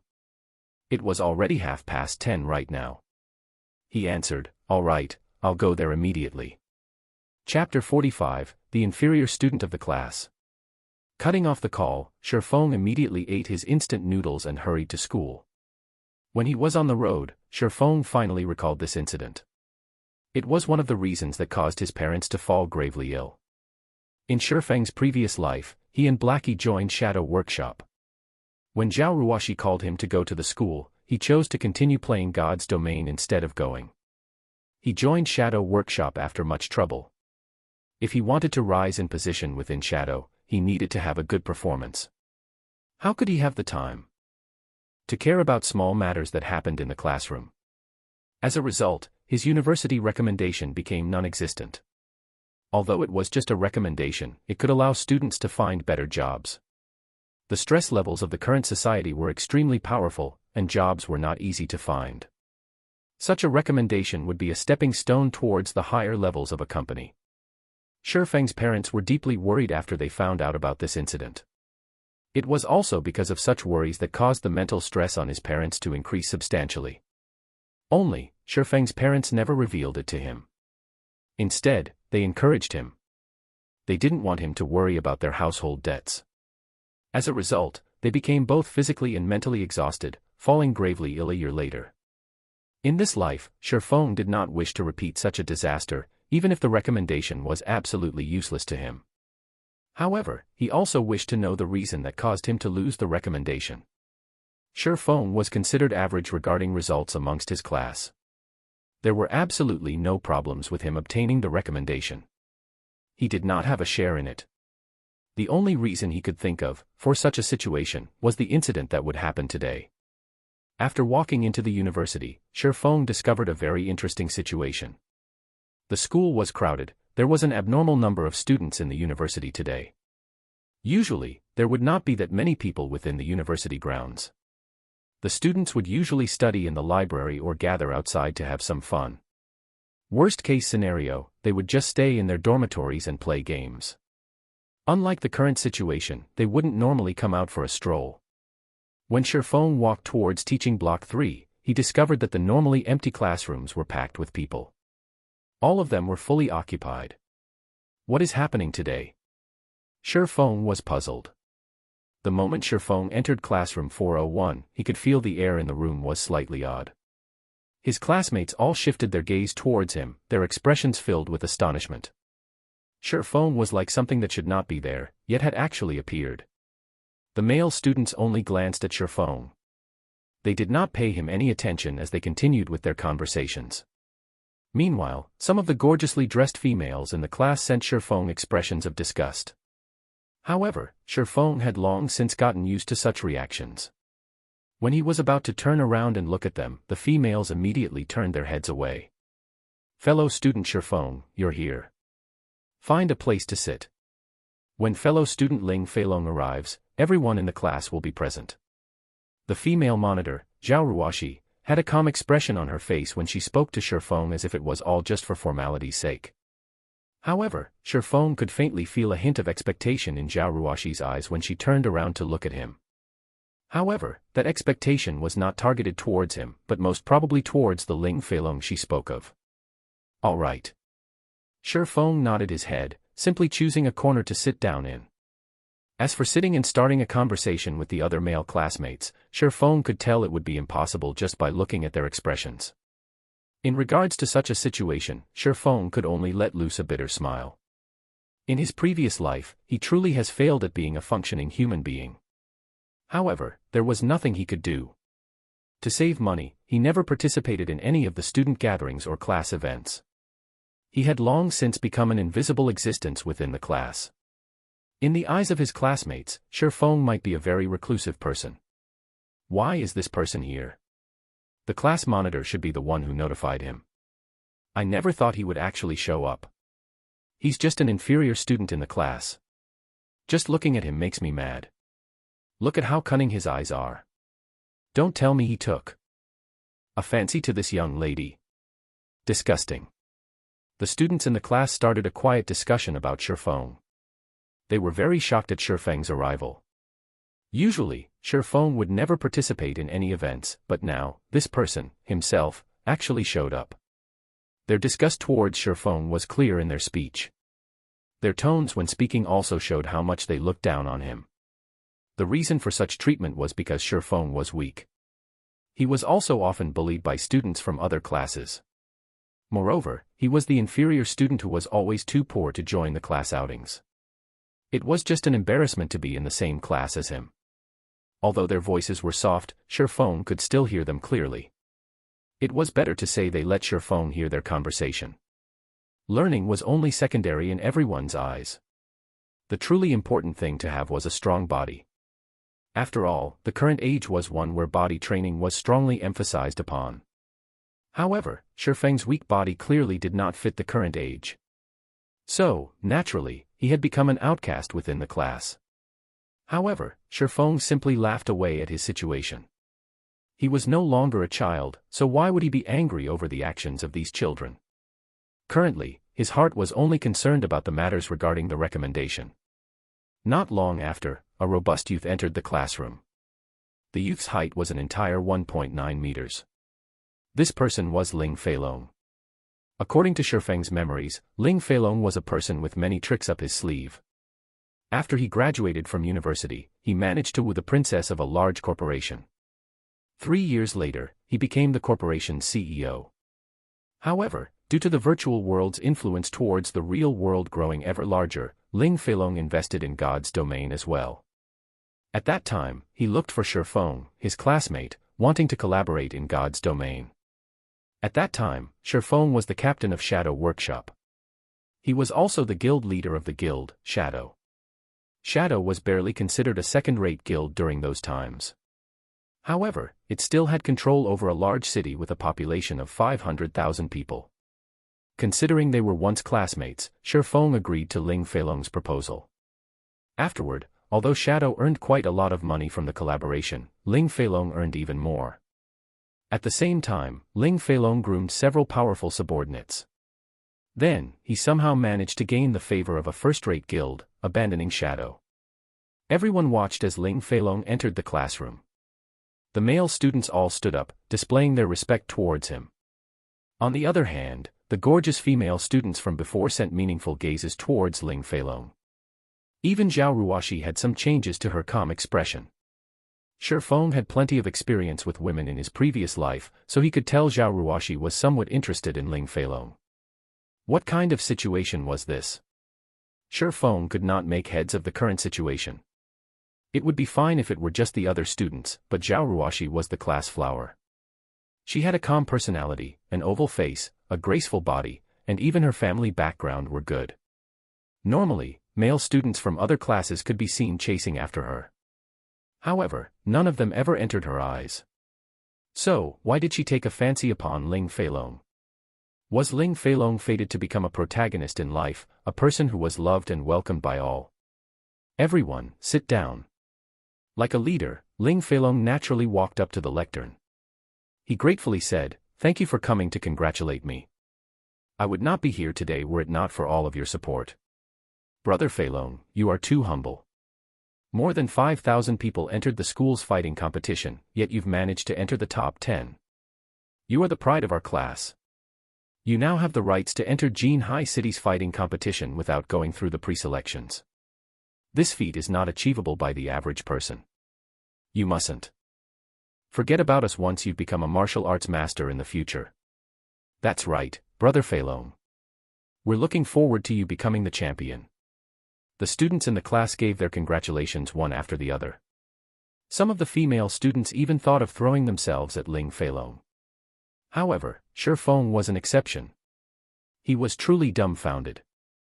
Originally, he thought a huge incident occurred, but it was just the school's fighting competition having just ended. They were only here to congratulate Ling Feilong for being able to enter the city's fighting competition. If it was before, Shifeng might have envied Ling Feilong. After all, there were just too many people who liked fighting competitions. Those who were able to participate in the city's fighting competition were much more appreciated than some big celebrity. This was due to the difficulty of entering the fighting competition.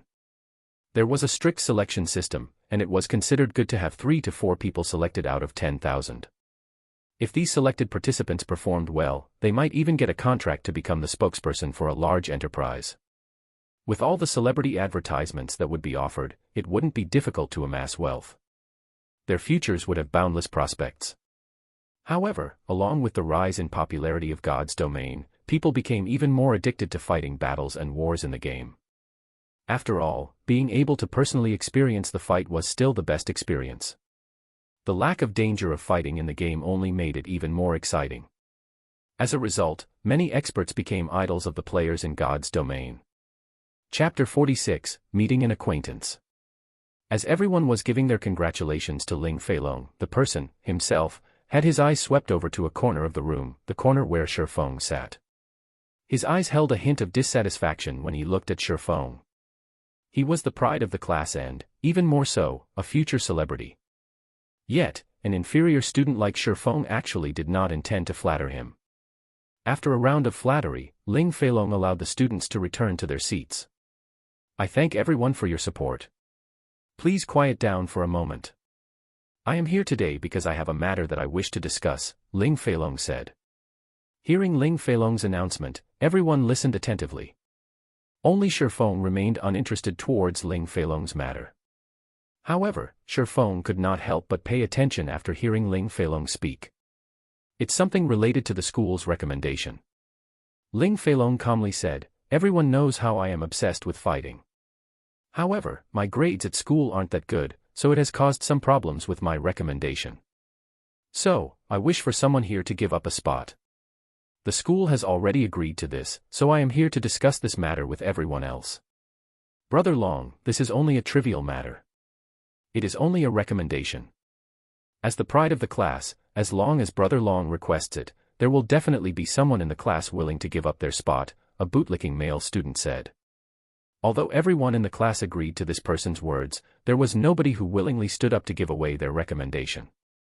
In the end, finding a job was just too hard. The recommendation was much more valued than a person's educational background when working inside a big company. If they were to give up their recommendation, what would they do in the future? As for the ones who had no rights to the recommendation, to begin with, naturally, it was easier to be brave standing from a safe distance. They continuously incited the others like hot-blooded madmen. Ling Feilong's expression slightly darkened when he saw nobody taking initiative. Since everyone is reacting so proactively, it won't be good if I'm the one who does the choosing. How about this, let's raise our hands and vote, Ling Feilong suggested with a smile. That's a good idea. Brother Feilong is the smartest. Then let's start voting. The hot-blooded madmen all stood up one after another, their faces holding expressions of delight at the misfortune of others. Shifeng, who sat by the wall, was suddenly enlightened after looking at this scene. Crap. So it was these bastards who stole my recommendation. A wrathful flame ignited within Shifeng's heart. He was truly a fool in his previous life for actually working with Ling Feilong. Not in this life, however.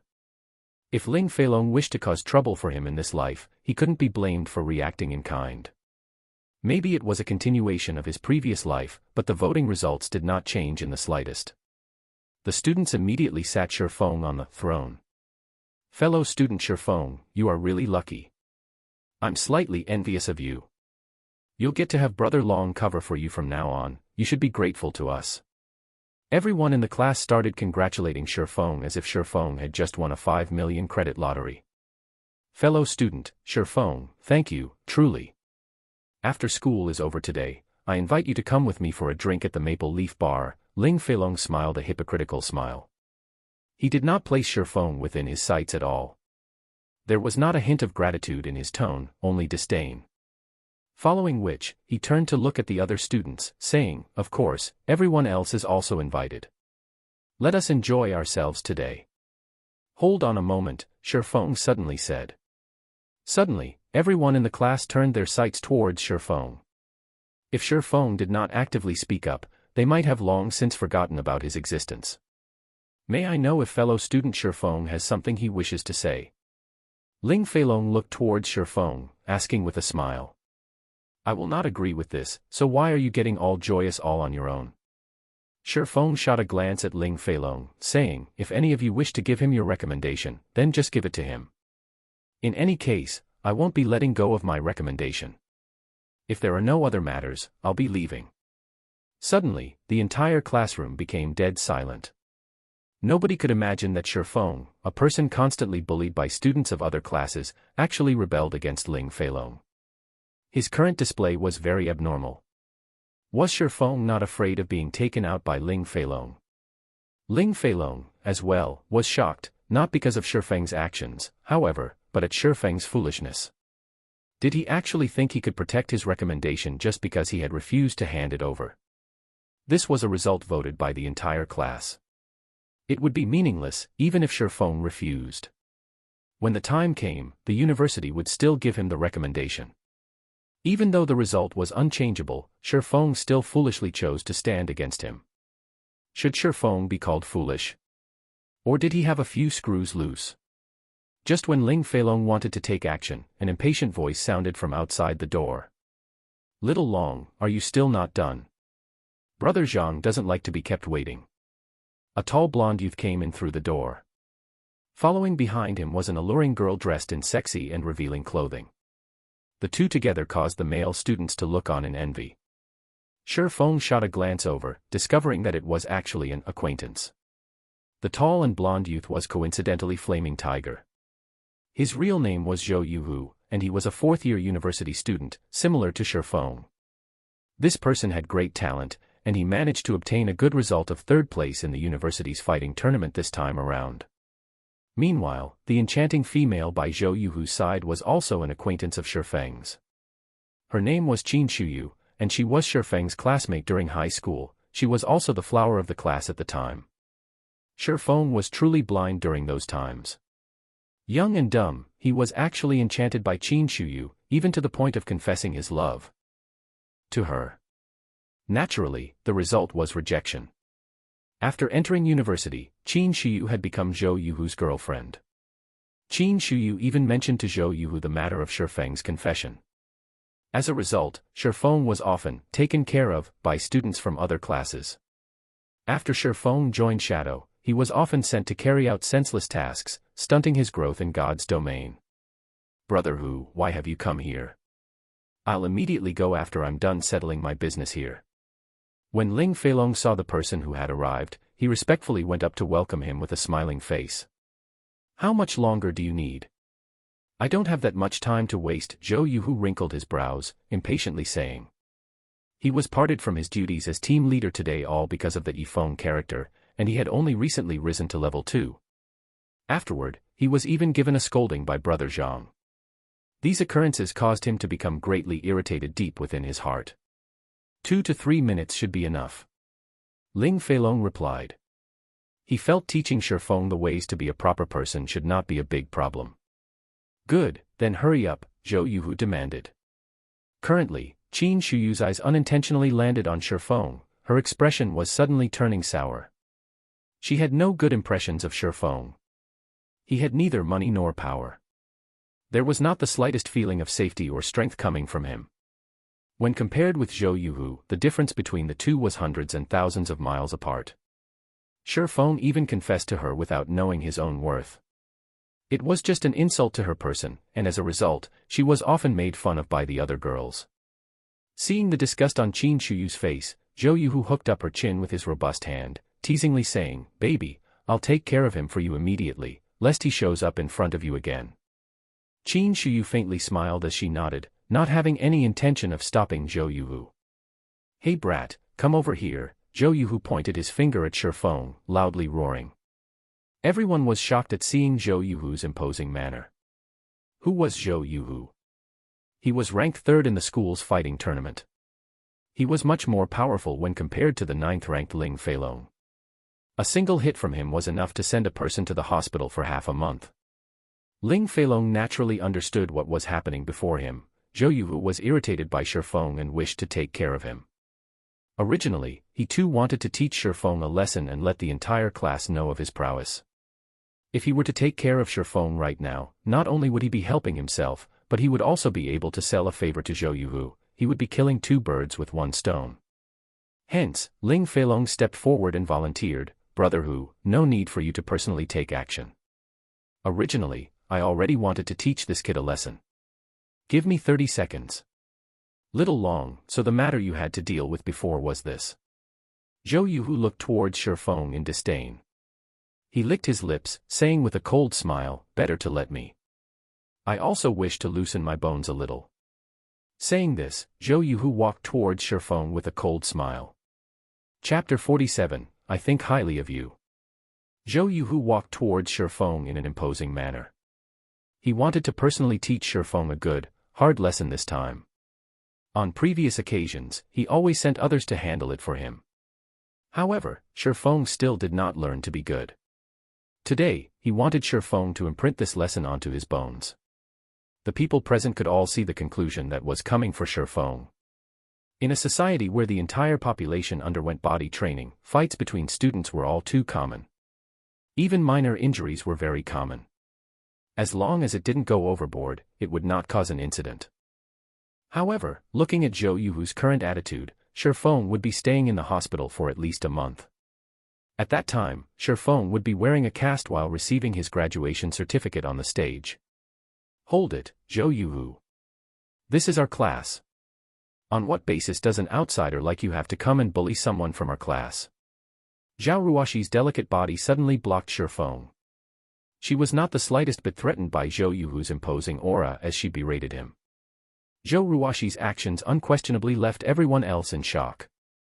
They never imagined that the normally gentle and graceful Zhao Ruoshi would stand up for an inferior student. She was even challenging Zhou Yuhu. She had such a strong heart to be so brave. Ruashi, don't stir up trouble. Brother who only wishes to give Shifeng some pointers. This should be Shifeng's good fortune. Shifeng is always being bullied by others, but with brother who's pointers, he might have some growth and learn to be a proper person, Ling Feilong explained with a smile. Due to Zhao Ruashi's above-average appearance and attractive curves, he long since treated her as his personal property.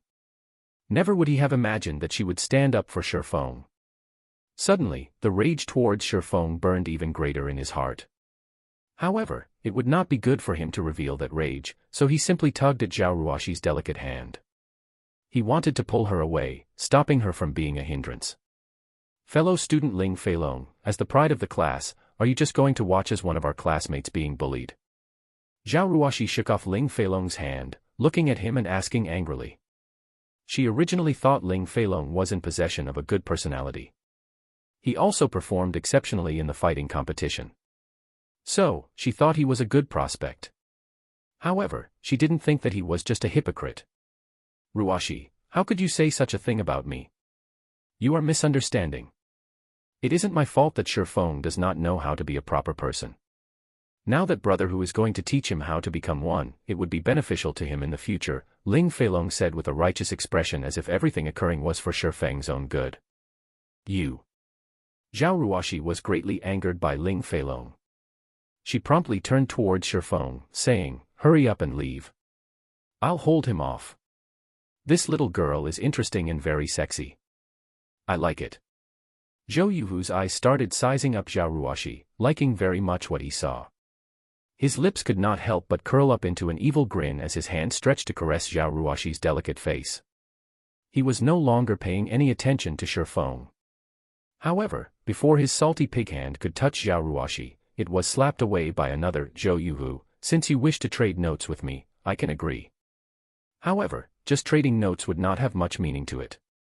How about we spice it up a little, Shifeng proposed with a calm smile. He took a step forwards, tugging on Zhao Ruashi's jade-like arm and pulling her to a side. Zhao Ruashi did not react to Shifeng's actions at all. Until she was dragged behind him, she only then began to look at Shifeng's average stature in stunning shock. When did Shifeng become so manly? However, she also felt Shifeng was very foolish. How could he trade pointers with Zhou Yuhu? Now, Zhou Yuhu would have an excuse to teach Shifeng a lesson. Zhou Yuhu rubbed the reddened back of his hand, enraged. He glared at Shifeng, suddenly discovering Shifeng's current appearance was very calm and stable. It was as if Zhou Yuhu was looking at an entirely different person. Before, Shifeng would easily be incited and get into fights with others. Now, however, not only was he not aroused, but he was also smiling happily. Was his brain damaged? Ling Feilong was deeply enraged when he saw Shifeng's stretched arm actually touching Zhao Ruashi. He could not help but wish he could take action immediately. However, he still held it in. He was prepared to put Shifeng in his place in the future. Kid, you actually dare to challenge me. Truly interesting. Then I'll wager 1,000 credits. If you win, the 1,000 credits will be yours to keep. If you lose, then kneel and apologize to me, and also, compensate me with 1,000 credits. How about it? Do you dare to agree? Zhou Yuhu furiously smiled. He never thought Shifeng's brain was truly damaged, daring to even provoke him. Such a petty wager. Aren't you embarrassed from saying it out loud? Shifeng shook his head and snorted in disdain. Your guts sure have grown after not meeting for a few days. Say it then, what kind of wager do you want? Zhou Yuhu was angered into a laugh. He knew Shifeng was poor, and he could not even afford the 1,000 credits. Now though, he had actually dared to increase the bargaining chip. Was he complaining that he didn't have a quick enough death? It seems his brain was truly wedged between a door. Didn't you win a membership card for the Big Dipper training center from the school's fighting competition? Use that as the wager.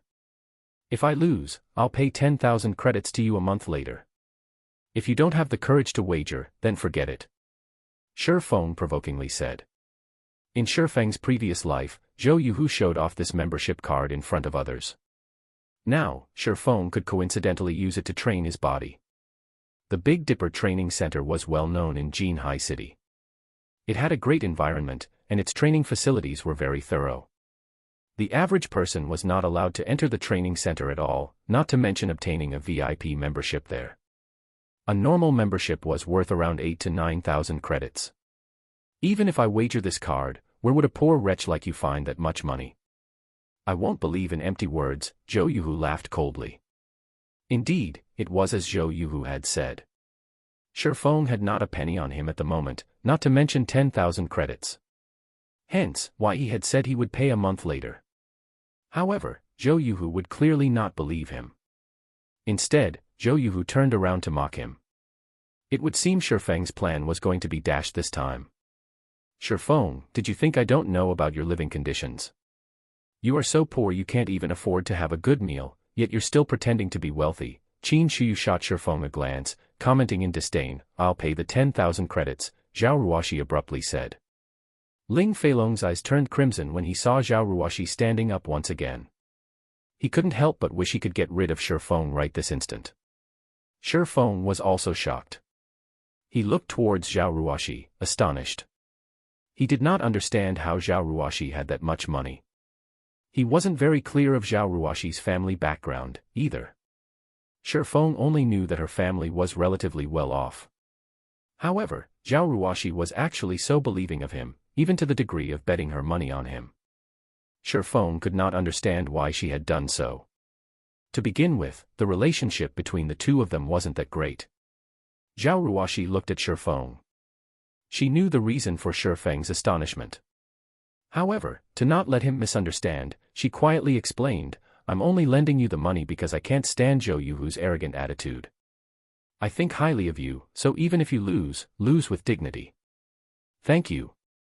I will definitely return twice the amount to you, Shifeng gratefully said. This money was very important to him. Now, Zhou Yuhu would definitely agree to the wager. After Shifeng obtained the membership card, he would be able to regularly train his body. It was better to start training earlier, rather than later. The earlier Shifeng could train his body, the larger the benefit it would have to his future. Zhao Ruoxi had helped him greatly this time. When he started earning money in God's domain, paying Zhao Ruoxi an extra 10,000 would even be considered too little. However, Zhao Ruoxi did not take Shifeng's words seriously. She only nodded with a smile. She did not think that Shifeng could return her money, not to mention double the amount. Ha ha ha. Interesting. Then let's draw out the contract at the fighting arena. Zhou Yuhu licked his lips. He was even more interested in Zhao Ruoxi now. Although his luck in God's domain was bad today, his luck in real life was truly good. Not only had he found a good-looking girl, but he could also receive 10,000 credits for teaching Shifeng a lesson. It truly was a blessing in disguise. Following which, everyone arrived at the fighting arena built by the school. Shifeng and Zhou Yuhu signed a contract under the supervision of the central brain. Contracts acknowledged by the central brain were also recognized by the law. There was also a judge at the fighting arena. The judge was normally a teacher in the university who taught students how to fight. The judge also had good skills that would be used to promptly stop the fights to avoid any heavy injuries from occurring. The other students from the class stood below the fighting ring. They laughed at Shifeng's stupidity. Instead of being an invisible existence like usual, he actually went insane now. Not only did he oppose Ling Feilong, but he also angered Zhou Yuhu, who was even more terrifying. After today, Shifeng might never live a peaceful life ever again. Qin Shuyu looked above the ring, at the calm and steady Shifeng. The feeling he gave people was completely different from before. He currently radiated an indescribable sense of security. She even felt Shifeng's scrawny body had grown larger.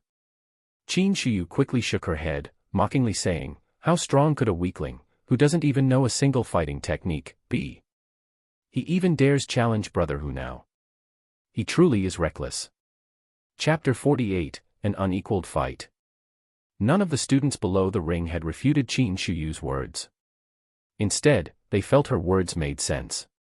No matter what was said, Zhou Yuhu was ranked third in the university's fighting tournament. He was also highly praised by several teachers who taught fighting. They predicted Zhou Yuhu would be able to create a reputation for himself in the upcoming city's fighting tournament, not to mention teaching the weak and scrawny Shifeng a lesson. It was like using a butcher's knife to kill a chicken. Even though he remains unyielding right now, I guess Shifeng will kneel and beg for mercy in a moment. Does that even need to be mentioned?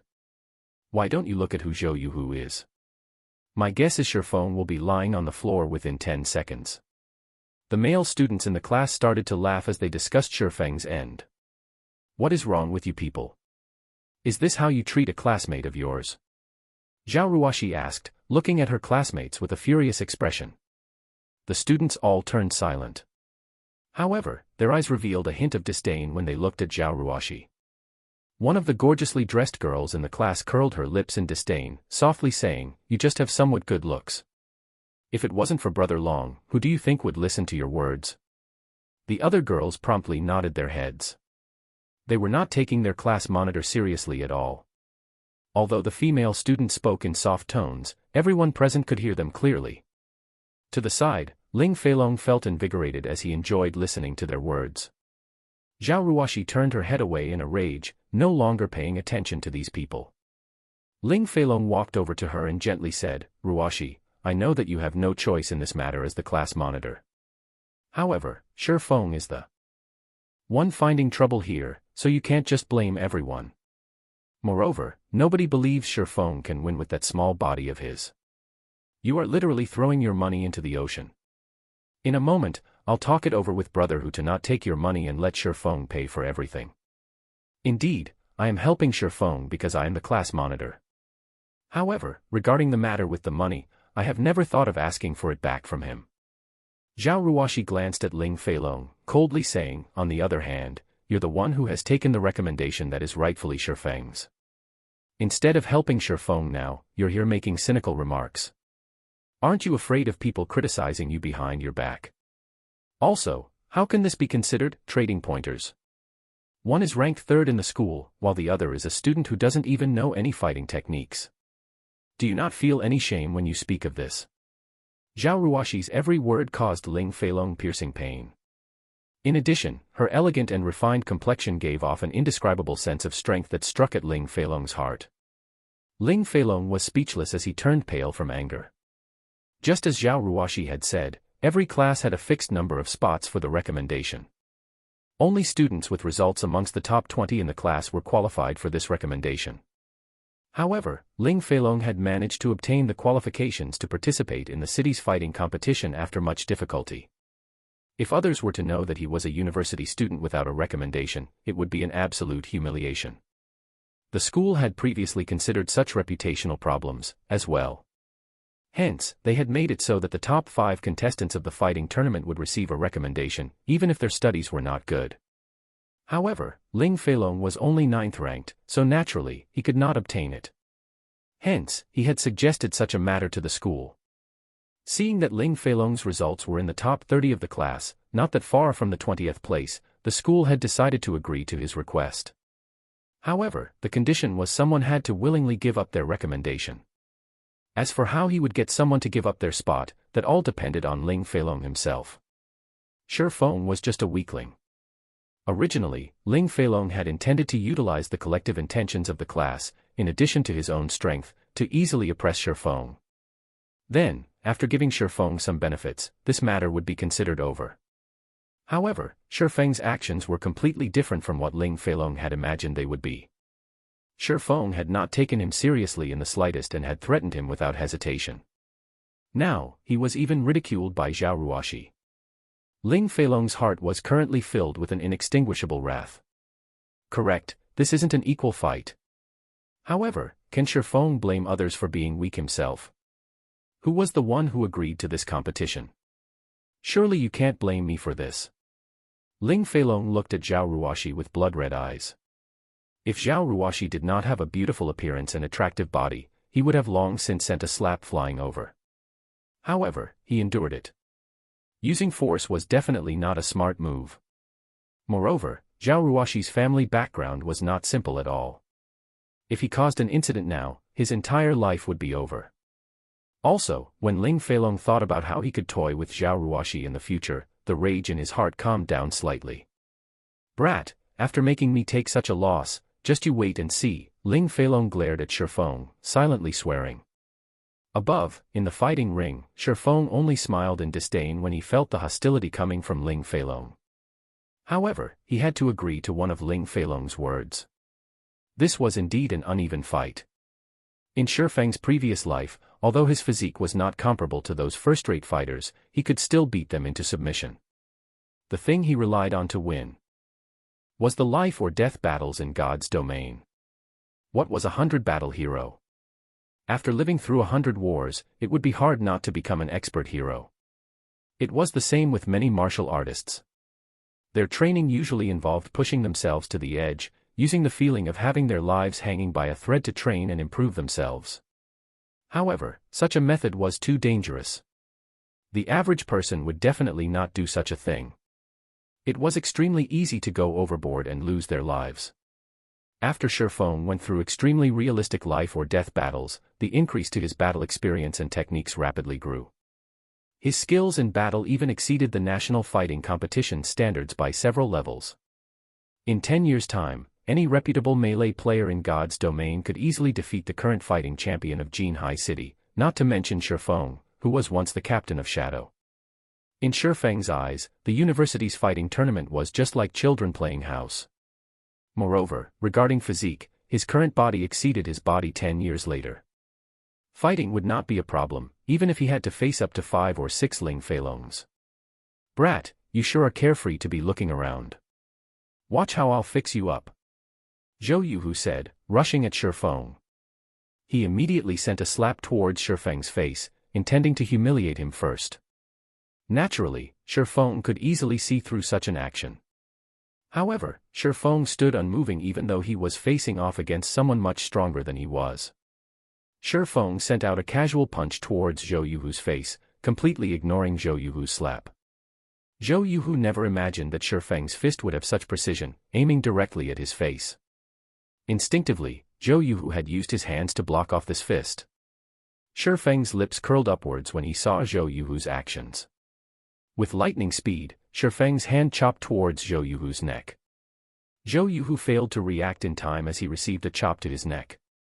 With the precision of a surgery blade, Shifeng's hand hacked at a major artery in Zhou Yuhu's neck.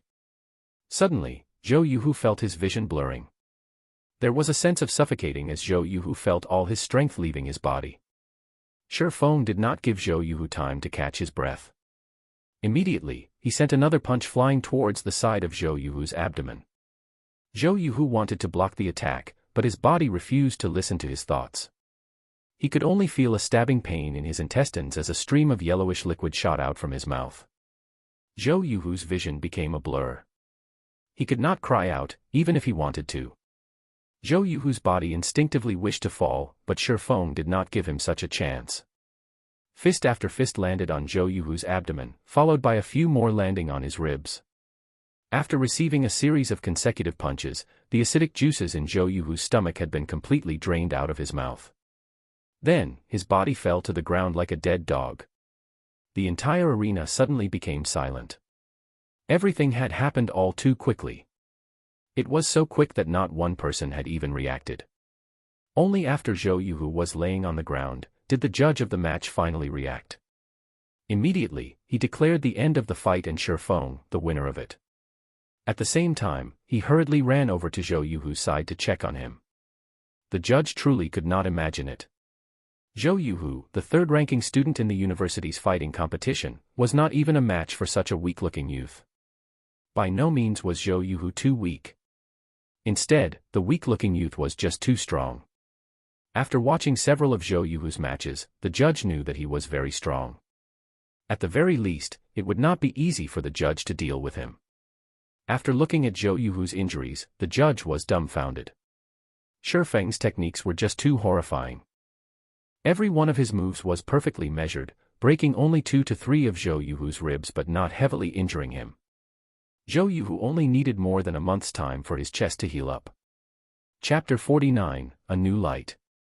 Seeing Zhou Yuhu unmoving on the ground, it was clear he had lost consciousness. The teacher then reported that Zhou Yuhu had no major injuries, and he would wake up in a moment. However, his injuries still needed to be tended to. Also, he had to rest for more than a month. As for the city's fighting competition that would be held in 3 weeks, Zhou Yuhu could forget about joining. Everyone's sights shifted toward Shifeng. They looked at his thin and weak body, sucking in a cold breath when they recalled the explosive and terrifying strength it was capable of displaying. When they thought about the words they said to Shifeng before, cold sweat started pouring out from their backs without stop. Currently, the expression in the male students' eyes as they looked at Shifeng had completely changed. There was no longer any ridicule or contempt contained within them. Instead, there was a deep fear. The third-ranking student in the school was actually defeated in a single exchange. Who else could become Shifeng's opponent? If Shifeng wished to take care of them, the consequences they would face would be unimaginable. On the other hand, they had actually dared to gift Shifeng's recommendation to Ling Feilong. Thinking up to this point, the hearts of the hot-blooded warriors from before started to beat madly. Under the Central Brain's witness, Shifeng received the membership card for the Big Dipper Training Center and 10,000 credits. Following which, he circled a glance at the people below the ring. When a few of the less courageous male students were met with Shifeng's deep and profound eyes, their legs suddenly turned weak as they lost consciousness, foam appearing at their mouths. "Teacher, not good. Little Lu has fainted." Before this sentence could finish being said, another male student lay flat on the ground. Meanwhile, the male students that remained standing started becoming scared in their hearts. Shifeng was just too terrifying. He actually shocked two male students into unconsciousness just by looking them in the eye. However, they were also envious of the two that lost consciousness. If they had fainted over, they wouldn't have to bear such a pressure right now. Currently, the air surrounding them was still, as if frozen. Breathing was starting to become a difficulty for them, and even their limbs felt heavy as if they were filled with lead. As for the female students in the class, they were all dumbfounded. Their heads quickly lowered when they saw Shifeng looking over. They felt uncomfortable throughout their bodies as if they were frightened rabbits that were being stared at by a big gray wolf. Qin Shuyu's delicate mouth widened. She rubbed her eyes, verifying what she saw over and over. Only then did she understand that Zhou Yuhu was struck unconscious by Shifeng. Shifeng was just too powerful. Why had she never discovered so before? If she could be with a man such as this, her sense of security would be off the charts. Just thinking about it had made her happy. As for money, that would not be a problem. Just based on his strength alone, Shifeng could definitely get into the city's fighting tournament. Entering into the top 10 would also not be a problem. When that time came, there would definitely be many requests for him to become a celebrity spokesperson. When Qin Shuyu saw that Shifeng was looking over, she slightly tidied up her clothes and hair, appearing neat and moving. She also revealed deep cleavage, feebly saying, "Brother Feng, it's noon already. I know a good restaurant that has a great environment and good tasting food. I'll treat you, so let's go there and have a try." However, Shifeng did not pay Qin Shuyu any attention. Instead, he was looking for Zhao Ruoshi. When he found Zhao Ruoshi, he immediately walked over, completely ignoring Qin Shuyu. Seeing Shifeng's cold and indifferent eyes, Qin Shuyu suddenly felt she had lost something very important. It was as if a knife stabbing at her heart. She regretted being blind and foolish when she was in high school. "Class monitor, here's your 10,000 credits. I'll repay the remaining 10,000 credits as fast as I can." Shifeng handed the money over, speaking with a calm smile. However, Zhao Ruoshi would not receive it. She blinked her attractive eyes as she looked at Shifeng as if she was looking at an exotic animal. There was both shock and joy contained within them.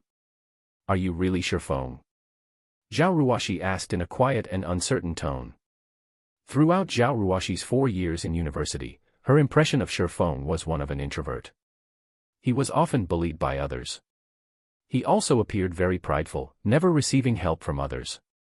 He was like an injured little wolf, licking his own wounds, alone. She had never imagined Shifeng's actions today would have such a great difference from before. She now viewed Shifeng in a completely new light. Shifeng had turned from being a little wolf into a slumbering dragon. He was unassuming when slumbering, but amazing when he took action. Even Zhao Yuhu, the third-ranking student in the entire university, was no match for him. If he had entered the school's fighting tournament, he might have already become the champion by now. "Of course I am Shifeng. Class monitor, why would you ask such a question? Could it be that I am just too handsome and different from my previous appearance?" Feng joked. He naturally understood Zhao Ruoxi's thoughts. He had attracted too much attention today. However, even Feng himself did not wish for such a situation to occur.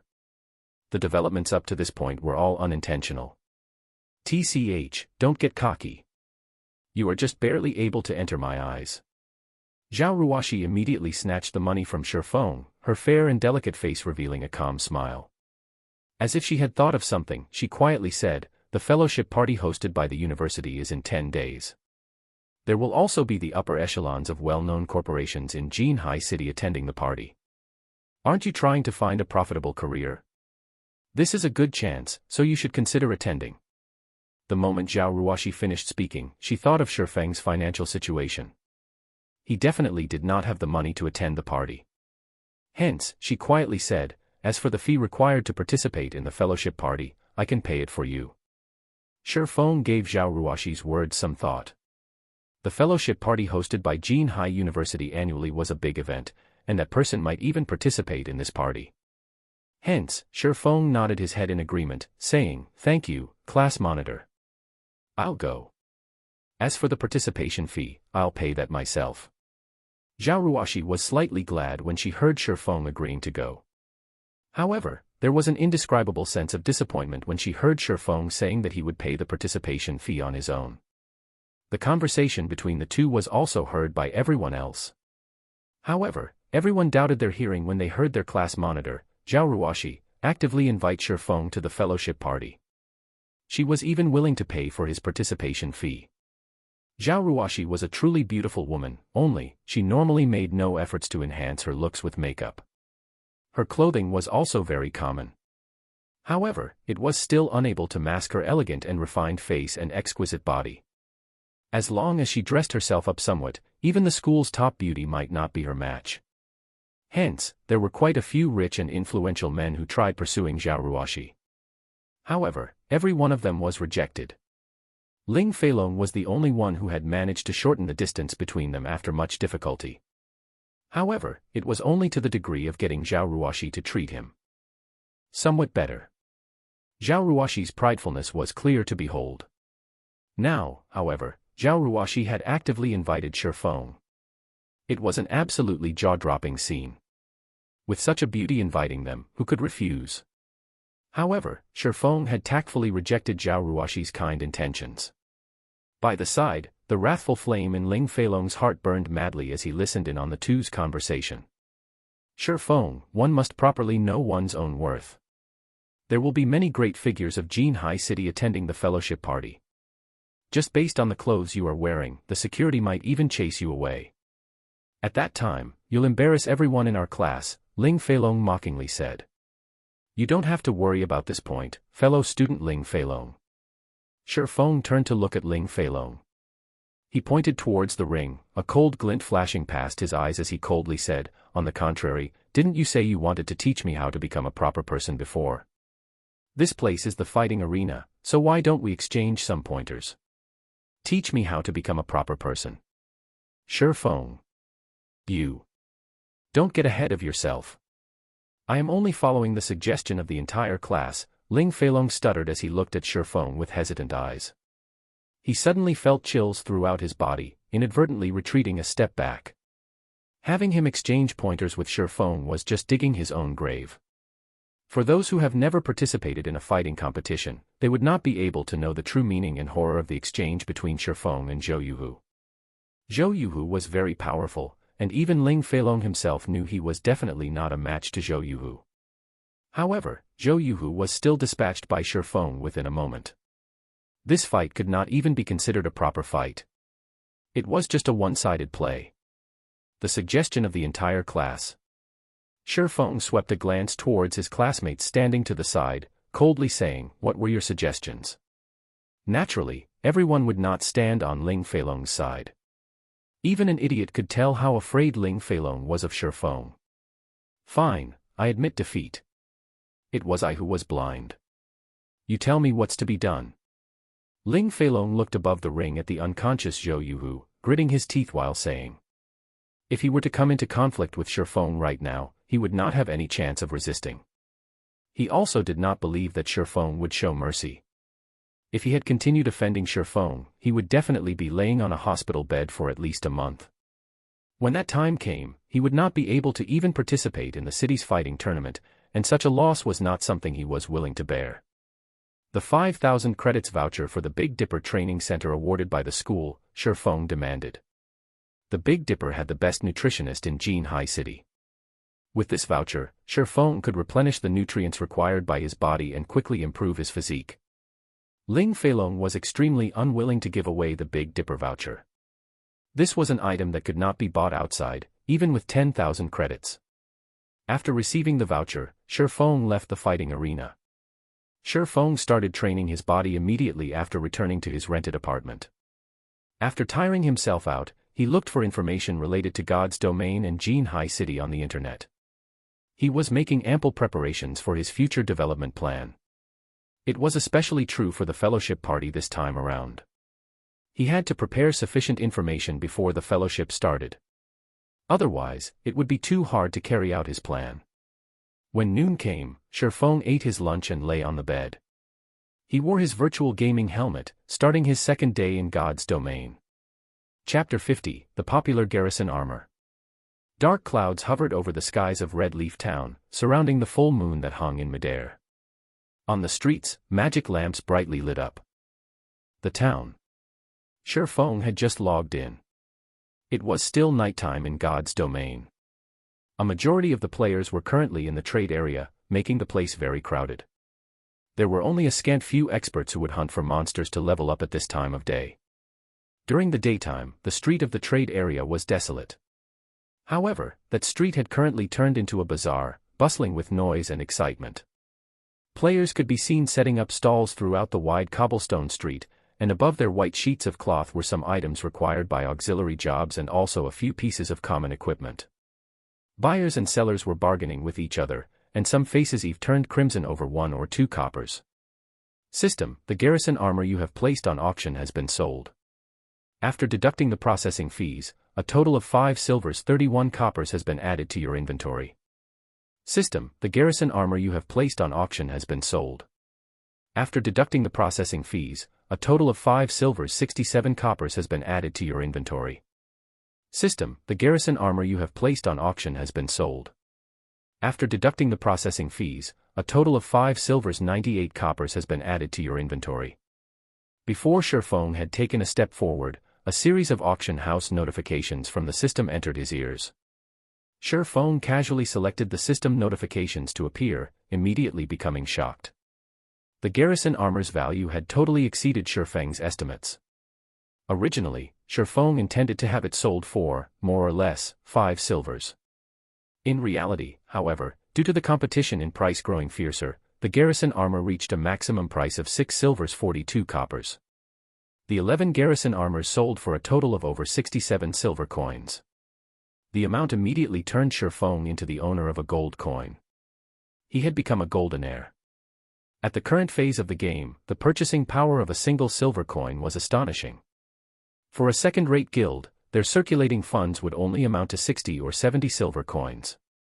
To properly develop their normal members during the initial periods of the game, the guilds were unable to stock up on too many copper coins. Such an action would only hamper the guild's future development. As for first-rate guilds, their circulating funds might only be around 1 gold coin. However, these funds would seem insignificant when it was used on tens or hundreds of people. Now, Shifeng was a true tycoon. After a day of battle, a majority of the players were currently returning to town with their spoils of war. These players carried a lot of materials on their persons, and naturally, Shifeng would not let this chance get away. Shifeng casually chose a location with few people, setting his white cloth on the ground and starting up his stall to purchase materials. The highest leveled player right now should be at level 4, whereas the average player was still at level 2 and expert players at level 3. Hence, the materials they sold varied greatly. There were high-ranking goods, and there were also common goods. The current prices for high-ranking materials were very expensive, so Shifeng would naturally not buy them. Shifeng relied solely on himself to make the garrison armor, so the money he could earn was limited. However, Shifeng was just selling these pieces of equipment to accumulate some funds. Only when he had the funds could he earn more money. Buying magic essence, 6 coppers a stack, stones, 10 coppers a stack. Also buying hard stones, 23 coppers a stack, Shifeng shouted. After hearing Shifeng's words, the players on the street crowded around him, one after another. Boss, I have 10 stacks of stones. How many stacks do you want? I have 6 stacks of magic essence, do you want all of them? I have a stack of hard stones. After grinding in the wild for an entire day, magic essences and stones had become materials that polluted the street. Normally, players would sell these materials to NPCs or save them up for practicing their own auxiliary jobs. However, materials such as hard stones were very rare. They were usually found in level 3 areas, only being dropped by kobolds or little rock monsters. There were 20 pieces of hard stones in a stack, and they were worth 20 coppers when sold to NPCs. Hard stones were used in forging, however, it was quite luxurious to use them at this stage of the game. Guilds very rarely purchased hard stones, so their prices were not very high.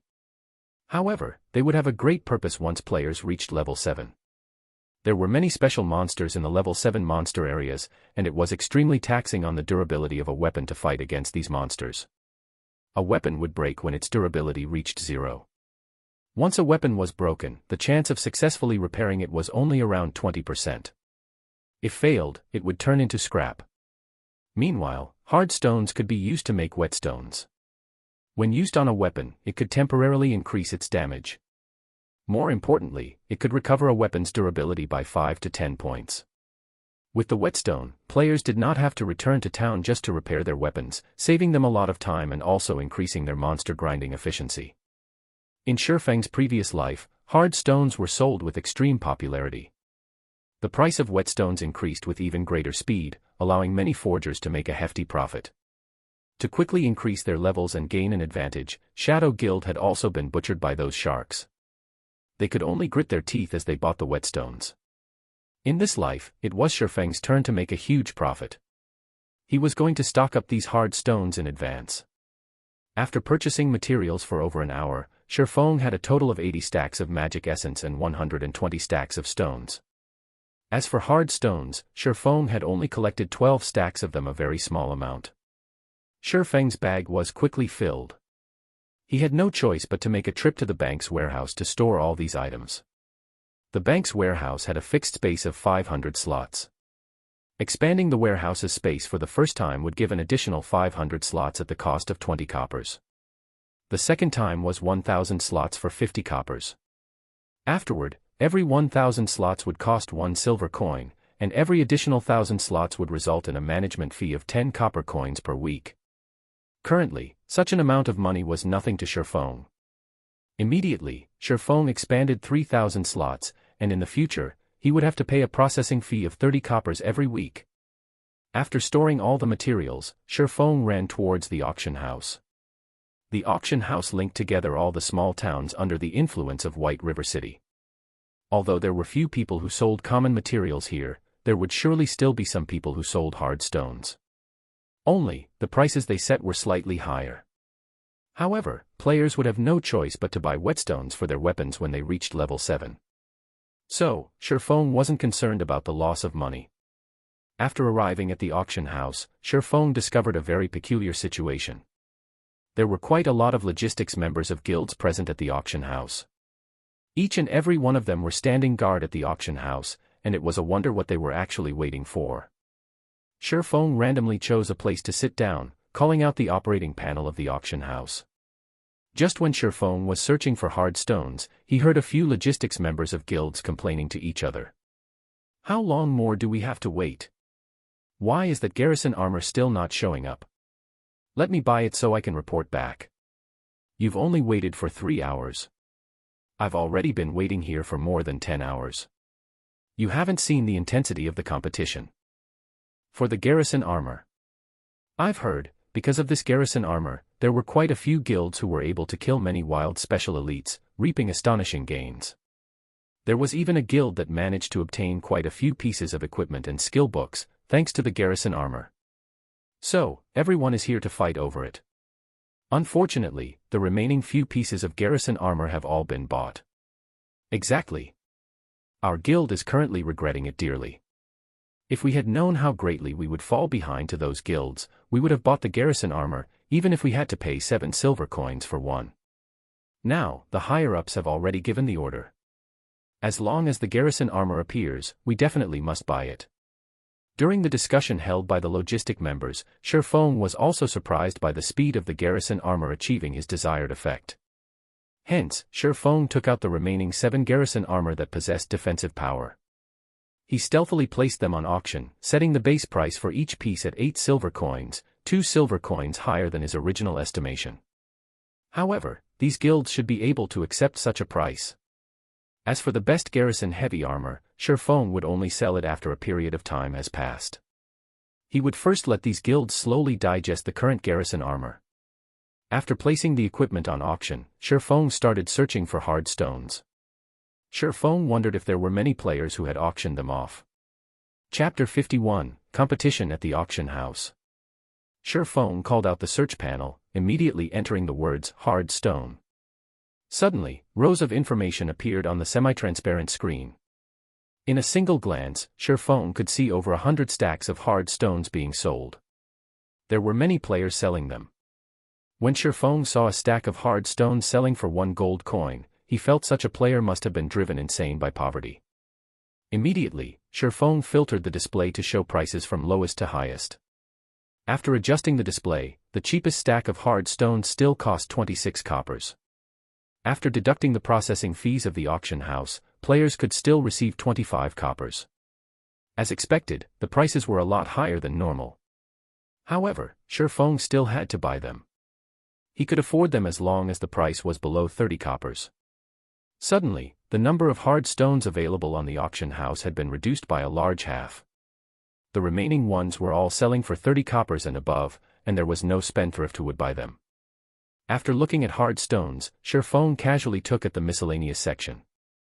Sherfeng's eyes abruptly shone. There were actually card sets. Moreover, there was a large number of them. There was some chance for monsters to drop these card sets, however, the drop rate for it was extremely low. There was not even a 10,000 to 1 chance for one to drop. Monsters below level 10 were able to drop 12 card sets, and they were divided into 2 ranks, Bronze rank and Mysterious Iron rank. Warriors had Steel, Crusaders, and Insanity. Weapon specialists had Chaos, Vengeance, and Hurricane. Healers had Divine, Nature, and Noble. Mages had Element, Fool, and Demon. These 12 card sets each represented the 12 different jobs. Every set had 9 cards in them, and each card had a number behind them. As long as a player could gather a complete set, they could exchange it for a piece of set equipment for the respective job. Back in those days, a majority of the players did not know what these card sets were for. Moreover, there was no introduction for these card sets. Players, at that time, simply kept these card sets in their bags or sold them at the auction house. Only when the normal mode of the 50-man level 10 dungeon near the city was cleared, did these players discover there was actually an NPC that would trade for these card sets. Depending on the rank of the card sets, they could be traded for either Bronze or Mysterious Iron set equipment. These set equipment were absolutely marvelous. A Bronze set of equipment could rival an entire regular set of Mysterious Iron equipment, whereas a Mysterious Iron set of equipment could rival an entire regular set of Secret Silver equipment. So, these card sets that nobody cared about before suddenly turned ragingly popular overnight. Every card was sold at an astronomical price. Even so, many guilds were still frantic over them, constantly purchasing them. Meanwhile, there were hundreds of card sets currently displayed in front of Sherfong, yet there was actually nobody who wanted them. Each card was being sold at no more than 5 coppers, and even the maximum was 7 coppers. Sherfong bought them clean without hesitation. Sherfong did not think much of the cost. What's more, they would not increase in value even if he had left them in his bag. Using the money to grow money, now that was the way of the king. After Sherfong was finished with collecting hard stones and card sets, he was left with no more than 14 silver coins. Following which, Sherfong searched for skill books through the search panel. To determine a player's strength in God's domain, other than looking at their equipment, the number of skills they had learned was another factor. If a player possessed many skills, they could have a large variety of attack patterns to use in battle. An expert swordsman could usually utilize more than 20 skills in battle, whereas first-rate experts could use more than 40 skills in battle. As for the top-tier experts, they did not need to be mentioned.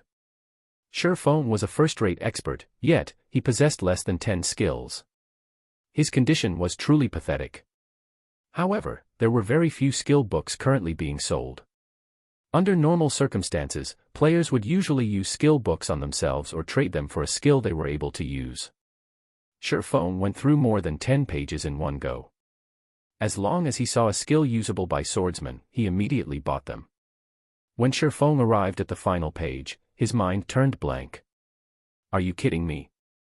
Even defensive blade is being sold. Feng went wild with joy. The defensive blade was a swordsman's powerhouse skill. It was also a sure kill skill when dealing with mages. However, the skill also had a damnable drop rate. Even in his previous life, Feng only managed to get his hands on the skill after he was well over level 40. Feng truly did not imagine he would be able to see it now. Although the selling price was slightly high, 6 silvers was still acceptable to Feng. Feng immediately placed a bid of 7 silver coins, not wanting to waste too much time. Very quickly, Feng bought the skill for 7 silver coins. With the current purchasing power of 7 silver coins, Feng could buy 5 to 6 basic skill books. However, Feng spent them all on defensive blade without batting an eyelid. In addition to buying the rare skill, defensive blade, Feng also purchased 3 common skills, observing eyes, windwalk, and earth splitter. On another note, while Feng was joyous over his purchase, the situation at the auction house started turning frantic. The logistic members of the various guilds were all crimson to their ears, their rage soaring to the skies. Crap, 9 silver coins still isn't enough to get this equipment. Which rich guild is it that bade 10 silver coins? You animals, why don't you take a look at my side? Someone's already bid 10 silvers and 65 coppers. These people are absolutely insane. I've only brought 10 silver coins with me. What should I do now that I can't complete my task? Abominable. They're hiding their names and placing only these few pieces of equipment on auction. How can I even snatch one? These people were the logistics members of unrated guilds. They were on the brink of insanity when they saw the larger guilds bid, each higher than the other. The most abominable person, however, was the creator of the equipment. Every time, this person only auctioned a few pieces of equipment. Previously, the competition over the equipment was already sufficiently intense. However, the garrison armor being auctioned right now had even better attributes, and their numbers were even less. The money they brought along to bid was absolutely insufficient, so how were they going to fight for the equipment? It can't be, right? Are there that many tycoons? Someone actually bid 11 silvers. Feng's joy reached the tips of his brows when he looked at how the garrison armor's price continuously increased. Within moments, the money he spent before had all been recovered, to the extent that it was more than before. Suddenly, Feng thought of the defensive blade. The average player definitely had no chance of obtaining such a rare skill for swordsmen, whereas guilds would not sell it, even if they obtained it. The skill must have been sold by a certain guild to collect funds to buy the garrison armor. It's just that their actions once again benefited Feng. Within moments, all 7 garrison armors had their prices increased past 11 silvers. Such a price shocked even Feng himself. Where did so many powerful guilds suddenly come from? With the financial resources of such guilds, they ought to not spend that much money on a piece of bronze equipment. However, what Feng did not know was, after he had placed the garrison armors on auction, the logistics members of various large guilds reported the situation back to their guild leaders. Previously, these guild leaders saw the MT of other guilds tanking special elites with the garrison armor. These MTs were able to allow the other players to attack the special elites with ease, obtaining various skill books and bronze equipment, mysterious iron equipment even. At such a sight, the eyes of these guild leaders had long since turned red with envy. Unfortunately, they had no solutions to this matter. They wished to let the lifestyle players of their own respective guilds forge this equipment, yet they did not have the forging design for it. They also wished to contact the player who had forged these garrison armors, yet this player had hidden his name, preventing any means of contact. Their only choice was to watch on, helplessly. Now, however, the garrison armor, this time, even possessed defensive power. They definitely must buy it. Hence, these guilds started gathering funds immediately. Do you hear me? You definitely must get it. Immediately bid 13 silver coins. I want to see who else dares to bid. What? Is it already at 13 silvers? Bid 13 silvers 50 coppers. I don't believe there is a guild that is wealthier than us.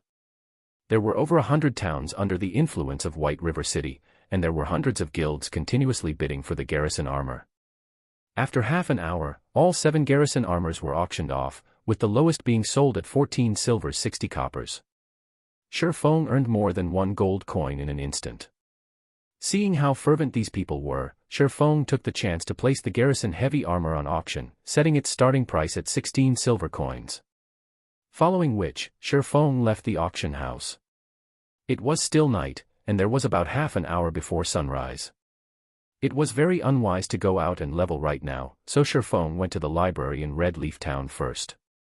He wanted to have a better understanding of the diary, which contained elvish words he obtained from the hell mode of the Deathly Forest. He might even obtain a new find. Chapter 52, Holy Sister. The journey to Red Leaf Town's library was very dangerous. If a normal player went there, there was a 30% chance for that person to die once. As for the remaining 70%, he would die many times. Hence, before heading to the library, Shifeng stored all the hard stones and the Philosopher's Stone into the bank. The Philosopher's Stone would drop after death. If Shifeng had unexpectedly died on the way to the library, then it would be a major loss. Following which, Shifeng took out the 4 skill books he bought previously and chose to learn them. Observing eyes. Able to see clearly unknown and concealed targets. There is a fixed chance to detect target's weak point. Cooldown, 40 seconds. Windwalk. The user is wrapped in wind, movement speed increased by 30%. There is a 50% chance to avoid damage from ranged attacks. Duration of 10 seconds. Cooldown, 2 minutes. Earth Splitter. Causes 30 base damage to target after use, and based on the period of charging power between 0.2 seconds to 3 seconds, a maximum of 300% weapon damage can be increased. Attack range of 8 yards. Defensive Blade. Normal attacks range increased by 10 yards after use. Able to block up to a maximum of 6 ranged attacks or 3 melee attacks. Duration of 25 seconds. Cooldown, 3 minutes. With these new skills, Shifeng's survivability and attack potential greatly increased, thus, the danger of him going to the library was no longer great. Red Leaf Town's library was distanced far from the trade area. It was located in Red Leaf Town's slums. The slums were the second most popular location after the trade area. There were all sorts of people there, and it was a place where crooks mixed with the honest folk. It was also the favorite visiting location of some players, and this was due to the slum's alternative name. Paradise of the Fallen. The moment Shifeng entered the domain of this paradise, from the corners of the street, he discovered eyes filled with greed directed at him. These were the rats hidden in the darkness, the ones unaccepted by the light, and the wanderers of hell's boundaries. There was bound to be a portion of players in God's domain that was different from ordinary person. They were neither interested in conquering dungeons, nor were they interested in the excitement that came from adventuring and risking one's self. The only thing these players were interested in was banditry. They would kill other players and plunder their equipment, then, they would sell it to others for a high price, making a bountiful amount of money. During daytime, these players would hunt for and plunder the players with good equipment. At night, they would return to the slums to dispose of their stolen goods, then party with the money they just earned. They would brag about their harvest to display their own strength, using the chance to elevate their position in the slums. Ordinary players would never set foot in this place. If they did not possess sufficient strength, the only result would be a return via death.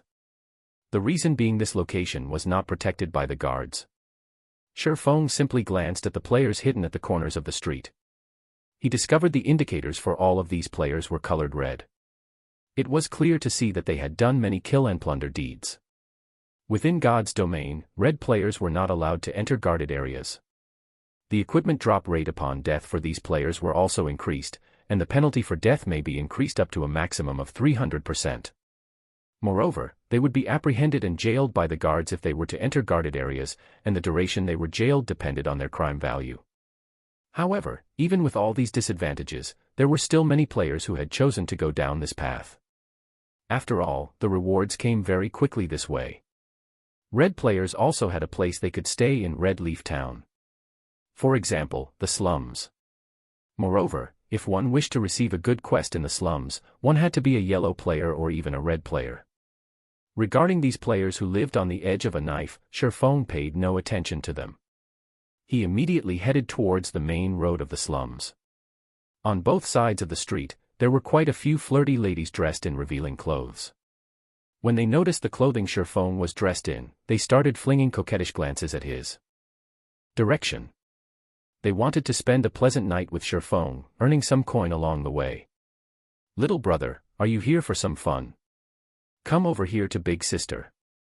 Big Sister guarantees that you will have a pleasant night." An alluring lady dressed in vibrant red leather clothing blocked Sherfeng's way. Sherfeng immediately used observing eyes. Charlene, Elite Rank. Level 8. HP 1200/1200. Ha ha ha, Charlene, you're trying to sneak a bite again. How can you not invite us to such a happy occasion? A group of robust and fiendish men walked over, each of them carrying a cold grin on their faces. Is this a robbery? Sherfeng took a look at his surroundings, calmly asking. He discovered himself already surrounded by NPCs. There were also a few red players by the corner of a broken house, sneers on their faces. In God's domain, it was very common for players to be robbed by NPCs. Moreover, it was also not Sherfeng's first time being robbed by NPCs. The incident that left the deepest impression on him was when he was at Creation Mountain Range. It was there that he was robbed by an NPC warlord.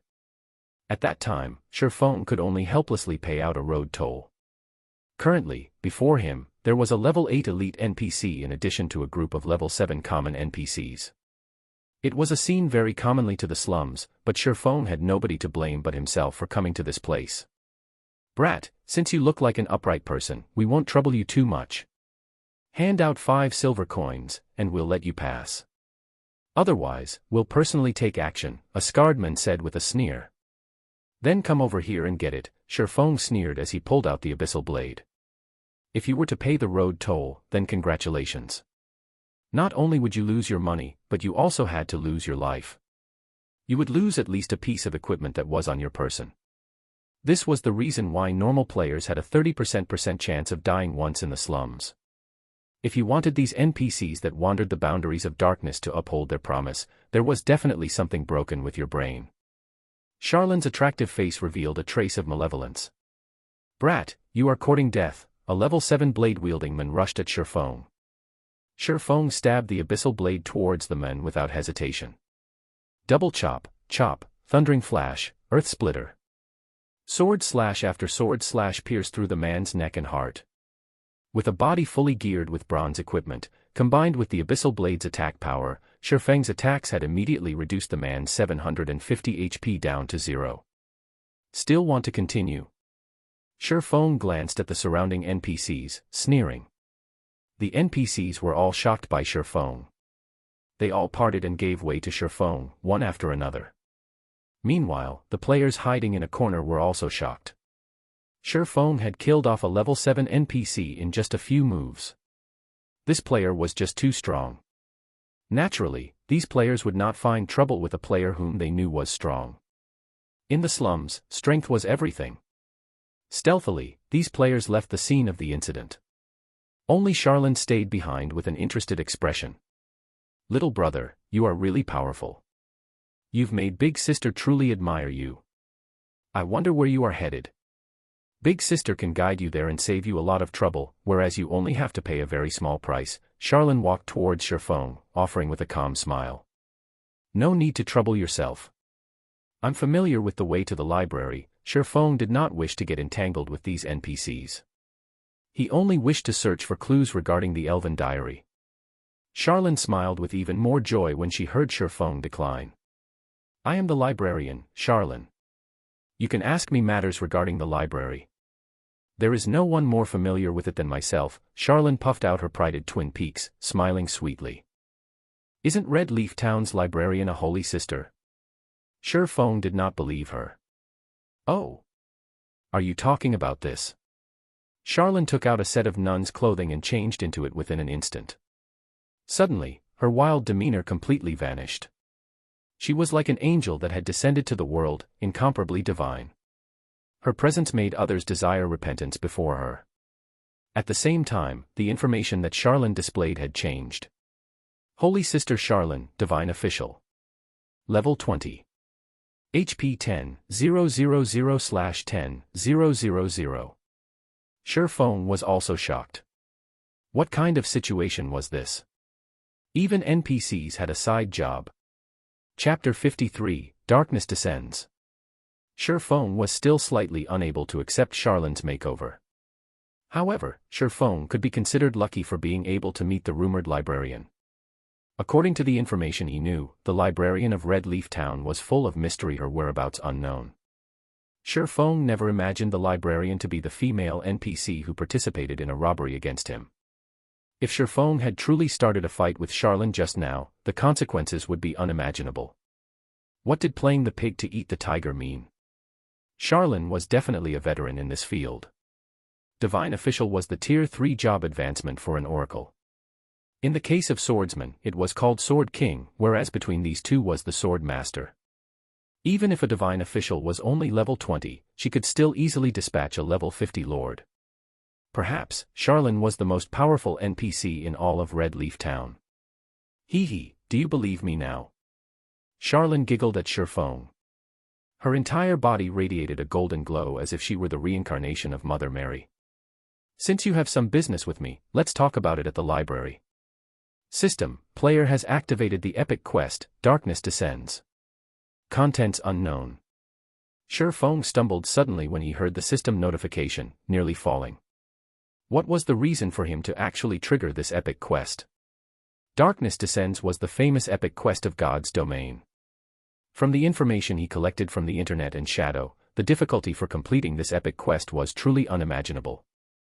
Of course, the rewards were also unimaginably bountiful. In Sure Feng's previous life, the person who completed this epic quest was the Spirit Emperor, Fantasy Extinguisher. He was a legendary character amongst summoners. He was globally ranked within the top 20 summoners and top 500 in the entire game during the peak of God's domain. Although he was only ranked within the top 500 within God's domain, it should not be looked down upon. The entire world had a total population of 100 billion. Although there were only 100 million players in God's domain currently, this number would increase past 10 billion in a year. In 3 years, the number of players playing God's domain would go past 30 billion. Being able to rank within the top 500, Fantasy Extinguisher was definitely an amazing expert. However, the thing that made Sure Feng feel odd was why this epic quest was found here. Fantasy Extinguisher's starting location was not in Star Moon Kingdom. Instead, it was in Black Dragon Empire, which was far from Star Moon Kingdom. Black Dragon Empire was far more powerful than Star Moon Kingdom. Its landmass was 3 times that of Star Moon Kingdom's. The competition between players and guilds there was much fiercer. Could it be a reward for getting the first clear on the hell mode of a dungeon? Sure Feng silently guessed as he followed Charlene. He felt it was a great possibility. Otherwise, why would an epic quest that should be found in Black Dragon Empire be found here in Star Moon Kingdom? At this moment, Sure Feng's system communication rang. Sure Feng took a look at the caller, learning it was Gentle Snow contacting him. Miss Snow, do you have business with me? Seeing that you're logged on, I have something to tell you, Gentle Snow spoke in a very indifferent tone. She was like mysterious ice, unchanging even after 10,000 years and had no interest towards anything at all. I'm in need of money to purchase something, so I might need more time to return the 15 silvers that I owe you. At the latest, I will return it to you by the end of today. All right. If you are really in a bind, tomorrow is fine as well, Sure Feng calmly replied. He no longer paid any heed to the 15 silver coins Gentle Snow owed him. Currently, he had more than 1 gold coin on his person, and he was troubled over how to spend it. Gentle Snow was slightly surprised by Sure Feng's indifference even toward that much money. However, since Sure Feng had already said so, naturally, she would not be courteous to him. She softly thanked him, saying, "Thank you. However, aren't you afraid I won't return it, causing you to lose everything? You are the snow goddess. Why would you even try to cheat an average player of such a small amount of money?" Shi Feng said with a grin. "Average? You dare call yourself average? Even I am shocked by the map and strategy you provided. We only spent an hour to clear the normal mode of the Deathly Forest, then went on to clear hard mode as well. Unfortunately, hell mode is just too hard. We could not clear it, no matter what." Gentle Snow faintly smiled, saying, "I am very curious as to how you all managed to clear hell mode. If you said it was due to your party members' help, I would not believe you. To conquer the hell mode of the Deathly Forest, she especially rushed over elite members of Ouroboros from other towns. However, they couldn't get past the first chieftain rank boss, Willy, no matter what they did. Willy's damage was especially terrifying. Even a shield warrior fully equipped with bronze equipment could not tank it. Gentle Snow truly could not understand how Shi Feng's party had cleared hell mode. "Just lucky," Shi Feng honestly said. "Since you don't want to say it, I still have to fight over a piece of equipment, so I won't speak with you any longer. Don't forget our dungeon appointment." Gentle Snow did not continue pursuing Shi Feng about how he was able to clear hell mode. Just hard mode alone gave them a great harvest. Fight over equipment. "Is it the garrison heavy armor?" Shi Feng casually asked. How did you know? Are you also fighting for this equipment?" Gentle Snow nodded her head while saying, "The attributes for this garrison heavy armor was too great. If they had this piece of equipment, there would not be much trouble when they entered the level 3 Wolfman dungeon." Shi Feng knew he had said too much, but he remained calm as he replied, "Yes, but I didn't think there would be that many people competing for it. I've already given up on it by now." "Indeed. The price has already reached 23 silver coins, and only a guild with strong funding will be able to buy it. I won't speak with you any longer. I still need to sell some items." Gentle Snow disconnected the call after finishing her piece. Meanwhile, Zhao Yueru, who sat beside Gentle Snow, pouted her delicate lips. She kicked up a fuss, complaining, "Snow, why must you let that bastard join our team, no matter what? That bastard was just lucky, and his skills are just average. He coincidentally encountered a small dungeon like the Deathly Forest that did not change much since the game's official release, and he very luckily cleared the hell mode of the dungeon. It would be pointless bringing him into the 20-man team dungeon. Also, the skill levels of his party members are just too miserable to even look at. They would definitely become a burden to our progress." The elite members of Ouroboros standing behind Gentle Snow also agreed with Zhao Yueru's words. They were the elites of Ouroboros. How could a group of average players compare to them? I feel that Big Brother Yifeng is not that simple. He was definitely humble when he said he cleared the dungeon due to luck. His skills are amazing, so it wouldn't be disadvantageous inviting him to join us. Zhao Yuer softly offered her personal opinion. "Little girl, what do you know about liars? You just don't know how bad that bastard is. Also, he spent that much time just reaching level 1. His skills are only SOSO. This lady can insta-kill him with a single flame explosion." Zhao Yueru gave Zhao Yuer a stare, speaking confidently. "All right, stop arguing. I, too, feel Yifeng is not that simple. Otherwise, how could he clear the hell mode of the Deathly Forest with a group of novices? When we enter the team dungeon, we will see where his standards lay. If he is not bad, I might consider recruiting him into the God-slaying army. Now, however, let's first bid on this garrison heavy armor." Gentle Snow let out a soft cough. Everyone abruptly became silent, astonished. They never imagined that Gentle Snow would have such considerations. She was actually planning to let Yifeng join the God-slaying army. The members of the God-slaying army were the elites amongst the elites of Ouroboros. Each member had great skill, and they were experts who were selected out of tens of thousands of players. All of the guild's resources were prioritized on the God-slaying army. Aside from the guild leader and sub-leader, members of the God-slaying army had the most authority within the guild. Many experts in the virtual world struggled tirelessly to join the God-slaying army. However, a large majority of these people were all rejected. On the other hand, Yifeng, who suddenly appeared before them, actually possessed a very great chance of entering the God-slaying army, and such a sight had caused great envy within them. Chapter 54, Bible of Darkness. When Gentle Snow disconnected the call, Sherfong let out a breath of relief. Fortunately, he was not discovered. If Gentle Snow found out that Sherfong was the creator of the garrison armor, terrifying consequences might have occurred. Also, Sherfong did not doubt the possibility of Gentle Snow utilizing a forceful approach. The Snow Goddess was not an empty title. Her iron fist methods have tongue-tied countless experts. Otherwise, she would not have been able to take care of so many experts. However, Sherfong discovered an interesting matter from Gentle Snow's words. The many guilds in White River City have already started attaching great importance towards the garrison armor. This meant the reputation of the garrison armor had already spread. Currently, the garrison armor's popularity might have reached its peak. It was a great chance for Sherfong to sell the garrison armor in large quantities, earning a ton of money. After another period had passed, the garrison armor's worth would not be as great as it was now. Let's first take a look at the epic quest, then I'll return to making the garrison armors. Sherfong impatiently wanted to return to making garrison armors now that a chance for him to make a lot of money had arrived. However, the epic quest currently before him was much more important. If he gave it up part way, he would definitely regret it for the rest of his life. This epic quest played a big role in allowing Fantasy Extinguisher a legendary achievement. Naturally, Sherfong would not let go of this chance meeting. After spending 20 minutes maneuvering along the narrow pathways of the slum area, Sherfong finally arrived at the library. On his way here, Sherfong discovered the wonder of having a divine official walking by his side in the slums. The NPCs who intended to rob him all backed away accordingly after seeing Charlin's attire. Otherwise, Sherfong would have needed to spend over an hour for this trip, continuously battling against these sewer rats. Moreover, these NPCs were literally dirt poor.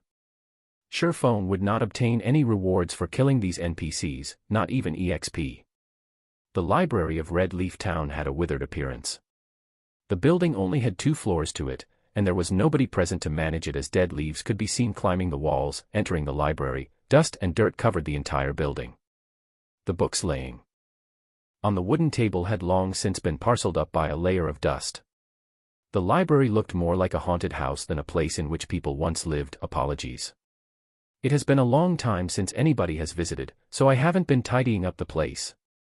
Just sit wherever you want. Charlin faintly smiled as she pointed towards a dust-covered chair, not understanding that her action was very inappropriate. Revered divine official, I have come here because I wish to have this diary translated, Sherfong said, getting straight towards the point.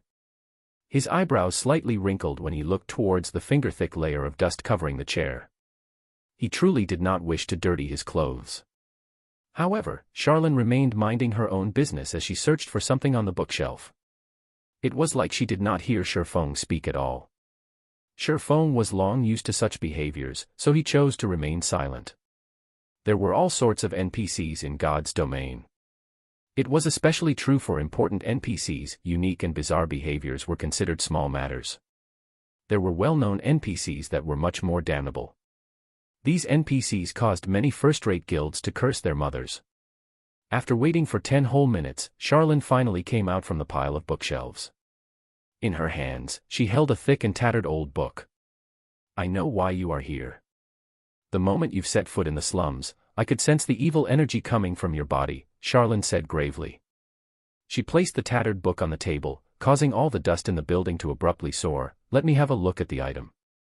Sherfong naturally knew the diary triggered such a scenario. He took out the tattered diary from his bag, carefully passing it to Charlin. Charlin was not in a hurry to receive the diary. Instead, she chanted out a phrase of divine words. Suddenly, streaks of golden divine words wrapped around the diary. Just when Sherfong was wondering about Charlin's actions, a change suddenly came over the diary. Black smoke suddenly appeared on its pitch-black cover, and a sinister-looking face came into view. It looked as if it was in extreme pain. Evil be gone. Divine spear. Charlin shouted, her jade-like hand drawing out divine words in midair. At the same time, she started singing out a Tier 3 divine curse, her voice echoing throughout the entire library. A golden-colored hexagram appeared above the library, covering the entire building, and from the magic formation, 3 golden spears of judgment came flying out. The spears pierced the diary, tearing apart the sinister face. Ha ha ha, I won't give up. we will meet again. The sinister face loudly laughed as it spoke the bone-chilling words. Both of its eyes were firmly affixed toward Shifeng as if the words it spoke were meant for him. Within a moment, the black smoke above the diary dispersed. Meanwhile, Charlone's forehead was covered in sweat. Her complexion was deathly pale, and she currently looked extremely weak. System, you have been cursed by a great demon. 1. All attributes reduced by 50%, experience received from killing monsters reduced by 95%. System, you have been eyed by a great demon. The phantom of the great demon will come for you in 30 days. If you are killed by the phantom, your body will be taken over by the great demon. Crap. Make it more ruthless, why don't you? Regardless of how self-restrained he had been, Shifeng could not help but curse when he saw this notification. When compared to human standards, a great demon was the equivalent of a Tier 4 job. It was on the same level as a Sword Emperor. Although it was just a phantom, it would still require Charlene, who had a Tier 3 job, to handle it. However, instead of aiming for Charlene, the great demon actually went for a bystander and a minor character like Shifeng. With this curse around, how would he be able to level up? Not to mention the 50% reduction in attributes. It had caused his attributes to sink down to the level of an average player. It would be a problem if he wanted to kill monsters of a higher level. He also had to face the phantom of the great demon. Miss Charlene, are you all right? Although he was cursed, Shifeng still spoke politely. Charlene shook her head slightly, speaking with a smile, nothing too bad. I never imagined that you would actually bring such a terrifying item. You've weakened me quite a bit. However, the problem has been resolved now. If you had dragged on for a few more days, your body might have been possessed by the great demon, and your body would suffer in hell for all eternity. Thank you, Miss Charlene. If it weren't for you, I might have already been dead. Although Charlene's words felt somewhat wrong, Shifeng had still thanked her. He rejoiced at the fact that he had come to the library without delay. Otherwise, he would truly be finished. However, the problem right now had yet to be resolved, no need for thanks. This diary is not as simple as it seems. It is a key. In it records the method to unlock the curse on a gate. Your job now is to find this gate, enter through it with this diary, and find the Bible of Darkness that is kept within. I can destroy the Bible of Darkness as long as you retrieve it for me. Once it is destroyed, the great demon would not be able to descend, Charlene explained. System, Epic Quest, Darkness Descends, accepted. Find and destroy the Bible of Darkness and prevent the great demon from descending. Rewards unknown. Although Shifeng had known about the extreme difficulty of completing an epic quest, there was still no need for it to be so damnable. At the very least, the quest should tell him where to find the Bible of Darkness. In Shifeng's previous life, Fantasy Extinguisher had completed this quest in Black Dragon Empire. However, Shifeng couldn't just go to Black Dragon Empire. Even if he went there, the teleportation gates had not been activated at this stage of the game, so he would have to run there. However, even if he ran till his legs broke, he would still need to waste several months before he could reach the borders of Black Dragon Empire. 1. Great Demon. This is a rank for demons, not monsters. This will be further clarified in future chapters when demons are better introduced. Chapter 55, Moon Drip. Shifeng entered deep thought. He did not understand how Fantasy Extinguisher completed this epic quest in his previous life. Who the heck would know where the Bible of Darkness was stored? Moreover, in his previous life, the information Shifeng collected regarding this quest was very incomplete, so the parts he could use as reference were extremely limited. Currently, the evil curse Shifeng was shouldering even made leveling a problem. No matter what, he had to think of a solution to this problem. Otherwise, the problems he would face in the future would be even greater. Esteemed Miss Charlene, I am now cursed by the demon. Do you have any methods to resolve it? Shifeng calmed his heart. He turned to look at Charlene, who was currently in a delicate state, asking, also, where can I find the Bible of Darkness? Even just a clue is helpful. Hearing Shifeng's series of questions, a bright smile appeared on Charlene's pure countenance. You sure have a lot of questions, huh, you little bastard? It's not like I don't have a method to resolve your curse. However, you should know, to get something, you have to give something in return. There is only one way to dispel the curse, and that is to carry out a moon drip. The moon drip is a ceremony that can dispel all magic and curses in the world. However, many materials are required to carry out this ceremony. I will provide the materials required, but in return, you have to pay 3 gold coins as remuneration for my services. If you wish to obtain a clue to the Bible of Darkness, you have to pay an additional 10 gold coins as an information fee. Sherfong felt a chill going down his spine as he looked at Charlene's expression, which became more excited the more she explained. It was especially true for Charlene's eyes. Even if she looked incomparably pure right now, her appearance was still not enough to hide the burning desire within her eyes. In the end, one word still dictated everything. Money. System, do you wish to accept the quest to dispel the curse? Esteemed Miss Charlene, I am willing to pay the remunerations. What else could he have said? However, Charlene's asking price of 3 gold coins was just too high. There was not a single player in White River City who could afford such an amount right now. Since you are willing, then pay a deposit of 1 gold coin. Charlene stretched out her delicate hand without restraint. Seeing Charlene's actions, Sherfong suspected that she had some sort of X-ray technique. However, he had to pay the money sooner or later, so Sherfong reluctantly handed over 1 gold coin to Charlene. The moment Sherfong had handed over the money, he went from being a wealthy tycoon to being a poor peasant. Here, this is for you. You need to fill the energy within this thing first. It will lead you to the Moonlight Forest to collect 30 pieces of moonstone. It's fine if you just bring them back to me. Charlene took the shining gold coin with lightning speed, then took out a fist-sized crystal orb and passed it to Sherfong. System, quest, moon drip, accepted. You must collect 30 pieces of moonstone and 2 gold coins for Charlene. Upon completion, Charlene will dispel the evil curse of the great demon on you. Sherfong received the crystal orb and took a look at it. Teleportation magic orb. Able to teleport the user to and from the Moonlight Forest immediately after activation. Activation condition, 200,000 EXP needed to be stored. 200,000 experience points were enough to let the average player rise from level 0 to level 7 within an instant. To Sherfong right now, such an amount was asking for his life. Currently, the experience he obtained from killing monsters would be reduced by 95%. He would obtain absolutely no experience from killing monsters of the same level. As for elites, he would just be able to obtain around 10 EXP for killing one that was a level higher. That meant he would have to kill 20,000 elites that were 1 level higher than him to collect 200,000 EXP. How long would it take for him to kill that many? Moreover, there weren't even that many elite monsters in Red Leaf Town. It really is worthy of being called an epic quest. The difficulty is truly insane, Sherfong bitterly laughed. In Sherfeng's previous life, Fantasy Extinguisher had the support of the first-rate guild, Fantasy Shrine. So, he was able to complete the quest after much difficulty. However, Sherfong did not have the support of a first-rate guild. It would be extremely difficult if he wanted to complete the quest. However, as long as Sherfong completed it, the rewards would easily outshine the troubles.